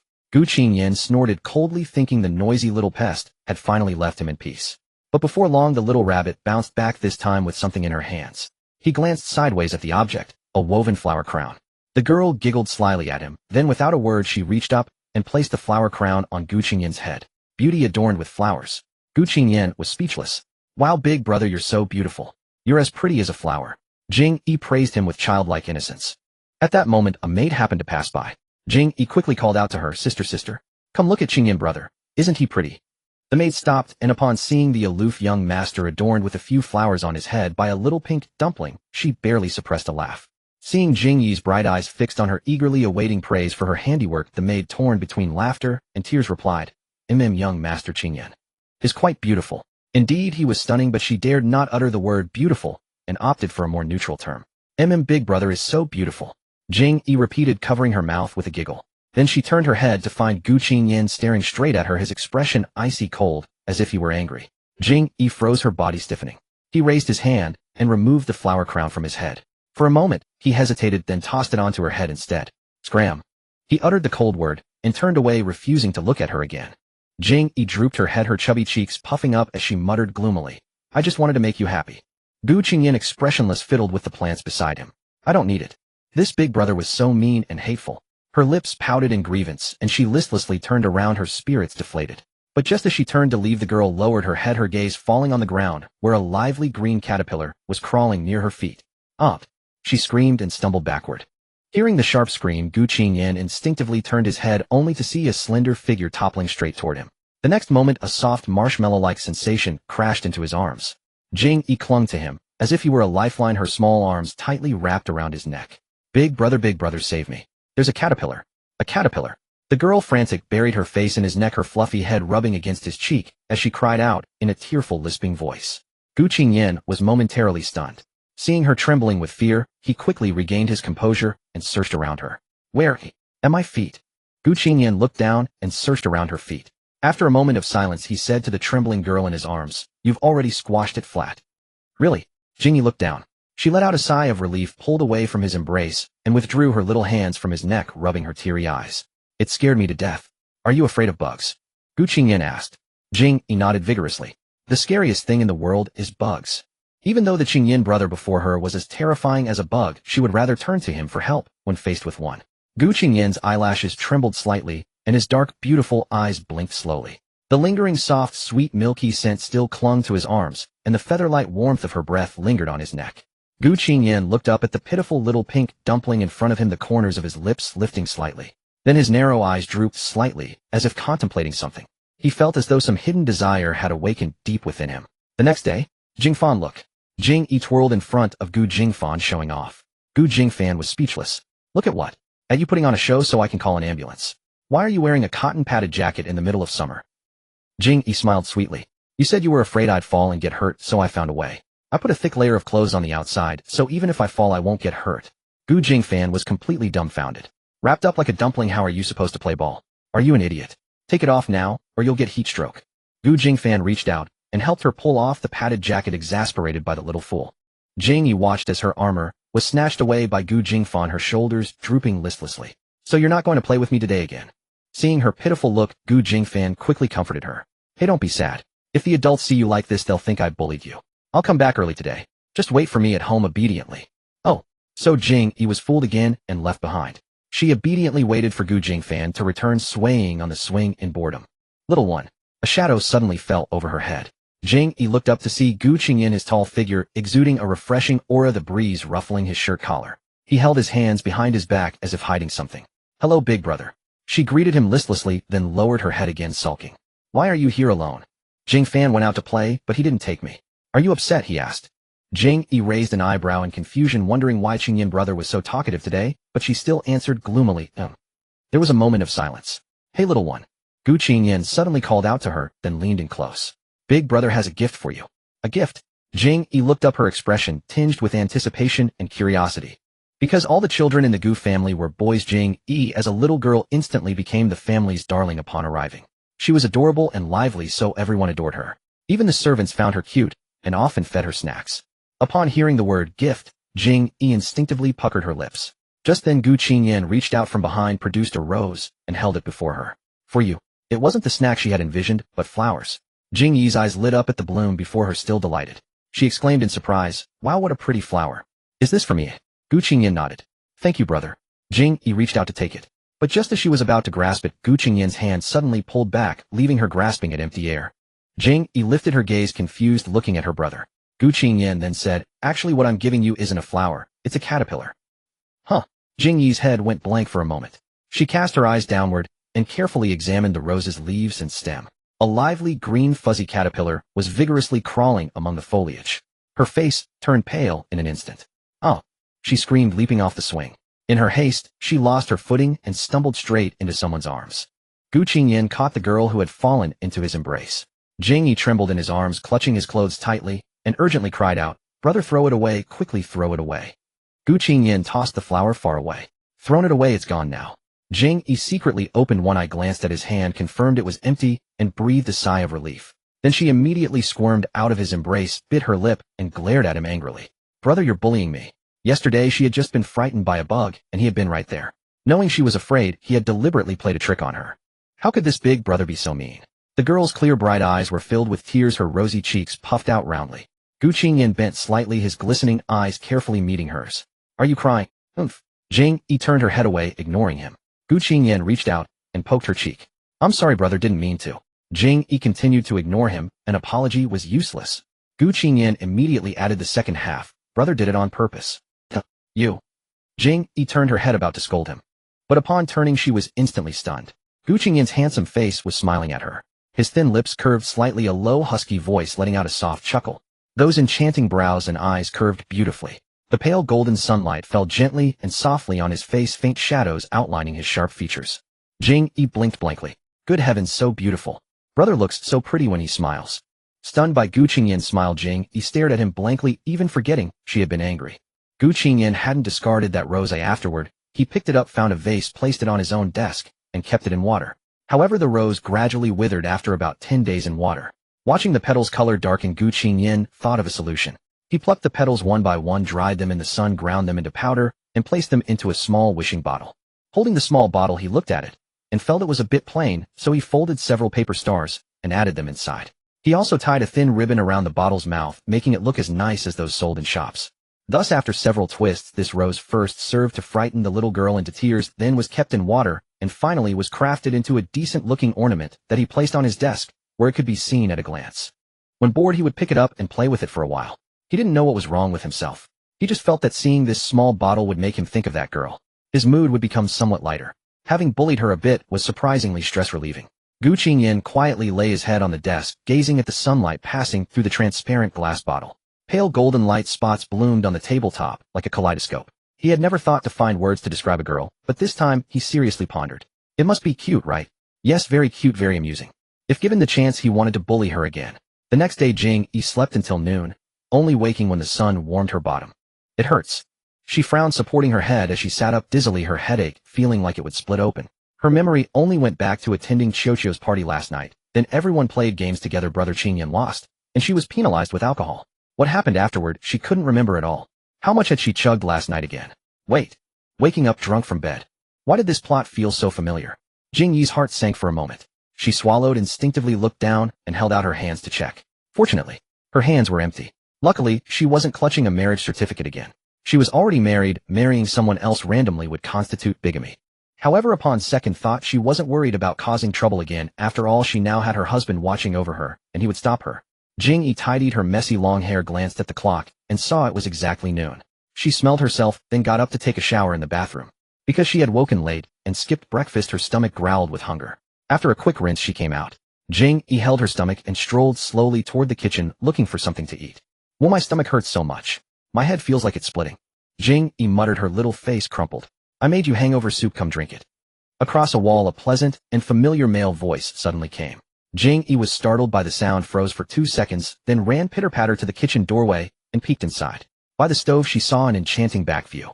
The man wore an apron, his black striped shirt sleeves rolled up to his elbows. Over his body, he had on the white lace apron Jing Yi usually loved to wear. The apron's ties cinched his narrow waist. Beneath his black hair was a cold white handsome face, incredibly vivid and extraordinarily sexy. Jing Yi blinked in surprise. Brother, why are you home? Aren't you going to work? Gu Qingyan was ladling soup for her, not looking at her. Lunch break, came home to check on you. Oh, Jing Yi acknowledged, quietly walked behind him, and secretly observed his face from behind. The man's eyes had obvious dark circles, his eyelids slightly drooping, holding a trace of weariness, somewhat listless. Above his shirt collar, on the back of his neck, beneath the fine soft black hair tips, there were still several medical patches. Jing Yi, how could he be so disheveled? What exactly had he experienced last night? Jing Yi held her head in pain. Oh no, she seemed to have caused trouble. What to do? Just then Gu Qingyan had just finished ladling the hangover soup for her. He circumvented her, helped carry it to the table, and said, drink it, you'll feel much better. Oh, Jing Yi hurriedly agreed. Gu Qingyan pulled out a chair for her to sit down. But Jing Yi didn't sit. Instead, she leaned close to Gu Qingyan and wrapped her arms around his waist. Gu Qingyan's movements paused slightly. He looked down quietly at his little wife, who had suddenly embraced him, his thin lips parting as he asked, what's wrong? Hee. Jing Yi smiled sweetly, then tilted her neck, closed her eyes, and pouted her little lips toward him. Thank you, hubby, for taking care of me. Hubby is so good. Kiss, Gu Qingyan. Gu Qingyan's gaze fell upon her tempting crimson lips, yet his face remained expressionless. Jing Yi pouted for a long while until her lips grew tired, but the anticipated soft touch of the man never came. The next second, a sudden pain struck her forehead. She whimpered in discomfort. It was Gu Qingyan flicking her. Jing Yi raised her hand to rub her forehead, hastily opening her eyes, staring at him blankly. Gu Qingyan looked at her and said coolly, aren't you feeling unwell? Still in the mood to fool around? Jing Yi. He removed her hand from his waist. I'll cook some noodles. Sit tight, drink the hangover cure, and wait for lunch. With that, he said no more. The man stood with his back to her in front of the stove, calmly opening a pack of noodles and dropping them into the pot. Jing Yi. Turning her head to glance at Gu Qingyan's back, she thought to herself, what's wrong with this old man? Why is he suddenly so serious? She was utterly unaccustomed to it. Was he truly angry? She had even proactively puckered her lips, yet he refused to kiss her. For this shameless scoundrel, such a thing was utterly impossible before. Damn, he wouldn't even accept the bribe of her beauty anymore. Seeing Gu Qingyan so stern and silent, Jing Yi figured he meant business. Realizing that acting cute was futile, she stopped her mischief and obediently followed his every word from then on. Jing Yi obediently sat at the dining table, sipping the hangover cure. After finishing the bowl, her stomach felt immensely relieved and her entire body relaxed. Gu Qingyan had just finished cooking the noodles. He ladled a bowl for her and brought it over. Have lunch. Thank you, brother, Jing Yi said solemnly, then buried her head in the bowl, eating quietly. Gu Qingyan leaned against the edge of the dining table with his arms crossed, looking down at her for a moment. The girl drooped her head curled into a ball, eating obediently, like a well-behaved child. He couldn't help but find it amusing. She probably knew she had caused trouble. Gu Qingyan's lips moved slightly, seeing her pitiful little appearance. He was about to say something. But on second thought, she had indeed exhausted him last night. Just a little punishment would do. Gu Qingyan raised his hand and pinched the bridge of his nose. He was truly exhausted and terribly sleepy. He hadn't slept all night. When he came out of the bathroom this morning, it was already past 6, and the sky was bright. He had slept less than 2 hours before having to prepare for work, and unfortunately, there was a shareholders meeting this morning that he couldn't miss. After being tormented by the little girl all night, then matching wits with over a dozen shareholders in the morning, he felt completely drained. Coming home at noon wasn't just to see this little lazy pig. He also wanted to relax and catch up on sleep. Gu Qingyan took off his apron and walked out of the kitchen. Jing Yi sneaked a glance at his back and bit her lip. About 20 minutes later, Jing Yi gobbled up all the noodles in her bowl. She stood up to wash the dishes and tidied up the kitchen. When she came out, she saw some documents on the coffee table in the living room, and Gu Qingyan lying on the sofa. He had fallen asleep. The man's slender form was curled up on the sofa, one arm tucked under the back of his head, the other resting on his chest with a few buttons of his shirt undone. His eyes were lightly closed. From Jing Yi's side view, the man's thick, dark lashes were long and curled beneath his straight nose. His thin lips were gently pressed together, his shallow breaths causing his chest to rise and fall, his sleeping face as peaceful as a baby's. Jing Yi tiptoed over to him, picked up a blanket from the other sofa, and intended to cover the sleeping beauty. Carefully, she draped the blanket over his waist. Then she turned to look at Gu Qingyan. He hadn't woken up. Jing Yi moved a few steps forward, crouched down, leaned close to his face, and stared at him quietly for a few seconds. He seemed very tired, with noticeable dark circles under his eyes. Then her gaze fell upon the medical dressing stuck to the back of his neck. Jing Yi, had she scratched him again last night? Whenever she drank, she seemed to enjoy using her cat claw technique on people. Jing Yi couldn't resist reaching out to touch it. Her attention was entirely on his injury, completely unaware that Gu Qingyan had slightly opened his eyes. He grasped her small hand firmly. Jing Yi looked at him. The man, drowsy-eyed with a pair of beautiful languid eyes, raised an eyebrow and asked with a smile, "Sneak attack? Jing Yi, aren't you tired anymore, huh? I was just helping you with the blanket." Jing Yi had no time to joke. She scratched her head and looked at him guiltily, asking, "I'm sorry, brother. Did you not sleep well last night taking care of me?" Gu Qingyan looked at her apologetic expression, curled his lips into a smile, and raised his hand to rub her cheek. Indeed, I didn't sleep well." Hearing this, Jing Yi awkwardly touched her neck, pondering how to apologize, when she heard Gu Qingyan continue. "Then as compensation, since brother coaxed you to sleep last night, can you coax brother to sleep now?" "Coax to sleep?" Jing Yi was stunned for a moment, then quickly nodded. Oh, sure." Gu Qingyan chuckled softly. Just as he was about to pull her into his arms, Jing Yi's hand suddenly slipped away from his grasp. She then got up and ran off. Gu Qingyan was wondering what she was up to when he saw her return with a small stool, placing it beside him and sitting down in front of him. Jing Yi placed her hand on his chest, patting it gently, as if coaxing a child. "I'll stay by your side and pat you to sleep. Rest assured, brother." Gu Qingyan. Jing Yi fully focused on helping him relax, then asked, "Do you want to hear a lullaby?" Gu Qingyan. Sorry, but he was an adult, not an infant. This method of coaxing to sleep was ineffective for him. Clearly his wife's way of thinking had missed his point. Gu Qingyan took a deep breath, nodded solemnly, and said, It was brother who said the wrong thing." Jing Yi asked blankly, "Huh?" But before she could react, Gu Qingyan grabbed her wrist and pulled her onto himself with a little force. Jing Yi was sprawled on his chest. The sofa was already cramped, with Gu Qingyan filling it alone, and now with Jing Yi added, he wrapped his arm around her waist and rolled over, so they lay facing each other on their sides. The couple's bodies were pressed tightly together with no gap between them. "Brother said the wrong thing. It's not coaxing to sleep." The man's deep, slightly hoarse voice whispered with a smile in her ear, "It's sharing a bed." Their current posture made Jing Yi's cheeks flush. She didn't know where to look and murmured softly, "It feels a bit cramped." "Isn't this how we usually sleep?" he said. Jing Yi thought about it, and it was true. Gu Qingyan was very clingy when sleeping, liking to hold her while embracing. Perhaps because the setting had changed to the sofa, she suddenly felt a bit nervous. Gu Qingyan seemed to guess what she was thinking, his dark eyes blinking slowly, and he asked with a hint of ambiguity, "How about going to the bed?" Jing Yi. That sounded so strange. She gave an awkward laugh and shook her head. "Here is fine, it's good." Gu Qingyan's lips curled slightly. They were so close, their breaths intertwining. With the soft warmth in his arms, he began to grow restless, pressing his thin lips against hers again and again. Jing Yi, seeing him just rubbing against her lips, frowned and asked, "Aren't you supposed to accompany me to sleep? Then why don't you sleep?" Gu Qingyan raised a hand and brushed her lips. "This is also one of the services." Jing Yi. Gu Qingyan chuckled, deciding not to tease her anymore. "Not sleeping, I'll just hold you for a while. I closed my eyes for a bit earlier, that's enough. Sleeping again would make me sluggish in the afternoon." He still had work to do. Oh, Jing Yi nodded in sudden understanding. They lay quietly in each other's arms. Jing Yi looked up at him from his embrace. With the distance so close, the patch on Gu Qingyan's neck was very noticeable. Curiosity got the better of her, and she couldn't help asking, "Brother, was that injury on your neck caused by me?" Hearing her question, Gu Qingyan's expression shifted slightly, then he let out a low laugh. Jing Yi. That laugh made Jing Yi's hair stand on end. Generally, when Gu Qingyan laughed, it was time for her to cry. Especially now, knowing she had caused trouble, she was truly trembling with fear. It's nothing, she decided not to ask. Gu Qingyan's eyes narrowed slightly, and he tightened his grip on her waist. "It's indeed your masterpiece." Jing Yi, seeing him respond awkwardly, said, "Did I scratch brother again?" Gu Qingyan thought for a second. "No, not exactly." Then he smiled enigmatically and said to her, "If you're curious, you can tear it off yourself. It's not a wound, just some marks." Jing Yi's heart skipped a beat. "Marks?" He continued, "I had a shareholders meeting this morning, a formal occasion. It wasn't appropriate to go with marks on my neck, so I put a patch on to cover them." Jing Yi. What on earth had she done? Gu Qingyan directly grabbed his little wife's hand and placed it beside his neck. "Madam, don't be shy. Tear it off and admire it." Jing Yi steeled herself and tore off the patch on his neck. A large area of teeth marks on the man's neck came into view, nearly frightening her to death. This. Could it be that she had bitten him? She wasn't a vampire. Jing Yi couldn't help but imagine herself drunk, clinging to Gu Qingyan's neck and gnawing. Judging by the extent of the marks, she must have bitten more than once, probably for quite a while. Jing Yi's face turned visibly red as dripping blood. Help, she wanted to die. Gu Qingyan saw her predictable reaction, smiled, and pinched her chin to stop her from lowering her head. This time brother isn't scratched by a little female cat, but bitten by a little female dog. Isn't that right, little female dog? Little female dog. He was teasing her again. She bit her lip and deliberately asked, "Was it really me who bit?" Gu Qingyan. His lips twitched. He narrowed his eyes and looked at her. "Who else? If not you, could anyone else reach here? Can I bite myself?" Jing Yi. Ahem. She blushed and continued to argue. "Why would I bite you for no reason?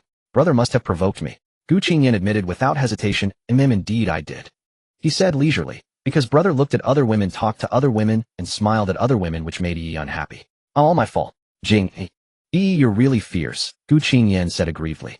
"Brother already promised you that I only love you, but you still didn't let me go. You woke up again in the middle of the night, grabbed me, and said angrily that I'm your thing, so you had to mark me. You hugged me and gnawed for a long time."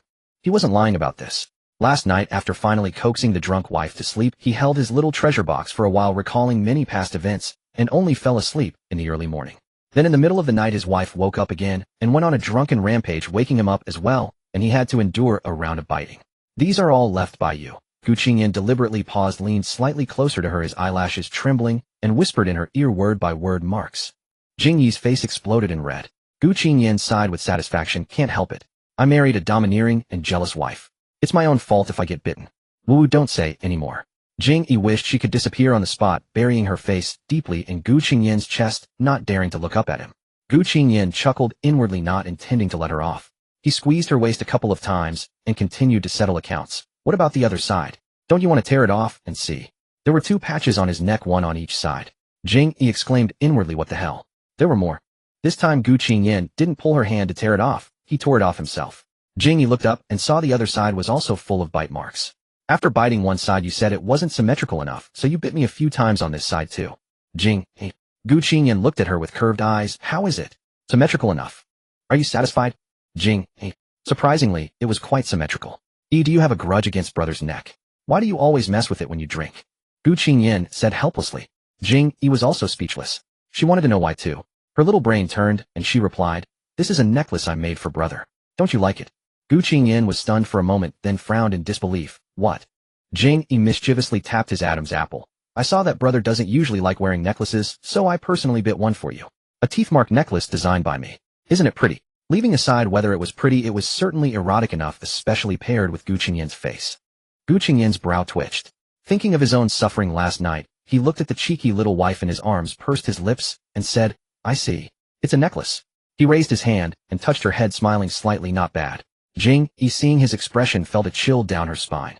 After living together for so long, Jing Yi knew Gu Qingyan well. That expression meant disaster. He was about to start his performance again. Jing Yi's little brain raced, thinking of how to change the subject and shut him up. But it was too late.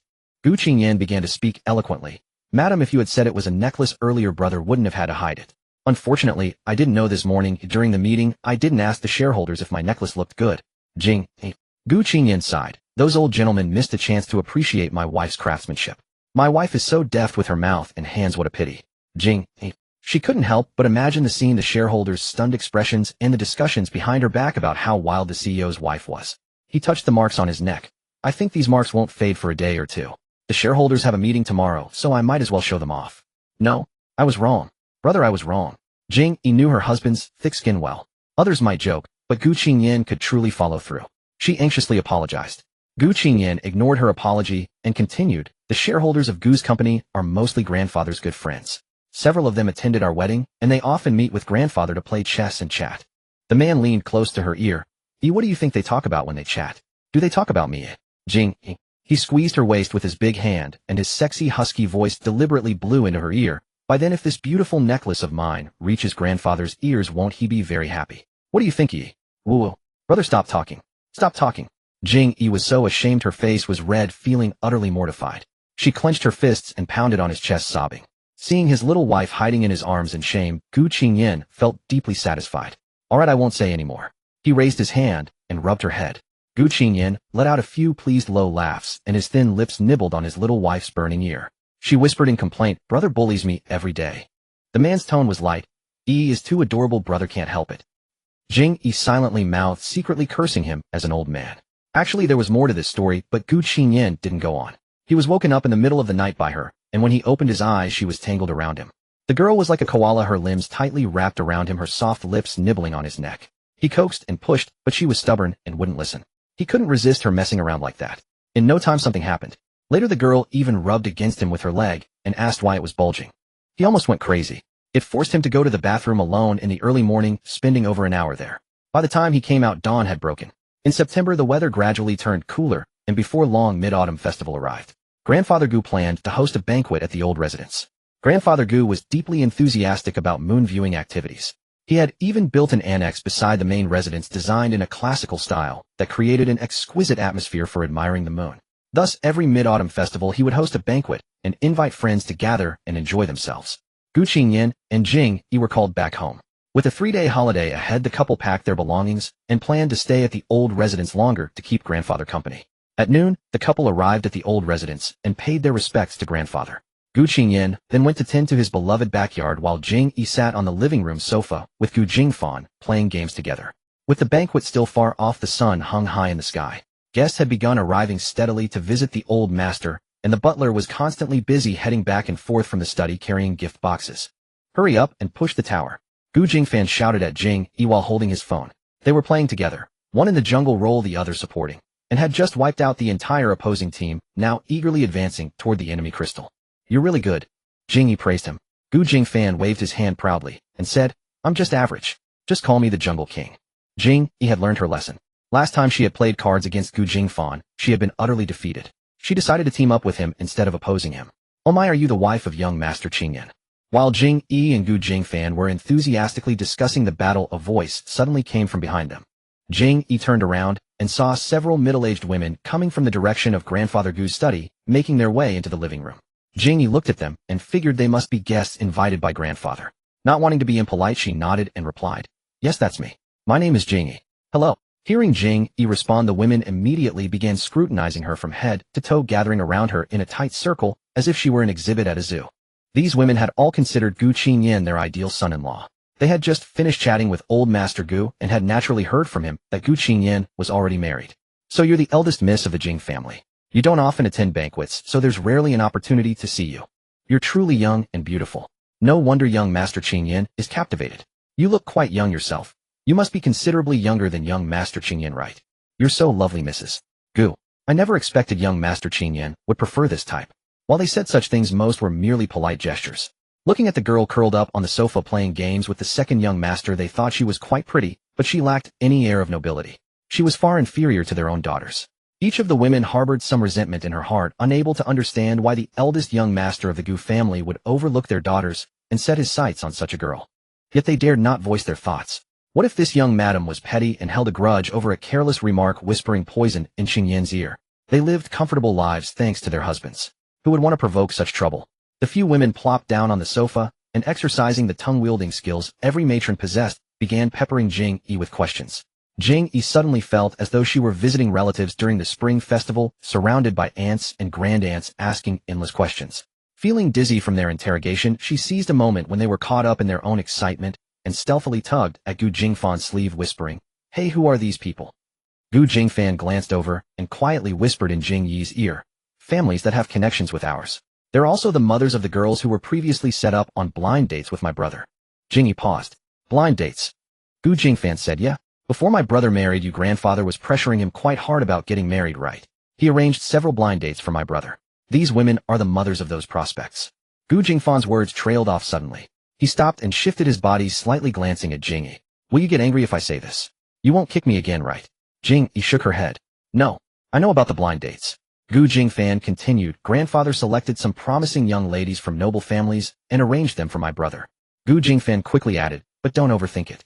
Although grandfather arranged several blind dates, my brother never showed up for any of them. For that, grandfather reprimanded him numerous times. Anyone who could be chosen as my brother's wife must come from an exceptional family. I've seen their photos myself. To be honest, every single one of them was a beauty from a distinguished background. I was quite puzzled why my brother rejected every single one. I even suspected he might prefer men." Gu Qingyan pressed buttons on his phone casually as he spoke. "Later I got too curious and asked my brother directly. He said he already had someone in his heart. Then he looked at Jing Yi and sighed. Who would have thought he'd end up with a silly dummy like you? I was sure it would be Sister Shuyao." Jing Yi. Hearing the name of a strange woman, Jing Yi narrowed her eyes suspiciously. Her tone carried obvious displeasure as she gritted her teeth slightly. "Who is this Sister Shuyao?" "My brother's childhood sweetheart. She's quite pretty and has liked my brother since childhood. She pursued him quite aggressively. Among all the girls, she was the closest to my brother. So I thought my brother would eventually be won over by her." Jing Yi eyed Gu Qingyan coldly. This guy truly had no sense of timing. Was it appropriate to say this in front of the actual person? A wave of anger surged within Jing Yi. She lifted her foot and kicked Gu Qingyan on the leg. "Gu Qingyan. Damn it. Didn't you say you wouldn't get angry?" Jing Yi smiled sweetly. "I said I wouldn't be angry about the blind dates. I never said I wouldn't be angry about the childhood sweetheart." Gu Qingyan. After kicking him, Jing Yi simply got up and walked away. What's the difference? Whether it's a blind date or a childhood sweetheart, they're all women. I still don't understand women. They turn hostile faster than flipping a book. Gu Qingyan muttered, resentfully rubbing the spot Jing Yi had kicked while watching her walk away. After Jing Yi left, Gu Qingyan suddenly felt surrounded by a mass of staring eyes. "Oh my, the second young master is also in your 20s now, aren't you? You look so handsome. Do you have a girlfriend?" "I have a little niece who recently returned from studying abroad. Would young Master Qingyan be interested in meeting her? I also have a niece in her early 20s who doesn't have a boyfriend." Gu Qingyan suddenly surrounded by a horde of women. "Damn it. That traitor Jing Yi, come back. Don't abandon me alone." At the same time, the Yu family of 3 was also driving toward the Gu residence to attend the banquet. Yu Shuyao had attended the mid-autumn banquet every year, and this year was no different. She had dressed herself up beautifully to seek favor in front of Gu Qingyan. The Yu and Gu families were also families of close friendship, but unlike the Jing family, the Jing family's close ties were only with Grandpa Jing. The Yu family, however, had maintained close relations for 3 generations. Yu Xiao, who was of similar age to Gu Qingyan, had liked him since childhood, so she often visited the Gu residence and seized every opportunity to get close to him. Although Gu Qingyan remained as indifferent to her as ever compared to those who did not even have a chance to approach him, she was already considered to be on relatively close terms with him. The Yu family also wielded considerable power. Yu Shuyao believed that even if it meant an arranged marriage, she would eventually win Gu Qingyan over. A servant was greeting guests at the entrance. As soon as Yu Shuyao got out of the car, she hastily asked, "Where is Qingyan?" The servant replied, "Miss Yu, young Master Qingyan is in the backyard." Upon hearing this, Yu Shuyao immediately rushed toward the backyard without a second word, knowing that Gu Qingyan often tended to the flowers and plants there. Ever since Gu Qingyan took over the Gu Corporation a few years ago and moved to an apartment outside, she had rarely had the chance to see him. She would not miss any opportunity if she had come solely to see him. As expected, she spotted a tall, handsome figure. Gu Qingyan's slender, upright frame stood by the fence holding a watering can as he watered the plants. Yu Shuyao walked directly over and sat down on the rattan chair beside him, acting as if she belonged there. She picked up the teapot on the rattan table, took a clean cup, poured herself a cup of tea, and took a natural, graceful sip. "Qingyan, long time no see." Gu Qingyan glanced sideways at the visitor. Seeing Yu Shuyao, his expression remained impassive as he focused on what he was doing, responding indifferently, Yu Shuyao was long accustomed to his demeanor and paid it no mind. She asked eagerly, "Is there anything I can help you with?" "No." Yu Shuyao shrugged and continued the conversation. "By the way, my parents have also arrived and are paying respects to Grandpa Gu. Oh, we brought some pastries today made by our family's pastry chef. Qingyan, would you like to come with me and see if there's anything you like?" At the mention of pastries, Gu Qingyan's eyelashes fluttered slightly. He thought if his little glutton of a wife heard about this, she would probably be drooling and immediately enticed away. Yu Shuyao noticed a hint of warmth suddenly appear on Gu Qingyan's face and thought she had a chance. She quickly said, "Come together." But before she could finish the two words, she heard Gu Qingyan say coldly, "Not interested." Yu Shuyao lowered her head in thought for a moment, then abruptly changed the topic to work-related matters.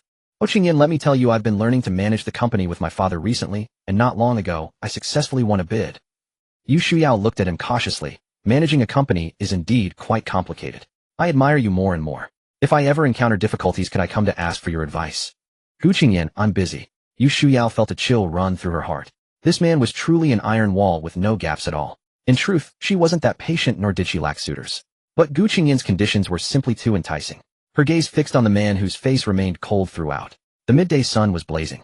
Gu Qingyan stood against the light, the sunlight casting shadows on his face.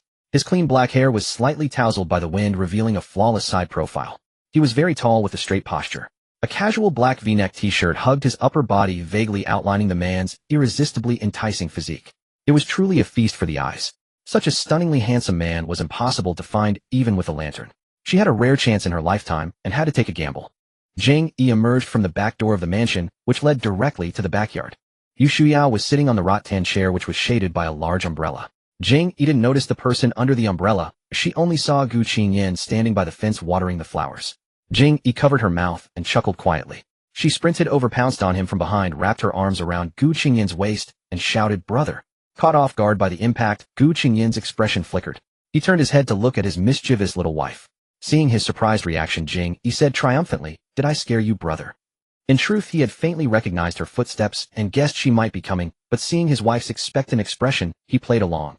"You almost scared your brother to death." Then he reached out and pinched her nose. "Little fool, that was dangerous. What if you fell and got hurt?" "I controlled my strength." Gu Qingyan wrapped his arm around her shoulders and pulled her to his front, asking, "Didn't you say it was too hot outside and didn't want to come with me? Why did you come looking for me?" Jing Yi nestled in his arms. The sun had warmed Gu Qingyan's body, and the scent of sandalwood seemed to have evaporated, warm and fragrant. She couldn't help rubbing her head against his arm. "There are too many people inside, they kept talking to me, so I came out to hide." Actually, she had wanted to ask him about the childhood friend named Sister Shuyao that Gu Jingfan had mentioned, but upon seeing Gu Qingyan, she suddenly didn't want to ask anymore. She just wanted to cling to her husband and rub against him. The two chatted back and forth, completely ignoring Yu Shuyao, who sat nearby with a thunderstruck expression. Yu Shuyao's hand holding the teacup trembled as she set it down, producing a clattering sound. Hearing the noise, Jing Yi turned her head and realized there was someone else there. The woman's astonished gaze fell on their tightly intertwined bodies, and Jing Yi's cheeks flushed instantly. "Uff." She abruptly pulled back from Gu Qingyan's embrace. She hadn't known there was a guest. Oh my God, how embarrassing. She had acted so childish just now, and a stranger had seen it all. She was so mortified she wished she could crawl into a hole. Gu Qingyan knew his little wife was shy and didn't dare to be affectionate in front of others. He cast a displeased look at Yu Shuyao, as if saying, "You've interrupted my time." Yu Shuyao's mouth twitched in disbelief. This girl had just crashed into Gu Qingyan from behind, and she was still alive. And look at Gu Qingyan. Not only did he not coldly push her away, but he happily pulled her into his arms. What the hell? Who is this little girl? Qingyan, who is this? Yu Shuyao suppressed her twitching mouth and forced herself to calm down. Gu Qingyan said, "She is my wife." Yu Shuyao was so shocked, she almost choked. "You're married?" Then Gu Qingyan turned to Jing Yi and introduced, "This young lady is a guest of Grandpa's here for the evening banquet." Yu Shuyao. "Hello." Jing Yi bowed in greeting. "Huh, Yu Shuyao." Upon hearing the name, she was taken aback for a moment. Was this beautiful sister before her the legendary rival in love? Yu Shuyao gaped in astonishment at Jing Yi, her mouth agape, as if she could fit an egg inside. Gu Qingyan, paying no mind to the shocked Yu Shuyao beside him, reached up and ruffled his little wife's hair. "It's quite hot outside. Let us head indoors." The Gu residence's backyard garden was strategically positioned to capture the best sunlight for cultivating flowers. With the midday sun now bearing down mercilessly, Gu Qingyan had been shielding Jing Yi from behind with his own body. Yet her cheeks still flushed pink, so he decided it was time to lead her back inside. "Miss, you please make yourself comfortable," Gu Qingyan told Yu Shuyao without looking back, taking Jing Yi's hand and walking away. Yu Shuyao stood frozen, her face draining of color as she watched the pair disappear into the distance. She opened her mouth to call out, but no sound came. Jing Yi stole a glance back at the abandoned Yu Shuyao before lifting her gaze to ask Gu Qingyan, "Can we just leave her there? She has her own feet. She can walk wherever she pleases on her own." Jing Yi fell silent. Were they not childhood sweethearts? Hadn't they grown up close to one another? Yet Qingyan seemed to be ignoring her completely. Still, these were merely Gu Qingyan's biased remarks, unreliable, given his questionable judgment. Yet Qingyan seemed to be ignoring her completely. Still, these were merely Gu Qingyan's biased remarks, unreliable, given his questionable judgment. Witnessing Yu Shuyao's stunned expression upon learning of Gu Qingyan's marriage combined with how completely he treated her, as though she weren't even there, Jing Yi could piece together what was happening. Growing up together since childhood, that much seemed plausible. But Miss Yi was likely just another admirer captivated by her husband's looks, one of countless fangirls nursing a one-sided affection. Jing Yi let out a sudden sigh. Gu Qingyan glanced down at her, noticing her melancholic expression, and asked, "Why the sudden sigh?" Jing Yi looked up at him with an expression that spoke volumes. It must be exhausting marrying an enchantress. Everywhere she looked, rivals appeared. Gu Qingyan. That evening the banquet commenced. Given his advanced age, grandfather Gu didn't linger long in the hall before retiring to the tea room to enjoy tea and moonlight with old friends. The banquet hall provided food and beverages for the guests. Unsurprisingly, the evening's spotlight fell entirely on Gu Qingyan. Almost every guest had come specifically for him, seeing this as a prime opportunity to curry favor with a legendary figure in the business world. Gu Qingyan kept Jing Yi firmly by his side, introducing her to each person as his wife. As more people approached to greet them and raise their glasses, Gu Qingyan, accustomed to such gatherings, handled every interaction with effortless grace, never appearing the slightest bit flustered or out of composure. Jing Yi, however, was entirely different. She was a creature of leisure, rarely encountering such occasions. Yet tonight, as the young mistress of the house, she could not afford to slack off. She stood rigidly beside Gu Qingyan the entire evening, her face growing stiff from constant smiling at strangers. The executives were particularly talkative, weaving into conversations wherever possible, and after several rounds of chatting, Jing Yi was clearly fatigued. Yet with so many people present and countless eyes watching them, she dared not relax her composure. When Gu Qingyan discussed work matters with guests, Jing Yi couldn't contribute and could finally retreat to the sidelines as a quiet backdrop. Ahem. Thus that piece of background decor subtly leaned her body against Gu Qingyan, using her husband as a support and transferring some of her weight to him. Gu Qingyan glanced at her from the corner of his eye, understanding she was tired, and let her lean against him quietly. He suddenly turned and whispered a few words to a server who had been standing at attention nearby. The server nodded in understanding and slipped away. Gu Qingyan then dispatched the guests beside him with a few well-placed words, and turning to his little wife he asked, "E, are you tired? Shall we go get something to eat?" "Yes, yes," she agreed, eagerly, instantly energized at the mention of food. At that moment the champagne tower not far from them had just begun its cascade. The 10-tiered structure of glasses created a spectacular scene as champagne poured downward like a waterfall, capturing everyone's attention. Jing Yi's gaze was drawn to it as well. Staring at the champagne tower, her expression faltered momentarily. A sense of déjà vu washed over her. After a moment of dazed contemplation, she looked up sharply at Gu Qingyan and found his deep eyes fixed upon her, his emotions unreadable. Jing Yi immediately grasped Gu Qingyan's suit jacket and tugged him toward the champagne tower. "Brother, come with me." "What's wrong?" Gu Qingyan followed her lead, allowing himself to be guided while a faint smile touched his lips. By the time they reached the tower, several guests had already begun sampling the champagne, and Jing Yi joined them, picking up a glass from the table. She brought it to her lips and took a small sip, then turned to Gu Qingyan with a triumphant grin, her bright eyes playful. "Well, I'm drinking now." Gu Qingyan crossed his arms and raised an eyebrow at her, saying nothing. Jing Yi pressed on triumphantly. "I'm an adult now. I can drink. You can't scold me anymore, brother." "Hee hee." Gu Qingyan pulled her into his embrace, wrapping one arm around her waist while tapping her nose with his other hand. Little thankless one, still holding a grudge. Jing Yi pulled away from his arms. "I'm doing this to vindicate the 15-year-old me." "How childish." Gu Qingyan sighed, shaking his head as his thoughts drifted back to that banquet 6 years ago. 6 years prior, grandfather Gu had just completed the construction of this villa. The finishing coincided perfectly with the Mid-Autumn Festival, and eager to showcase his new estate to others, he had decided to host an immediate banquet. At that time, Gu Qingyan was 22, just old enough to take over the family business.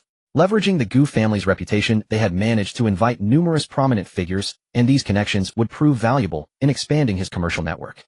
As a family with long-standing ties to the Gu clan, the Jing family was naturally among those invited. 15-year-old Jing Yi attended the banquet alongside her grandfather. After her grandfather greeted grandfather Gu, the two elders began conversing. Jing Yi, noticing everyone enjoying the buffet, rubbed her stomach and excused herself to wander around and find something to eat. Jing Yi possessed a delicate beauty. Her porcelain skin glowed with a rosy translucence, and her soft cheeks seemed tender enough to squeeze with moisture. Dressed in her finest attire, she looked every bit the part, worthy of a red carpet appearance. Carrying her plate to the buffet table, several adults and young boys noticed her and offered to serve her first. Jing Yi thanked them politely but declined each offer. She was simply passing through. She made her way directly to the dessert section, licking her lips as she selected small cakes onto her plate. Holding her tray, she admired each elaborately decorated confection, her face lighting up with delight. Lost in thought, a sudden gasp erupted behind her. Jing Yi looked up to see everyone gazing in the same direction. Following their line of sight, she turned and spotted glasses arranged in a pyramid formation. A server stood atop a step stool, pouring champagne from the topmost glass downward. Golden champagne cascaded downward, the crisp sound of flowing liquid filling the transparent glasses like an hourglass, impossible to look away from. Watching the adults approach to collect glasses, Jing Yi couldn't resist stepping closer. A small head peeked over from beside the table. Jing Yi rested her hands on the edge, scanning left and right to check if anyone was watching.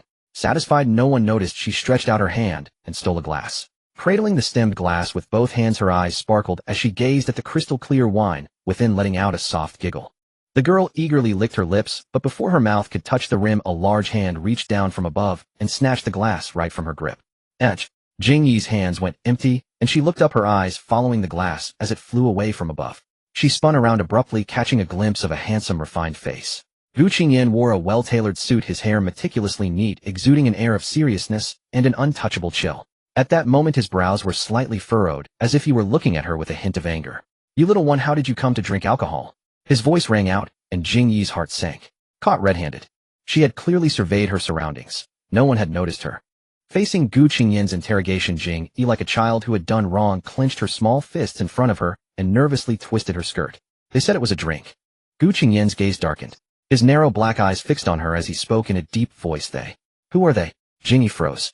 She hadn't expected his focus to be there. She immediately cowered and lowered her head.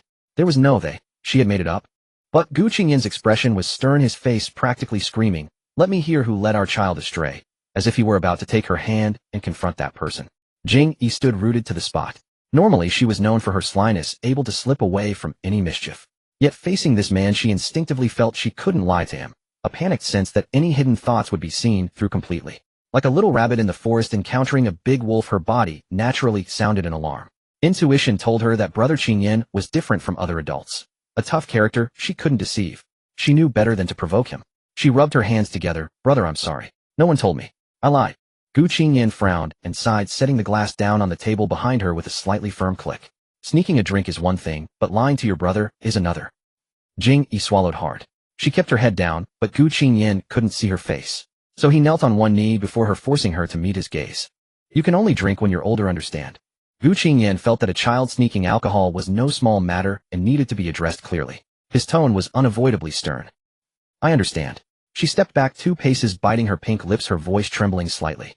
Seeing that she understood, Gu Qingyan stood up, intending to take her to the beverage area to pick a drink. As he reached out to take her hand, it suddenly froze midair.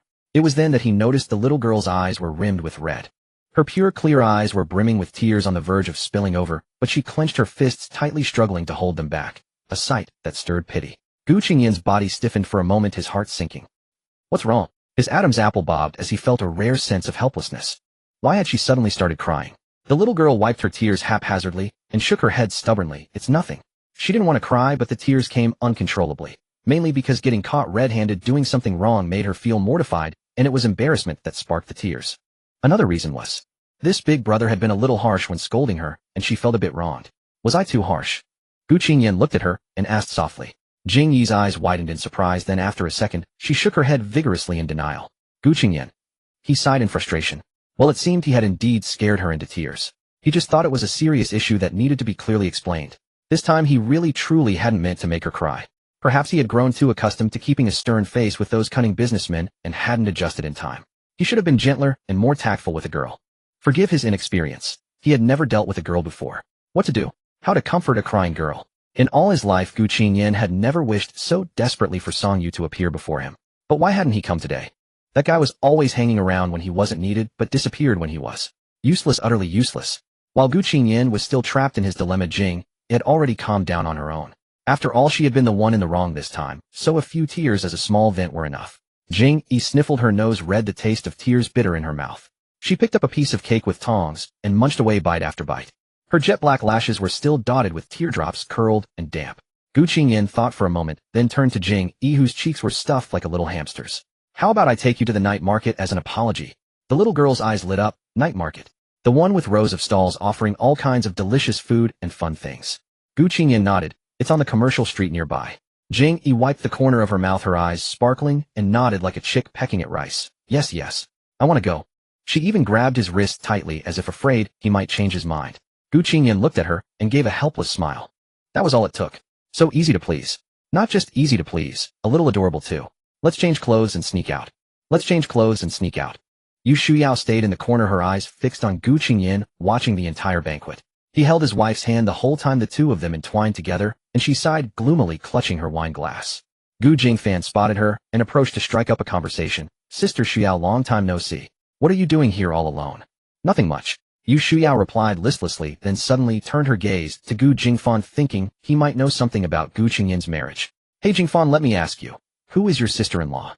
Gu Jingfan leaned against the wall, chatting casually. She's a daughter of the Jing family. She came to our house to play a few times when we were kids, but Yi always played with me. She barely exchanged a word with my brother. I never expected them to end up together. I was shocked when I found out. Yu Shuyao said, I never heard that your brother had a girlfriend. Wasn't he being pressured by Grandpa Gu to get married? If he had a girlfriend, why didn't he just say so? I don't know. Gu Jingfan rubbed his chin. I've always found it strange. There must be some inside story to their marriage. Yu Shuyao raised an eyebrow. Inside story? Yeah, my brother and Yi had a whirlwind marriage. No one knew about it. He suddenly brought his wife home, even Grandpa was caught off guard. And their wedding was rushed. I'm his own brother, and I didn't even get to attend. The marriage was so clean and swift. Isn't that weird? Yu Shuyao was slightly startled. She felt something was off. She gritted her teeth, thinking, could that girl have gotten some leverage over Gu Qingyan and threatened him? As Gu Jingfan rambled on, he suddenly realized that Yu Shuyao had once pursued his older brother, making her something of a rival to his sister-in-law. He quickly backpedaled. Well, but my brother and Yi truly love each other. Their feelings are beyond doubt. But when he turned around, Yu Shuyao had already disappeared. Jing Yi had drunk a little wine, her face flushed. She slipped away to a quiet window to enjoy the evening breeze and compose herself. Gu Qingyan couldn't leave the banquet for now, and Mrs. Gu's fleeting appearance meant most guests had already greeted her. Jing Yi was finally free. Yu Shuyao searched around and spotted Jing Yi on the open-air balcony. Miss Jing. A voice came from behind. Jing Yi turned and saw Yu Shuyao. She nodded respectfully. Miss you. Yu Shuyao walked over to stand beside her at the balcony railing, smiling. Are you managing, Miss Jing? You seem not quite at ease with such occasions. It's okay. With Qingyan Gij by my side, I can manage. Yu Shuyao's lips twitched. She hadn't come here to listen to her show off. I heard you and Qingyan had a whirlwind marriage. Jing Yi raised an eyebrow. Yes, so what? Yu Shuyao took a deep breath and said, marriages in wealthy families require matching social status. Miss Jing, with your humble background, you don't deserve to stand beside Qingyan. She was about to say don't deserve to be with him. But as she looked at Jing Yi, the girl before her was so beautiful that even she couldn't help but pause. The words stuck in her throat, and she changed the subject. The waters of high society are deep. You're young and beautiful with a bright future ahead. A young lady like you should stay grounded, not try to climb the social ladder by clinging to the powerful, degrading yourself. Jing Yi was utterly baffled. Cling to the powerful? Degrade herself? What was this woman talking about out of nowhere? Jing Yi looked at her and said bluntly, Miss you, I don't like people beating around the bush. If you have something to say, just say it. I don't have the patience to play guessing games with you. Yu Shuyao had little patience left and came straight to the point. I'm just curious. What tricks did you use to snatch the position of the eldest young mistress of the Gu family? She was eager to know what conditions could win over a man like Gu Qingyan. Jing Yi laughed, instantly understanding the implication. She knew this woman was looking for trouble, so she didn't hold back. Sorry to disappoint you. Qingyan Gij and I married of our own free will. There's no conspiracy like you imagine. The September evening breeze was still a bit chilly. Jing Yi leaned her elbow on the stone balustrade, feeling a cool sensation against her body. Subconsciously, she raised her hand and placed it over her lower abdomen. This motion was caught by Yu Shuyao. Because Yu Shuyao now interpreted every move Jing Yi made as having a special meaning, and in an instant it was distorted. The gesture of touching her belly looked to her like a pregnant woman caressing her baby. Yu Shuyao stared at her incredulously. This girl looked innocent, but her methods were so dirty. The next moment she sneered, her gaze full of contempt. I see. I thought you had some real skill, but it turns out you're climbing the ladder with a child. Jing Yi was bewildered. Was she hearing things? Did she just hear something about a child? Yu Shuyao continued. I don't know what means you used to get into Qingyan's bed, but if you think you can use a child as a bargaining chip to secure the position of the Gu family's young mistress, I advise you to stop dreaming. It won't end well. Jing Yi was utterly flabbergasted. What a gross injustice. When had she ever schemed to get into Gij's bed? Every night, it was that old man who coaxed and wheedled her into it. Jing Yi smiled and said, if you're unhappy about me sleeping in his bed, then go talk to Qingyan Gij about it. To be honest, I've been feeling a bit sore from being held so tight every night. I wouldn't mind sleeping on the floor as long as Gij agrees. Why don't you ask him? Yu Shuyao was almost choked with rage. You think you're something special just because you're pretty. He's just having a fling with you.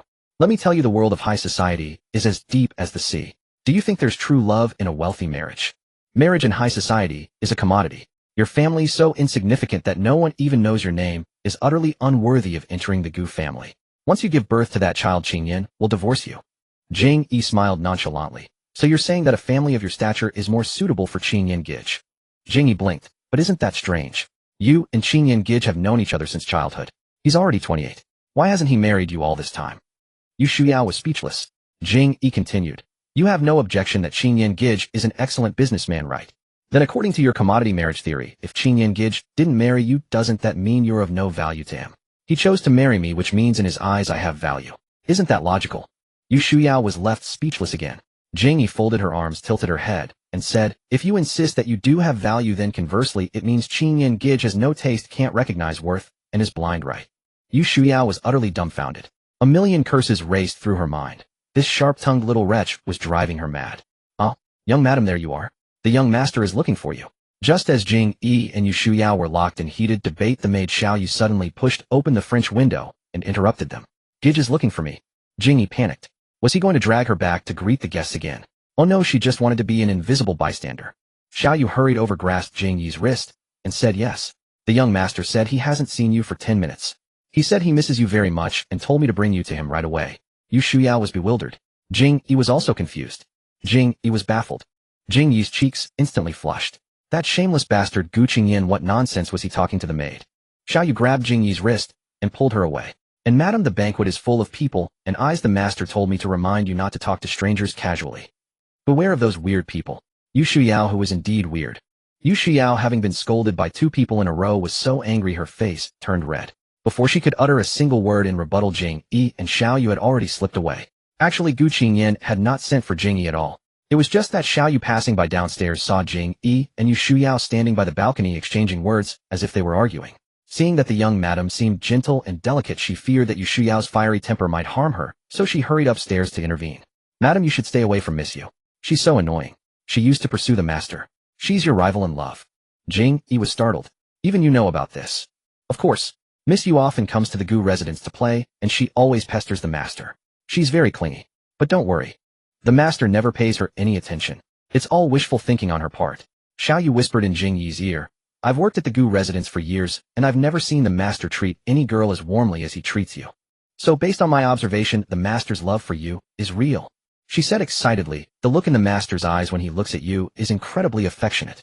It's as if there's no one else in his eyes but you. Uniquely unwavering. Haven't you noticed that the master has become much gentler recently?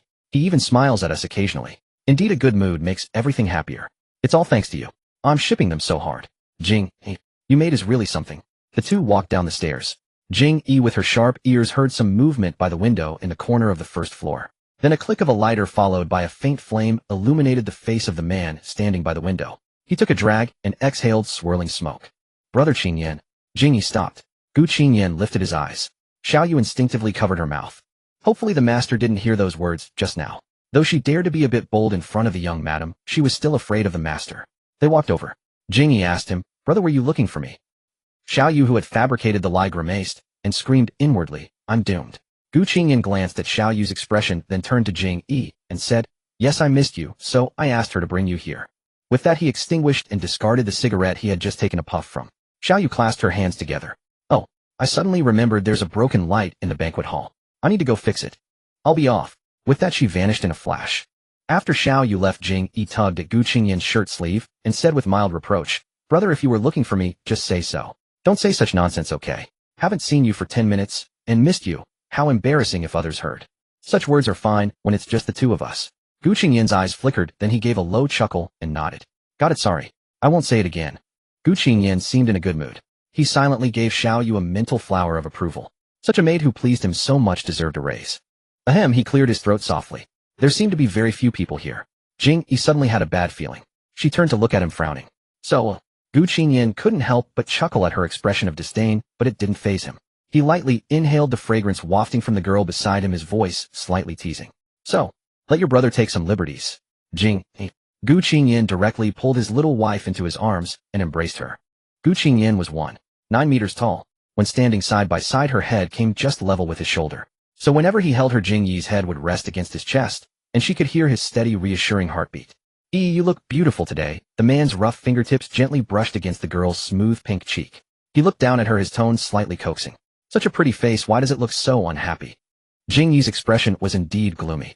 Thinking back to how Yu Shuyao had inexplicably misunderstood her and given her a harsh scolding, she felt displeased. Although she had fought back in the end, she still felt aggrieved. Now alone with her husband with no outsiders, she had no need to hide anything. She might as well have written unhappy on her face. Gu Qingyan had noticed her unhappiness the moment she arrived. Now nestled in his arms, she was even more listless. He stroked her head and asked, "What's wrong? Who made my baby unhappy? Tell your brother." Jing Yi's long lashes fluttered. She looked up, her big eyes meeting his, and said bluntly, "It's your little childhood sweetheart. I just had a fight with her." Hearing this, Gu Qingyan's dark eyes slowly blinked. He was stunned for a long time, not understanding her words. "Who? Miss you?" Gu Qingyan frowned in confusion. He let out a long sigh, looked down at the person in his arms, and asked, "When did she become my little childhood sweetheart?" Jing Yi said, "Weren't you two childhood sweethearts who grew up together?" Gu Qingyan. All right, now he had another little childhood sweetheart. She had once assigned him a ex-girlfriend when she was drunk. President Gu. Regarding the matter of his wife, constantly adding non-existent love rivals for him. "My dear, that's a misuse of words," Gu Qingyan corrected. "Miss, you and I are just acquaintances through our families. At most we're familiar faces. There's no special relationship. How could she be my little childhood sweetheart?" Gu Qingyan stroked his chin thoughtfully and continued, "Compared to my real childhood sweetheart, she's far from it." Upon hearing this, Jing Yi immediately became alert. "Real childhood sweetheart? How come there's another one?" she exclaimed. "Gu Qingyan, what does he mean by another?" Gu Qingyan shook his head, helplessly looked at Jing Yi, and smiled, not bothering to argue with her. His lips curled up and the corners of his eyes held a seductive allure. "It's you," he said, then added, "Only you." Jing Yi was stunned for a moment. She looked at him in confusion. "When did I become your childhood sweetheart, brother?" The man's eyes deepened. He lifted his lips and said, "I've known you since you were 8. That's 13 years now. 13 years of knowing each other, isn't that enough to be childhood sweethearts?" Jing Yi pursed her lips and thought about it. Put that way, they had indeed known each other for a long time. But it was merely acquaintance. If that counted as childhood sweethearts, then the whole world would be full of them. Jing Yi shook her head in denial. No. Childhood sweethearts means growing up together intimately. We were never intimate. We barely even spoke a few times. Gu Qingyan's eyes darkened for a moment. He said nothing. He too wanted to be intimate with her, but with what identity and what right did he have? She didn't know, but he had indeed watched her grow up. Alone, hiding it from her from a distance far away. Afraid to be discovered by her, he secretly watched her grow up. Gu Qingyan smiled and patted her head. "Bored?" A little. Jing Yi nodded. Knowing Jing Yi's penchant for fun, and that the banquet held a commercial tone, she wouldn't enjoy. Gu Qingyan guessed she might be bored and proposed, "Shall we sneak out again?" Jing Yi's eyes lit up, her head snapping up to look at him. "To the night market." Gu Qingyan chuckled and nodded, smoothing her hair with his large hand. Want to go?" Yes. Jing Yi's face was full of anticipation, nodding like a chick pecking at rice. Then she threw herself into his arms and declared with deep affection, "Brother, I love you." Gu Qingyan hugged his little wife back, patting her back, a faint smile that didn't quite reach his eyes on his face. "You don't love me. You love those snacks." Jing Yi caught. "I can love brother on the side too," she consoled. Gu Qingyan's mouth twitched at the word side. "Then I thank you." "You're welcome," Jing Yi said cheerfully. "Brother, you'd better bring plenty of money. I might not be able to control myself from pestering you to buy this and that." Gu Qingyan, seeing she was quite self-aware, resignedly nodded and sighed. "All right, just try to drain your brother's wallet dry." So the two went to the dressing room to change out of their suits and gowns, put on casual clothes, and sneaked out through the backyard of the mansion. There was a small door there that was always locked, the key kept by the butler. Gu Qingyan, just like 6 years ago, asked Butler Li to open the door for them, and Butler Li, just like 6 years ago, respectfully saw the two runaways out through the small door. The night market here grew livelier each year, with snacks, toys, and novelties becoming ever more fresh. Compared to the banquet at home, its appeal to Jing Yi was far greater. "Brother, buy me something delicious." Jing Yi tugged at Gu Qingyan's sleeve, leading him toward the long line of food stalls. All right. Gu Qingyan was in a good mood, sneaking out on a date with his wife, so he let her tug him along. Sure enough, Jing Yi's eyes locked on his sweets. She stopped at a cotton candy stall. The sweet aroma of sugar lingered around her nose, and she almost drooled. Wiping the corner of her mouth, she asked, "Brother, can I have some?" Her husband usually forbade sweets at night, and Jing Yi, afraid of being nagged, had learned to ask in advance. Gu Qingyan looked at the little glutton staring at him with eager eyes and softened. "Exception today." Jing Yi cheered happily, then turned to the vendor with a delighted face. "Boss, give me 3 sticks." Gu Qingyan. He had underestimated his wife's ability to take advantage. "1 please," Gu Qingyan corrected, handing over the money. Jing Yi was full of dissatisfaction. He said it was a special exception, yet he wouldn't let her indulge. This stubborn old man. The girl pouted at him, but Gu Qingyan was unperturbed. He reached out and pinched her cheek, then leaned down and whispered something in her ear with a smirk. Upon hearing it, Jing Yi's face flushed instantly. She covered her mouth with her hand and stepped back a few paces to keep her distance. The vendor soon produced a warm, fluffy cotton candy, handing it directly to Jing Yi. Here you go, one cotton candy for the pretty young lady. Thank you, boss, Jing Yi said, taking the cotton candy. She first offered it flatteringly to Gu Qingyan. Brother, have a taste. You eat it. He had no interest in sweets. Old man. Jing Yi muttered under her breath in a volume she thought Gu Qingyan couldn't hear, then quietly ate, while scanning the neighboring stalls for more treats, looking like someone who had eyes on the food in her bowl, while staring at the pot. Oh, young man, have I seen you two before?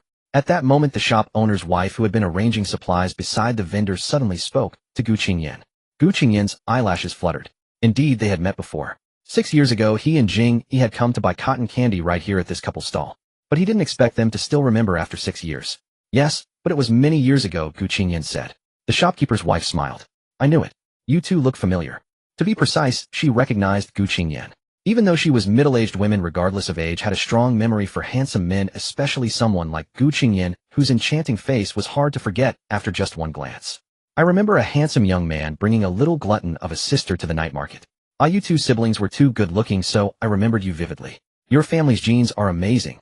Look at how beautiful this young man and this young lady are. TSK. The shopkeeper's wife showered them with compliments. Jing Yi swallowed a mouthful and quickly waved her hand. Actually, we're not biologically related. Our families just have some connections. We're not really siblings, he's just a few years older, so I call him brother. Then she bounced over to Gu Qingyan, proudly linked her arm with his, and said, he's my husband now. Jing Yi introduced him so openly that Gu Qingyan couldn't hide the pleased curve of his lips. The shopkeeper's wife nodded in understanding, a kind smile on her face. So that's it. Congratulations to you both. A handsome man and a beautiful woman together. Such a perfect match, so pleasing to the eye. Just then the vendor glanced at his watch and said to them, young couple, if you want to see the fireworks, you'd better hurry. They used to start at 8:30, but now they've been moved up to 8 o'clock. And unlike before, there are a lot of people scrambling for good spots. You'd better get moving. Gu Qingyan wasn't worried about finding a good spot, but he still thanked the vendor for the reminder, then took Jing Yi's hand and walked on. In fact, when they came 6 years ago, they were late. Just as they arrived at the night market, a whoosh sounded in the sky, and the fireworks exploded above. The two were squeezed in the crowd, and Jing Yi, being short, could only see a sea of heads. Seeing this, Gu Qingyan suddenly remembered a small park nearby not far from the river where the fireworks were set off. So he took Jing Yi there. When they arrived, they discovered it was an excellent spot to watch the fireworks with a great view and no one around. It felt like a secret base meant only for the two of them. This time they were going to the same park. Gu Qingyan glanced at his watch. There were still 15 minutes until the fireworks. He turned to Jing Yi. Is there anything else you want to eat? Brother will buy it for you, and then we'll head to the small park. Jing Yi picked a few more things, candied apples, takoyaki, and so on. Soon her wrist was hung with several takeout bags. She was immensely satisfied, her little head bobbing happily. Brother Yi loves you. She even winked at him. Gu Qingyan, such a hypocritical love is not needed. Let's also buy some sparklers. Having bought enough snacks, the two were on their way to the small park when Jing Yi suddenly said, all right. Gu Qingyan held his wife's hand and picked out some simple, safe, small fireworks from a toy stall. Jing Yi followed alongside him the whole way, munching away. When they arrived at the park, the couple froze at the entrance, for they discovered that the park was filled with so many people. It had been years since they last came, and it seemed no longer just the two of them who had discovered this place. Many others had found it too, with parents and children playing in every corner. Wow, so many people. Looks like everyone else has discovered this great spot too. Back when we used to sneak out, it was just the two of us. Gu Qingyan seemed a bit dejected, his voice somewhat muffled. Yeah. This was no longer his and his wife's secret base. The two looked at each other and smiled, then stepped into the park and sat down on a bench.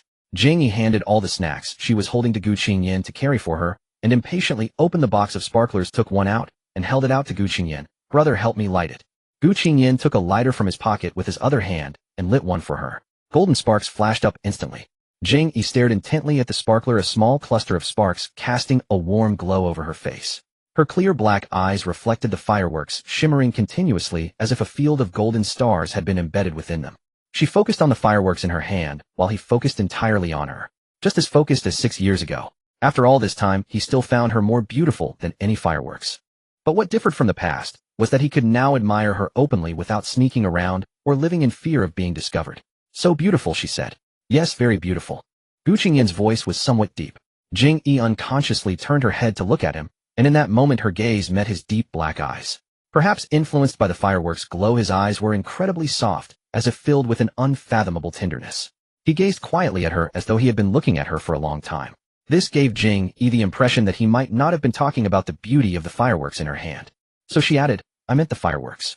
Gu Qingyan nodded matter-of-factly. I was talking about the fireworks too. Jing Yi. Gu Qingyan tilted his head in mock confusion, raising an eyebrow. His narrow eyes carried a hint of playful amusement as he asked in a slow, deliberate voice, or what did you think I was referring to? Jing Yi's cheeks flushed red immediately. This bastard was tricking her again. A touch flustered, she pushed the sparkler toward him. Then go ahead and enjoy it properly. Gu Qingyan smiled, grasped her small hand, and pushed the firework back toward her, then pulled out his phone from his pants pocket, switched to camera mode, and focused directly on her face. Don't move. May I take a photo of you? Before Jing Yi could process what was happening, she instinctively looked up at his phone, and right after the shutter clicked, the photo was already taken. Gu Qingyan looked pleased at the girl in his phone, smiling contentedly. Truly beautiful. Let me see. Jing Yi leaned over with some concern, but seeing that Gu Qingyan's photography skills were decent, she reluctantly nodded, and said, not bad, I suppose. Can I use it as my screensaver? Gu Qingyan asked. Though it wasn't his first photo of her, it was the first one he'd taken openly, and without hiding, and he really wanted to display it proudly. Jing Yi's cheeks flushed slightly. Suit yourself. Seeing his wife had agreed, Gu Qingyan's lips curved into a smile, and he immediately began operating on his phone. Jing Yi's attention was no longer on the sparkler in her hand. Instead, she raised her eyes and secretly watched Gu Qingyan. At that moment, a whoosh sound echoed through the dark blue night sky, and the fireworks began. Magnificent blossoms of fire erupted in the sky, coloring the monotonous night with vibrant hues. People stopped in their tracks and looked up, savoring this fleeting yet beautiful moment that made everything else fade away. Jing Yi and Gu Qingyan sat side by side on the bench, the cool night breeze gently brushing past them, carrying the fresh scent of flowers and leaves from the park. The sounds of fireworks continued one after another, and Jing Yi's mood grew complicated for a moment. Who would have thought that she and brother Qingyan would one day become husband and wife, sitting side by side like this? Everything had started so absurdly. They had known each other for 13 years. From having no connection whatsoever to becoming each other's closest person. Despite knowing him for so many years, she had never harbored any romantic thoughts for this older brother. Yet in merely 2 months since obtaining their marriage certificate, her feelings had undergone a complete transformation. She had fallen in love with this man. Perhaps because he was inherently wonderful, worthy of being loved, she simply hadn't realized it before. But what did brother Qingyan think of her? Given their vastly different families and social statuses, she couldn't fathom what brother Qingyan was thinking. As Yu Shuyao had said, in marriages among wealthy families was there truly no love, only transactions. Yu Shuyao's words weren't entirely without merit. In wealthy circles, marriages were indeed mostly about strategic alliances between powerful families. Especially for a prominent family like the Gu family. She seemed to have little value indeed. She had noticed how well brother Qingyan treated her. Was it because he liked her that he pampered her, or was he inherently gentle, naturally predisposed to dote on his wife? And she had simply fallen into that role by chance. She didn't know. Even though she was now his closest person, brother Qingyan still felt somewhat vague to her. She felt she didn't understand him well enough. Jing Yi lowered her head and softly called out to him, brother. My. Meeting Gu Qingyan's gaze, Jing Yi let her eyelids droop and bowed her head. After a few seconds of silence, her lips moved, and she asked, brother, will you divorce me? She didn't want a divorce. She liked brother so much and didn't want to leave him. Even though their marriage had begun so absurdly, so what? She still wanted to be his wife for life. Upon hearing her words, Gu Qingyan turned his head to look at her. Jing Yi's expression was utterly serious at that moment, causing Gu Qingyan to become spellbound for an instant. Completely unprepared for her sudden question, Gu Qingyan was caught off guard. He stared at her in a daze, and in that moment his mind went blank and sluggish, as if he had even forgotten to breathe. After a long while he spoke. I won't. Don't talk nonsense. I will never divorce you. Gu Qingyan's tone became somewhat urgent. He turned and pulled her into an embrace, holding her firmly against him. What's wrong? In this moment, he held her very tightly, tighter than he ever had before.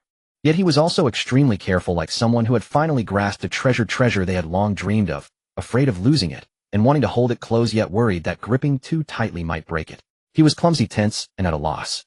His deep voice carried undertones of sorrow and unease. Why do you ask such a thing? Gu Qingyan fell silent in thought, as though pondering something. The next moment his eyelashes trembled sharply, and he turned to her with a panicked, trembling voice. Did I do something wrong? If there's anything I've done poorly, you can tell me directly. I'll change. Please don't mention divorce. He rested his head on her shoulder, his voice unable to mask its panic. I beg you, don't treat me like this. Jing Yi was held tightly in Gu Qingyan's embrace, their bodies pressed close together. She blinked, caught off guard by how strongly he had reacted to her casual remark. Noticing Gu Qingyan's unstable emotions, Jing Yi quickly hugged him back and patted his shoulder. Brother, please calm down. That's not what I meant. She gently freed herself from his embrace and looked up into his eyes. I was just thinking. When we first got married, wasn't it all just an accident? You said you didn't want a quick divorce, so you suggested we try living together first. Jing Yi quietly lowered her gaze and asked softly, "So brother, what do you truly feel for me now?" After the words left her lips, her heart began to race. Fortunately, she received a reassuring answer moments later. "Of course I like you."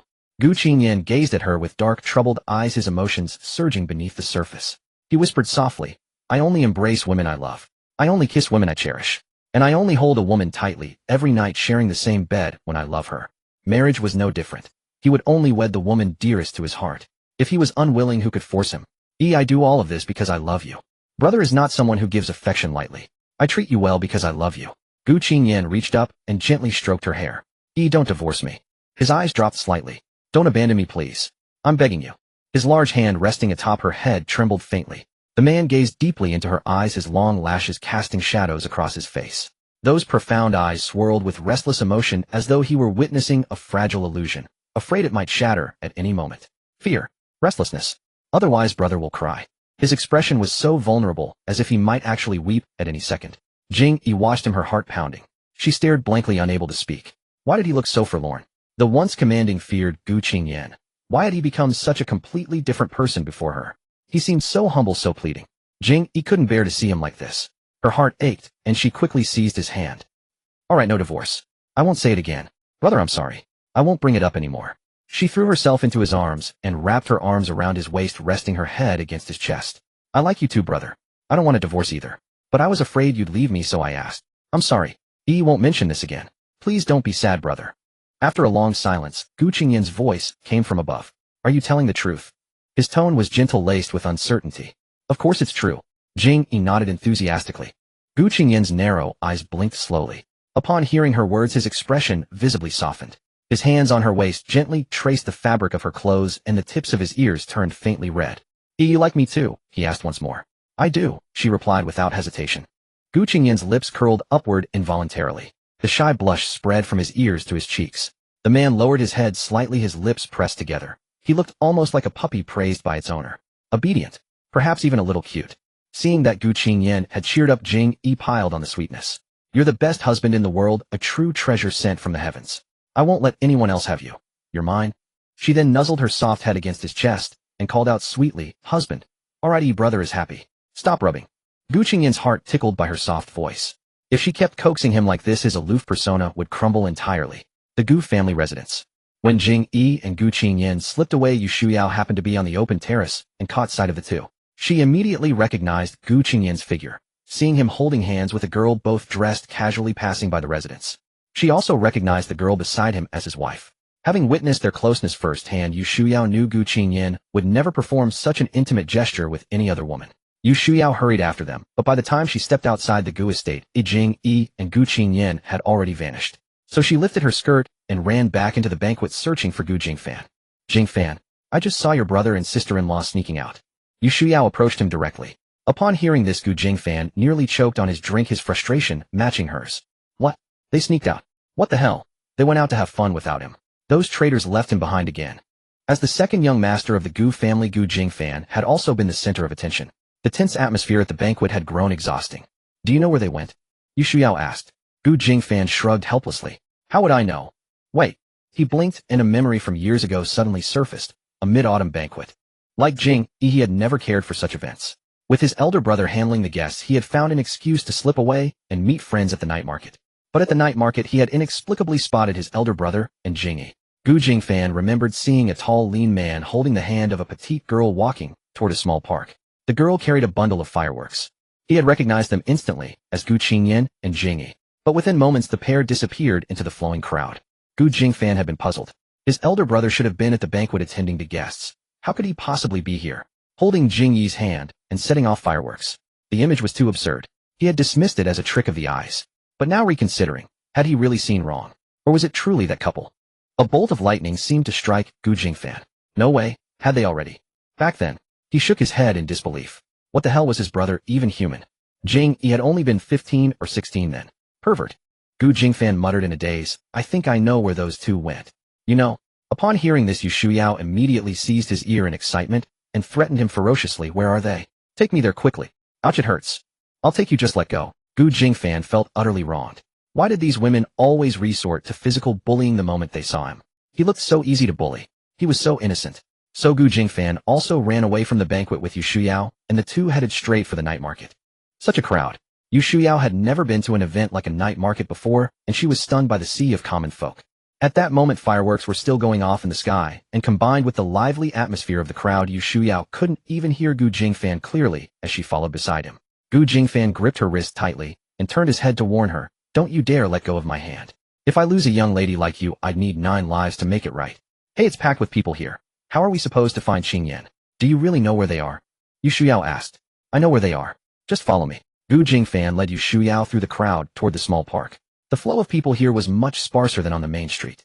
Last time I saw them come here to set off fireworks. Gu Qingyan scanned the area. The park was still fairly crowded, and just as he was about to pull Yu Shuyao along to look for them, he tugged at her, but she stood frozen in place. Yu Shuyao twisted her head, her gaze fixed on something, her face completely drained of color. She looked panicked and shocked, as if she were about to burst into tears any moment now. "Sister, what's wrong?" Gu Qingyan frowned, then followed her line of sight. Gu Qingyan and Jing Yi were kissing. They sat on a bench in the corner with Gu Qingyan, holding Jing Yi close in his arms, supporting the back of her head, as they kissed passionately. This scene hit him quite hard as the younger brother. Gu Qingyan nearly fainted and instinctively averted his gaze. Oh my god, this was so awkward. Was there anything more embarrassing than watching your own eldest brother and your best friend kiss while clinging to each other? Fortunately, Gu Qingyan had already witnessed this couple showing off their affection in front of him before. He also knew his eldest brother was serious about Yi, and their sweetness was normal. After all this time, Gu Qingyan had gotten used to it. But at this moment, he was more worried about Yu Shuyao beside him. Yu Shuyao had admired his eldest brother since childhood and pursued him enthusiastically, so she would likely be deeply affected. As expected, the next moment Yu Shuyao covered her face and began to cry. Gu Qingyan actually really has someone he likes. She had foolishly thought there were problems with their marriage. Yu Shuyao sobbed uncontrollably. Not caring that she was still wearing her beautiful dress, her legs went weak, and she collapsed onto the ground in tears. "Sister Shuyao, what are you doing?" Gu Qingyan quickly squatted down and tugged at her arm, trying to pull her up from the ground. Yu Shuyao, with snot and tears streaming down her face, asked him, "Jingfan, do you think I really don't stand a chance?" Gu Qingyan thought to himself, you never stood a chance. After pursuing him for so many years, if he could have liked her, he would have long ago. His brother was being pressured by their grandfather to get married so urgently, yet he still didn't consider you. Just think about why. But seeing her crying like this, he couldn't say those words lest he hurt her further. Gu Qingyan rubbed the back of his neck and switched to a conciliatory tone. "Why are you so persistent about this? If my brother isn't the one, just find someone else to like. The world isn't short of men besides my brother. Why insist on hanging yourself on one tree?" Yu Shuyao replied grievously, "But your brother is really charming." Gu Qingyan. He found himself unable to argue. Exactly. Before, when this flower hadn't been claimed yet persistently pursuing her was fine. But now things are different. She already belongs to someone. Gu Qingyan urged her, "Sister, if you dare to love, you must also dare to let go. Stop crying. You're a young miss after all. Why reduce yourself to this state?" Yu Shuyao bit her lip, but said nothing. Gu Qingyan looked at her and sighed, feeling better. "Let's go home. There's no point staying here. My legs are numb, I can't get up," Yu Shuyao said. Gu Qingyan rubbed his forehead. Women were such trouble. He turned around, knelt on one knee with his back to her, and said, "Get on. I'll carry you back on my back." Yu Shuyao obediently climbed onto his back. Gu Qingyan lifted her up, then patted the dust off her skirt from behind before carrying her out. Being carried on his back, Yu Shuyao's viewpoint suddenly rose significantly. She paused for a moment, then reached up to wipe the tear stains from the corners of her eyes and rested her head on his shoulder, sighing. "Gu Qingyan, when did you grow so tall? How did I not notice before?" Gu Qingyan. Yu Shuyao glanced down and noticed his shoulders had grown much broader. She immediately began pinching and squeezing his shoulders and arms, exclaiming, "Holy crap, your muscles are so hard. Don't tell me your figure is this good. Jingfan, you've grown up." Gu Qingyan. How was he so unlucky? The reason he agreed to bring Yu Shuyao out was because he wanted to slip away from the banquet to have some fun himself. And what happened? Not only did he get nothing out of it, but he was also carrying over 80 Jin on his back, and on top of that he was being molested while carrying her. Jing's mother's friend had opened a hot spring in near their home, and they were celebrating its grand opening. Jing's mother received a half-price coupon from her friend and thought it was a great opportunity. The romantic atmosphere could strengthen the bond between a couple. So she gave the coupon to Jing Yi and Gu Qingyan, encouraging them to enjoy it together. Jing Yi accepted the offer without hesitation, thrilled at the prospect of traveling with her husband for the first time. Now that she thought about it, even though they were already married, they had never actually had a proper date together. They were indeed a couple who skipped all the usual courtship steps and went straight to getting their marriage certificate. A few days later, the couple packed their luggage together and set off on a trip. Since this hot spring resort had just opened recently, and was extremely popular. Rooms with private hot spring pools were essentially fully booked. Jing Yi and Gu Qingyan couldn't secure one, so they ended up choosing a standard twin room instead. Gu Qingyan seemed somewhat disappointed. The communal bathhouse is pretty nice too. I heard there are various types of hot springs to soak in, and even slides to play on. Jing Yi's mind was full of thoughts about having fun. Seeing Jing Yi so happy, Gu Qingyan didn't say anything despite missing out on the chance to enjoy a hot spring with his wife. As soon as she entered the room, she rolled around on the soft double bed, making the smooth sheets all wrinkled from her rolling back and forth. After rolling to her satisfaction, she flipped over and lay on her stomach on the bed, propping her chin on her hands with her little feet swinging back and forth as she watched her husband pack. Gu Qingyan had almost finished organizing their belongings when the room service staff arrived with appropriately sized robes. After packing his toiletries, he turned to Jing Yi and said, Let's go." They had arrived in the late afternoon, so after checking in, it was about the right time to head to the hot springs. The male and female bathing areas were separated. The couple parted at the entrance with Gu Qingyan handing her their things and reminding her, "Don't get too carried away. Be careful not to feel dizzy." "Okay." Jing Yi listened with one ear and let the words slip out the other. 2 hours later, she emerged from the hot spring area feeling a bit dizzy. Jing Yi emerged from the hot spring room, looked around, but didn't see Gu Qingyan. They had agreed to wait at the entrance after their soak and return to the room together. So she went to the vending machine, bought a can of iced coffee, then walked to the recreation room, sat in a corner chair, and pressed the cold can against her face. Jing Yi's cheeks were flushed after the hot spring. Her milky skin was tinged with a rosy glow. Even the tips of her ears were red, her skin burning hot. Her long black hair cascaded over her shoulders, and her sparkling eyes were veiled with a misty layer, making her look more alluring than usual.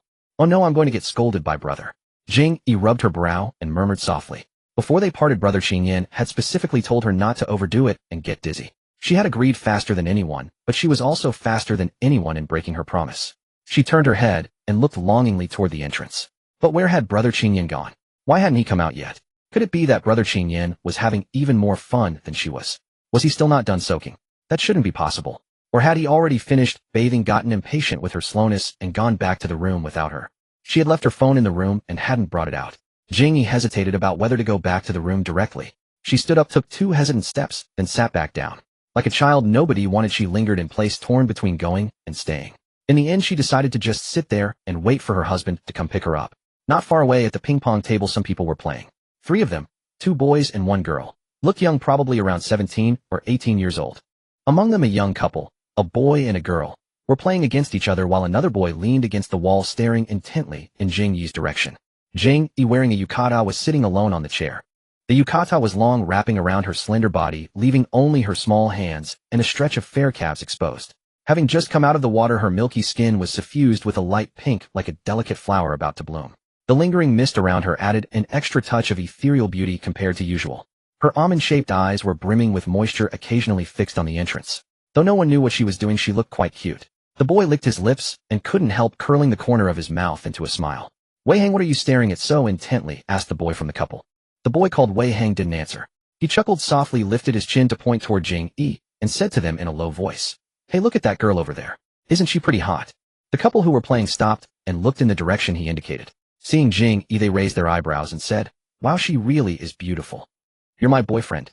The girl came over and pinched the boy's ear. Hey, I wasn't going to flirt with her." It was Wei Hang who said that. "Looks like she's alone," Wei Hang said, then straightened up, put down the paddle in his hand, and walked toward Jing Yi with a confident expression. "Wait, I'll go hit on her." Wei Hang was quite confident in his own face. He was indeed good-looking. Usually he was somewhat unrestrained and knew how to speak to please girls. He was quite popular at school. Jing Yi lowered her head, her fingers idly picking at the coffee can in her hand. The iced coffee had gradually warmed up and the condensation on the can had wet her fingers.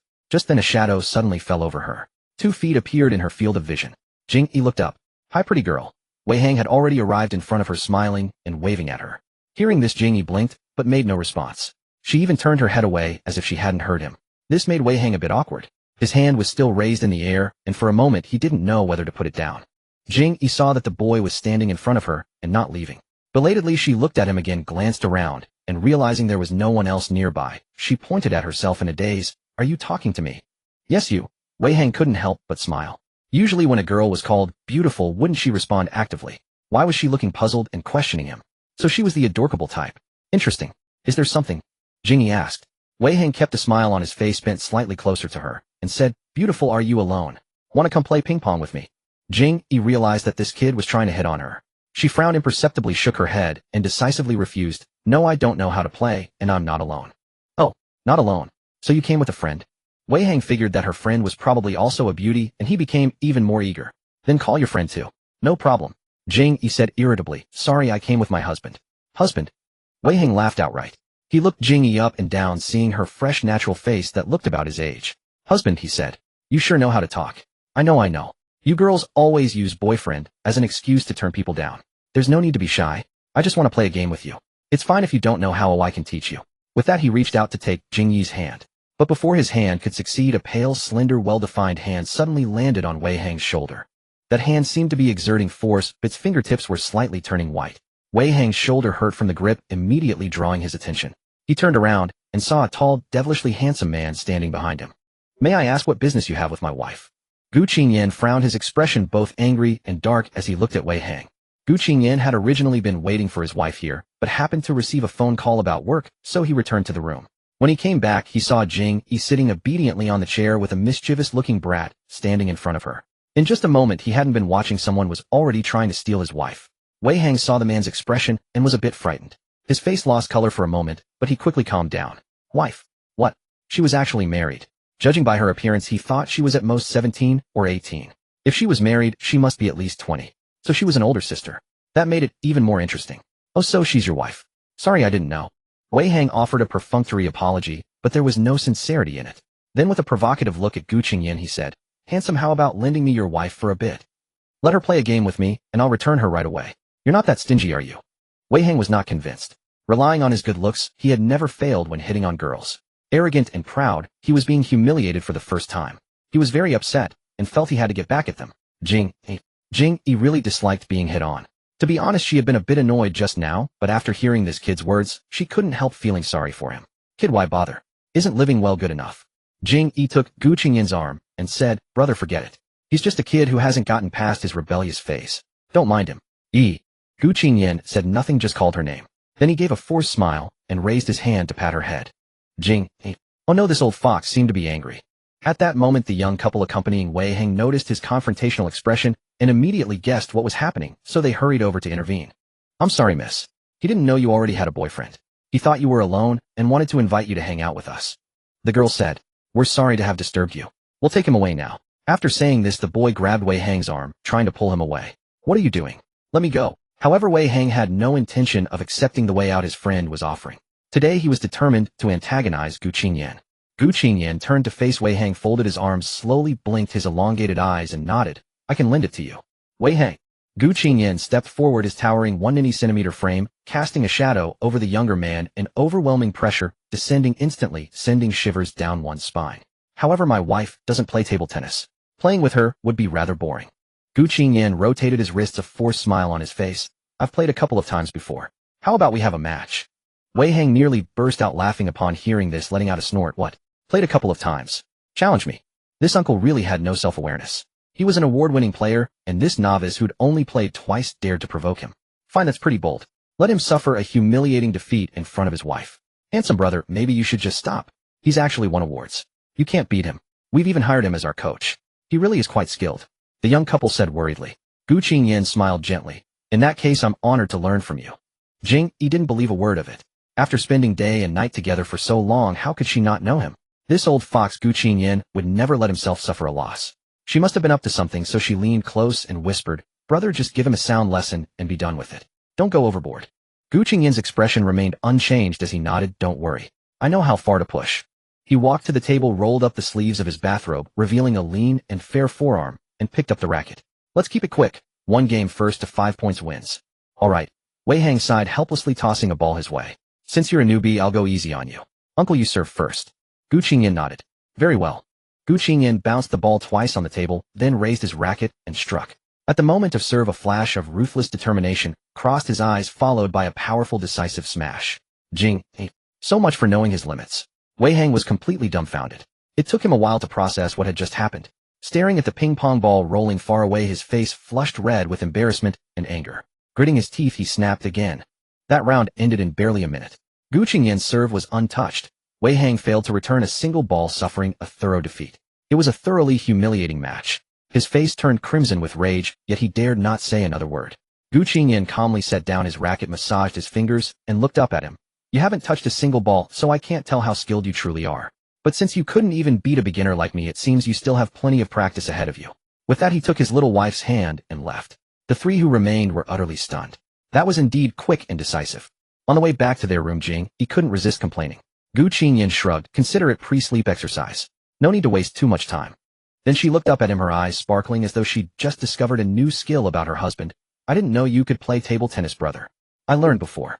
Jing Yi nodded. No wonder. He definitely had something up his sleeve. She timidly asked, so did you hold back just now?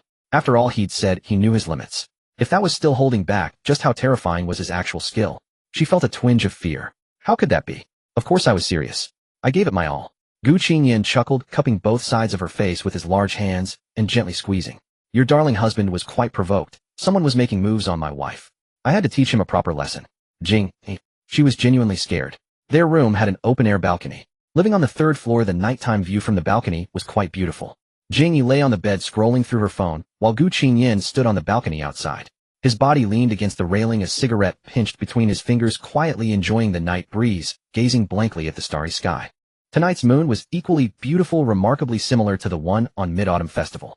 Gu Qingyan suddenly recalled what Jing Yi had said when they'd set off fireworks together in the small park. He fell silent for a moment, his deep eyes suddenly stirring with turbulent undercurrents. The man lowered his head, his enchanting, handsome eyes slightly drooping, the shadows cast by his long lashes running deep. He stood there alone and quiet, lost in thought, his breathing slow and gentle. Suddenly, the floor-to-ceiling window behind him was pushed open. Gu Qingyan heard the noise at his ear, but didn't turn around. Then, as expected, a soft, warm body pressed against him from behind. Gu Qingyan smiled, faintly crushed his cigarette in the ashtray, and gently turned to draw his little wife into his arms, his large hand stroking her gently. It's September now. The night breeze is quite chill. Be careful not to catch a cold. Jing Yi nuzzled against his chest. As long as I'm hugging you, brother, I'm fine. You're so warm. Gu Qingyan's lips curved into a smile. Brother, what are you doing? The girl lifted her head in his embrace, her bright, tender eyes fixed on him, her soft voice asking. Gu Qingyan couldn't resist leaning down to kiss her lips, murmuring between kisses, watching the night view. Then I'll keep you company. Jing Yi also walked to the railing. Gu Qingyan wrapped his arm around her shoulders, and the married couple stood side by side enjoying the night breeze together. Your birthday is coming up soon, isn't it? He suddenly said. Hearing this, Jing Yi thought for a moment. Oh, that's right. Gu Qingyan hadn't mentioned it, so she hadn't even noticed. Her birthday was September 17th. There really weren't many days left. He reached out to tuck a strand of hair behind her ear, his gaze profound as he looked at her, his voice gentle. Let's celebrate together. Let brother help you celebrate your birthday, all right? Jing Yi's birthday. He had actually known about it for a very long time. But in the past, how she spent her birthday was her own life, unrelated to him. Now he finally had the qualification to celebrate it with her. In truth, Gu Qingyan had been planning this for quite some time. I'll take you to the amusement park, the one in the city center. Didn't your father say you love that Ferris wheel there? The Ferris wheel was a massive structure with a diameter of over 100 meters. A full rotation took half an hour, offering a sweeping panoramic view of the city. It was renowned nationwide, a popular spot for internet influencers to capture photos. Jing Yi pursed her lips, but said nothing. What's wrong? Gu Qingyan had expected her to be overjoyed, jumping up and down with excitement. But seeing her expression barely change, perhaps even a touch gloomy, he felt surprised. Brother, I'm sorry. She suddenly apologized. Gu Qingyan's hand paused for a moment, his sword-like brows furrowing slightly as he asked in confusion, sorry for what? Jing Yi's fingers picked nervously at the hem of her clothes. She shrank her neck slightly, glanced at Gu Qingyan awkwardly, and said embarrassedly, Brother, when is your birthday? I still don't know. Jing Yi felt a twinge of guilt. Regarding her matters, Qingyan Gij always knew everything, attending to every detail. But regarding Qingyan Gij himself, there was so much she had no idea about. Gu Qingyan gazed blankly at the gloomy figure bowing her head before him. After a few seconds of silence, he chuckled softly. If you don't know, then you don't know? What's there to apologize for? His brows curved into a tender smile, his long fingers resting against his lips as soft laughter slipped between them. Little fool. He raised his hand and gently stroked her head. Whether it was the night around him casting a soft glow or something else entirely, there was an unmistakable tenderness in his gaze that made him look exquisitely handsome in that moment. You never need to feel sorry before your Gij. After all, the fact that she could stay by his side was his greatest happiness. Anything beyond that was a luxury he didn't dare hope for, and he didn't dare be too greedy. Then Gu Qingyan told her, actually Gij's birthday is 10 days after yours. Jing Yi was slightly startled. Wasn't that the 27th? So close. Gu Qingyan curved his lips and gave a gentle nod. Looking at it this way, she and Gij were quite fated. Their birthdays falling so close together. Unfortunately, the old her didn't know this, for she had never celebrated birthdays with Qingyan Gij before, and she hadn't cared about when his birthday was. It went beyond just her birthday. She hadn't cared about anything regarding him. You haven't answered my question yet. Gu Qingyan reminded her. Huh? Gu Qingyan asked. I mentioned going to the amusement park earlier. Would you like to go? If you don't like it, we can choose somewhere else, but you need to let Gij know in advance. Jing Yi quickly nodded. Oh, I want to go. Let's celebrate my birthday at the amusement park. Jing Yi wrapped her arms around his waist and rested her head against his chest, sighing. We've been together for so long, yet we've never really gone on a proper date. Then let's make your birthday our first proper date, how about that? Jing Yi tilted her head back and smiled sweetly. Okay. Gu Qingyan lowered his gaze, his face wearing that familiar gentle smile as he quietly observed her. Jing Yi's eyelashes fluttered. She knew Gu Qingyan well enough. He wasn't smiling out of joy, but with a hint of bitterness. She'd seen this kind of smile a few times before, though not often. He was smiling, but clearly not happy. What was wrong? Wasn't she discussing her birthday? That was supposed to be a happy occasion. Had she said something wrong? Jing Yi opened her mouth about to ask Gu Qingyan, but a cool evening breeze swept over, passing through her hair, and suddenly her head felt dizzy again. That drowsy feeling from the hot spring was coming back. Was it the after effects? Or perhaps... Jing Yi blinked, slowly focusing intently on the man before her. Or maybe it was because she was captivated by the beauty in that yukata, losing herself completely. The spellbinding creature looked even more alluring in the yukata. So beautiful, as if bewitching her. Jing Yi's breath quickened, her cheeks flushed red, and her water-glistening eyes gazed distractedly at Gu Qingyan, leaving him momentarily at a loss. Want a kiss? He asked. Who could blame him for being distracted? His wife was curled against him like a tiny kitten seeking a kiss from her owner. Jing Yi hadn't quite caught his words, as she only saw his lips move before her, and gave a vague, sleepy reply. Hearing her agreement, Gu Qingyan didn't hesitate. He wrapped one arm around her waist and supported her bottom, with the other lifting her up before walking toward the nearby chair.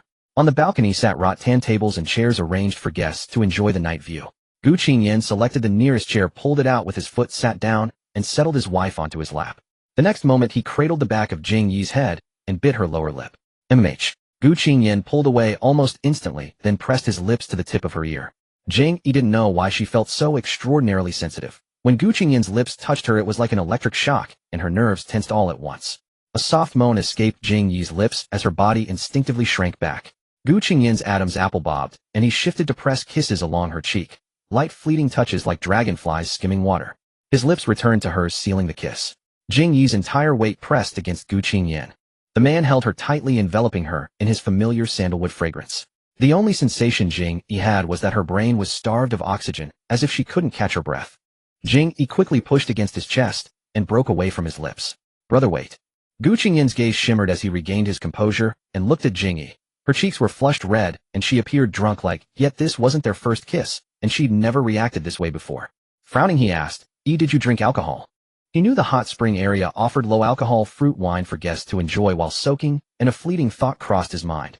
Could his little glutton have resisted the temptation? But he hadn't detected any alcohol scent on her moments ago. Jing Yi shook her head vigorously. I didn't drink anything. My head is so dizzy. Brother, I was wrong. I didn't follow your advice and played too enthusiastically inside. I was already feeling lightheaded when I came out. Before she finished speaking, a warm flow trickled from her nose. Bright red blood dripping drop by drop.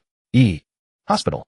Jing Yi lay in the hospital bed with an ice pack on her forehead, having somewhat regained consciousness. Gu Qingyan had rushed Jing Yi to the hospital in such haste that neither had changed clothes. He simply grabbed 2 jackets from the rack, threw them on, and carried her out, meaning both were still wearing the ins yukatas beneath their outer layers. The pairing was utterly absurd. Lying on the hospital bed, Jing Yi felt mortified and embarrassed, nearly teary without tears, as she pleaded, Brother, I'm sorry. Everything was going so well. And I ruined it all. Jing Yi thought. What a perfect atmosphere with the yukata setting, and if she hadn't gotten that nosebleed, they might have completed the entire marital routine today. Such a wonderful opportunity, and now, because of her episode, they'd gone straight from the hot spring to the hospital. It's alrighty, don't overthink it. Rest well. Gu Qingyan sat by her bedside, tucking the blanket around her to comfort her. The nurse who was taking Jing Yi's temperature couldn't help but stifle a laugh at the couple's appearance and their exchange. What a hilarious pair. Nurse, is my wife all right? Gu Qingyan asked. The nurse glanced at the thermometer and nodded. So rest assured. Once her temperature goes down, she'll be fine. Get some good rest. I'll leave you to it now. The nurse covered her mouth, stifling laughter as she turned and left. Once the coast was clear, Jing Yi buried her face in her hands. Woo, this is so embarrassing. It felt like everyone in the world knew she'd had a nosebleed from getting too excited. Gu Qingyan patted her gently to soothe her. It's all right, wife. We've been embarrassed before. It'll become a habit soon enough. Jing Yi. On the night before Jing Yi's birthday, the couple had finished bathing and were lying in bed preparing to sleep. Brother, I'm so sleepy, Jing Yi rubbed her eyes. It'll be midnight soon, just hang in there. After midnight, it would be Jing Yi's birthday, and Gu Qingyan had insisted on being the first to wish her, even forcing Jing Yi to stay up with him until then. Jing Yi's voice was so sleepy it lacked all strength. If I tell you good night after I fall asleep, isn't that the same? Why do you insist I keep you company? If you can't hear it, it loses all meaning. That's what I mean, Gu Qingyan insisted stubbornly. Jing Yi sighed, helplessly battling her heavy eyelids. In the past, she had been quite the night owl. But ever since getting married with a husband who went to work every day on a strict schedule and woke up early, Jing Yi was often startled awake by his clattering around. Once roused, she couldn't fall back asleep either, and Gu Qingyan would drag her along for breakfast. Jing Yi seriously suspected he was doing it on purpose just to recalibrate her schedule. After all, the joy of staying up late was something a health-conscious old man could never understand. Now that Jing Yi's schedule had normalized, and she woke up early, she started feeling drowsy well before bedtime. Gu Qingyan stared at his phone, counting the seconds. The moment midnight passed, he bent down and kissed Jing Yi's forehead. Happy birthday, my love. Thanks, I appreciate it, Jing Yi replied perfunctorily, then buried her face into his chest and fell into a deep sleep within seconds. The next morning, Jing Yi turned on her phone and received many birthday wishes. As she replied to them one by one, she suddenly remembered staying up till midnight with Gu Qingyan the night before and couldn't help but chuckle. It was childish, true, but she had indeed claimed the first spot. Scrolling further down the screen, the earliest unread message was from Mu Qiuqiu, who had sent a transfer at 002. Jing Yi tapped to open it. Qiuqiu transferring you 52000. Note, woman, spend it. Jing Yi mentally swore, truly a female boss, so lavish with her generosity. Jing Yi sent Mu Qiuqiu an admiring emoji and happily accepted the transfer. Today wasn't a holiday, and Gu Qingyan still had to go to the office. He had purchased night admission tickets for the amusement park, which also made it convenient for them to ride the Ferris wheel and enjoy the night view.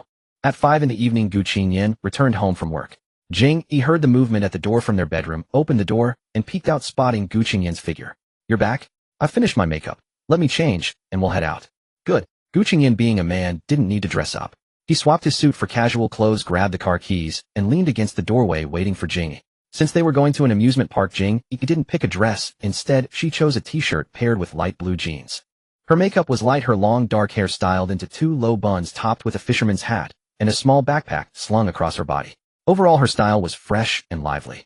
Well, she held up both small hands and twirled around. Gu Qingyan smiled and nodded. Very cute. Jing Yi happily linked her arm through his.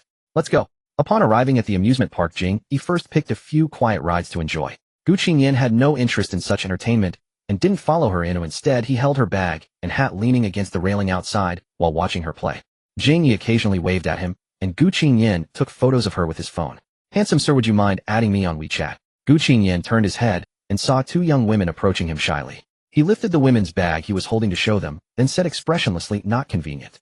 The 2 girls immediately understood his meaning and left awkwardly. Brother, did they ask for your WeChat? Jing Yi came out after finishing her ride and happened to witness the scene. Gu Qingyan fell silent for a moment, then placed the hat in his hand onto Jing Yi's head. I didn't give it to them. Jing Yi glanced down at the bag in his hand. It was clearly a girlfriend's bag. How could anyone still ask for his WeChat?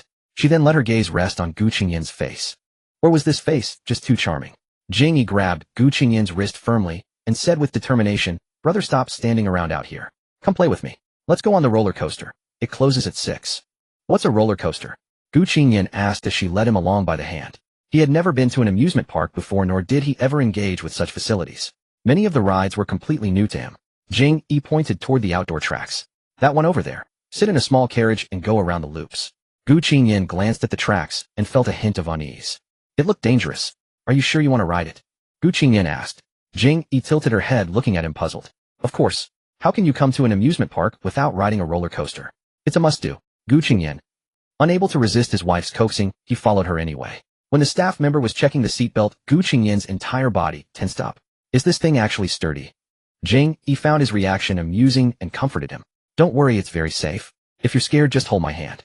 At the beginning of the ride, Gu Qingyan felt nothing unusual, but as it slowly climbed to the very top, about to plunge downward, he gripped Jing Yi's hand tightly. After getting off the roller coaster, Gu Qingyan looked completely wrecked. He clutched his chest, looking terribly uncomfortable. Jing Yi quickly helped the elderly-looking man sit on a nearby bench to rest, then went to a small shop to buy him a bottle of mineral water. When she returned, Jing Yi handed him the water. Gu Qingyan took it, unscrewed the cap, tilted his head back, and took a sip, feeling somewhat relieved. Jing Yi hadn't expected Gu Qingyan to be afraid of roller coasters. Covering her mouth to suppress her laughter like she'd discovered a new continent, she feigned concern. Brother, are you okay? Not okay. Gu Qingyan leaned back against the bench, catching his breath, his eyes full of incomprehension as he looked at Jing Yi. You really enjoy this kind of thing? He simply couldn't understand what was so fun about it. Making people dizzy, disoriented, and screaming their heads off. Was that really entertaining? It's thrilling, Jing Yi said cheerfully. Gu Qingyan didn't respond. He found nothing thrilling about it at all. Only a churning stomach. Jing Yi raised her brows. You're already like this after one roller coaster ride, brother. Are you not up for it? Gu Qingyan's eye twitched as he looked up at her. You shouldn't casually say a man isn't capable. Jing Yi planted her hands on her hips, standing in front of him. But right now you look pretty weak. Gu Qingyan. He pondered for a few seconds, then broke into a smile, took Jing Yi's hand, pulled her beside him, and wrapped an arm around her shoulder. Let's stop doing this. Let's find something more interesting to do. Jing Yi's eyes lit up. What is it? At the entrance of the haunted house, Jing Yi hesitated, unwilling to move forward, while Gu Qingyan tugged her wrist, pulling her along. What's wrong? Jing Yi rubbed her arms. Let's switch to something else. This one's boring. Gu Qingyan said matter-of-factly, didn't you say you like thrills? This one is thrilling. Next please, the ticket seller called from the booth. Although it was nearing evening, the sky wasn't fully dark yet, and there weren't many people at the haunted house. The queue was short. They could buy tickets and go straight in. Hurry up, Yi. They're rushing us. Don't hold up the people behind. But Jing Yi hadn't finished her rebuttal when Gu Qingyan dragged her inside.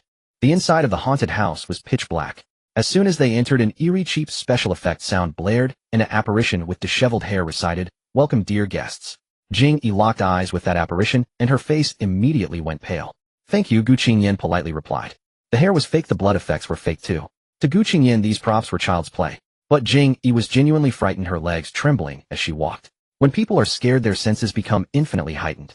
Even the cool breeze drifting through a crack made her spine tingle with chills. Jing Yi clung tightly to Gu Qingyan's arm, pressing herself against him as hard as she could, her head buried on his arm, daring not to lift it. She wanted to merge entirely into his body. Gu Qingyan chuckled darkly. What's wrong with you? Aren't you not up for it either? He leaned closer to her ear. You look pretty weak right now. Jing Yi, pale-faced but trying to maintain her composure, she insisted. I'm just hungry. I'm so hungry I can barely stand, that's why I'm leaning on you. Let's hurry through and get out. I want to eat. Gu Qingyan didn't expose her. He nodded. All right. The deeper they went, the scarier props there were. Jing Yi's eyes grew red, and she hid behind Gu Qingyan's arm, whimpering softly like a tiny kitten. Gu Qingyan's arm had gone numb from her grip. He turned his head. You can hold on to me, but can you not cling so tightly? Saying this, he was about to pull his arm free from her embrace. Hey! Jing Yi panicked, throwing herself into his arms like a koala, wrapping both arms tightly around his waist. Bad guy, you're not allowed to let me go. If you dare abandon me alone, I'll haunt you even as a ghost. Gu Qingyan nearly burst out laughing. You like me that much? Even as a ghost you want to be with me? Jing Yi. Seeing she was about to cry, Gu Qingyan stopped teasing her. He lifted her under the bottom and carried her like a child, guiding her through the rest of the route. Jing Yi gave up, pretending she was simply afraid. Her arms stayed tightly wrapped around Gu Qingyan's neck, her face buried in his neck, daring not to look up. After exiting the haunted house, Jing Yi was angry and ignored him. It took Gu Qingyan embracing and coaxing her for a long while before she finally calmed down. Then the two of them walked hand in hand toward a restaurant inside the park. Gu Qingyan had reserved a table and set menu in advance. By the time the main course was nearly finished, the waiter brought over the cake. It was specially custom-made with a Q-version figurine of Jing Yi standing in the middle. Jing Yi was very surprised. Oh my god, is that me? MHM. Gu Qingyan saw how happy she was and smiled along with her. It's so pretty I can't bear to eat it. Jing Yi took out her phone and snapped several photos from different angles. After she had taken more than 10 and was looking down at her phone, Gu Qingyan asked, Are you done? I'm going to insert the candles. Done. Jing Yi responded, putting her phone aside, propping her chin on her hands as she watched him light the candles. After lighting the candles, Gu Qingyan smiled at her. Happy 22nd birthday, my love. Jing Yi was deeply moved. Thank you, brother. Now I'm going to make a wish. Jing Yi clasped her hands together, bowed her head slightly, and closed her eyes to make a wish. The restaurant was dimly lit, playing soft, mellow, instrumental music. The candlelight on the cake cast a golden glow upon Jing Yi's face, making the scene feel almost surreal. Gu Qingyan's eyelids trembled slightly, his gaze growing heavy as he looked at her. After she opened her eyes, Gu Qingyan asked curiously, What was your wish? Jing Yi shook her head solemnly. Can't say it. Wishes lose their power if you tell anyone. Gu Qingyan sighed helplessly. All right, won't say it then. Jing Yi blew out the candles in one breath. When the waiter had brought the cake earlier, he had also left a gift bag beside the table. Gu Qingyan picked up the bag, pulled out a beautifully wrapped rectangular box tied with a bow, pressed his long fingers against the box, and slid it toward her. A birthday gift. Open and see. Jing Yi took it and opened the box, revealing a gleaming silver necklace. She studied the design of the necklace, slightly surprised. Is this a daisy? What a unique design. Let me put it on you. Gu Qingyan stood up, walked behind her, and fastened the necklace around her neck himself. Jing Yi raised her hand, touched the silver daisy resting at her collarbone, and glanced down at it. She smiled with crinkled eyes. Thank you, husband. Gu Qingyan leaned in and kissed her cheek. You're welcome. After dinner, the sky gradually darkened. There was still considerable time before the Ferris wheel started operating, so Gu Qingyan and Jing Yi decided to watch a movie at the cinema. Want some popcorn? Outside the screening hall, after buying tickets, Gu Qingyan asked Jing Yi. Jing Yi shook her head. No, I just had cake and I'm full. Just a glass of juice is fine. All right, wait here. I'll go buy it. When Gu Qingyan returned and handed it to her, Jing Yi took the juice and noticed the bottle was warm. Jing Yi would have preferred an iced drink, but she said nothing. After all, it was better to have something to drink than none at all. She shouldn't be picky. The two entered the screening hall. Gu Qingyan had chosen a romance film. This hall was filled with couples' seats with no armrests in between. Gu Qingyan reached out and put his arm around Jing Yi's waist, the two of them pressed close together. The hall was nearly empty. Aside from them, there were only 3 or 4 other couples. The lights were off and the interior was pitch black. Jing Yi wasn't embarrassed at all and simply rested her head on her husband's shoulder, holding the juice bottle with both hands and sipping through the straw. Since it was a romance film, intimate scenes were inevitable. By the middle of the movie, the leads began kissing, and it was a deep kiss. Jing Yi watched for a while and felt a bit embarrassed. Her eyes couldn't help but drift away from the screen. Just then she happened to glance at a couple seated diagonally in front of her who were secretly sharing a kiss. Jing Yi's face grew even redder. She swallowed unconsciously. She quietly turned her head and looked at Gu Qingyan. Gu Qingyan stared at the screen with a neutral expression, looking somewhat absent-minded. Although his gaze was fixed on the screen, he was clearly not paying attention to the film.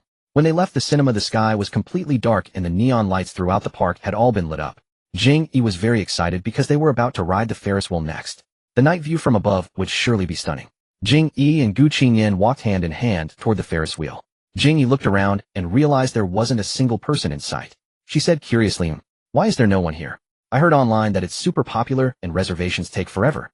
Gu Qingyan shrugged, a grin tugging at his lips. "Is it possible that your husband booked the whole thing?" Jing Yi, you are outrageously extravagant. The streetlights elongated their silhouettes, casting upon the ground the intertwined shadows of 2 figures, one tall, one short, holding hands. Gu Qingyan kept his head lowered in quiet contemplation, his steps deliberately slow. Ever since the movie, Jing Yi had sensed his distraction. He wore that hesitant expression, words caught in his throat. Looking up at him, she asked, "Brother, what's wrong?" Gu Qingyan's lips curved into a faint smile. "Nothing." Not far away, Jing Yi spotted a man in a suit, standing rigidly near the entrance of the Ferris wheel. Assistant Zheng bowed deeply from a distance as they approached. "Good evening, President Gu." "Good evening, madam." Jing Yi found the face familiar. After a moment's reflection, she pointed at him in surprise. "Oh, isn't that Mr. Zheng? Are you joining us on the Ferris wheel too?" At those words, Assistant Zheng nearly lost his composure. He instinctively glanced at Gu Qingyan before hastily waving his hands. No, madam. I'm merely a courier delivering something for President Gu." Jing Yi looked down and finally noticed the light blue fabric box clutched in Assistant Zheng's hands. A flicker of surprise crossed her features, drawing her full attention. That couldn't be Qingyan Gij's secret little box. Under Jing Yi's curious gaze, Gu Qingyan took the box from him. "All right, the delivery is complete. You may leave." "Yes, President Gu." Not daring to linger, Assistant Zheng slipped away as soon as he handed over the package. Before disappearing, he silently mouthed, "Happy birthday, madam," to Jing Yi. The attendant opened the cabin door and gestured them inside. Gu Qingyan gently roused Jing Yi from her daze. Let's go up. Weren't you looking forward to this for so long?" "Oh, coming." After they settled in, the Ferris wheel began to rotate. The cabin was surprisingly spacious. As it slowly ascended, the trees lining the pathways soon fell beneath their feet. "Wow." Jing Yi rested both hands on the window, gazing sideways at the nocturnal cityscape. The surrounding metropolis blazed with neon splendor, utterly magnificent. As the wheel climbed higher, their reflections upon the glass grew increasingly distinct, and Jing Yi suddenly caught sight of Gu Qingyan's silhouette. His face in the glass was remarkably clear. Gu Qingyan's expression was heavy, his gaze fixed deeply upon her. Jing Yi froze instinctively, turning her head to meet his eyes. "Brother, why are you staring at me instead of enjoying the night view?" Gu Qingyan held her silent gaze for a few moments before raising his hand to caress her cheek. Softly he spoke, "May I kiss you?" Jing Yi looked into his eyes. For some reason her heart pounded fiercely, and an inexplicable sense of unease stirred within her chest. Yet she nodded. "Yes." In the next instant, Gu Qingyan supported her back with one hand and cupped her jaw with the other, leaning down to kiss her. Warm lips met and Jing Yi closed her eyes, his eyelashes brushing against hers in a fleeting ticklish touch. Gu Qingyan's movements were exceedingly gentle. Soon he released her, cradling the back of her head to press her shoulder against his chest, pulling her tightly into an embrace, while his palms stroked her hair with tenderness. My dear, he called her. Jing Yi gripped his clothes tightly. Brother, what exactly is wrong with you? Gu Qingyan loosened his hold and bestowed another light peck upon her lips. The outer corners of his upturned eyes curved gently, his smile tender and captivating. Weren't you curious about what's inside this box? Let me show you. With that, he lifted the small box beside him onto his lap. Just as Gu Qingyan drew a key from his pocket preparing to unlock the padlock, Jing Yi's hand caught his firmly. Never mind. Let's not open it. Gu Qingyan's hands stilled slightly, and he turned his head to look at her. Jing Yi had never confided in Gu Qingyan about a recurring dream. In it, she was willful and unreasonable, forcing him to open the box and demanding to see its contents, even accusing him of storing his ex-girlfriend's belongings inside. Though he insisted it wasn't true, she persisted. Yet in the dream, Gu Qingyan appeared deeply reluctant to let her look, his expression fraught with fear. Jing Yi let her lashes fall softly. Brother, if you don't wish to show me, I won't ask. Everyone has their privacy, and I will respect yours, so please don't force yourself. Gu Qingyan paused, then offered a gentle, knowing smile. Grateful for his girl's profound understanding, he brushed a stray lock of hair behind her ear. No forcing at all. I've prepared myself for this. I've thought about it for a long time, and I've decided to tell you everything. I cannot keep secrets from you. Because this box holds the memories of both of us, and you have every right to know. Both of us. Memories of both of us. The words left Jing Yi momentarily bewildered. Gu Qingyan said nothing, simply unlocking the padlock and lifting the lid. Jing Yi glanced inside, and saw a collection of items carefully arranged within. There was a book, a wish jar, a small pendant, a plush doll, and a photograph, depicting her in graduation regalia. Jing Yi was stunned. Promised memories of two people, yet she barely recognized any of these objects. The largest item was the first to catch her eye, a hardcover book. Could this be the very book I spilled on during our first meeting? Yes. Gu Qingyan nodded, retrieving it to hand to her. Jing Yi held it in her palms and flipped through the pages. Though the ice cream stains had been carefully removed, the ink itself was largely blurred and illegible. How could you keep something like this all these years? Don't tell me you've been waiting for a chance to make me pay for it. It's just a book and you've hoarded it for over a decade. You're so stingy. Gu Qingyan blinked in mild confusion. Jing Yi stuck out her tongue. I'm just kidding. But seriously, brother, how could you not throw this away after it got so ruined? Gu Qingyan raised a brow. Because every time I see this book, I'm reminded of a certain child who cried until their nose ran and cheeks were soaked. It's quite entertaining. I keep it to brighten my mood on difficult days. Oomph. Jing Yi puffed out her cheeks indignantly. Yet amid her playful anger, a sudden realization struck her. From that first encounter to this very day, they had grown so much. More than a decade had passed, and yet the box contained only so few items. Their shared memories were pitifully scarce. Her gaze drifted to a beautiful wish jar adorned with a ribbon. She lifted it carefully and peered inside. What's inside the jar? Dried rose petals. Gu Qingyan replied. Do you remember back when we were children, I once scared you with a caterpillar and made you cry, eh? Jing Yi rummaged through her memories and caught a faint impression. She vaguely remembered someone deliberately using a caterpillar to frighten her, only to laugh uproariously afterward. She remembered the incident but had forgotten who was behind it. So it had been Qingyan Gij all along. She had always suspected it was Gu Jingfan. A frown creased Jing Yi's brows as comprehension dawned. She glared at Gu Qingyan. This guy had been making fun of her since childhood. So you've been teasing me since we were kids. No wonder he loved provoking her so much, constantly setting her bristles afire every day. Everything had a logical origin. Jing Yi puffed out her cheeks in protest. You're so childish. Gu Qingyan soothed her effortlessly. I'm sorry, alright. He then reached into the box and retrieved a small pendant. We bought this at the night market during that mid-autumn festival when we sneaked out together. Jing Yi glanced at the pendant in his hand, but drew a blank. What does this have to do with me? Gu Qingyan offered a calm smile. You were captivated by it back then, insistently begging me to buy it. I purchased two, one for you and one I kept for myself. Is that so? She had absolutely no memory of it. That pendant. She likely had tossed it away long ago. Yet here he was preserving even such a trivial keepsake with such care. Later the girl blossomed. Her delicate features grew increasingly striking, impossible to look away from. During her senior year of high school, on the evening after the college entrance exams, Jing Yi attended a class reunion. Gu Jingfan attended, as well, sharing the same school. Thus Gu Qingyan was dispatched to drive and pick up the two children. Upon arriving, Gu Qingyan happened upon a male classmate confessing his feelings to Jing Yi. He lit a cigarette and stood quietly to the side. Jing Yi politely declined the boy. Turning her head, she directly encountered Gu Qingyan and startled. Qingyan Gij, what are you doing here? Picking you both up. Gu Qingyan's lips curled in a casual smirk. Little one, you're quite popular. Huh. Jing Yi realized belatedly that her confession had likely been overheard. Her face flushed crimson instantly. No, brother, you've misunderstood. He's just my classmate I didn't expect. Jing Yi stammered in panic, her ruddy face bowing low under the awkward, mortified weight of being caught by an elder. Gu Qingyan gazed deeply at her. Lowering his eyes, a self-deprecating smile tugged at his heart. Though his work was overwhelmingly busy, whenever Grandpa Gu mentioned that the Jing family patriarch was visiting, Gu Qingyan would always make time to return. But Jing Yi hardly ever visited the Gu residence anymore. She's in college now, at that age when she loves to socialize. And she's recently started dating a boyfriend. The little girl has grown up, hasn't she? Gu Qingyan listened quietly from the sidelines, his grip on the teacup gradually losing strength.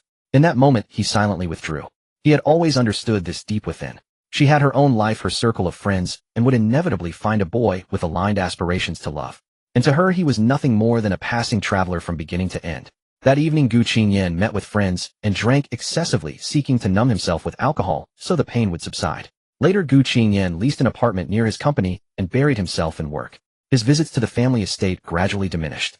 He only returned on Saturdays to spend the night, play chess with his grandfather, and depart early the next morning. During holidays, he would return for a family dinner. If Grandpa was in a festive mood, he would host gatherings at the estate, inviting close friends to celebrate. Occasionally, he would cross paths with Jing Yi's parents at these banquets, but he would offer a perfunctory greeting and quietly slip away. As long as he could neither see nor hear them, he reasoned he could endure it. He believed that distance would slowly erase the lingering ache. Before he knew it, 3 years had passed. He hadn't thought of her or seen her. Indeed, time proved to be the greatest healer, capable of diluting even the sharpest sorrows. Until one day, while conducting business at a mall, he unexpectedly ran into Jing Yi. Jing Yi cradled a pile of small plush toys, chatting and laughing with a friend as they strolled. They were quite distant from him. Gu Qingyan froze for a moment. 3 years apart, Jing Yi had matured beautifully. A faint dimple graced her cheek as she continued her habit of lively chatter and easy laughter, appearing as vibrant and endearing as ever. From afar, he watched her silently. Suddenly, Jing Yi halted. As if sensing a familiar presence, she furrowed her brow and turned her head with a puzzled expression. Their gazes collided in an instant. Gu Qingyan hadn't anticipated her sudden glance. His heart lurched violently. Though he hastily tried to look away, the moment his eyes met hers, he found himself utterly rooted. Qingyan Gij. Upon spotting him, Jing Yi hurried over to greet him. Gu Qingyan offered a faint smile. Long time no see. The girl beamed radiantly. Are you here to play too, brother? Gu Qingyan hesitated briefly before replying. No, I'm here for business. Jing Yi nodded, as if understanding something profound. Unsure how to continue the conversation, she pulled a plush toy from her chest and offered it to him. Brother, here's one for you. I caught quite a few. Gu Qingyan stared at the doll in her hand, his fingertips trembling slightly. He had no intention of accepting it. Brother. Jing Yi pushed her hand further toward him. Gu Qingyan hesitated for a split second, but unable to resist her warmth, he took it. Thank you. You're welcome. I won't disturb your work then. Bye. Jing Yi waved cheerfully and sprinted away. That entire day, Gu Qingyan's mind remained in chaotic disarray. That evening, during a client dinner, he drank far more than usual. He didn't return home until near midnight. Tossing his jacket and tie aside, Gu Qingyan sat alone on the sofa, nervously turning over the plush toy Jing Yi had given him that day. It was a little brown bear, adorably crafted, wearing a perpetual smile, somewhat reminiscent of its owner. Happy birthday, Gu Qingyan whispered softly to himself in the cavernous empty room. How fitting that it was his birthday. How cruel that she chose this day to gift him. Gu Qingyan threw his head back in self-mockery. Affection, he realized, was a treacherous thing. The more one tried to conceal it, the more obvious it became. Hadn't he fled far enough? Why did fate persist in tormenting him? Gu Qingyan spent the night awake. The following day being a weekend, he returned to the family estate. He gathered everything in his room that held any connection to Jing Yi, packing it all into a small light blue box, which he brought back to his apartment. On occasions when longing overwhelmed him, he would open it to glimpse the past. On the day of her graduation, he visited her campus. The grounds were teeming with graduates draped in academic regalia. Jing Yi and her roommates were posing for photographs near the sports field. She suddenly felt an intense gaze burning into her from behind, as though scorching her skin. She vaguely recalled experiencing this exact sensation once before. Curious, Jing Yi turned around. Parting through the crowd, a handsome man came sharply into view. While those around him laughed and frolicked, he stood entirely still, seeming utterly out of place against the jubilant backdrop. His tall, upright frame towered above the throng. His white shirt was immaculate, devoid of a single wrinkle, paired with sharp black trousers. Sunlight poured directly upon him. Half-lidded eyes, wind-tousled hair framing resolute and striking features, and a faint smile gracing his lips. One hand buried in his pocket, the other clutching a bouquet of small daisies, he gazed at her with profound intensity. Jing Yi blinked, transfixed, staring at him in dazed silence for a few seconds. Without hesitation, Jing Yi dashed straight toward Gu Qingyan. Brother. Gu Qingyan's lips curved. Watching her run to him, he gave a slow, deliberate nod. Brother, what are you doing here? His tone was deliberately casual. Just handling some university matters. I knew you were graduating today, so I made a special trip to see you. He extended the flowers toward her. I happened to spot you, so I picked these up on a whim. I spent ages choosing at the florist, but the daisies ultimately felt perfect for you. Gu Qingyan reached up and ruffled her hair gently. Congratulations on your graduation.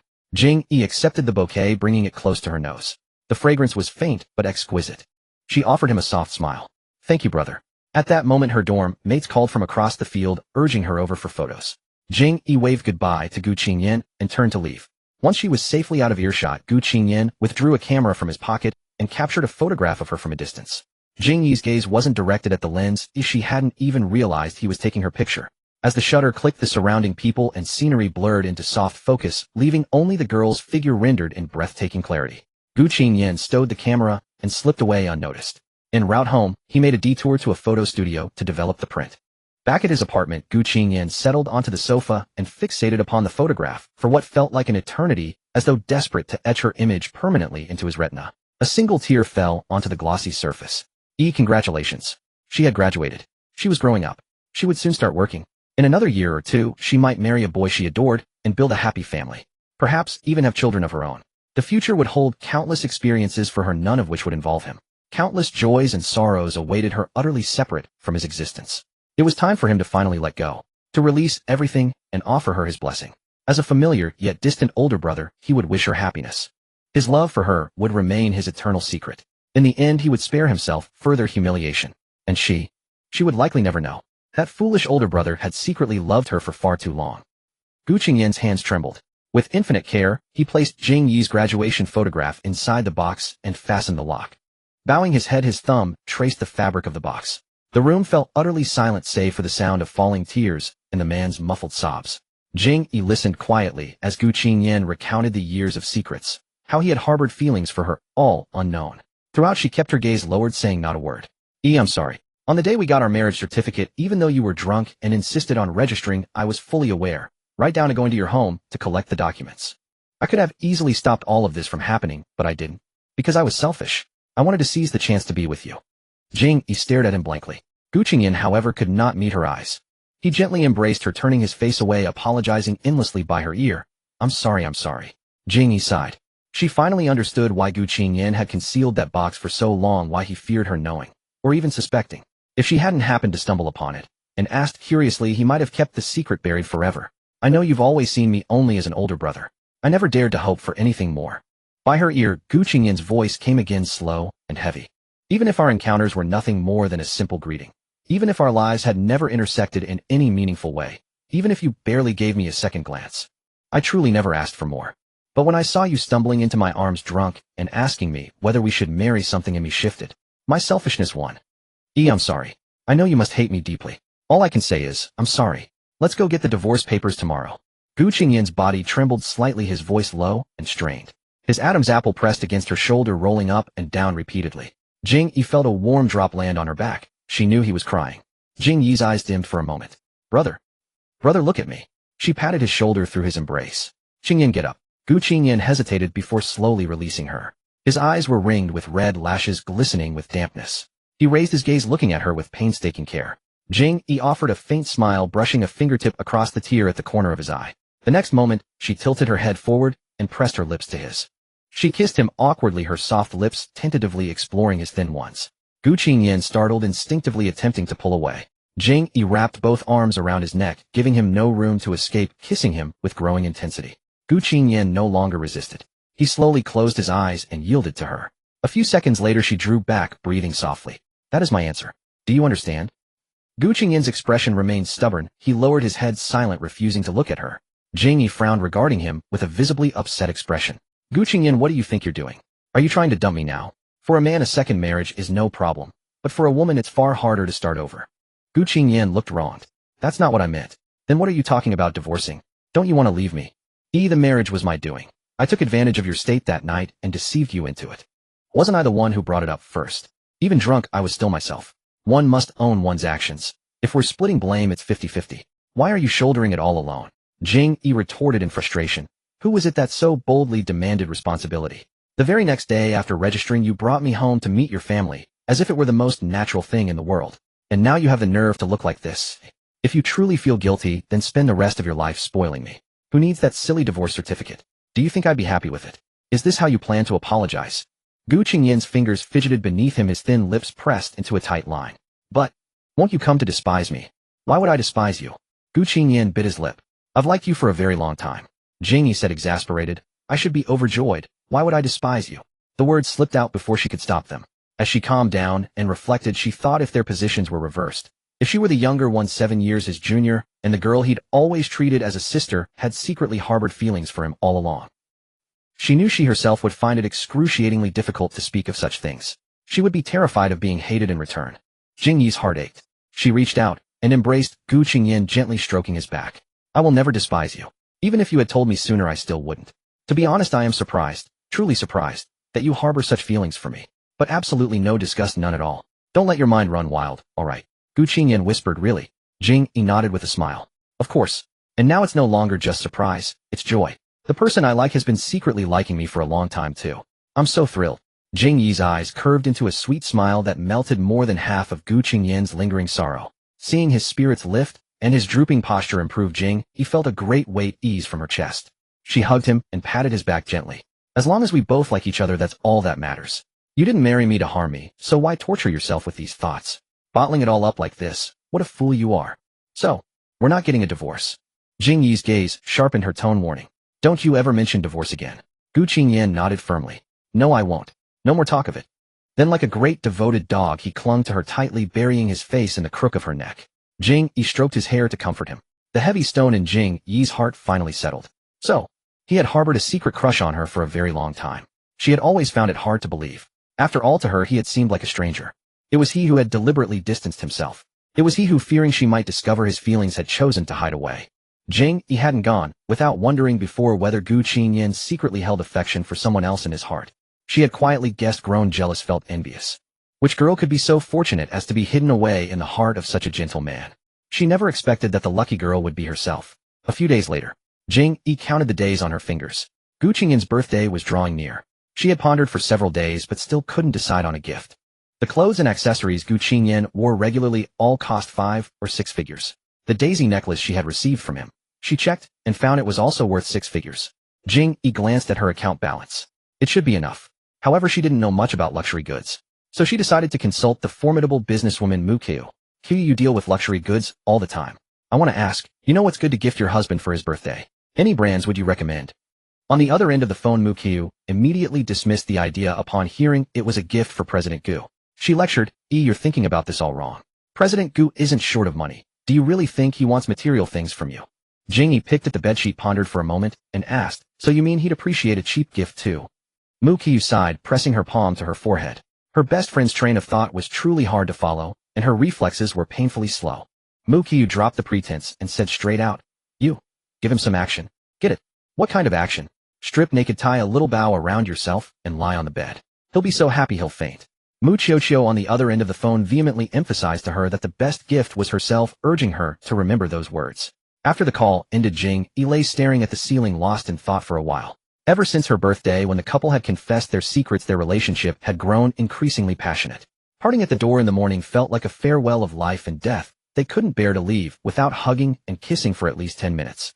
Gu Qingyan reluctantly went to the company every day, and Jing Yi almost went to accompany him at work. Jing Yi thought it over and decided it was indeed time to give herself to him. They had been married for so long, though it was marriage before love. Now their love was full and abundant. After much deliberation, Jing Yi finally chose a proper gift. A watch that nearly made her cry when she paid for it. Of course, she herself would also be given as a gift. The watch was meant to be a prelude, a kind of anticlimax, but otherwise blurting out, "The gift is me," would be too awkward. On the day of his birthday in the morning, Jing Yi received a package from Mu Qiu. The deliverman reminded Jing Yi that the sender had insisted it was fresh food and urged her to open it immediately. Jing Yi nodded in confusion and took the package.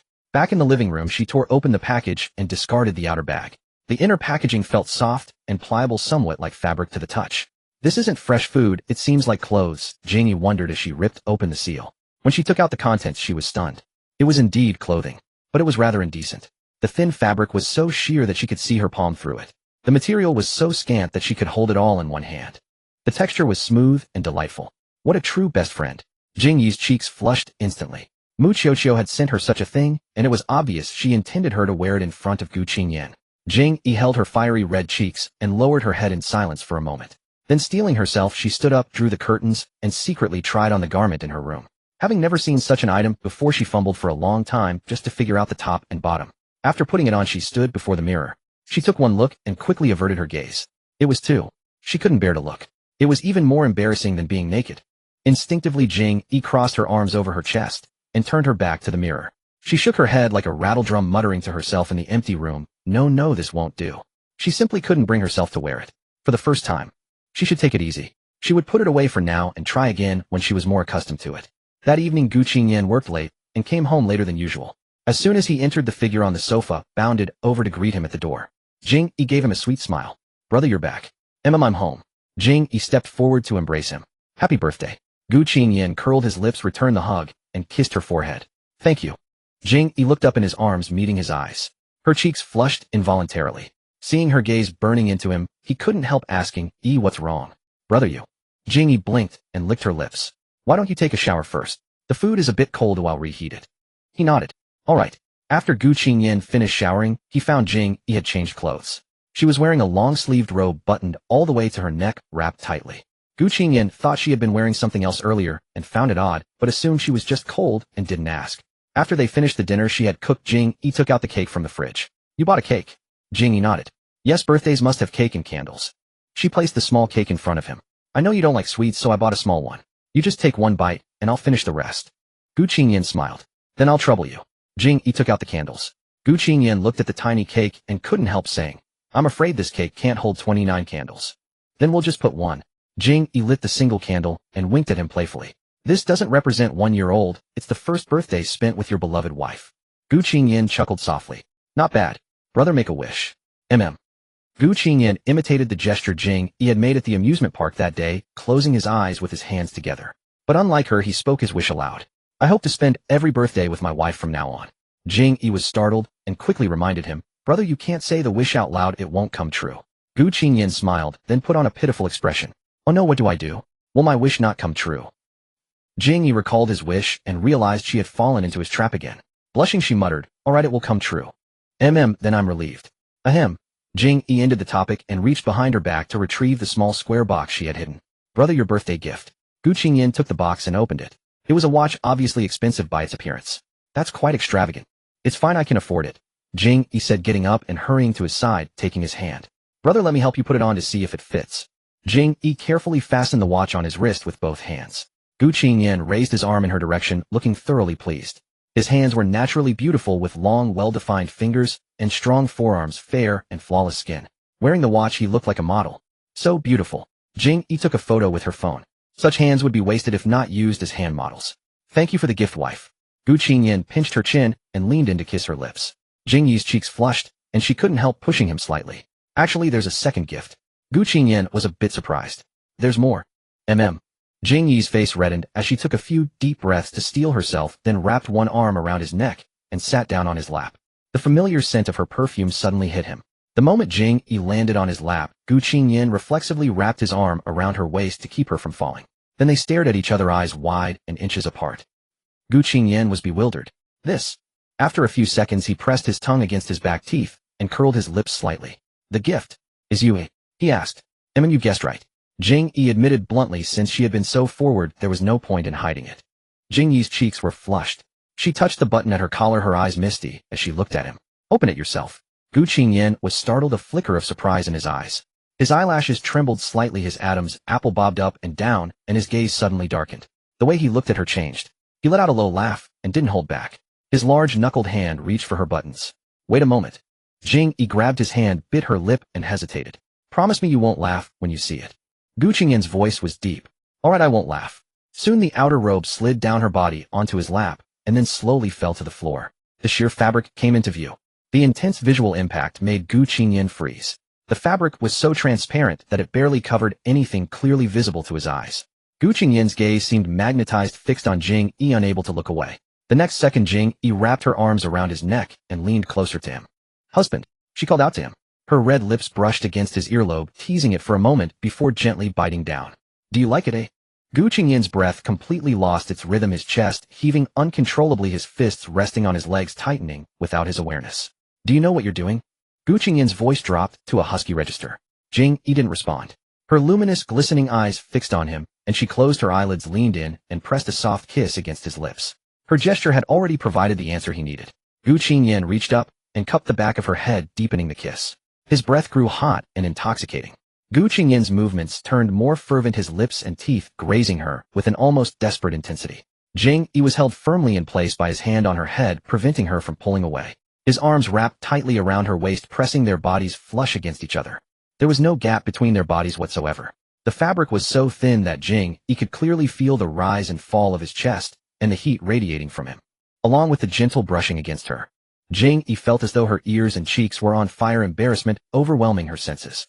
Gu Qingyan released his mouth and lifted her into his arms, carrying her toward the master bedroom. Brother. Gu Qingyan pecked her lips and whispered, be good and call me husband. Jing Yi rested her arms around his neck, leaning her head gently against his shoulder, too flustered to respond.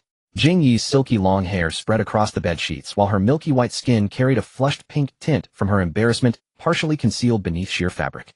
She resembled a captivating spirit, mesmerizing his mind and drawing him willingly into surrender. Gu Qingyan's eyes held a faint redness at the corners, heavy with desire. His lips pressed against the strap of her garment. Jing Yi kept her eyes closed as she felt the strap being pulled away, her body trembling with nervousness. Do you regret this? She opened her eyes and shook her head. No. Gu Qingyan's smile carried a playful arrogance like a cunning wolf. He bent his head close to her ear and spoke in a commanding voice. It's too late to regret now. His hands at her waist. A trail of delicate kisses followed, pressing against her skin. Jing Yi's senses converged entirely on this moment, unable to focus on anything else, her whole body rigid with tension. Sensing her state, Gu Qingyan asked softly, are you very nervous? She replied in a gentle voice, yes, a little. Afraid? He gently rubbed her head with his palm, soothing her patiently, don't be afraid. Leave it all to me. Jing Yi met his deep, reassuring gaze and nodded lightly. Soon the thin gauze was pushed upward, revealing the scene before her with greater clarity. Gu Qingyan's eyelashes fluttered slightly. Brother, could you turn off the light? I'm embarrassed. A low chuckle escaped his lips as he looked at her flushed face and tenderly kissed her. All right. As soon as he spoke, Gu Qingyan reached over and switched off the bedside lamp. The room fell into darkness, leaving only their intimate breathing.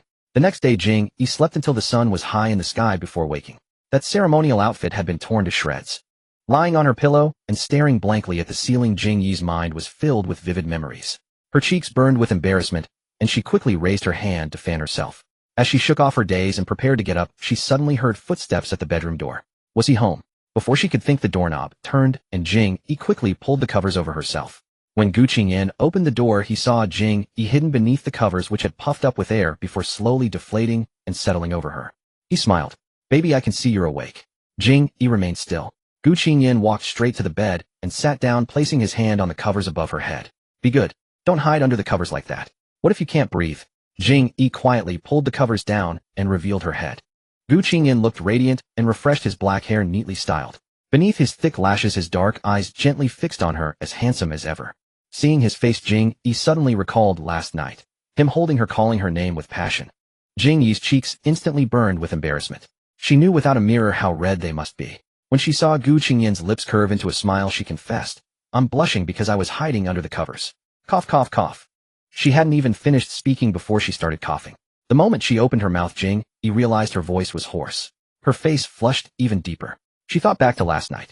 It was hard to believe she could have made such sounds. She couldn't keep recalling it. It was too humiliating. I know. Gu Qingyan, hearing her hoarse voice, felt no urge to tease her further and handed her a glass of water. Jing Yi took it and drank. Her throat felt much better. She asked, why are you home? Aren't you working? I took a lunch break and came back early to check on you, Gu Qingyan said, gently smoothing her disheveled hair. Are you hungry? Let's get up and eat. I made noodles. Only then did Jing Yi realize her stomach was empty. As she sat up from the bed, she paused, her expression twisting in pain. The feather blanket slipped from her body. Fortunately, Gu Qingyan had helped her clean up and changed her into a fresh nightgown the night before. His Adam's apple bobbed and his eyes darkened. Gu Qingyan's lashes fluttered as he leaned in to embrace Jing Yi, pressing a tender kiss to her face. Does it hurt? He asked. Jing Yi's cheeks flushed red, and she glared at him with puffed cheeks. Yes, it's all your fault. Villain. A terrible man who breaks his promises. Gu Qingyan, thoroughly satisfied both physically and emotionally, showed no reaction to his wife's scolding. It's all my fault. He then pulled back the covers and reached out to grasp her lower leg. Jing Yi instinctively shrank backward, eyeing him warily. What are you doing? No, he said gently. I'm applying medicine. Jing Yi quickly pulled her foot back. No need, no need. Be good. The medicine will make you feel more comfortable. Too ashamed to look up, she extended her hand toward him. Then give me the medicine. I'll apply it myself. Let me do it. It's more convenient, and I can see better. Jing Yi. Before he could finish, Gu Qingyan reached for her nightgown with his other hand, but Jing Yi frantically pressed it down. He raised an eyebrow, looking at her with confusion. Are you shy? Jing Yi bit her lip and glared at him. What do you think? Gu Qingyan dismissed it casually. What's there to be shy about? I've seen everything. We've done far more shameful things, he said in a quiet voice. After Gu Qingyan finished applying the medicine and helped her dress, she felt a mix of embarrassment and relief. Seeing her still blushing, he chuckled and reassured her, it's fine. With practice it'll get easier. You'll need to keep applying this medicine for a few more days. During this time I'll help you adjust. Gu Qingyan applied medicine for her promptly every morning and evening. After 2 days of adjustment, Jing Yi's body gradually returned to normal. On Saturday, the couple returned to the ancestral mansion together. After dinner, the couple stayed with grandfather for a while. It was getting late and grandfather prepared to rest, so the two of them also rose and returned to their room. As soon as they entered the room, Gu Qingyan pulled Jing Yi into his arms and pinned her against the door, kissing her fiercely. The assault was overwhelming, leaving Jing Yi nearly breathless. After some time, he supported her slender waist with one hand and cradled her buttocks with the other, lifting her into his arms. Jing Yi rested her hands on his shoulders, her lips slightly swollen from his kisses, gazing at him through misty eyes. Gu Qingyan's lips curled into a playful smile. In our bridal chamber, we still haven't done what should be done. Saying that, he carried her toward the bedside. Jing Yi gripped his clothes tightly, searching for an excuse to delay. We haven't bathed yet. Gu Qingyan's husky voice came with a coaxing tone. We'll do it together in a moment. The next second, Jing Yi's voice was swallowed whole. Early morning. Afterward, Jing Yi collapsed weakly into Gu Qingyan's arms, and he carried her into the bathroom to bathe. The more Jing Yi thought about it, the more outrageous it seemed. She puffed her cheeks and glared at him, cursing under her breath, bastard. Yes, I'm a bastard. Gu Qingyan was in high spirits, agreeing to whatever his wife called him, and he did feel quite indecent himself. Jing Yi bit her lips, scheming how to get revenge on him. Jing Yi surveyed him from head to toe, but Gu Qingyan was hard all over, so she could only secretly pinch the back of his hand. Gu Qingyan felt a sting on the back of his hand, but didn't dodge, allowing her to pinch. In the bathroom, Gu Qingyan stopped in front of the wash basin. Jing Yi curiously looked up from his arms. Gu Qingyan suddenly nodded, his voice low. Baby, look at the mirror. Jing Yi turned her head and glanced over, then immediately blushed and averted her gaze. Gu Qingyan stood still for a long time.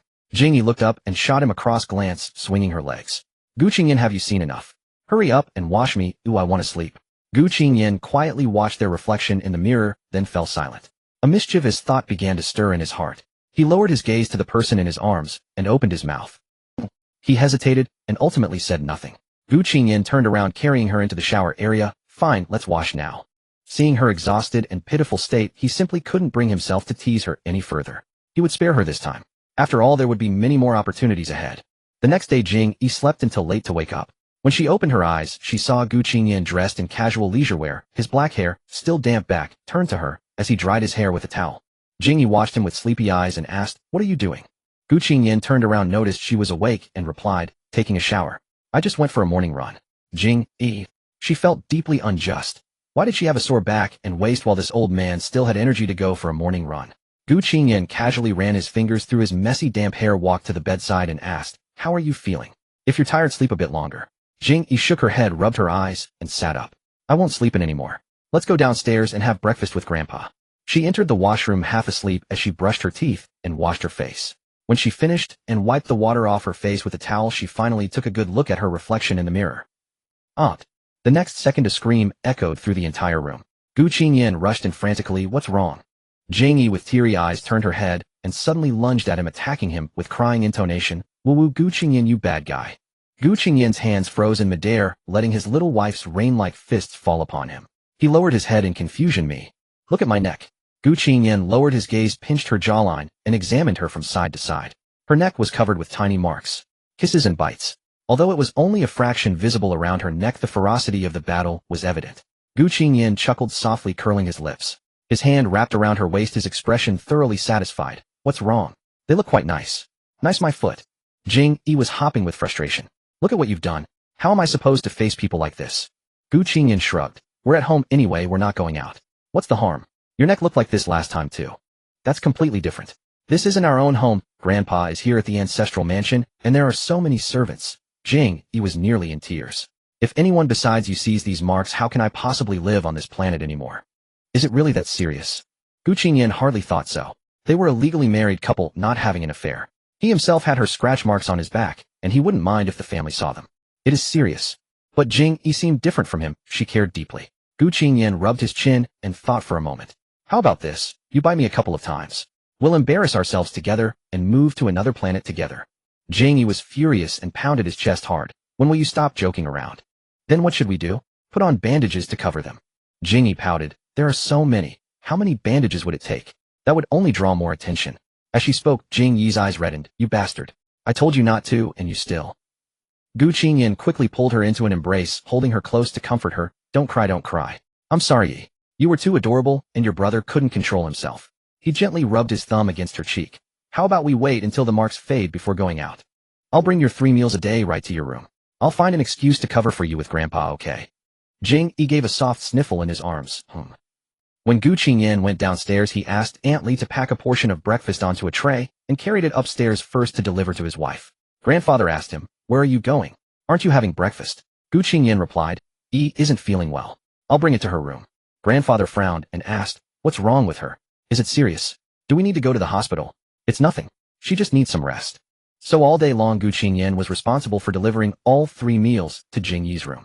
Only after she finished eating would he go downstairs for his own meal, bringing some snacks to comfort her. Jing Yi stayed cooped up in the bedroom all day without stepping out.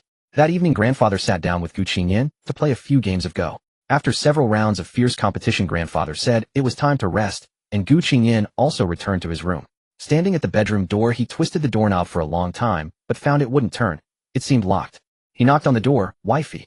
Footsteps approached slowly from within. Jing Yi's voice came from the other side. I locked the door. You sleep in the guest room tonight. Gu Qingyan persistently knocked a few more times, pressing against the door as he said to her, Wife, I know I was wrong. Open the door first, and let me come in to apologize. From behind the door Jing Yi replied, I won't open it. Let's spend one night apart. Reflect on your actions properly. I've reflected deeply all day today, truly. I've written 1,000-word self-criticism in my mind. Let me in and I'll recite it for you. Oh, then I'll be all ears tomorrow morning. Gu Qingyan's head ached. From Jing Yi's tone, there seemed to be no room for negotiation. If you don't open the door, I won't leave. I'll guard the entrance tonight. Jing Yi let out a cold laugh, threatening her. He was the one who had made it impossible for her to go out all day, and she was nearly suffocating from boredom. Suit yourself. Jing Yi shrugged indifferently and walked away from the door. Gu Qingyan stubbornly remained at their bedroom entrance. 10 minutes later, he tried knocking again. Wife. There was no response from inside. Wife, are you asleep? This time Jing Yi couldn't even be bothered to reply. Gu Qingyan sighed, crouched down by the door, propped his cheeks with his hands, and stared listlessly at the ground. That evening Xiao Yu, who was responsible for checking the windows and doors in the mansion, happened to come up to the second floor.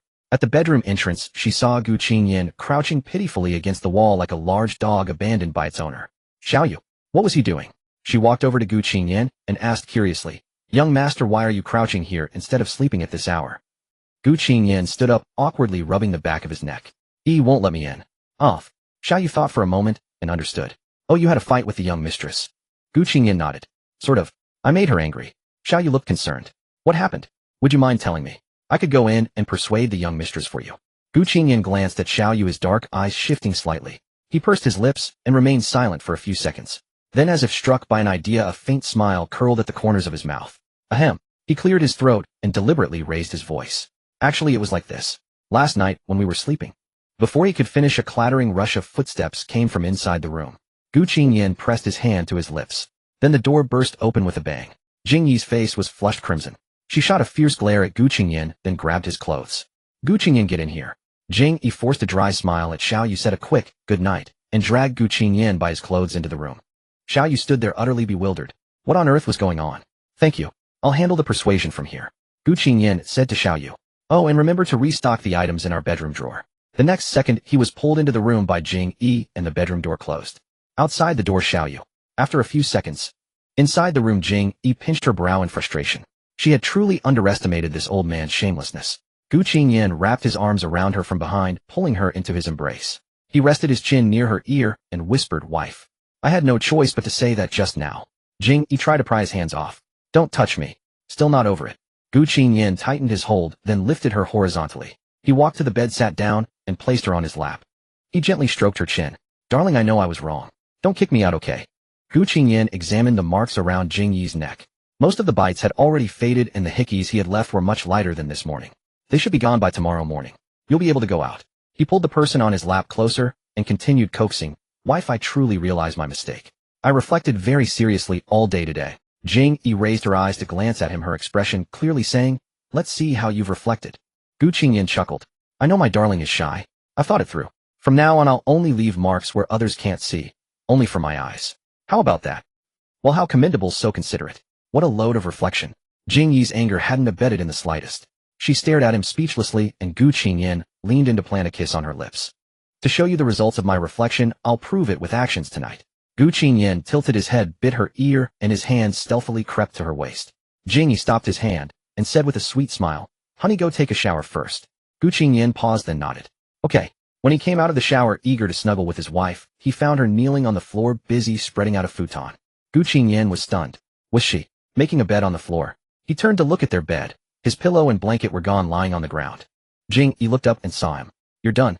I've made your bed. You'll sleep on the floor tonight. Gu Qingyan. Jing Yi smiled. Compared to being kicked out of the room, this treatment is much better, right, honey? Gu Qingyan immediately grew displeased. We've only been intimate for a few days, and you want to sleep apart. Jing Yi wondered what this old man's definition of separation was. Ignoring him, she jumped onto the bed, wrapped herself in the blanket, and prepared to sleep. Oh, by the way, Jing Yi suddenly remembered something and looked up, her tone carrying a warning. I forgot to remind you, if you dare sneak up in the middle of the night, I won't let you touch me for half a year. You can try if you don't believe me. Gu Qingyan. That night the sternly worn Xiao Gu slept on the floor, thoroughly humiliated. When Jing Yi woke up in the morning and saw the usually smug old fox curled up on the floor, she felt an immense satisfaction and relief. Her anger vanished instantly. As for Gu Qingyan, being kicked out of the room and forced to sleep on the floor left him dejected for several days. After returning to the apartment, he caught Jing Yi and gave her a thorough teasing. But even when teasing, he heeded his wife's warning and only left marks where only he could see. A few days later, Jing Yi suddenly received a call from Zheng, the special assistant. Madam, please come to the hospital quickly. CEO Gu has been in a car accident. Jing Yi's heart nearly stopped at the news. She asked for the hospital and room number, then rushed over frantically. At the hospital room door, Zheng stood there. Jing Yi hurried forward, her voice trembling. Where's Gij? Madam, you're here. CEO Gu has just finished his examination and is resting in the room. Jing Yi pushed the door open and went in. Gu Qingyan was sitting on the bed, shirtless, rubbing his shoulder. He turned his head at the sound and was slightly startled. Why are you here? Seeing Gu Qingyan, Jing Yi's eyes instantly reddened. She strode quickly to his side, her voice choked with tears. Gij, how are you? Gu Qingyan saw Zheng following Jing Yi into the room. He paused for a moment, then turned to Jing Yi. Just a minor injury on my back. Jing Yi bit her lip, tears welling in her eyes. She moved to look at his back. Let me see. She carefully examined the wound on his back. I'm fine. The doctor checked. It's just a superficial wound. Really? Really? Jing Yi closed her eyes and let out a sigh of relief. As she relaxed, tears streamed down uncontrollably.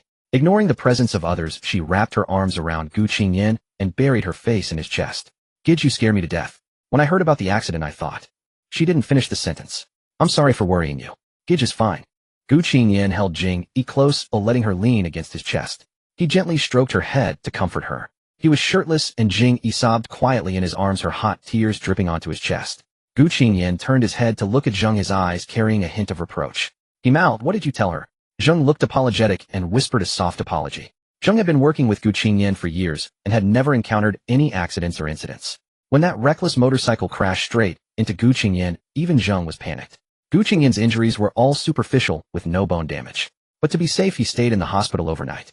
Jing Yi stayed with him in the room. In the evening, a nurse wheeled in a cart to change Gu Qingyan's medication. Gu Qingyan sat bare-chested as the nurse applied the ointment. He looked at Jing Yi with a hint of grievance. Wife, learn from this. Next time, don't bother the nurse. It's not a serious injury. You can apply it for me. The young nurse smiled. Madam, you can apply it for your husband next time. Jing Yi felt a bit embarrassed by Gu Qingyan's display of affection in front of a stranger. She awkwardly scratched her cheek. Okay, I'll learn. After the medication was changed, since Gu Qingyan's back couldn't get wet, Jing Yi used a damp towel to wipe him down. Then she took a sheet from the luggage bag and bent over to spread it on the accompanying bed. Watching her busy figure, Gu Qingyan said, come sleep with me. Jing Yi turned to look at the hospital bed already occupied by Gu Qingyan's large frame and immediately refused. No, it's too cramped. I'll bump into your wound. Gu Qingyan smirked. I can't lie flat on my back with this injury. What if I accidentally roll over in the night? If I hold you in my arms, I definitely won't turn over. Jing Yi. Gu Qingyan took her hand and shook it gently. Wife, your husband is hurt and in pain. I want to hold you. Keep me company, okay? Under his hospital gown, Gu Qingyan's shoulders and back were covered with patches. He looked at her pitifully, his expression quite pathetic. Jing Yi's cheeks flushed. I can't do anything with you. Lately this guy had become such a clingy child. Jing Yi turned off the light and lay down with Gu Qingyan on the hospital bed. As soon as she was in his arms, he started kissing her incessantly and groping her. When their breathing grew ragged, Jing Yi snapped back to reality and pushed him lightly. Hey, this is a hospital and you're still injured. I know. I won't do anything. Gu Qingyan sucked on her lips again. Just kissing. After their marital intimacy, Jing Yi had discovered Gu Qingyan's hobby. Every time they tried a new place, he found it hard to control himself. The next day, the doctor examined Gu Qingyan and confirmed he was fine. When the nurse came with the cart to change his medication, Gu Qingyan shot Jing Yi another resentful glance. Jing Yi told the nurse to leave the medicine and patches, and she would handle it herself. Gu Qingyan unbuttoned his hospital gown and took it off, revealing his toned upper body. Jing Yi's mind wandered to certain indescribable scenes, and her cheeks instantly flushed. Fortunately, she was facing away from him now. Ahem. Jing Yi cleared her throat, silently reciting the Heart Sutra in her mind. Then she placed her small hand on the skin near his wound and squeezed the ointment with the other hand. Don't move. The warmth of Jing Yi's palm left a patch of heat on his back. Gu Qingyan couldn't help but close his eyes. There was no helping it. They were a newlywed couple in bliss. Now alone together in the room with him shirtless and her small hand moving over his back, he couldn't help but feel distracted. Jing Yi squeezed the ointment onto his wound. Gu Qingyan let out a low groan. Jing Yi, here we go again. Jing Yi put on a serious face and said irritably, are you done? Gu Qingyan looked at her innocently. It's a bit cold. I didn't do it on purpose. Jing Yi gave a sarcastic laugh. Yeah, right. The nurse didn't make you moan like that when she applied it. She forced a smile. Should I call the nurse sister to apply it for you? Let's see if you still make a sound. Wife, I insisted you apply it to preserve my chastity. After all, the injury requires me to take off my clothes, and my body should only be seen by my wife. Jing Yi. Her fingers involuntarily curled, and her nails pricked his skin. Noticing her movement, Gu Qingyan immediately curled his lips into a smile. You can apply the medicine, but please don't take advantage of me. Jing Yi was behind him, speechless. Who's taking advantage of you? You always like to grab like that in bed, don't you? Jing Yi. Her hand applying the medicine trembled involuntarily. Sensing her flustered little movement, Gu Qingyan twisted around, wrapped his arm around her waist, and pulled her close. He leaned in, his voice dripping with innuendo. Especially when you know. At his words, Jing Yi's face flushed a deep crimson. Embarrassed and furious, she pushed him away. Shameless. Gu Qingyan grinned mischievously. How is telling the truth shameless? Fuming, Jing Yi reached out and pressed her hand over his mouth. I should wrap your mouth in bandages too. Gu Qingyan bit her finger lightly, then smiled. I can wrap it in bandages, but I need to get injured first. He tightened his grip on her waist, his tone flirtatious. How about you give your husband a little injury on his lips? Gu Qingyan's hand gently caressed her. He was still shirtless, and their current position was too much for Jing Yi. Her face red, she pushed him. Stop messing around, okay? He toyed with her fingertips, his voice warm and slow, his eyes enchanting like a seductive spirit. Then cooperate a little so we can finish and get back to the medication. Ahem. Am I interrupting something? A man's voice sounded from the doorway. Jing Yi and Gu Qingyan both turned their heads. Yin Sheng and Song Yu walked in through the hospital room door, holding flowers and fruit. Let's be clear, we did not, but you two were too busy to hear, Song Yu said with a mischievous grin. Hearing this, Jing Yi's face flushed with embarrassment. She quickly broke free from Gu Qingyan's embrace, moved aside, and deliberately raised a hand to tuck a stray strand of hair behind her ear, concealing her rosy cheeks. Gu Qingyan, abruptly rejected by his wife, felt his arms empty. He closed his eyes heavily, a slight twitch at the corner of his brow. Why did these people always have such impeccable timing? He looked up. What brings you two here? Heard you were in a car accident and hospitalized, came to check on you. Gu Qingyan said indifferently, I'm fine. Song Yu's gaze fell on Jing Yi, a roguish smile curling on his face. This beautiful lady must be our sister-in-law, right? Gu Qingyan introduced, my wife, Jing Yi. Then he turned to Jing Yi. My brothers of many years, Song Yu and Yin Sheng. Hello, Mr. Song. Jing Yi bowed politely, then looked at Yin Sheng with a slight smile. Director Yin, long time no see. Yin Sheng, who had been stunned speechless since entering the room, and seeing Jing Yi, finally snapped out of it. He looked at her with an awkward smile. Long time no see. Song Yu asked, you know our sister-in-law? Yin Sheng stammered, She's a classmate with my singer nephew. Song Yu let out an oh. Yin Sheng didn't tell Song Yu about how he had encouraged his nephew to boldly pursue Gu Qingyan's wife. Song Yu's mouth was like a sieve, who knew when he'd spill the beans. Song Yu and Yin Sheng stood by the bed, asking about Gu Qingyan's injuries and chatting with him. Jing Yi continued applying medicine with a cotton swab. With friends present, Gu Qingyan refrained from making any further moves on her. Young Master Gu, you've been busy sweet-talking with our sister-in-law lately, and we brothers haven't gathered in ages. We'd love to chat more with her too, but it's not convenient here. How about a get-together at Fuxing after you're discharged? Gu Qingyan didn't mind. He tilted his head back. Ask her. Knowing Gu Qingyan was whipped and henpecked Song, you turned to Jing Yi. Sister-in-law, are you free recently? I have a quiet bar here where we brothers often hang out. Just some light drinks and games, nothing rowdy. Jing Yi nodded. Sure. Gu Qingyan stayed in the hospital for 2 days of observation and was discharged once he was fine. A few days later, he and Song Yu arranged a time to meet at the Fuxing bar. Brother, you just got out of the hospital, don't drink. If you're thirsty, have some soda. Whatever you say. Gu Qingyan led Jing Yi to their usual booth. The others had already arrived. On the way here, I felt like so many people were staring at us, Jing Yi murmured. Song Yu overheard and chuckled. Ah, sister-in-law, you don't know. CEO Gu is the flower of Fuxing. Huh. In a bar, it's normal for men and women to flirt. With his looks, he attracts a lot of girls. But CEO Gu is an unattainable flower, unapproachable. Now that flower has an owner, so everyone's curious. Gu Qingyan frowned and nudged Song Yu with his foot. Don't talk nonsense to my wife. Rest assured, sister-in-law, no matter who tries to flirt with him, he doesn't even lift an eyelid. He only has eyes for you, no one else stands a chance. Song Yu had also brought his doctor girlfriend Li Yin, who had previously treated Jing Yi. Jing Yi and Li Yin exchanged greetings, and the two girls quickly found common ground and started chatting. Both brothers were coupled up, leaving Yin Sheng, the lone, single dog, silently sitting in the corner. Gu Qingyan didn't touch a drop of alcohol, he just leaned against the sofa, his arm resting on the back of the seat behind Jing Yi. His eyes practically glued to his wife. Occasionally he'd adjust her clothes or tuck a strand of hair behind her ear, his expression so tender that even Yin Sheng almost locked eyes with him. Yin Sheng's lips pursed in sourness. He used to mock Gu Qingyan, saying he'd definitely die alone, that he'd be the last among them to marry. But look now. The man eloped into marriage and became the first to tie the knot. The other two brothers either had girlfriends or crushes, yet Yin Sheng was the eternal singleton. The wheel of karma turns indeed. His loose tongue had brought him retribution. The more Yin Sheng thought about it, the more aggrieved he felt, pouring drink after drink into his glass. Both brothers were wrapped up with their beauties, ignoring him completely. It wasn't until Yin Sheng got drunk and started shouting for attention that everyone realized there was still a living soul beside them. Yin Sheng suddenly stood up, his body swaying. Gu Qingyan looked at him. Where are you going? He made a gesture for the restroom. Seeing Yin Sheng could barely stand, Gu Qingyan feared he'd cause trouble and rose to his feet. I'll walk you. The moment Gu Qingyan reached out, Yin Sheng slapped his hand away, wearing a pitiful expression of betrayal. Don't touch me. We're over. What right do you have to meddle with me now? Gu Qingyan. Huh. Song Yu couldn't hold it in anymore. Damn, he's wasted. After his outburst, Yin Sheng turned and staggered away. Having just witnessed a wonderful show, Song Yu covered his mouth with a snicker and turned to Gu Qingyan. Want me to go check on him? He's so drunk he'll probably pick a fight with anyone. Gu Qingyan said flatly, leave him be. He said he doesn't need help. At the restroom entrance, Mu Qiuqiu was here having a dinner gathering with colleagues. As she came out of the restroom, she bumped into Yin Sheng at the corner. She apologized, sorry, and Yin Sheng shook his head, saying it was fine. A few steps behind Yin Sheng, several men were also heading to the restroom.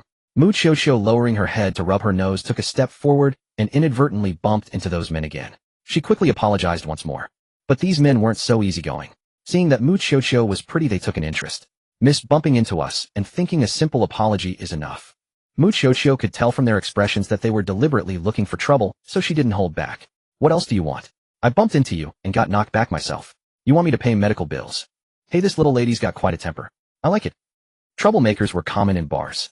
As the owner, Song Yu was strict about security measures, so there were usually security guards on standby in the corners. Seeing a girl harassed, the guards prepared to intervene. Yin Sheng also heard the commotion behind him and turned around with a frown. He saw several burly men surrounding a frail girl, their eyes full of ill intent. You lot in broad daylight, a bunch of grown men bullying a young girl. Don't you need a dose of righteous justice? Yin Sheng strode over and pulled Mu Qiuqiu back. The burly man clicked his tongue. We're chatting up a girl. What's it to you? Who are you to her? Yin Sheng turned to glance at Mu Qiuqiu, who met his gaze. He was a bit dizzy from the drink. Squinting to clear his vision, he realized he didn't seem to know this girl. So he declared with righteous indignation, I'm her stranger. This guy's crazy. The man cursed and reached out to grab his collar. Yin Sheng threw a punch at him, and blood immediately dripped from the man's nose. Boss! Their shouting drew the security guards. Yin Sheng was both the owner and a regular of this bar, notorious for being a troublemaker, so almost all the guards knew him. In other bars, owners worried about patrons causing trouble, but here the troublemaker was the owner himself. When Yin Sheng got drunk, he completely transformed, roaming around dispensing justice and beating up any thugs he encountered. Miss, are you okay? Yin Sheng turned to Mu Qiuqiu. Oh, I'm fine. Thank you, Mu Qiuqiu replied, dazed. Yin Sheng nodded, puffing out his chest. All right, if anyone ever bullies you again, come find me. I'm Lei Feng. After returning from the bar, Jing Yi had just finished her bath and was lying on the bed playing with her phone when she received a WeChat message from Qiu. A long line of exclamation marks greeted her. Qiu, baby, I had a romantic encounter at the bar today. I feel like my spring is coming. Jing Yi, what happened? Qiu immediately sent a voice message to Jing Yi recounting the entire story of being rescued by a hero. Hearing that Qiu was also at Fuxing, Jing Yi exclaimed in surprise, I was at that quiet bar tonight. On the first floor booth. Damn, I was in a private room with my colleagues for dinner. Qiu asked, what were you doing there? Qingyan took me to meet his friends. That bar is owned by his friend. Qiu got excited. Holy crap. The guy who saved me tonight. The bar staff called him boss. Quick, ask CEO Gu if he knows him. Boss. Jing Yi thought that must be either Song Yu or Yin Sheng. Gu Qingyan was leaning against the headboard reading a book. Jing Yi rolled over and lay on his lap chattering about Qiu's situation. After listening, Gu Qingyan nodded, very certain that the person Qiu mentioned was Yin Sheng. I know him. His name is Yin Sheng, the Sheng from Imperius. He's the famous director in the entertainment industry. You can look up his profile on Baidu.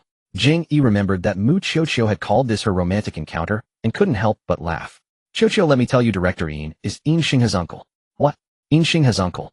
Yeah, I met Director Yin when we were filming the MV for Yin Sheng's song. Damn, Qiu was thrilled. I declare from today on, Yin Sheng is my awesome nephew. At that moment, somewhere in a recording studio, the famous star suddenly sneezed, feeling a chill down his spine. Jing Yi chatted with Qiu for a while longer. During the conversation, Gu Qingyan's leg kept moving, and Jing Yi's head resting on it bobbed along. Let's talk later, Qiu. Gu Qingyan's constant fidgeting distracted her, so Jing Yi hung up the voice call. Then she looked up at Gu Qingyan with a frown. Why do you keep moving? Gu Qingyan pursed his lips. Your hair tickles me. Oh, I see. Jing Yi got up, intending to shift onto the pillow. But as soon as she rose, Gu Qingyan wrapped his arm around her waist and pulled her into his embrace. Jing Yi steadied herself by holding onto his shoulder. What are you doing? Baby, a man's thigh is very sensitive. Late at night alone together in one room, I suspect you're deliberately seducing me. Jing Yi was about to protest when Gu Qingyan's lips came to capture her, silencing her. The world spun as Jing Yi fell onto the sheets and a torrent of kisses descended upon her. His hand reached for the buttons of her pajamas. In a daze, she heard Gu Qingyan's warm, deep voice. I still have wounds on my back, remember to be gentle with your scratches. After learning Yin Sheng's name, Qiu headed straight to Fuxing the next day to stake him out, ostensibly to thank him, but also to get to know him.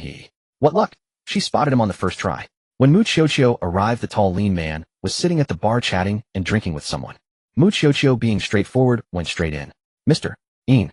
Yin Sheng turned at the sound, scrutinized her for a few seconds, his expression darkening with wariness and distance. You are? Qiu bowed.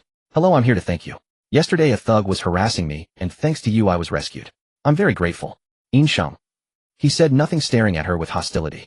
Seeing Yin Sheng's expression, Qiu scratched her face awkwardly. This wasn't what she remembered. Before, he was cute, and even called himself Lei Feng. Qiu continued. Well, your clothes got dirty when that thug grabbed you. How much is the dry cleaning? I'll pay you back. Can I add you on WeChat? I'll transfer the money. Yin Sheng frowned, paused for a moment, then let out a cold laugh. Reimburse my clothes, so you want to add me on WeChat, huh? Yin Sheng sneered, placing his glass on the counter. This is the first time I've encountered someone making up a story to hit on me. Not bad, a bit of novelty. Qiu was stunned for a moment, then her expression changed drastically. What? Making up a story? Was he talking about her? Seeing her feigned ignorance, Yin Sheng gave a derisive snort. But your script isn't very good. I've never been the type to act chivalrous. Rescued you. How ridiculous. Next time I suggest you do a bit more research on me and come up with a better story. Qiu. Yin Sheng's warning gaze bore into her. Still not leaving? Qiu took a deep breath with her eyes closed, then smiled at him sweetly. Oh, if you don't want me to pay, then fine. I save money. Also, good thing I didn't add you on WeChat. Adding a lunatic like you would probably crash my phone instantly. You saved my phone's life. Thank you very much. Nauseated, Qiu turned and left. What a piece of work. Schizophrenic. Uffed. Get lost, you loser. She hadn't expected her romance to start so quickly and end just as fast. Yin Sheng was surprised that she left so readily this time. Quite unexpected. He picked up his glass and took another sip. Just then the bartender came over. Seeing Qiu's fuming silhouette, he added a comment. Hey, wasn't that the girl you rescued yesterday, boss Yin? Yin Sheng's head shot up. What are you talking about? Yesterday a few big guys were harassing that girl. You were drunk and you acted chivalrously, fighting them off and saving her. The bartender teased. Boss Yin, you've improved. That fight wasn't just picking a fight, you actually saved a girl. Great progress. Congratulations. Yin Sheng. Remembering his own arrogant attitude just now and the girl's expression of utter exasperation, he fell silent. Yin Sheng held his forehead. You could have told me earlier. Even 5 minutes earlier would have saved him from this social death. Damn, how mortifying. He was the one who had put on a ridiculous show. That same evening, at almost the same time as Mu Qiuqiu had shared her romantic encounter yesterday, Jing Yi received another WeChat from her. Qiuqiu Wu, I'm heartbroken. Jing Yi was utterly bewildered. Her best friend had gone from falling in love to heartbreak in the blink of an eye, so she directly called her to ask Mu Qiuqiu what exactly had happened. On the other end of the line, Mu Qiuqiu asked in a low voice, "Is it convenient for you to talk there?" Jing Yi replied, "Don't worry, he has a social engagement tonight and hasn't come back yet." Mu Qiuqiu felt relieved and started cursing outright, furiously venting to Jing Yi about the day's experiences, berating Yin Sheng from being a lunatic to a despicable man. Jing Yi was a bit confused. In her memory, Yin Sheng wasn't that kind of person, but she had only interacted with him at work and had almost no contact privately, so she didn't really know. However, hearing how agitated Mu Qiuqiu was on the phone, Jing Yi joined in cursing to help her cool down. After a while of cursing, Jing Yi heard a knock at the door. "My husband seems to be back. I'll hang up now." Mu Qiuqiu, feeling much better after venting, said, "Okay, talk later." Jing Yi walked near the door, then suddenly remembered that Gu Qingyan had a key. She became alert and called out, "Is that you, honey?" "Madam, it's me, Zheng Ran. I've brought President Gu back." Jing Yi, hearing Assistant Zheng's voice, immediately opened the door. As soon as the door opened, Jing Yi was stunned. Gu Qingyan reeked of alcohol, completely unconscious, his head drooping, and one arm slung over Assistant Zheng's shoulder as he stumbled into the house. How did he get so drunk? Jing Yi hurried over to help support him, asking worriedly. The investors kept forcing him to drink. Assistant Zheng took the opportunity to transfer Gu Qingyan's weight onto Jing Yi. The drunken Gu Qingyan seemed to catch a familiar scent and instinctively leaned toward Jing Yi. Then Gu Qingyan's entire weight suddenly pressed down on Jing Yi. He was so heavy that Jing Yi immediately lost her balance, staggering backward. Jing Yi quickly turned around, backing toward the wall until her back was against it to steady herself. Gu Qingyan was completely unconscious, his head resting on her shoulder, his brows tightly furrowed, and a pained whimper escaping his lips. Assistant Zheng watched Jing Yi's slender frame being pinned down by Gu Qingyan's massive bulk, unable to move, and wondered if he should help carry the boss inside. But at this hour it wouldn't be appropriate for him to enter, so he stood at the doorway hesitating for a long time. Jing Yi noticed him scratching his head, and said, "Thank you for bringing him back. I can take care of him myself, don't worry. Please go home." Hearing this, Assistant Zheng nodded. "Oh, okay, madam. Sorry for the trouble."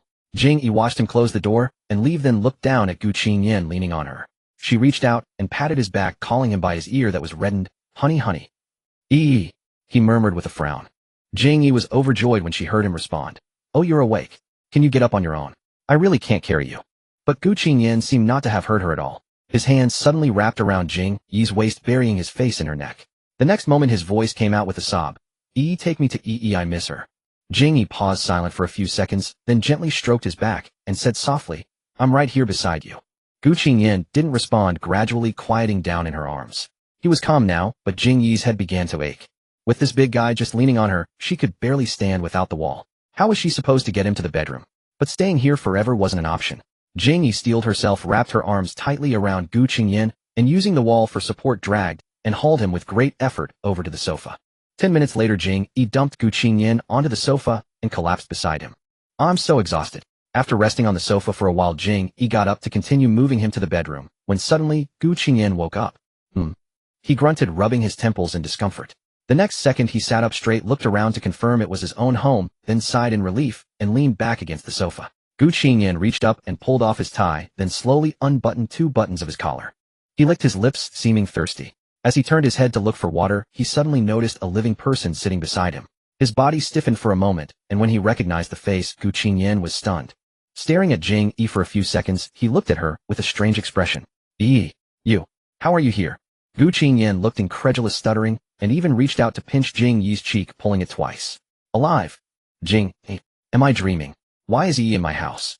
Or have I gone crazy and stolen her home?" With that, Gu Qingyan shook his head vigorously, trying to clear his mind. Jing Yi let out a helpless laugh, feeling a pang of tenderness at his dazed demeanor. She took his hand off her face, held it in hers, and gently rubbed it, explaining patiently, "Honey, it's not a dream, and I wasn't stolen. I'm your wife, so of course I live in your house." After hearing her words, Gu Qingyan lowered his eyes and thought for a moment, then suddenly realized, "Right, you're my wife now. We're married." Jing Yi found his silly expression amusing and nodded, "Hum." After understanding, Gu Qingyan edged closer to Jing Yi, carefully pulling her into his arms and calling her coquettishly Yi. He buried his face in her shoulder, his fingers gently caressing her waist. "Yi, I really like you." Gu Qingyan kept nuzzling her neck, and Jing Yi's cheeks flushed. She gently pushed him. "Okay, I know, don't." The next second his voice suddenly turned dejected. "But why can't you see me?" His eyes reddened. "Yi, why won't you even look at me? I feel so terrible, so pained. Jing Yi's heart ached. She reached up and stroked his head, saying softly, I'm sorry. Gu Qingyan shook his head. It's okay, don't apologize. I don't blame you. Gu Qingyan stared at her for a while longer, then reached out to pinch her cheek, his fingertips sliding down to her jaw and holding it. His gaze fell on her rosy lips. Now you're my wife, I'm your husband. We're married, and married people can kiss. Jing Yi saw the serious expression on Gu Qingyan's face as he explained himself, and couldn't help but laugh. Holding back her laughter, she nodded in agreement. You're right. He looked into her eyes and asked timidly, then can I kiss you? The man leaned in very close, his wine-scented breath brushing her face. His watery eyes gazed at her pitifully, and Jing Yi found it hard to resist. With her permission, Gu Qingyan's lips, which he had been holding back for so long, immediately pressed against hers.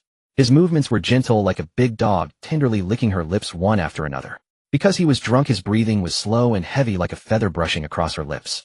Jing Yi closed her eyes, letting him kiss and suck. She hadn't expected Gu Qingyan to be like this when drunk. So gentle, his words clumsy, completely opposite to his usual self. After a while, Gu Qingyan stopped, tugged at Jing Yi's clothes, and murmured, I'm thirsty. I know, I'll get you some water. Jing Yi got up to go to the kitchen to pour him a glass of water.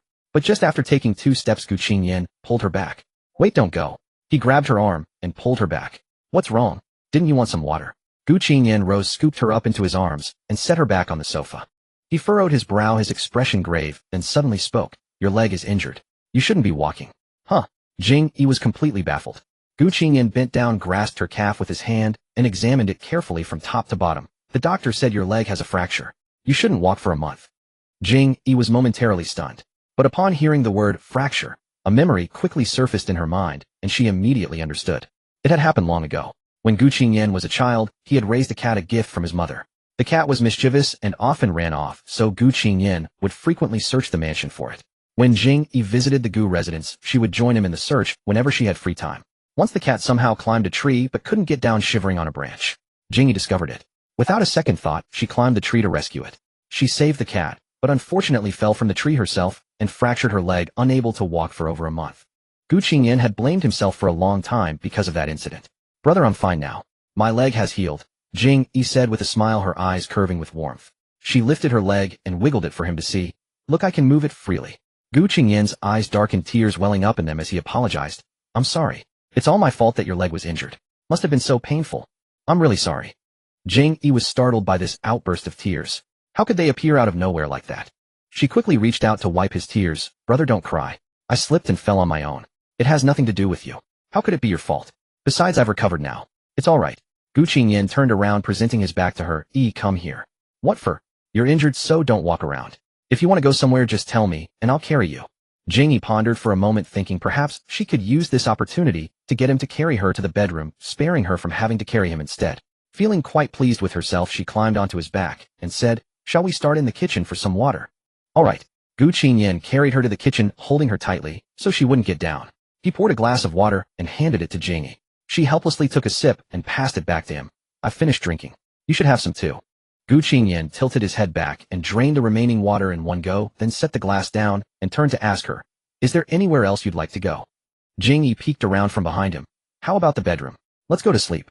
Gu Qingyan shook his head, refusing. No? If you want to go somewhere, just say it plainly. No need to be so polite with me. I'm not being polite with you. Gu Qingyan lowered his head, thought for a moment, and then proposed. How about I give you a tour of our house? Jing Yi. And so Gu Qingyan carried Jing Yi on his back and strolled around the entire house for over an hour, introducing her to every piece of furniture and facility in their home. Jing Yi was on the verge of a breakdown. The worst part was that no matter how she coaxed him, he wouldn't listen. His determination was unshakable. Jing Yi's legs grew numb from being carried, and she lay limply on his back, listlessly asking, Hubby, are you done sightseeing yet? Can we go to sleep now? Gu Qingyan seemed satisfied this time, and obediently carried her to the bedroom. He looked down at the bed, seemingly feeling drowsy, and sat on the edge. Then he sniffed his own clothes, furrowed his brows, and stood up again. Jing Yi became wary. What are you up to now? I smell like alcohol. I need to take a shower. Jing Yi had no energy left to tend to his shower. She leaned close, perfunctorily sniffed his shirt, and coaxed him. There's no alcohol smell at all. It smells nice. Just change your clothes, and you can shower after you wake up. You're lying. There clearly is a smell. My wife doesn't like the scent of alcohol. I won't hug her until I'm clean. Jing Yi placed her hands on her hips and asked, Gu Qingyan, who am I? You're my wife. Exactly. So what I say goes. If I say there's no smell, then there's no smell. Go to sleep right now, or I'll get angry. Jing Yi's voice gradually grew louder. Gu Qingyan thought, Aren't you already angry? But seeing she was truly upset, he didn't dare argue. He nodded and sat down. Jing Yi helped him change into pajamas, and Gu Qingyan obediently lay down to sleep. Jing Yi glanced at the clock. It was already past midnight. Finally things had settled down. Jing Yi went to the bathroom and took a shower. When she returned, she found Gu Qingyan already fast asleep. She crawled to his side and lay down, turning to face him. Jing Yi studied his delicate features, gently brushed his eyelashes twice, and even pinched the bridge of his nose. Then her gaze fell upon his lips, and she suddenly remembered how he had held her on the sofa earlier, licking her lips like a big puppy. Jing Yi swallowed hard. Why are you so clingy and talkative when you're drunk, and not even obedient? She muttered to herself. Jing Yi then reconsidered. Actually, he had been rather cute just now. She leaned in and kissed his lips, then pressed her forehead against his before closing her eyes and falling asleep. The next morning, Gu Qingyan was awakened by his biological clock at 7 o'clock. He rolled over, and the slight movement of his head nearly brought on a splitting headache. His handsome brows instantly knitted together, and his stomach felt as though it were burning. Gu Qingyan remembered that he had drunk heavily the night before. Feeling unbearable discomfort, he planned to sleep in a little longer. He reached out to grope beside him and touched the familiar softness. He directly stretched his long arm, pulled Jing Yi into his embrace, and held her close to ease the pain. Jing Yi woke up around 8 o'clock and made hangover soup for Gu Qingyan in the kitchen. Just as she finished and was about to go wake him, she saw him coming out. He had changed into clean clothes, his hair slightly damp, looking as though he had just showered. Jing Yi served him a bowl of hangover soup, feeling bad. Gu Qingyan clutched his stomach and sat down at the dining table. Yes, very uncomfortable. He tilted his head and drank several mouthfuls, feeling considerably better. He then turned to Jing Yi and asked, "What time did I come back last night?" "Almost 11. He scratched his head. "I don't remember anything at all." Gu Qingyan glanced at Jing Yi's expression and noticed she was staring at him with a serious look. He asked softly, "Wifey, are you mad at me?" "How could I not be?" Jing Yi began to scold him. "You got drunk. That much alcohol, how much did you force down? Were you trying to die? You can't ruin your body like this just because you're young. Do you have any idea how worried I was?" Gu Qingyan lowered his head and mumbled, "I was wrong." Jing Yi crossed her arms and sat opposite him. "Also, brother, you're so heavy. I nearly exhausted myself carrying you from the door to the sofa. Do you have any idea how difficult it was to take care of you?" Gu Qingyan pursed his lips. "I'm sorry." He lifted his gaze and cautiously glanced at Jing Yi before asking, "After I got drunk, I didn't do anything inappropriate to you, did I, eh?" Jing Yi was still angry. "Inappropriate? What do you mean?" Gu Qingyan, seeing she hadn't understood his meaning, rephrased, "I mean about you. After drinking I got reckless and—" Jing Yi's cheeks flushed red, and she hurriedly interrupted him. What nonsense are you talking about? Nothing happened." "Good." Gu Qingyan breathed a sigh of relief. He didn't know what he was like when throwing a drunken fit, but thankfully he hadn't done anything to hurt her. Jing Yi said petulantly, "But who knows if it'll happen next time?" Gu Qingyan shook his head firmly. "It won't. I've decided to quit drinking." Jing Yi scoffed inwardly. "Quit drinking, yeah, right." She smiled gracefully. "Hubby, how about we set up a punishment system? Next time you drink this much you can kneel on a washboard as penalty. What do you think?" Gu Qingyan thought about it and nodded. "All right. The next time." Gu Qingyan never expected that next time would come so soon.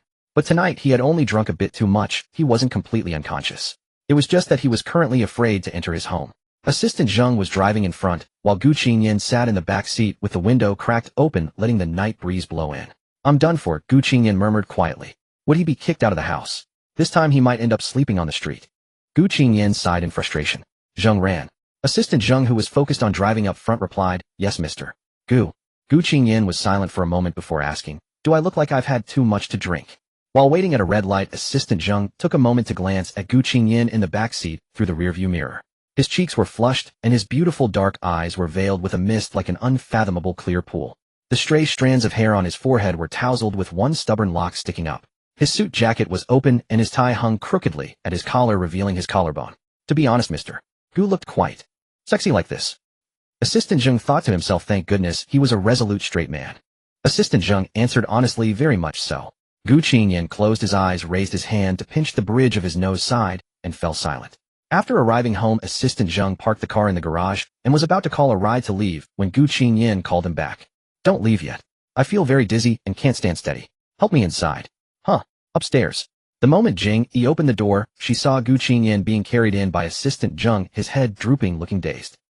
"Drunk again?" she asked. "He had a few more drinks today," Assistant Zheng explained, then handed Gu Qingyan over. Jing Yi caught him smoothly. Gu Qingyan didn't dare to lean heavily on her. He gently wrapped his arms around Jing Yi and rested against her. Jing Yi cast a discreet glance at him. "Madam, please don't blame Mr. Gu. The investor this time is a drunken old man. Last time too, he kept pouring drinks." "Mr. Gu is the junior and couldn't refuse. Jing Yi nodded. I understand. I'll take care of him. It's late, you should head back. After Assistant Zheng left Jing, he helped Gu Qingyan to the sofa and sat him down. Gu Qingyan buried his face in her neck and didn't move. Jing Yi smelled the alcohol on him and glared at his face with displeasure. Gu Qingyan, get up. Gu Qingyan didn't move. Still pretending. Jing Yi took a deep breath. I'll give you one chance to get off me nicely, or don't blame me for being harsh. A wise man yields. Gu Qingyan opened his eyes and slowly pulled himself up from Jing Yi. He awkwardly rubbed the back of his neck, his eyes still misty, as he cautiously looked at Jing Yi. How did you know I wasn't drunk? Jing Yi stared at him expressionlessly. Haven't I seen you drunk before? He hunched his shoulders. All right. Jing Yi got up, went to the kitchen to mix a glass of honey water, brought it back, and placed it in his hand. Drink up. Thank you, honey. Gu Qingyan took it with both hands. He drank it quietly, then turned his eyes to see Jing Yi sitting nearby with her arms crossed, saying nothing. He gently tugged at the corner of her sleeve and shook it lightly twice. Jing Yi frowned and looked at him. Didn't we agree that you wouldn't drink so much anymore? Honey, I really took your last lesson to heart. I turned down many glasses tonight. I didn't drink too much. Didn't someone say they were going to quit drinking last time? Jing Yi wasn't angry. A smile curled at the corners of her lips. She reached out and pinched his chin like petting a dog. Darling, do you remember our agreement? If you drink this much again, you'll be punished by kneeling on a washboard. You agreed to it yourself. I remember, Gu Qingyan whispered. Good boy. Wait here for a moment. Jing Yi turned and ran toward the bathroom. Soon she returned holding a brand new washboard. Gu Qingyan. He frowned. Where did this come from? Jing Yi answered slowly. Oh, I bought it today while shopping at the supermarket. I thought it would be good to have it just in case. But who knew I'd buy it today and you'd use it right away? Darling, aren't we telepathic? Jing Yi placed the washboard flat on the floor and gestured to him. Half-hour session. Help yourself, sir. The ridges on the washboard were terribly uncomfortable. As soon as Gu Qingyan's knees touched it, his expression changed. He hadn't expected it to hurt so much. Within minutes, his knees were already numb. He let out a soft whimper, casting a plaintive look at Jing Yi. Honey, it hurts. Jing Yi knew it hurt to kneel on it. She had tried it herself when she bought it. Just half an hour. Endure it. You're being punished for doing something wrong. Half an hour is already very merciful of me. Gu Qingyan said nothing more and obediently accepted the punishment. He placed his hands on his lap like a good child, his tall frame curled up into a ball like a little aggrieved figure. Jing Yi lounged comfortably on the sofa, watching him like a queen. But the scene before her was so incongruous that the more she watched, the more amusing it became. That Gu Qingyan actually kneeling on a washboard. As the saying goes. Look who's come to this. Jing Yi couldn't hold it in and burst out laughing. Once she lost it, she couldn't stop. She rolled on the sofa, clutching her stomach. Ha ha ha. Gu Qingyan watched his wife laughing hysterically on the sofa, shooting her a resentful glare, but afraid to say a word. After laughing enough, Jing Yi took out her phone and snapped a couple of photos of Gu Qingyan, carefully angling to include the washboard in the frame. She looked at the photos, covered her mouth, and laughed a few more times, then sidled up to Gu Qingyan to take a selfie with him. Afterward, she even held the phone in front of him and swiped through the photos one by one, showing off. Brother, look how good they turned out. Gu Qingyan had never suffered such humiliation. His expression was meaningful. Having fun. Because it's really funny. It's not funny at all. Gu Qingyan reached out, snatched her phone, tossed it aside, then rose from the washboard, lunged at Jing Yi, and pinned her down on the sofa. His hand found her waist and began tickling her. Funny now. After years of marriage, Gu Qingyan knew exactly where she was most ticklish. Hey, stop, no. Jing Yi laughed and cried out for mercy, squirming, which reminded Gu Qingyan of some unspeakable scenes. His eyes darkened, a warmth spreading through his lower abdomen. His hand on her waist mischievously slipped under her clothes and moved upward. His mouth was busy too, biting down on her soft lips. Jing Yi grew weak from his kiss until she tasted the alcohol on his lips and remembered the matter at hand. She punched his shoulder. Hey, you're still being punished. I should be punished. Gu Qingyan bit her earlobe, his voice low and suggestive. How about I switch to kneeling on the bed instead? I'll do a few extra hours. Jing Yi. Then he scooped her up and carried her toward the bedroom. They ended up kneeling until the early hours of the morning. A few days later, the couple returned to her parents' home. Jiang Qingyan parked the car and suddenly remembered that Jing Yi probably didn't have any contraceptives in her bedroom, so he planned to stop by a nearby convenience store. Jing Yi didn't want to go with him to buy that, so she went upstairs first. After entering the room, she found that apart from her parents dressed in clothes prepared for going out. Mom, Dad, are you going out? Jing Yi asked. We're visiting a friend at the hospital, Jing Yi's mother said, glancing behind her daughter. Where's Qingyan? Jing Yi hesitated. He went to the supermarket. Jing Yi's mother nodded. Good, now that you two are here, we're heading out. Could you stay home and keep Dodo company? Who? Jing Yi looked down and saw a round little face peeking out from beside Jing Yi's mother's legs, big bright eyes looking up at her. Wait, isn't he your cousin's kid? Your cousin's family is preparing to immigrate and has been busy with all the arrangements, so they left their child with us for a couple of days. The little boy walked out from behind Jing Yi's mother clutching a teddy bear and gave Jing Yi a polite bow. Hello, Auntie. All right, keep an eye on Dodo for us. We're heading out. Oh, okay. Jing Yi saw her parents out, then turned and crouched down to pat the boy's head. Dodo, do you still remember me? We met during Chinese New Year. Auntie Yi. Jing Yi nodded and smiled.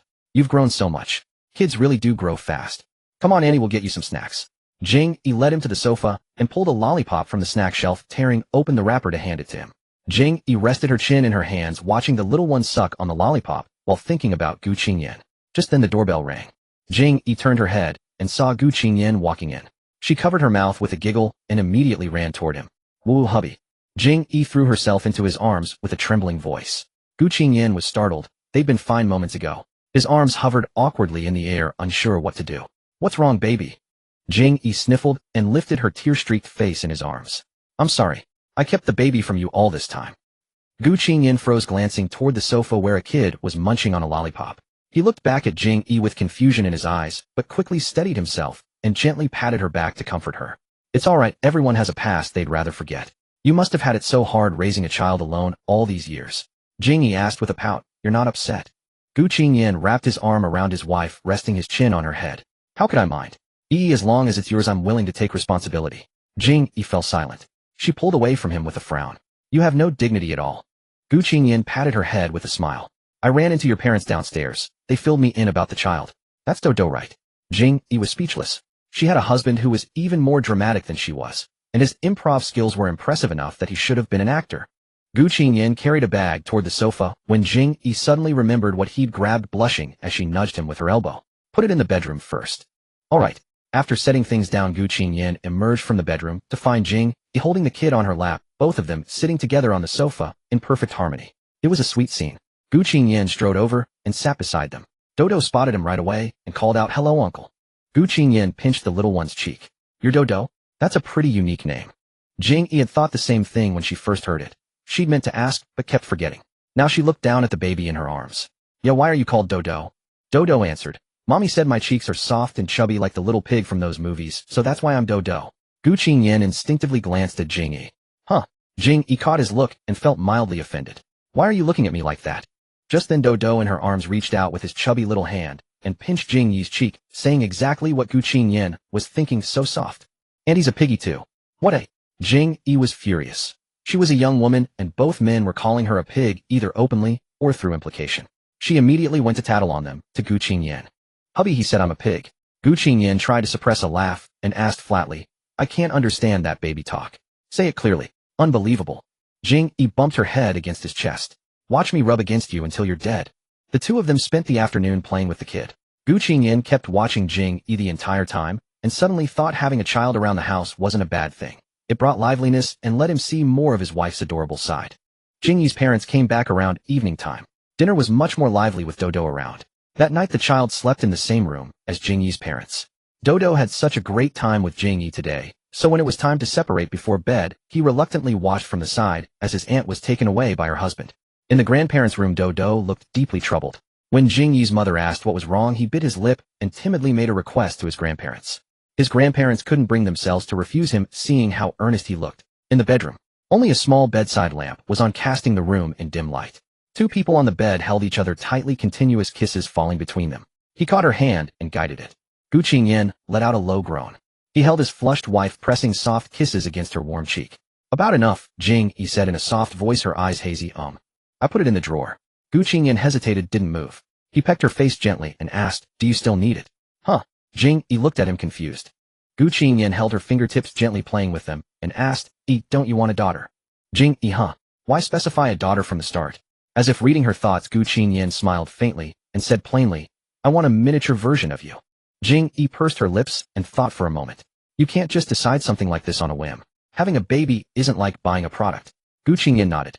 That's fair. Let's use what we have for now. Take your time thinking about it, and tell me tomorrow evening. Jing Yi, huh? Well, she guessed she really did have time to think it over. She opened her mouth to say something else, but Gu Qingyan pressed his lips to her, silencing her. His warm breath washed over her. Baby, we'll discuss the baby matter later. For now, let's just... Jing Yi's cheeks grew even warmer.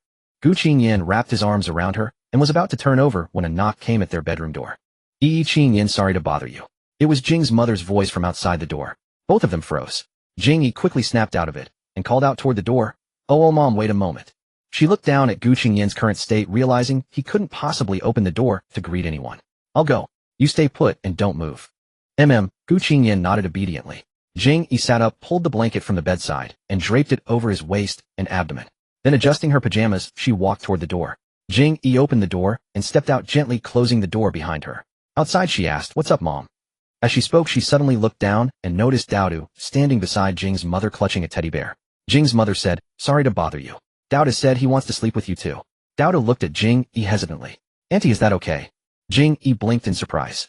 Well, she didn't mind, but the man inside probably wouldn't be too thrilled. "Daodu seems to really like you too. He's leaving the country tomorrow, and there won't be many chances to see each other. He's usually well-behaved and rarely asks for anything. Just take him in. When you two have your own kids, this kind of situation will be unavoidable. Think of it as practice." Jing Yi was speechless. The door opened again. Gu Qingyan, lying on the bed, turned his head to look. He saw a little one following Jing Yi. Jing Yi explained, "Honey, the little guy said he wants to sleep with us. He looked so pitiful I couldn't say no, so I brought him in." Gu Qingyan sighed in exasperation, closing his eyes and rubbing his forehead. "You pity the little baby, but what about the big baby?" With that, he lifted the blanket from his waist and glanced downward suggestively. To make matters worse, he was wearing gray pajamas today. It was utterly indecent. Jing Yi followed his hint, glanced, then quickly looked away, her cheeks flushing. Fortunately, the child didn't notice the adult's exchange, but Daodu seemed to sense Gu Qingyan's reluctance. He looked at him with a disappointed expression. "Uncle, don't you like Daodu?" Jing Yi mimicked Daodu's pitiful look. "Uncle." Gu Qingyan stared at the two clowns before him, pinching the bridge of his nose. After a 3-second silence, he forced a smile. "It's not that I don't like you. Fine, you can stay and sleep here." "Yay? Great, Auntie." Daodu, overjoyed, hugged Jing Yi's leg affectionately. Jing Yi smiled and patted Daodu's head. Gu Qingyan, however, fixed his gaze on Jing Yi, his dark eyes narrowing dangerously. Jing Yi was at the cabinet fetching a new pillow and blanket for Daodu when Gu Qingyan sneaked up and hugged her from behind. "Wife." Jing Yi instinctively pushed his hands off her waist. "There's a child here. Behave." Gu Qingyan held on tight. "We were just in the middle of something." Jing Yi sighed and turned to peck him on the chin. "Let's skip it today. Just bear with it. Daodu will go home tomorrow. We can do it tomorrow night, okay?" Gu Qingyan's expression immediately soured. He grabbed her small hand and pulled it downward, demanding, "How am I supposed to sleep like this?" Jing Yi's cheeks flushed, and she looked away. "You can. Take care of it yourself. The first time. In your room." Normally, he could handle it himself. But being in Jing Yi's room was a first. Gu Qingyan couldn't resist the novelty of the setting. His excitement was running high. And Jing Yi, as one of the parties involved, naturally knew her husband's temperament. She bit her lip, troubled. "But what do? We can't just send the kid back now, can we?" Gu Qingyan leaned in and whispered in her ear, "There's another place." He pointed toward the bathroom. "In there the little one won't see." Seeing Jing Yi hesitate, Gu Qingyan pressed closer, clinging to her. Please, okay." Jing Yi, overwhelmed by his persistence, relented. Fine. I get it. Go wait for me inside. I'll tell the kid." "Okay." Gu Qingyan strode over, picked 2 boxes of his favorite from the drawer, and headed for the bathroom. Jing Yi helped Daodu spread out the pillow and blanket, then patted his head. "Daodu, go to sleep first, okay? Annie hasn't showered yet. I'm all dirty. I'll go wash up and come back to stay with you." "Okay." Daodu agreed obediently. Jing Yi turned on the projector and played a cartoon for him. In the bathroom, Jing Yi cautiously locked the door and pressed her ear against it to check the soundproofing. Satisfied, she turned to Gu Qingyan. "Don't take too long." Gu Qingyan didn't reply. He eagerly pulled her close, pinning her against the wall for a deep kiss. There was only a door separating them from the child outside. Jing Yi, feeling guilty, dared not make a sound. She could only whimper softly like a little kitten. But Gu Qingyan had no sense of shame. Jing Yi's reaction only fueled his interest. He teased her mercilessly. Eventually, he lifted her onto the vanity, facing the mirror. Jing Yi turned away in embarrassment, but Gu Qingyan was wicked, forcing her to look. He whispered a stream of shameless things in her ear. Jing Yi had never felt so humiliated in her life. In January, the weather was biting and cold. Grandpa Gu had been complaining lately about feeling unwell. He'd seen a doctor, but nothing was found wrong with him. The old man was still in robust health. When they returned to the family mansion on Saturday, the butler informed Gu Qingyan and Jing Yi about the doctor's visit. Worried upon hearing the news, the couple packed their belongings and moved into the mansion to stay with Grandpa for a while. Grandpa felt they were making a big fuss over nothing. As people grew older, it was impossible to feel comfortable all the time. Minor ailments were inevitable. But with the children coming to stay, the house was full of liveliness, and Grandpa was clearly happy. Since the mansion was farther from the company, Gu Qingyan had to wake up even earlier in the mornings. He continued waking Jing Yi every morning to have breakfast, but recently, for some reason, her mood had become highly unstable and her temper unusually explosive. Her morning irritability was especially fierce. The moment Gu Qingyan woke her, she acted as if she'd swallowed explosives, extremely irritable and restless. The couple hovered on the edge of arguments. Jing Yi hadn't been staying up late lately, nor had they been intimate until too late, yet she just seemed to sleep endlessly. After being scolded twice on consecutive mornings, Gu Qingyan gave up and let her sleep. Gu Qingyan couldn't understand it. Was his wife some creature that needed to hibernate during winter? On that weekend, Gu Qingyan tidied up the plants in the backyard and returned inside around lunchtime. Aunt Li saw him and asked, "Master Qingyan, should I wake young madam?" Gu Qingyan paused for a moment. She hasn't gotten up yet. Gu Qingyan went straight upstairs. Looking at the closed bedroom door, he couldn't help but shiver. Walking along, he wondered whether he'd done anything wrong lately. He'd been very restrained recently. The night before they'd been intimate, but he hadn't pushed himself too hard or left any marks. Thankfully, the door handle turned easily. Looking toward the bed, Jing Yi was fast asleep in an exaggerated sprawl. The quilt was twisted around her like a pretzel, her cheeks rosy, her long hair plastered to her face, her breathing steady. Gu Qingyan went over, brushed the hair from her face, then gently shook her shoulders. "Baby, it's noon. Why are you still sleeping?" Jing Yi frowned and rolled over, turning her back to him. "I'm so sleepy. You didn't eat breakfast and you can't skip lunch either. Be a good girl and get up first. After we eat, I'll sleep with you." Hearing this, Jing Yi felt a bit hungry, but she was so sleepy. Her appetite and drowsiness warred in her mind. Finally, she sat up. Listlessly, Jing Yi leaned into Gu Qingyan's arms. She caught the warm scent of flowers on him and asked, "Where were you just now?" "The backyard." Jing Yi grabbed his clothes and buried her face in his chest, inhaling the sun-warmed scent on him. So warm, so fragrant. She wrapped her arms around his waist and nuzzled closer. "Hubby, I'm too lazy to move. Carry me." "All right." Gu Qingyan carried her to the bathroom, helped her wash up, brush her hair, and change clothes. Jing Yi kept her eyes closed the whole time. Once she was ready, he bent down and kissed her for a while, gently biting her lips to wake her up. Grandpa Gu had just gotten up too. "Good morning, Grandpa." Jing Yi yawned.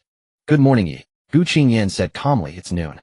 Grandpa Gu had also risen particularly late today. Jing Yi wasn't there either. The dining table had been empty save for Gu Qingyan. All three were finally seated for lunch. Grandpa Gu and Jing Yi, both listless, sighed in unison. Sigh. Gu Qingyan raised his eyes and glanced at each of them. Why are both the elder and the young ones so listless? Grandpa Gu didn't touch his chopsticks, rubbed his chest twice, and said to Gu Qingyan, "Qingyan, I keep feeling my heart beating a bit too fast." "What?" Gu Qingyan's expression immediately grew grave. "Grandpa, is your heart uncomfortable?" Jing Yi also frowned with worry. "It started 2 days ago. It flutters occasionally. This morning it seems even faster. Why didn't you say something sooner?" Gu Qingyan stood up. "We need to go to the hospital right away." Grandpa Gu obediently rose, but the moment he straightened, a wave of dizziness hit him, and he sank back into the chair. "Grandpa!" Jing Yi sprang up and rushed to support him. Then came a loud thud. The old man had fainted at the dining table. Hospital. After discussing with the doctor, Gu Qingyan returned to the ward. Gu's father, Tang Shuhua, Gu Jingfan, and Jing Yi were all keeping vigil. They all turned to look at him. Initial onset angina. The doctor says there's no need to worry too much. Just a few days of rest, and he'll be fine. Everyone breathed a sigh of relief. Gu Jingfan had been watching by Grandpa's bedside. The moment he relaxed, he collapsed onto the bed and burst into tears. "Woo, I thought Grandpa was gone." Tang Shuhua nudged his shoulder. "Don't talk nonsense, boy." Grandpa Gu's eyes reddened slightly. With his fore-inserted hand, he reached out and patted Gu Jingfan's head. "Foolish child, Grandpa's fine. A real man doesn't shed tears. If you're feeling unwell, you should have spoken up sooner. At your age, you can't ignore these things." Gu Qingyan approached the bedside, his tone carrying a hint of reprimand. "I was relying on my robust health, thinking it was nothing serious. If you'd collapsed, what would the family do?" Gu Qingyan glanced at his younger brother, who was sitting by the bed, wiping away tears. Grandpa Gu sighed and nodded. "Yes, I understand. I'm sorry. There was some urgent business at the company, so Gu Qingyan had to go handle it in person." Fortunately, Grandpa's checkup had come back clear, putting his mind at ease. Before leaving, he told Jing Yi to call him immediately if anything came up. That evening, Gu Qingyan returned to the hospital after finishing work. In the ward, Gu's father was sitting alone by the bedside. Hearing movement at the door, Gu's father turned his head. "Qingyan, you're here. Your grandfather is sleeping. The rest went to eat. Have you eaten?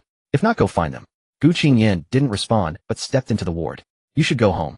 Yi and I will stay here." Gu's father silently gazed at Grandpa Gu sleeping in the bed and sighed. "Thinking back now, I've never given him peace in this life." Gu's father suddenly spoke. Gu Qingyan paused briefly, slowly stopping what he was doing, and listened quietly. "When I was young, I was too self-assured and stubborn.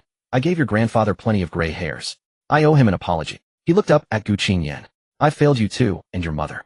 I haven't been a worthy son, husband, or father. Qingyan, perhaps I have no right to say these things to you. But seeing you live so happily makes me very glad, my son." Gu Qingyan's face remained expressionless, saying nothing. "Your mother's death anniversary is approaching, I know. You visit her every year, and she would be so happy to know you're married. MMH. Gu Qingyan hesitated then nodded. At that moment the ward door opened. Gu Qingyan was supporting Jing Yi's arm as she held her forehead, her complexion poor. The two of them drifted slowly into the room. Gu Qingyan's expression changed instantly, and he rushed forward to steady Jing Yi's shoulders. What's wrong? Bro, your wife isn't feeling well. Gu Qingyan's brows knitted together. Seeing Jing Yi's pale face, he worriedly gathered her into his arms and asked softly, where does it hurt? Jing Yi rested her head against Gu Qingyan's chest, her voice barely a whisper. I feel a bit nauseous. Gu Qingyan explained for her. We were eating, and suddenly she said she felt sick. She couldn't finish her food and ran to the bathroom to vomit. With important people around him falling ill one after another, Gu Qingyan's expression grew increasingly devastated. His brows remained furrowed the entire day. Jing Yi rubbed his hand. Brother, don't worry. I'm feeling much better now, probably just a little spooked by Grandpa's situation. Gu Qingyan said. Bro, maybe you two should head home and rest. Gu's father chimed in. Xiaoyi isn't feeling well, so you two should go back. Your grandfather is fine. There are plenty of people guarding him. You don't need to keep coming to the hospital every day. Gu Qingyan nodded. Your reaction is as if you're pregnant. Gu scratched his head and muttered. Hearing this, both Gu Qingyan and Jing Yi froze. They exchanged a glance and simultaneously recalled an intimate encounter. Since Gu Qingyan had brought up having children, the couple had discussed it seriously. Because they hadn't enjoyed their life as a pair long enough, they decided to put off having kids, and always took precautions during intimacy. But a while back, during one passionate encounter, things got a bit rough, and accidentally protection had failed. It couldn't be so coincidental that they conceived on that single occasion, could it? Jing Yi thought about it. Her period this month had been a few days late, but her cycles had always been irregular, so she hadn't considered pregnancy. In the obstetrics clinic, the doctor reviewed Jing Yi's test results and said, Congratulations, you're 6 weeks pregnant, and the baby is very healthy. Afterward, the doctor shared some precautions for pregnancy. As they left the clinic, Jing Yi felt a bit dazed. Gu Qingyan had held Jing Yi's hand the entire time, asking whether she felt any discomfort, his palms sweating from nerves. They had to tell everyone this news right away. The couple returned to the ward where Gu Qingyan looked at them and asked, Why did you come back? Did you forget something? Yi is pregnant. Gu Qingyan stated directly. Everyone fell silent for a moment. Tang Shuhua asked, Did you two go to the OBGYN? What did the doctor say? How many weeks? Shai Jing Yi lowered her head and said 6 weeks. The baby is healthy. Gu Qingyan was extremely excited. Holy crap, I called it. Grandpa Gu was overjoyed.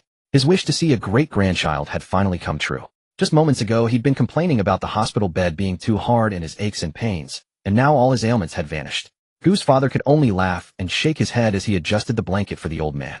You need to recover your health first to enjoy your great-grandchild. Grandpa Gu beamed. Of course.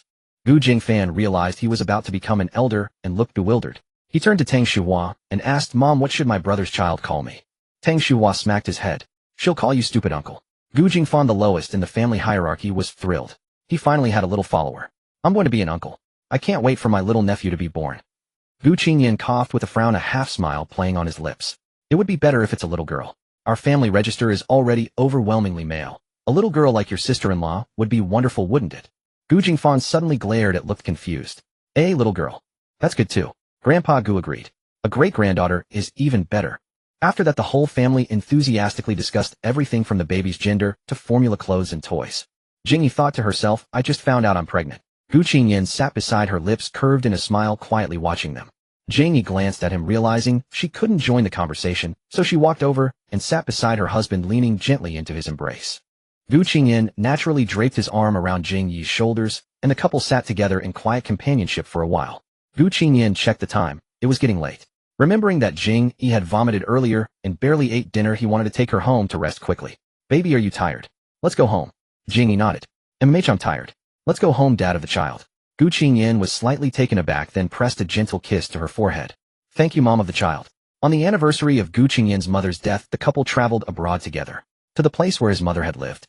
Gu Qingyan bought a bunch of white chrysanthemums and entered the cemetery with Jing Yi. He never spoke of his family of origin. The only thing Jing Yi knew was that his parents divorced when he was young and his mother had been frail. Jing Yi never dared to ask. Though Gu Qingyan often teased her playfully during their time together, she knew that deep down he was a quiet, reserved person. She feared that prying might awaken sorrows he wished to forget. Jing Yi's parents had always loved each other deeply, and she had grown up in a warm, harmonious atmosphere. Her family had never brought her any troubles. But Gu Qingyan was different. His parents divorced early, his father remarried, and his mother fell gravely ill. He must have lived such a lonely life.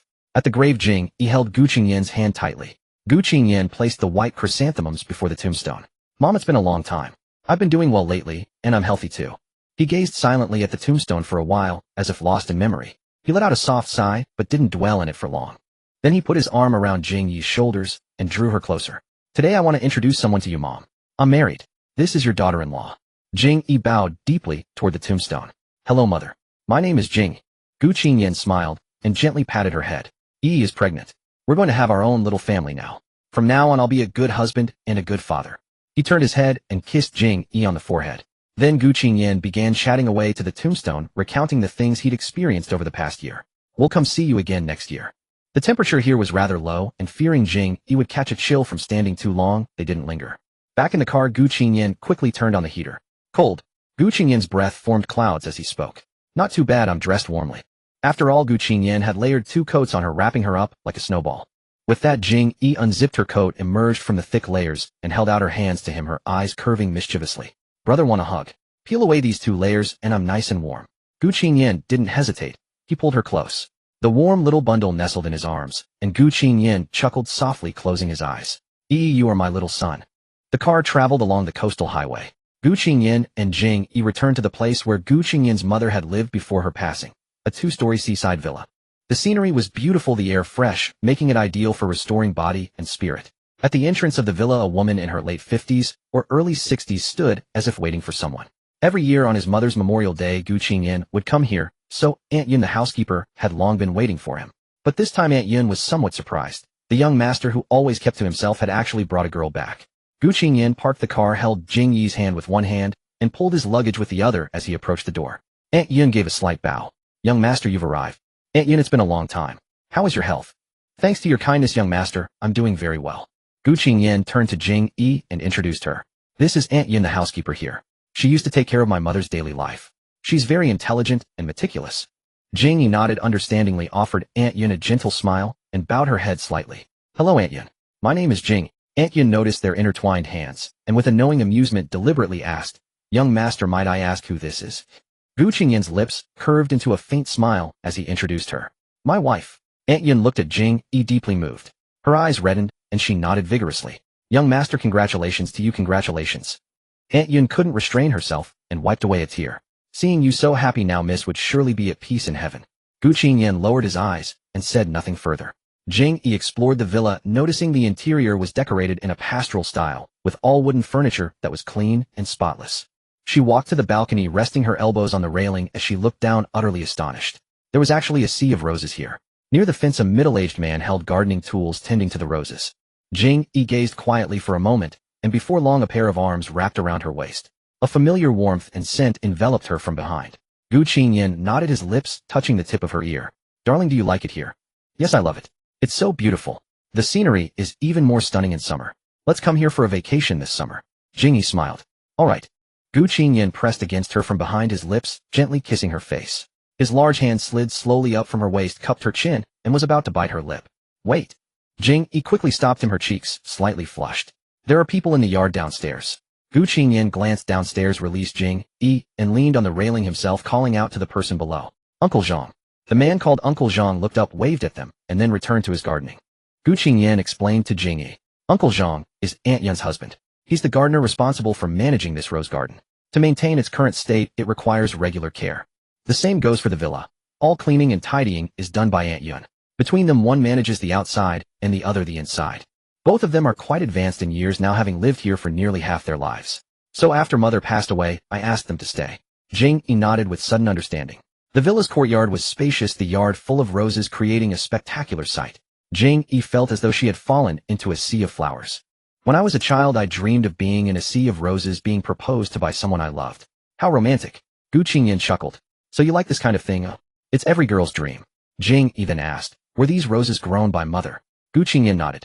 Yes, she loved growing flowers very much. Jing Yi nodded with enlightenment. So the love of gardening came from mother. Brother, do you have any photos of mother? Gu Qingyan nodded. Yes, I do. Gu Qingyan took her hand and led her back to the living room, picking up the only picture frame placed on the cabinet. Gu Qingyan handed it to her with a bittersweet smile. This is the only one. My mother didn't care much for having her picture taken. This one was taken accidentally when I was a child playing with a camera. Jing Yi smiled and took it. She looked at the person in the photograph, a gentle-looking woman with a warm, smiling expression. The softness in Gu Qingyan's features bore a striking resemblance to hers. Jing Yi sighed, inwardly wondering what a pity it was that beauty met such an untimely end. That evening the couple slept in Gu Qingyan's room. After a shower they lay in bed, ready to fall asleep. Gu Qingyan held Jing Yi in his arms, kissing her endlessly. The buttons of her nightgown were unfastened. Since Jing Yi had become pregnant, the two of them had not been intimate. It had mostly been kissing and touching, with Gu Qingyan handling himself. Jing Yi could feel his passion today. No need to guess. This was undoubtedly because a new scene had been unlocked. He gently bit her lip again, and her lips became somewhat swollen and red from his kisses. Gu Qingyan gently grasped her small hand, holding it in his palm and rubbing it softly. Wife! Jing Yi's cheeks flushed, and the bedroom shadows flickered in the lamplight. Afterward, the warmth on Jing Yi's face refused to fade for a long time. He nodded and kissed her cheek. Then, savoring the moment, he gently bit her ear. Jing Yi was extremely sleepy, and Gu Qingyan clinging to her only annoyed her. So she pushed him away firmly, pulled the blanket over her head, and said, "Don't bother me. I want to sleep." Seeing her cover her head again, Gu Qingyan hastily coaxed her. "All right, sleep now. I won't disturb you anymore. Don't cover your head like that." Hearing his promise, Jing Yi finally revealed her head from under the blanket. A satisfied laugh from someone reached her ears. In early spring on Valentine's Day, February 14th, the sunlight was bright and warm. It also happened to be a weekend. Jing Yi had been sleeping in recently, and it was nearly noon when she was awakened by the ring of Gu Qingyan's phone call. "Darling, are you up yet?" Gu Qingyan's gentle voice came through the phone. Just woke up." Jing Yi rubbed her eyes. "Brother, where did you go?" "I'm at the company. I'm sorry. I had to work overtime today unexpectedly." "Oh." Jing Yi instantly sprang awake. Her tone barely concealed her disappointment. Her cheeks puffed out as she said unhappily, "We agreed to go out on a date today. I've been cooped up at home for so long, eagerly waiting for this day to go out and play. You broke your promise, you big jerk." Subconsciously, Jing Yi reached down and touched her slightly protruding belly. Because she was carrying a baby, Gu Qingyan had been extremely strict about monitoring her movements, afraid she might bump or fall, so she hadn't been able to go out and have fun in a long time. "I'm sorry, humph." After coaxing her for a while and promising to come home early that evening, Gu Qingyan finally managed to calm Jing Yi down. After hanging up, Jing Yi lay face down on the bed, pouting for a long time. This was their first Valentine's Day together since they started dating, and he had to work overtime. Jing Yi fumed for a bit, then picked up her phone and WeChat called her best friend Mu Qiyue, inviting her out to see a movie and grab a meal. But from the other end of the line came Mu Qiyue's mischievous laughter. Sorry about this, sis. I am out dating." She articulated each word with deliberate emphasis. Jing Yi paused, frowning. "When did you get a boyfriend?" "Just yesterday, the day before Valentine's Day. Someone confessed to me." Wahoo! Still immersed in the joy of being confessed to, Mu Qiyue's voice carried an upward lilt, sounding thoroughly delighted. "Who?" Jing Yi guessed in her mind and blurted out, "Is it In Sheng?" "That's right, it's him." Jing Yi was stunned. "What? But you were the one cursing him out before, and you said the nastiest things." "Oh, that whole thing was actually a misunderstanding on my part. Later when I went to Fuxing, I ran into In Sheng. He apologized to me first, even comped my bill. Then we added each other on WeChat, and before we knew it we were chatting away, and well, this and that happened, and we ended up together." Jing Yi. Mu Qiyue. "So now Sheng has little auntie." Jing Yi. Jing Yi's memory was still fixed on the recent moment when Mu Qiyue had been shrieking on the phone, calling In Sheng a delusional, unbearable creep. And now in the blink of an eye they were together. Her head was in a complete muddle as she simply couldn't imagine what had transpired between them. Mu Qiyue sounded puzzled. "Hey, by the way, if it's Valentine's Day today, why are you still inviting me out to eat? Will President Gu let you off work?" There was a trace of disappointment in Jing Yi's tone. "He's working overtime." "Overtime?" Mu Qiyue pursed her lips. Frankly speaking, that excuse sounded rather transparent, didn't it? Mu Qiyue instantly understood and said bluntly, "Sorry, I'm spending Valentine's Day with my boyfriend. I can't hang out with you. Gotta bounce." And with that the call was hung up. Hey. Jing Yi hadn't even had time to react before she heard the busy signal on the other end. She stared at her phone screen for a moment, and after hanging up, a WeChat notification popped up. It was from Gu Qingyan saying he had arranged for the family driver to pick her up and take her to the old mansion, and that she should get ready now. Jing Yi got out of bed, freshened up, changed into a new outfit, and headed downstairs.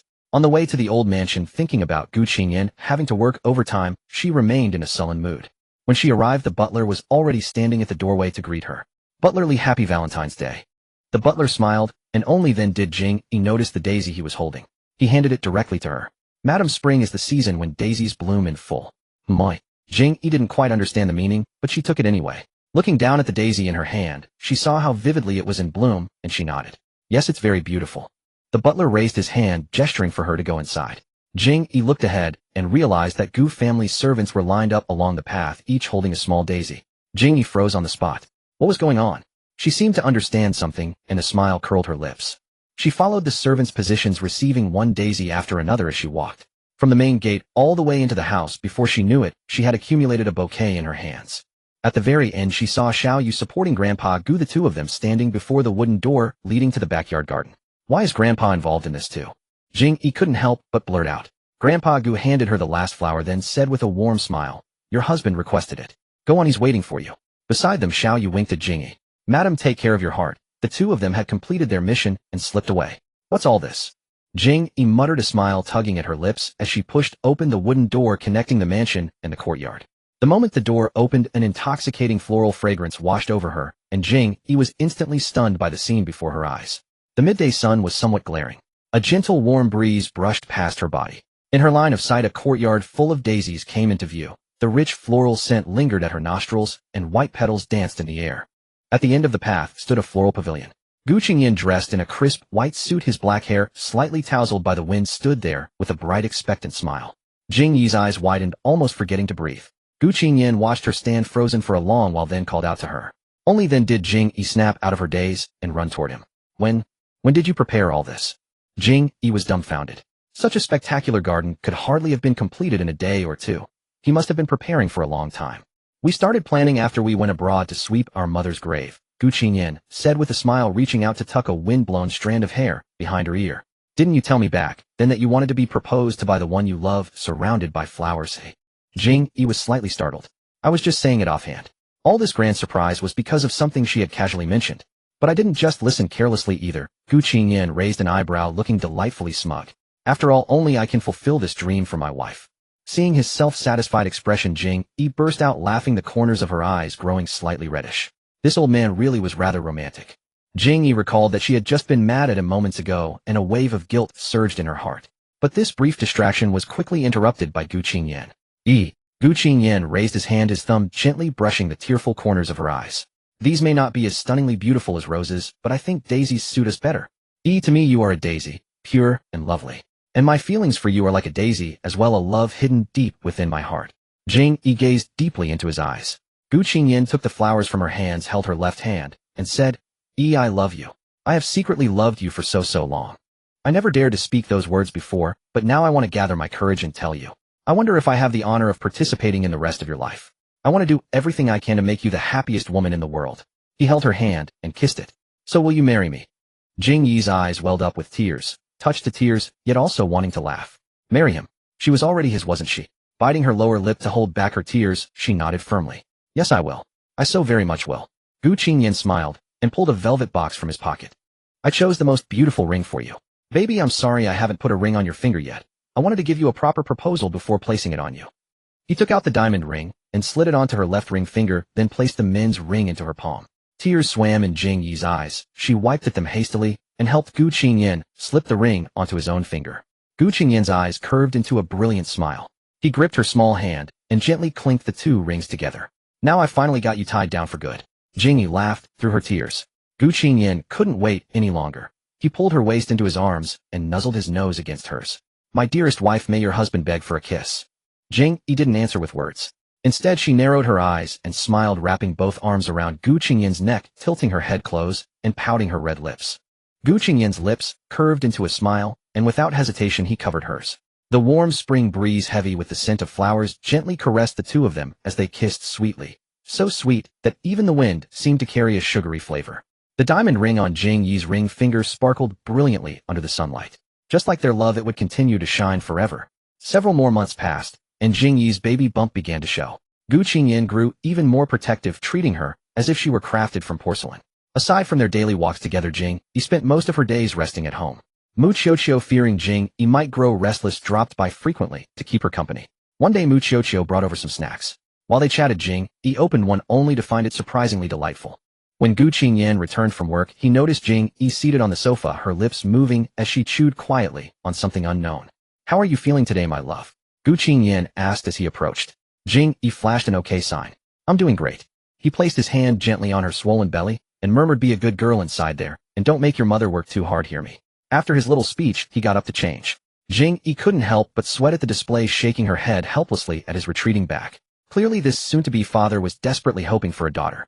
Perhaps influenced by Gu Qingyan's obvious preference, Jing Yi found herself unconsciously patting her belly and whispering along, "Baby, do us both a favor and turn into a little princess."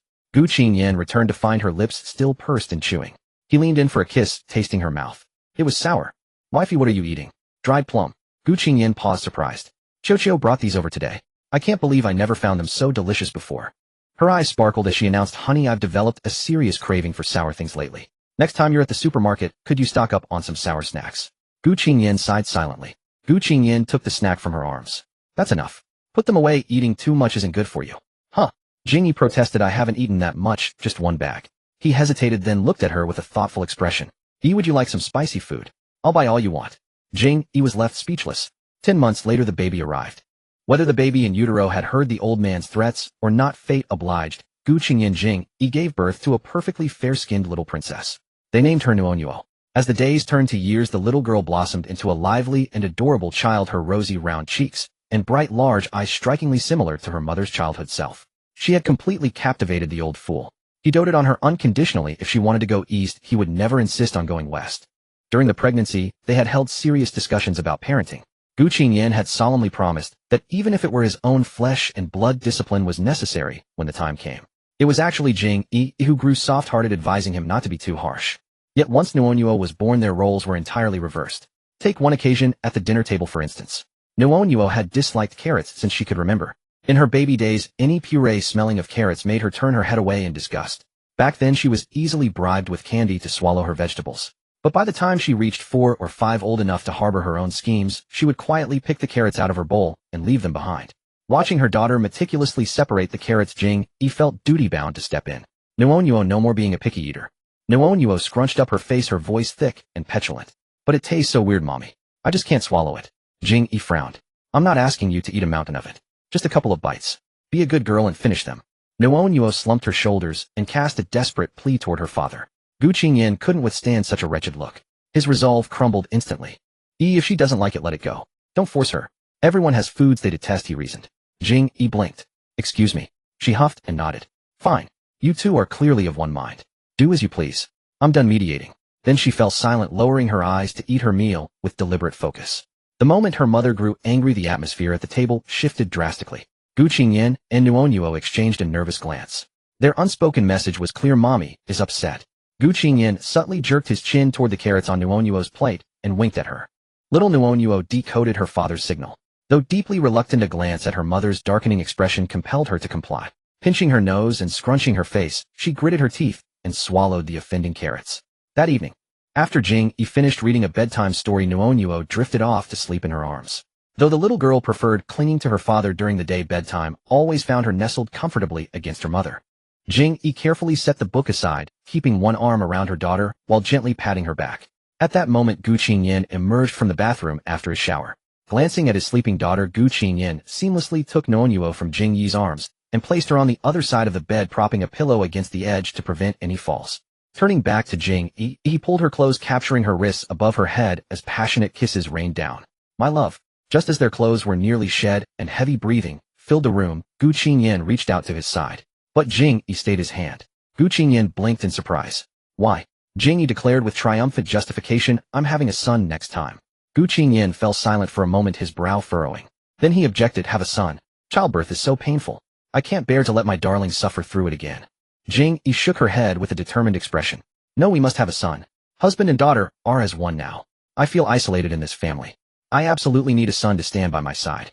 Gu Qingyan clarified, "Darling, while I adore Nuonyuo, you'll always be my first priority. Our daughter comes second in my heart." Jing Yi frowned at him, annoyance clear in her voice. "Then why were you contradicting me at the dinner table today?" "I was only trying to prevent our daughter from developing poor eating habits. If you won't teach her properly, at least support me instead of opposing everything I say." She couldn't help but recall someone else insisting before that children must be disciplined when the time came, without any leniency. Gu Qingyan hadn't expected this to make Jing Yi so upset. He paused for a moment before quickly working to calm her down. "You're absolutely right, my love. We can't let Nuonyuo develop bad habits. It's all my fault. I promise I won't spoil her next time." His large hand rubbed along her side waist. "Don't be angry anymore." Jing Yi pressed her lips together and didn't argue further. Gu Qingyan kissed her cheek, then quietly retrieved something and opened it while coaxing her. "Be good, my darling. We won't have another child, okay? Raising just one daughter is fine." The unspoken thought was who would want some brat coming between him and his wife. That was absurd. Thus the couple spent another night with adequate precautions. The next morning Nuonyuo opened her eyes and found herself nestled against the pillow once more. She turned her head and saw her father's broad solid back. And no need to ask, Dad was sneaking into bed with Mom again. It was fine. Day after day, she had long grown accustomed to it. The only mornings she woke in her mother's embrace were when that giant wolf dog was away on business. As long as Dad was home, she had no chance of sleeping with Mom. Nuonyuo got up, climbed over to her parents' side, and looked at the couple locked in an almost fused embrace, so sweet it was nauseating. She sneered dismissively and pat her father's face hard with her little hands. Dad, wake up. Carry me to the bathroom. Inside, Nuonyuo thought, I'm awake, so don't you dare keep sleeping. Gu Qingyan frowned in his slumber, slowly opening his eyes and feeling his face being patted by something warm and soft. Dad, I need to use the bathroom. I don't want to walk. Carry me, carry me. Gu Qingyan glanced down at the child in his arms, then reached up and pinched her little mouth. All right, I'll carry you. Be quiet. Don't wake your mother. Carefully, Gu Qingyan slid his arm out from beneath Jing. He got out of bed on tiptoe and carried his little treasure to attend to her bathroom routine and washing up. In the evenings, the most exhausted person was always Jing Yi. After putting the daughter to sleep with a bedtime story, her husband would come over and pester her. Soothe the little one to sleep, then attend to the big one. That was why Jing Yi slept in longer in the mornings, leaving breakfast entirely to the father-daughter duo. When breakfast was served, Nuonyuo's feet pattered as she prepared to run to the bedroom to wake Mom, but Gu Qingyan bent down and caught her by the back of her collar. You sit here and wait. I'll go fetch your mother. Gu Qingyan pushed open the master bedroom door. The person on the bed was already up. Jing Yi had just finished washing and was emerging from the bathroom. Wife, breakfast is ready. Jing Yi had only just woken and was still groggy, responding softly.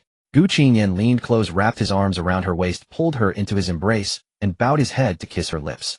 What are you doing this early? Good morning kiss. Jing Yi looked at him with a helpless smile. We're not newlyweds anymore. Still doing morning kisses. Aren't you shy? Our daughter is already 4. Gu Qingyan grinned. Though the frequency at night is pretty much the same as newlyweds. Jing Yi, he nuzzled against her nose. As long as we're in love, we're always newlyweds. Jing Yi's cheeks flushed pink, and she bit her lip in shyness. Gu Qingyan stroked her hair. Darling, I'm sorry for making you angry yesterday. I've reflected seriously on the Nuonyuo matter.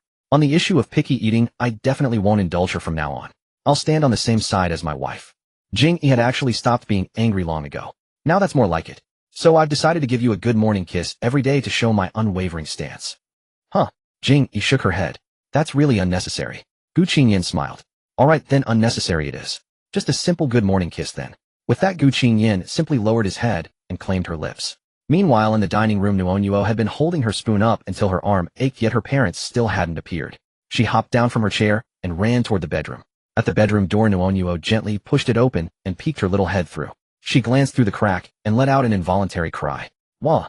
She covered her eyes with both small hands. Mom and Dad are kissing. How shameless. Nuonyuo's fingers suddenly parted and she peeked through the gaps. Dad, haven't you clung to Mom enough during the night? It's already dawn and you're still stuck to her. Gu Qingyan pulled his wife tighter in his arms and gazed down at the tiny figure on the floor. I'm never satisfied. Mind your own business. Nuonyuo wouldn't bother squabbling with such a childish giant wolf dog. She darted into the room, ran over to their legs, and tugged at Gu Qingyan's pants. You two always kiss without including me. Nuonyuo wants to kiss Mom and Dad too. Gu Qingyan and Jing Yi exchanged a smile. All right, we'll include you. Gu Qingyan chuckled, leaning down to lift Nuonyuo into his arms. Nuonyuo was now at eye level with them. The couple leaned in from either side and kissed her soft, cute cheeks. The end. With flowers of celebration for the conclusion, Yi and Qingyan will continue living happily in their own world. Wishing everyone to the same. Thank you all for reading. This novel is now complete at 2,000 words. It could have wrapped up sooner, but I blame my slow pacing in the earlier chapters. I've learned my lesson and will strive to do better next time. I've read every one of your comments. I absolutely love them. Thank you to everyone who sent gifts. Lastly, to those readers who haven't rated yet, please give the Gu family a 5-star rating. Thank you. September 10th, 2022.